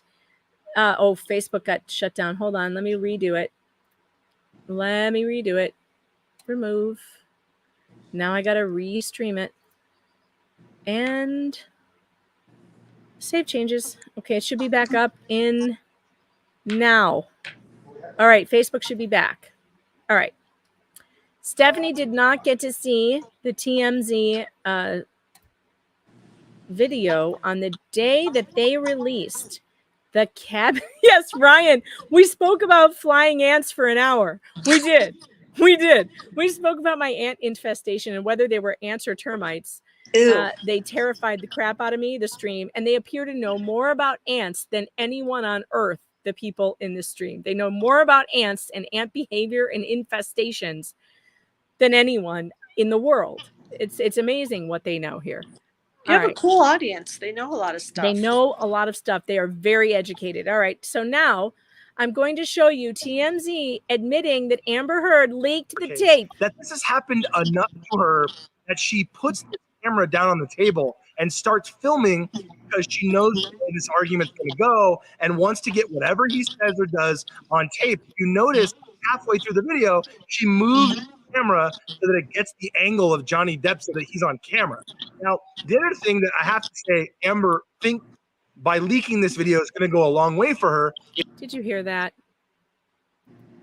Did you hear that? Amber, by leaking this video, thinks it's going to go a long Amber way for her. thinks by leaking this video is going to go a long way for her. She leaked it. TMZ admitted it. They used it on their broadcast when they played the video. That was a live TMZ broadcast? From 2016 when they were playing the video. Interesting. She leaked to them. They said it came from her. Wow. Yeah. Madeline, but we all knew it came we don't from her. know. Come on. We don't know if there will be a verdict today. We hope so. We all knew it came from her. It had to come from her. It didn't make sense that it came from anybody else. No. Right? No, it doesn't make sense that it came from anybody else. No. All right. I have to go talk to Ed. I have to turn myself off. I can listen to you, but I just can't You talk. were here for like 30 seconds. Are you coming back? I'll try. So I'm here listening, but I got to turn myself. Do you see what I have to put up with? This is the kind of thing I have to put up with. I'm supposed stop to run your this thing complaining. all by myself. You are perfectly capable. She comes on for 30 seconds I'll be to back in just a get minute. caught up on the stuff she didn't listen to. Knock it off. And now she's leaving. Brutal. Absolutely brutal. Can you believe this? All right, folks. It's just me and you. Just you and me and the chat. Thank you, Ryan. We're here and we can talk about flying ants all day, which is great. I'm looking at your comments. Yeah, Gone Girl. Maybe I should read Gone Girl next for the book club. Should we read Gone Girl? Would that be fun? Kind of sounds like fun, Cindy. I like your idea. And by the way, a lot of the things that I do on my YouTube stream, on my YouTube channel, not stream, I upload videos of me reading things to you. I read articles, I read news articles, things that some of them are really long. Like I read the Rolling Stone article on Johnny Depp that was like 50 minutes long. And the reason I do that is because I've always wanted an app that someone would read articles to me, because I always want to, I'm a big reader and I want to read articles, but I have too much to do.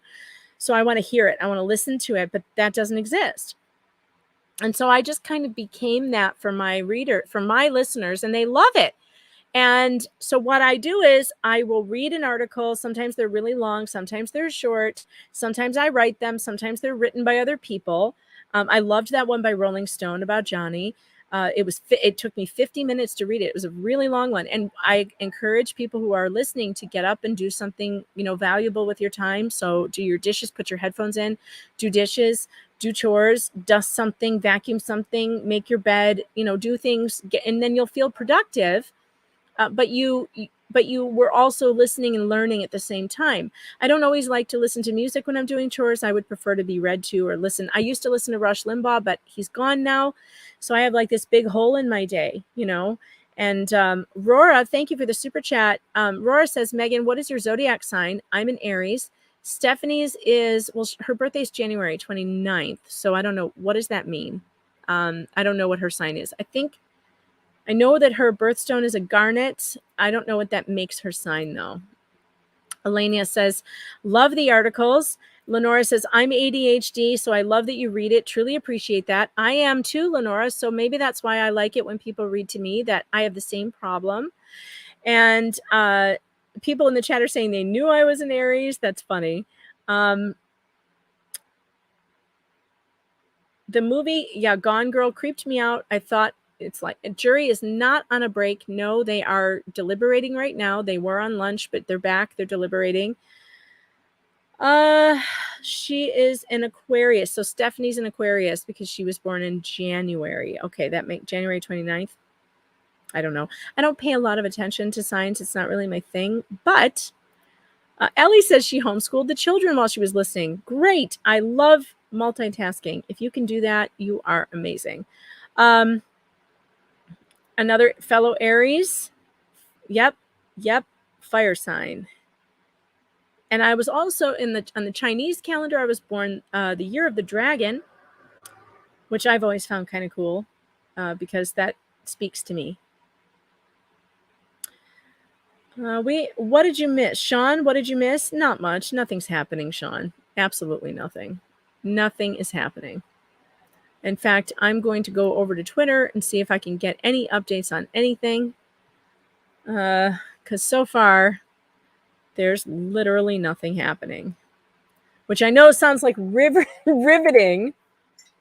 Sounds like riveting content you're listening to right now. I'm like, nothing is happening. Okay. Oh, boy. 22 minutes ago, DUI guy said false alarm. There was a rumor of verdict because he said a sketch artist just ran into the courtroom followed by someone else from some news station. And he said false alarm. There was a rumor of a verdict. Everyone is walking back out. By the way, says DUI guy, few questions is a good sign. It means they understand what to do and possibly agree on some things. But, at this point, it's really hard to tell. No one is going to be able to tell you right now what this jury is thinking or doing because no one's in the room with them. And so anyone who's saying, well, I think the jury is doing this, I think the jury is doing that, it's all speculation. Kathy, thank you. I'm sure you're listening right now. Thank you for sending me that update on Twitter, the false alarm that everyone went running into the courtroom. That's funny. All right, so we know that was false. Nothing is happening. It's just, let's get it over with already. This is just terrible. I wish that we could just figure this out. Like, I'm getting very impatient, but I've been sitting here all day, and at some point I'm going to need to get some stuff done. So what I may do, since the stream has kind of died down here, is go and do some things that I need to get done because I need to get some. You know what I'm going to do? I'll tell you what I'm going to do. I am going to share with you that I'm going to have 50 minutes. For the next 50 minutes, I'm going to play me reading that article from Rolling Stone for you. And that will be 50 minutes of you to hear this article about Johnny Depp that was really interesting in Rolling Stone. And it will give me a chance to get caught up on some of the stuff that I need to do. And I'll leave the stream going and I will be back when this is over, but I'm going to give you a taste of what I do on my channel, and maybe you can get some stuff done too at the same time. So let me hop over to my YouTube channel and find that article, and then I'll play it for you, and that'll give me a chance to go and fold some laundry and get some stuff done. And meanwhile, I will keep monitoring. If anything happens, don't worry. I will pop back in. I will break up the stream, and I will break up the video, and I will come in, and we will get to the verdict. Okay, don't panic. I will be here. Penguin, you're saying verdict tomorrow. You know this for a fact, or you're just saying that's your guess? Are you saying that's your guess?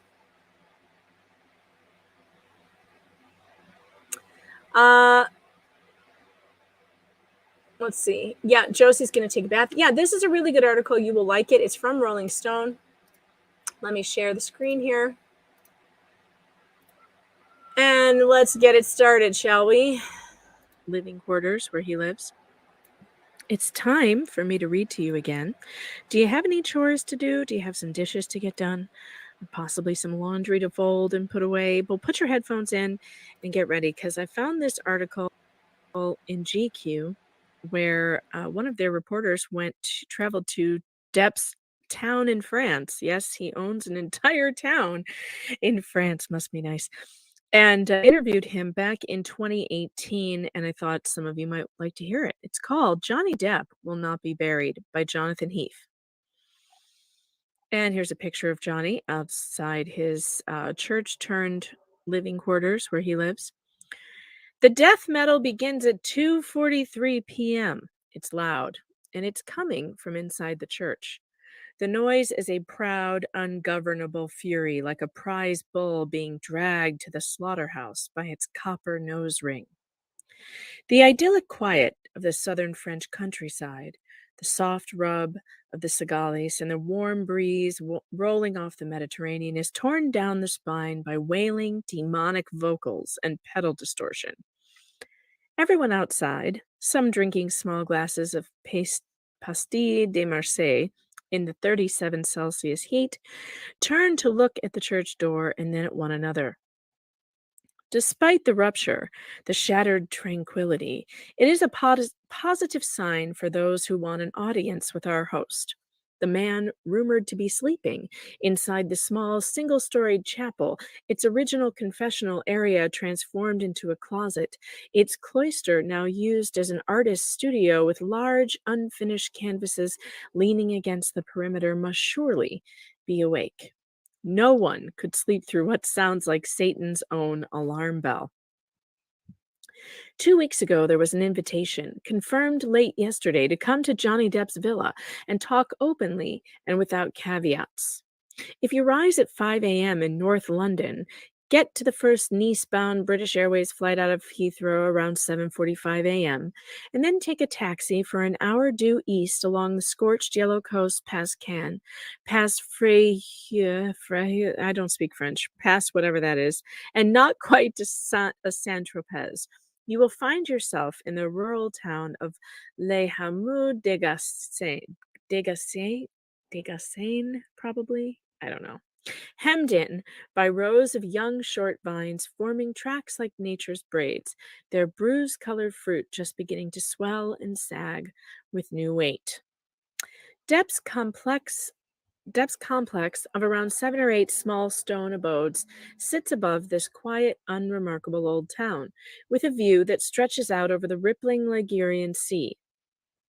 On a clear day, you can walk out to one of the several high, rocky outcrops on the estate, squint and see the island of Corsica, and beyond that, waters rich with fables and myth, where scholars believe Homer's Odysseus ordered his crew to tie him to his own mast to hear for himself the song of the sirens.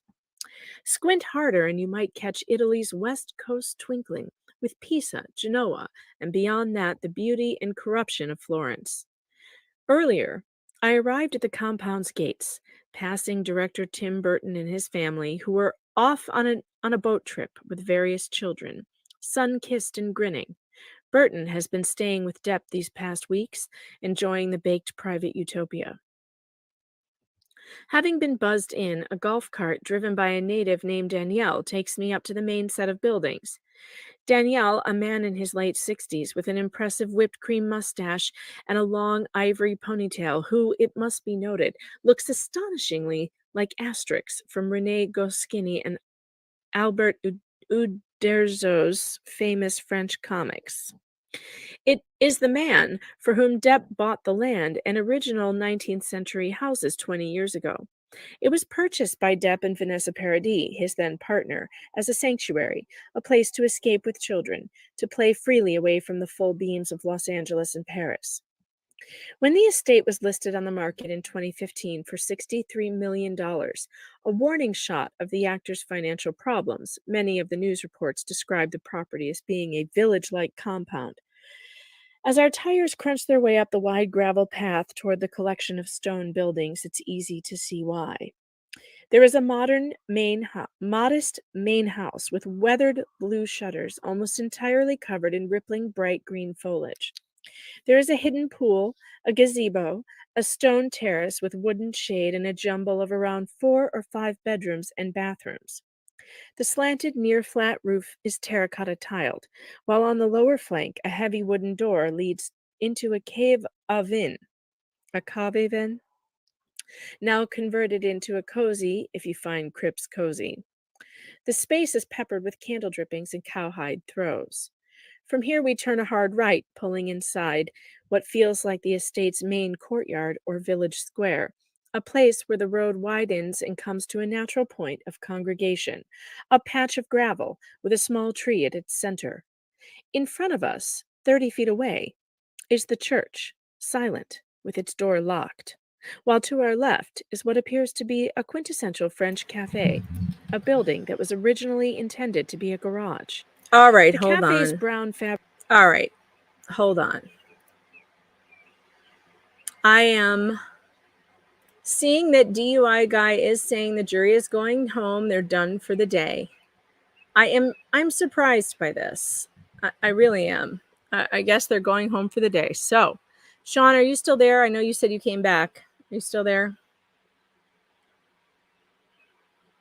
Yes, I'm here. Yes, I'm here. Okay. So they're done for the day. What do you think about that? I think that means that they have not reached this decision. They're still hammering it out. Crap. I don't know what takes this long. I mean, 4 hours. The OJ jury came back in 4 hours. Didn't somebody in the chat report that there was a rumor that the lone female juror was holding out? There was a report of that, but how would they know that? How would they know that? I think that that's just silly. I think it's really silly to start rumors like that because I don't think that they're correct. And I don't know how anyone would know that. No one's in the room with the jury. Yeah, and unless the jury was communicating with somebody on the outside, which would be a huge deal. That would not be good. That would not be good. Right. If some juror is communicating with someone on the outside, that's a big breach of ethics and problem. That's a problem. Yep. Look, if Pam, I would expect the verdict tomorrow too. And if we don't get one, that's just nuts. I mean, this is not that difficult of a case. I mean, yes, 38 pages of instructions is excessive. So perhaps they're having some problem or understanding those instructions. I don't know. Remember, they don't have the advantage of a lot of insight, you know. Right. Right. You know, I mean, typically, you know, when they ask questions, you know, to the judge or whatever, you know, most of the answers are usually, you know, read what you've been given, you know, right. see the evidence there. Right. Mm-hmm. I mean, we've seen cases where, you know, juries asked to have a dictionary given to them and, you know, that's been denied. Right.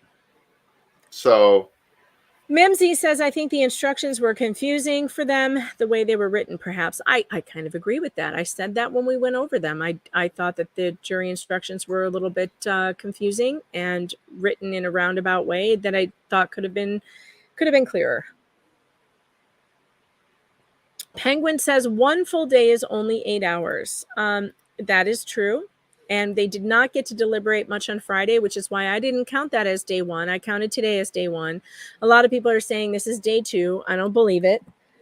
They did not deliberate on Friday. They basically just chose, like Sean said, they chose a foreman probably. Oh, Stephanie's back.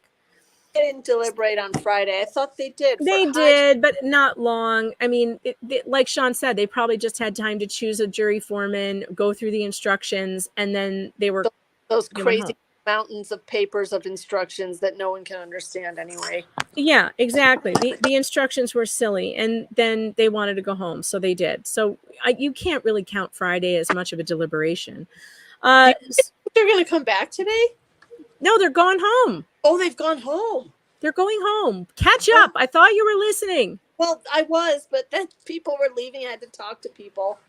She doesn't pay attention. I have to explain what happened after she comes back. I have to work. All right. So the jury is going home for the night. What are your thoughts on that? I mean, they're going home. That means those poor people are back tomorrow for another round. You know, a case like this that goes on for 6 weeks with thousands of exhibits, how in the world are they supposed to make a decision in a short amount of time? I mean, forget about it. I like Ryan's idea here. Maybe there's a simp on the jury. If there's a simp on the jury who thinks he can ride that dragon, we're all in trouble. I don't see how they can possibly come up with anything super, super quick, unless they're just going to disregard. You don't? Well, they could. Man, if all 3 of us were on that jury right now, we've been in there like on Friday going, all right, we want to get home. This case is clear. It's a done deal. Let's award him some money and let's get out of here. But I guess if they, I don't see how anyone, except the most fastidious, careful person, which can there be a whole jury full of those types, would want to go through thousands of exhibits? I mean, come on. There's got to be somebody who's making them do that, or why would we be here? Why would we be here now on an entire day and they still don't have a deliberation and they want to come back and do this again tomorrow? Well, maybe it's because there are so many, so they want to feel like they're at least being conscientious, maybe. Oh. That's why they're saying a lone female holdout. There's only 1 female on the jury left. There were only 2 women on the jury. 1 was an alternate who got excused, and so now there's only 1 left. So I can now understand why they're saying there may be 1 holdout because there's only 1 woman. But I have to have faith in my sex, but greater than that women are not stupid. Oh, you think there's 1 holdout for Amber? That's what the rumor is. We have no knowledge of what's going on in the jury. Let me just say that again. We have no idea what these people are thinking. Everyone is speculating. But wild speculation. Now is the time for wild speculation. Because there's 1 woman left on the jury, the speculation is that perhaps she is the holdout. So what's this about what's going to happen when we get word that there is a verdict? Are the litigants planning on coming back to court? No, they already petitioned the judge to not be there, to not be both present. of them. I don't know if both of them did, but I know Johnny is not going to be there. He's in the UK. He's on stage playing guitar. He's done. He's done with this. So wait, did the judge say, okay, fine? Yeah. She did. Yes. I heard a minute of her saying to Mr. Chu she was not going to address his motion. What motion? That was a different motion that we were not made privy to. No one told us what that motion was. They heard the other motion on Friday about them coming back for the verdict reading, and she said they didn't have to. Oh, she said that on Friday. Yes. All right. So, Frosted says there's a Black woman and an Asian woman left. Are you sure? Are you sure? I know that this jury was mostly men, so okay, maybe it's 2 women. Again, like I said, nobody knows anything. Nobody knows anything, including me. So don't take anything I have to say as gospel. You know, remember, we're talking about $50 million, right? It's a lot of money. Okay? Yeah. And they don't hand out $50 million in 2 days. They want to think about it. Right. And even if they're going to decide for, even if let's just in a hypothetical world say they've decided for one person or the other, right? That Johnny defamed, or that Johnny was defamed, or that Amber was defamed. The amount of money that's being considered is fucking huge. Yeah, it is. It's big. All right, Right? here's the schematic. Here's the jury schematic. We have an African American Indian female and an Asian female left. You were correct. Whoever in the chat said there are 2 women left. One of the other female, there were 3. She was an alternate and she was struck off. Numbers B2 and H8 were struck off. So we are left with all these men and 2 women. Yeah, so they could, they literally could just be going through trying to figure out how they put a number on whatever it is that they've decided. Yeah, maybe. Maybe. Right? We don't know, but they are going home for tonight, so we're not going to get a jury. We're not going to get a verdict tonight. I cannot believe it. Those of you who are just joining me, please make sure you hit that like button because there are now 1,500 of you here. So now we have the highest numbers of the chat we've had, of the stream we've had all day, and the jury's going home. I feel like I need to have more content for you at this moment because this is when you all tune in. But hit that like button on YouTube, please, and subscribe to my channel. I will be back here tomorrow. We will be doing Verdict Watch again, and hopefully I'll have some more stuff to go over with you by tomorrow. There's 1,500 people watching this right now. 1,600 now. It's climbing. 1,600 and climbing. Yeah. Wow. So hit that like button. Don't forget, if you enjoy the coverage, please do send a super chat or a super sticker, super thanks, or visit the merch store because I've got lots and lots of stuff in there for you guys. If you want a historical reminder of this trial, and who wouldn't? I mean, honestly, it's like getting a piece of the Berlin Wall. You need to get over to the merch store. Century. You need to get over to the merch store and pick yourself up an Objection Hearsay t-shirt, possibly a mega pint. We've got them in sweatshirts, beer glasses, mugs. I have also, if you're looking for a mega pint t-shirt, I've got Isn't Happy Hour Any Hour, including your own mega pint, which I am using currently, and I love this thing. Keeps your hot drinks hot and your cold drinks cold. I'm drinking a pineapple cold shot of it right now, and it's quite delicious. So make sure you check that out. There's all kinds of things in there. How about Frosty at the drop of a hat? Time for a mega pint. If she gets frosty with you, you know what time that is. Time to run for the mega pint and get out to your one of your 15 houses because things are going to go bad. Wow. All right. Yeah.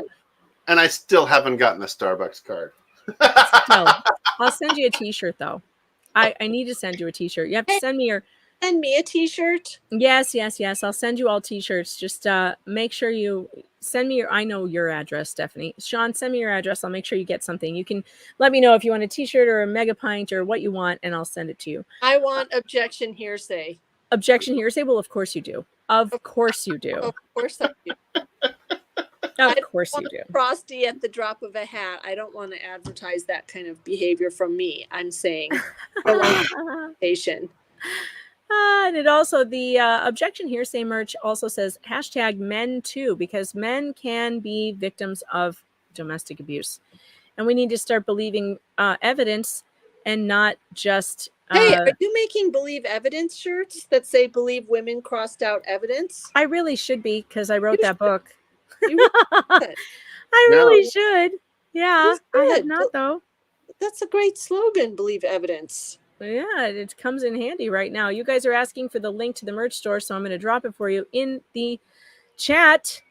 Hang on for a second. It's coming. Here it comes. So, of your 1,500 people who are viewing this right now, have you done a request recently to see where everybody's from? Oh yeah. I haven't, but it's worldwide, man. If you guys want to drop where you're from, I'll read them off to the stream because it's quite fun when we do that to find out where is everybody watching this from. Yeah, we have so many people in the UK, people in the in Australia. I've got people watching in Saudi Arabia. We had gosh, really? The other day you had South Africa too. I think. Okay. Gold Canyon, Arizona, California, Georgia, Kentucky, Texas, Colorado, sunny Seattle, Arkansas, Houston, UK, Melbourne, Australia, Nigeria, Alaska, Canada, Toronto, Portland, Oregon, go Ducks, Michigan, Lexington, Kentucky, Florida, Sydney, Australia, more Australia, Alabama, Virginia, West Virginia, New York City. Oh my gosh, these are flying so fast. I can't even read it. India, Italy, Scotland, Cape Town, South Africa. Unbelievable. Al-Hassa, Saudi Arabia. That's the coolest one yet. Matauka, New Zealand, South Carolina, Canary Islands, Spain, Raleigh, North Carolina, Israel. Wow. God bless Israel. Yes. Cayman Islands, Aveiro, Portugal. Wow. Indiana, Hoosier State, Alabama, Pennsylvania, Tyrol, Australia. I'm probably saying that wrong. I'm sorry. I apologize. Loma Linda, California. Nicaragua. Wow. Sweden, Austria. Now I think some of you are just making this up. Are you just making it up? Are you punking me? Chicago. Yes, Thelma, I see you. Toulouse, France. Vancouver Island, Manitoba, Canada. Belfast, Northern Ireland. Japan. Zuni, New Mexico. The other day, somebody wrote Mordor. Brazil. Okinawa, Timbuktu. Tunguska, Siberia. All right, now you're just making stuff up. Now you're just making it up. But maybe not. Maybe people in Siberia really are on this stream. I'm surprised how many French people there are. Oh Yeah. Oh, Salut les Français. Palma de Mallorca, Balearic Islands, Spain. That's a place I've never heard of, and I want to go. Sounds wonderful. Ethiopia, Philippines, Zimbabwe, the Black Pearl out at sea, Julia. The Black Pearl out at sea. Yo ho, me mateys, yo ho. Me hearty. Yeah, amazing. It would be funny if someone said Narnia. I agree. Drexel Hill, bonsoir. Bonsoir. That's not how you say that, is it? No. Bonsoir. No, it's bonsoir, mon Africa. Sawyer. I can't speak French. I can't. I don't know how. Do you speak French, Sean? Yeah, but I do. Sean speaks French. Yeah. Who Good speaks enough. Stephanie speaks a little French, don't you? And Petite peu. Oh, Yeah, I can all just- the French I learned was on that cartoon with the skunk that kept chasing the cat. Mon petit chou. Mon petit chou. You know, what was that one? Pepe Le Pew. Brendan is coming to us from Middle Earth. Welcome, Brendan. There was some French in The Little Mermaid. Remember? Zut alors, I have missed one. Zut alors, I have missed one. And then Yes. there was a little bit of French in Beauty and the Beast. Pepe Le Pew. Thank you, Pepe Le Pew. Yeah. I learned all of my French, which is not very much at all, from Pepe Le Pew. Liberté pour Pepe Le Pew. Also, I like to watch those guys, the funny guys with the cars, and I never remember their name, but they Car have Talk?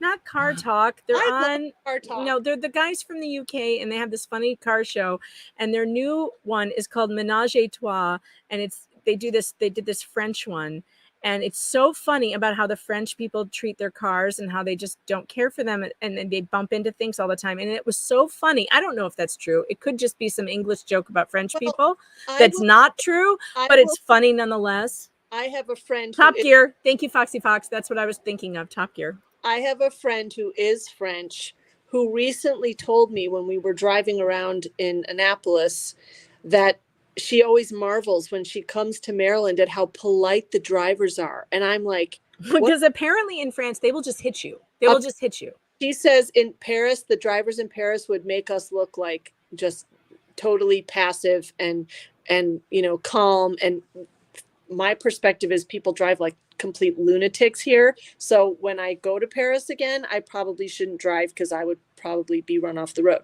according to her. Like, she thinks people drive really great here. All right, so this is interesting. Ryan says French people don't like Quebec people. Is that true?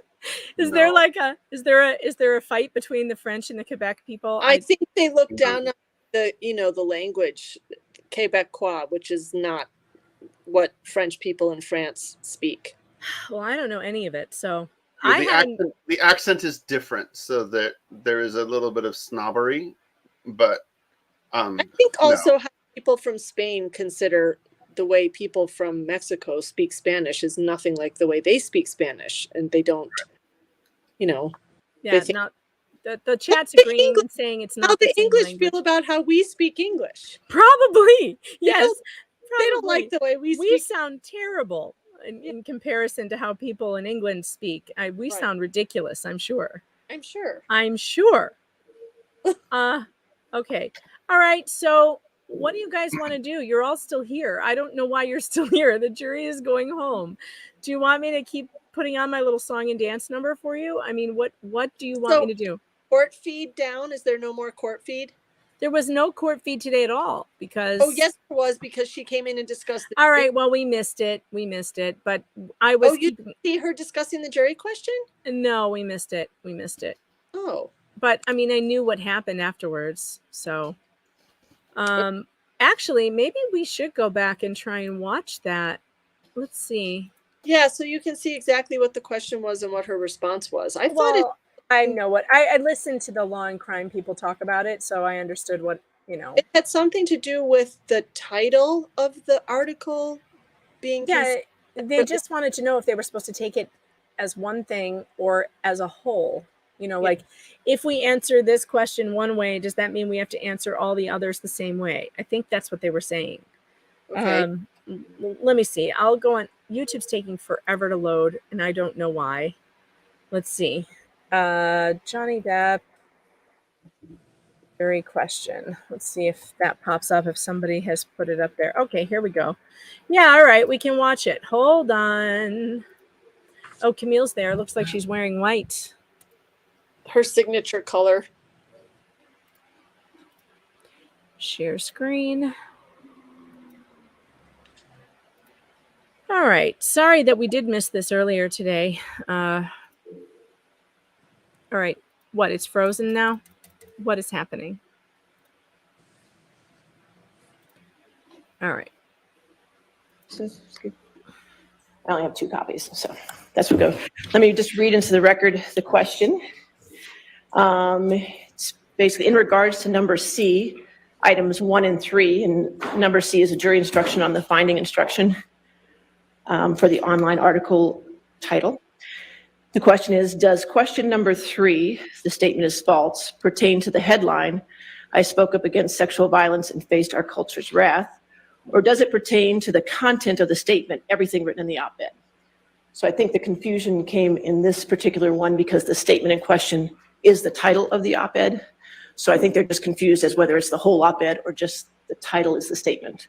And it's clear that the title is the statement. So I was going to answer to say the title is the statement in question for number 3. Does that seem appropriate to everybody? Where's Elaine? She's not in the courtroom?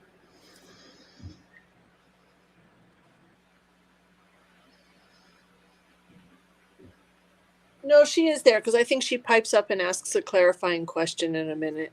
Okay. So this was much earlier today.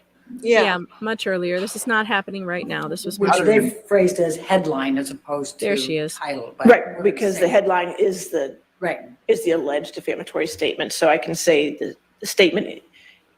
The statement headline is the is statement. the headline, and not the entire op-ed. Is that what you want me to say? All right. Thank you. The statement is the headline, not the entire op-ed. Yeah, D. Mathers says some folks just can't help themselves. They I will overthink send simple that back things. That's what I thought about this question. This to question them. was And overthinking. just so we're clear, As Your Honor, well. the wording would be what again? I can give you the copy of this one. Okay, it says the statement is the headline, not the entire op-ed. Ben vigorously nodding. Rottenborn. Okay. Well, while we're waiting for that, and Mr. Chu, I did get your motion. I'm not ignoring you, but I am kind of ignoring you because since the jury has the case now and it's out of my hands, I appreciate your motion, but I'm not going to entertain it at this time. Okay? Thank you, Your Honor. All right, thank you. Yeah, we don't get to find out what that motion was, unfortunately, because Can I have one moment, Your Honor? Just it wasn't made public. And now Elaine is wasting the judge's time, I see, by pretending to be concerned about this wording of her answer to the jury. Yeah, Jennifer says the jurors are stressed out. They're overthinking it. Yeah, probably. Yeah, but that's what lawyers do. We overthink everything. And you stress out the jurors by overthinking these instructions. I think it's quite common for people to look at that and be like, what? What? Yeah. Of the, I mean, this was a pile of instructions. All right, are we satisfied with that answer? Okay, I will, we'll make copies of this first, and then I'll get it back to the jury, and I'll get it back to you, okay? And also, all right. Thank you, Your Honor. No, hold on. The chat wants me to look back at the judge's face. Satisfied with that answer? Okay, I will. Wait. We're waiting. All right. Are we satisfied with that answer? Okay, I will. We'll make copies of this first, and then I'll get it back to the jury. I'll get it I back like to you. watching her wait for Elaine. Look at her face. Let's look. She's waiting for Elaine to agree on that one sentence. Look at her.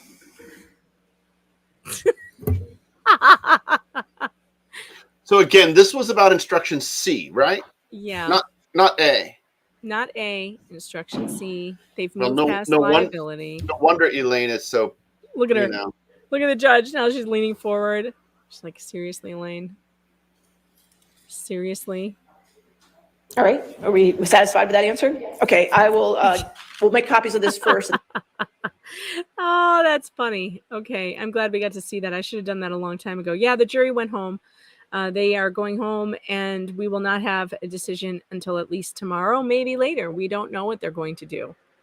But I think because they're on C and not on A, they've moved past liability. They think she's liable. That's what I think. They've moved. I think so too. Yeah, they have. I mean, if we go back to those instructions, and I won't pull them up, but if we go back to the instructions, instruction A was about liability. Wait a minute. Instruction, they're on the verdict sheet, right? Verdict sheet. That's what she's talking about. I mean, yeah. Not instructions. So you need to go back and look at the verdict sheet and figure out what A and B were. Do you have Stephanie? That's what Megan's talking about. A and B. Now, if you listen, I will tell you. A and B. Okay, I'm listening. Were about liability. It was about finding liability. Okay, so who is liable here? Is it Johnny or is it Amber? And the jury had to already moved past that. You have a copy? Bring it up. Yeah. I want Yes. I have to bring them up again. Hold on. And so so annoying. I want to see the actual language, actual verdict sheet. Jury instructions. I have to pull them up again because I didn't bookmark it. Okay, so hold on. All right. So here's me explaining to Stephanie again because she didn't listen to my stream today. So here's me explaining to her the things that she missed that you all know. You could probably explain it to Stephanie. School me. Bring me up to date. But you know, there are a bunch of new people here right now, so let me explain what the jury was talking about. Okay. Here are the jury instructions. Now, this is just about credibility of the witness, how, you know, this doesn't matter. Okay, number one. The verdict sheet. Hold on. I want to explain what happened. They're supposed to skip all that and get to the verdict sheet. Quick. I got to see it. I want to see A and B. What are you talking about? This is A and B. I don't know what you're talking about. No, there's a verdict sheet. Okay, there's a whole pile of instructions. There's finding instructions. I have not seen a verdict sheet. No, I have not. There has to be a verdict sheet. I have seen finding instructions. Sean, can you please explain this to her? I have seen the She's not listening to me. definitions. We've gone through all of it. I've seen the definitions. I've seen all of the glossary stuff. There has to be a verdict sheet. All right, Answer this there isn't. question. There isn't. There has to be. No, there isn't. Yeah, you don't seem to have a. Well, this is all that has been released. If there is a verdict sheet, it was not made available to the public. Let's put it that way. There has to be one. Listen, there has to be one. I'm sure there is Stephanie's one. right, there has to be one. But perhaps it has not been given to the public, is what I am saying. What we have been given from the court is this. Now, let me explain what happened. No is where they started. Stephanie, are you looking at this? I'm trying to find the verdict sheet. What? Pay attention. This is where they started. Liability issues. So Okay. this was about determining who is liable with respect to Depp's assertions and claims against Heard. Okay. Here's the issues that are summarized here. They got past this one. They moved on to this one, which is what's the liability of Heard's claims against Depp. They got past this one. Then they got to number C and they had questions. And this is their finding instruction to return a verdict for Mr. Depp on his claim for defamation. Now, if they had already determined that she was not liable, they would have skipped over this. Okay, Sean, what do you want to say? I found it. He found it. Oh, Send good. it to Can you Megan. share your screen? I gotta put client information down, and I can do that. Okay, how do I share my screen? Share screen. Stop settings. Share. There we go. Share. Share screen. Share screen. He's just as bad as we are, Meg. I know, a bunch of boomers on here. I'm gonna put this here. It's okay. All right. And then I'm gonna put this over here. Can you see that? Uh-huh. Okay. Okay, let's see it. I All right. can't see it because it's so little. Somebody read it to me. How do I make it bigger? Here, I can make it bigger and I can read it. What do you want me to read? All right. This special verdict form includes each of the statements on which John C. Depp II bases his claim of defamation against Amber Heard, answer to the questions in accordance with the court's instruction. As to the number one, as to the statement appearing in the online op-ed entitled Amber Heard, I spoke up against sexual violence and faced our culture's wrath. That has to change in the Washington Post online edition. So here's the statement. I spoke up against sexual violence and faced our culture's wrath. That has to change. 1A. Do you find that Mr. Depp has proven all the elements of defamation? So they would have to answer yes or no here. And what they asked, what their question was, if we decided that the statement was false, this statement, if they decided the headline was false, does that make the rest of the op-ed and all the other statements false? Well, then, if that's the question, then they may not have gotten past the very first special verdict sheet, Roman numeral number 1. But I also think that maybe their question was misunderstood because the judge just said the question was, are they supposed to look at this question as a statement or as the op-ed as a whole? And yes, she said she it's was telling them just this statement. Uh-huh. The first question is as to just this statement. Is that so you were suggesting that they are still stuck on 1A. Yes, I am. Based on that question, yes, I am. Looking at this verdict sheet, yes, I am. All right. I think so. Page down, Sean. What else do we have going on? What's after this? What's number 2? As to this statement appearing in the op-ed entitled A Transformative Moment for Women, then 2 years ago. So then they're going on to number 2. So you think they are not any further than number 1. Well, then why? But the instructions. Okay, so then maybe I don't understand the instructions.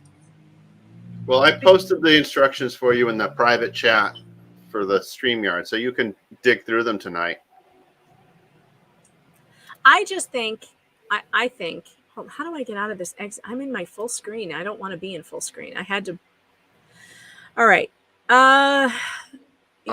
Welcome to the 2,000 people who are now in the stream. Please hit that like button, like and subscribe. We are going over the jury instructions and the verdict sheet to see where we think the jury is. The question from the jury, though, was hours ago. Thank you, Tracy, for pointing that out. So it's been hours since they asked that question. They could be much further along. You know, we're suggesting, we're trying to figure out where they are in the process. Now, Stephanie, answer this question, because I thought looking at the instructions, yeah, you had the first instruction they had was to determine liability. And they didn't move on to these particular questions until they did determine liability. That's how I read it to be.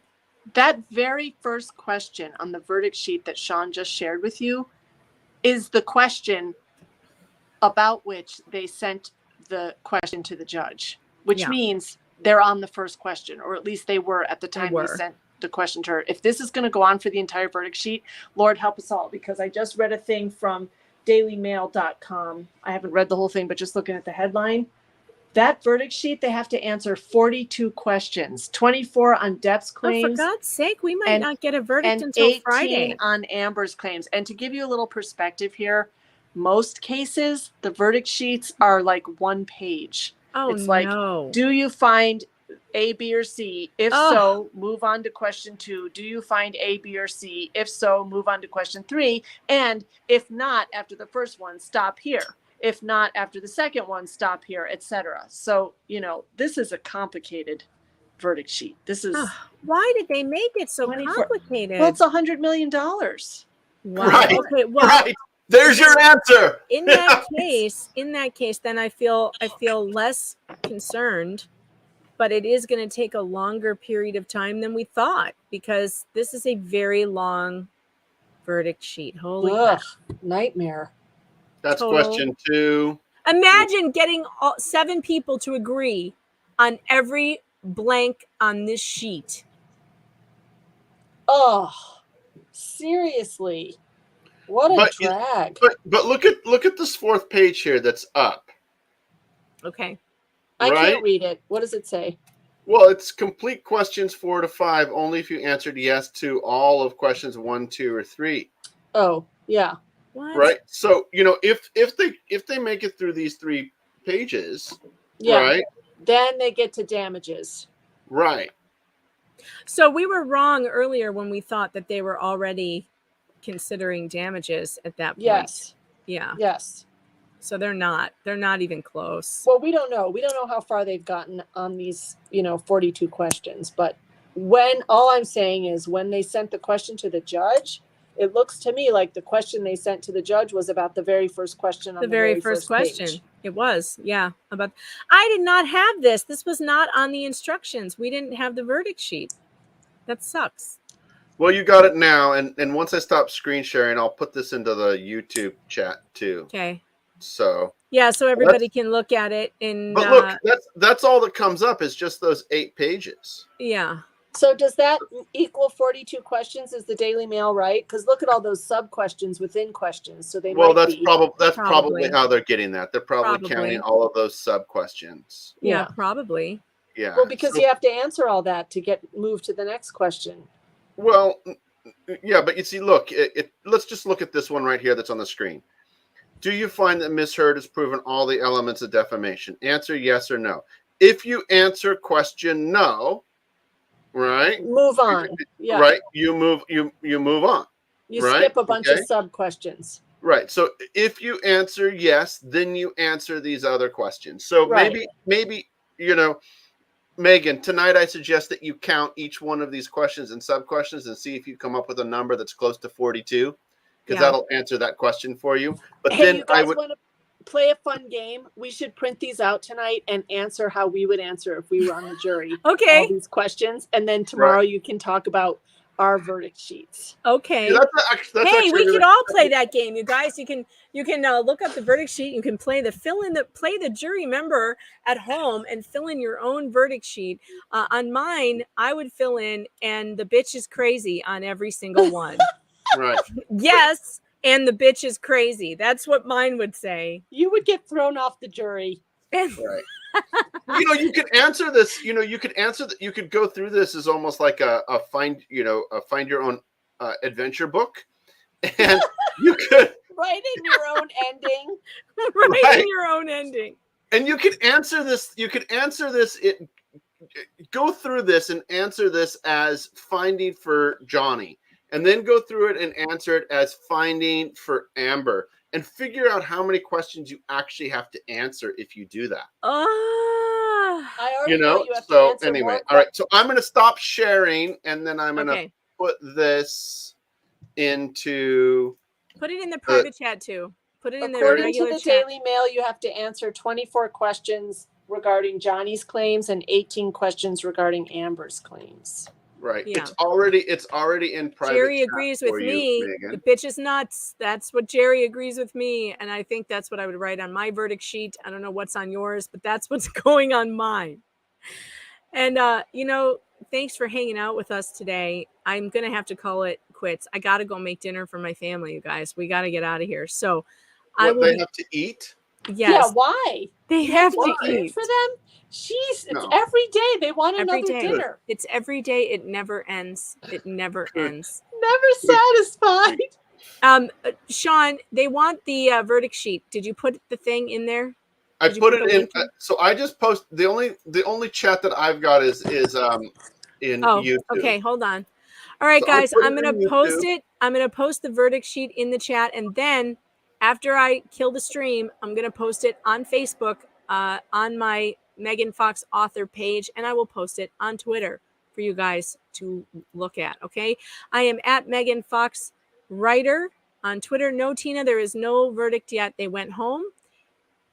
And that will, I guess we'll have a verdict maybe tomorrow. Or maybe not. How long will this take? Or maybe not. Nobody knows. Nobody knows what juries will do. But I got to get out of here. I got mom stuff to do. Bye, so guys. don't forget to like and subscribe to the channel. We'll be back tomorrow. Set your alarm so you know when I am going to be here. And on the way out, as usual, we're going to play my favorite song by Gadfly, who is my co-host here. He's been amazing, and he has written an incredible song for Camille Vasquez. Good night, everybody. See you tomorrow.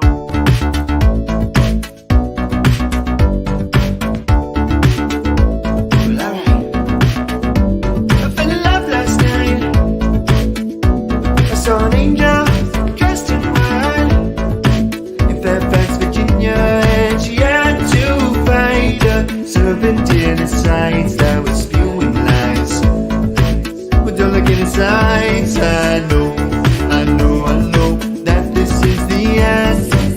When all the money ran out, so did all the friends. And right away, you're lying on the stand, legend not the same, you understand. Camille, brighten up the room wherever you go.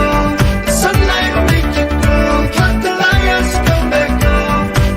Camille, what girl you give me, you just don't know. Camille, if I had to guess, you might be one of the best. Camille, sleepless nights, insomnia, getting killed by all the deposition that's boring you. If you wanna be alright, well think of what a crazy life can make it up. I know, you're all I require. You put the demon flame out while we get gaslit fire. Hope you never retire, 'cause I'll be fine. You're all that I need. Camille, brighten up the room wherever you go. The sunlight will make you glow. Cut the liars, come back home. Camille, what girl you give me, you just don't know. Camille, if I had to guess, you might be one of the best. Camille, brighten up the room wherever you go. The sunlight will make you glow. Cut the liars, come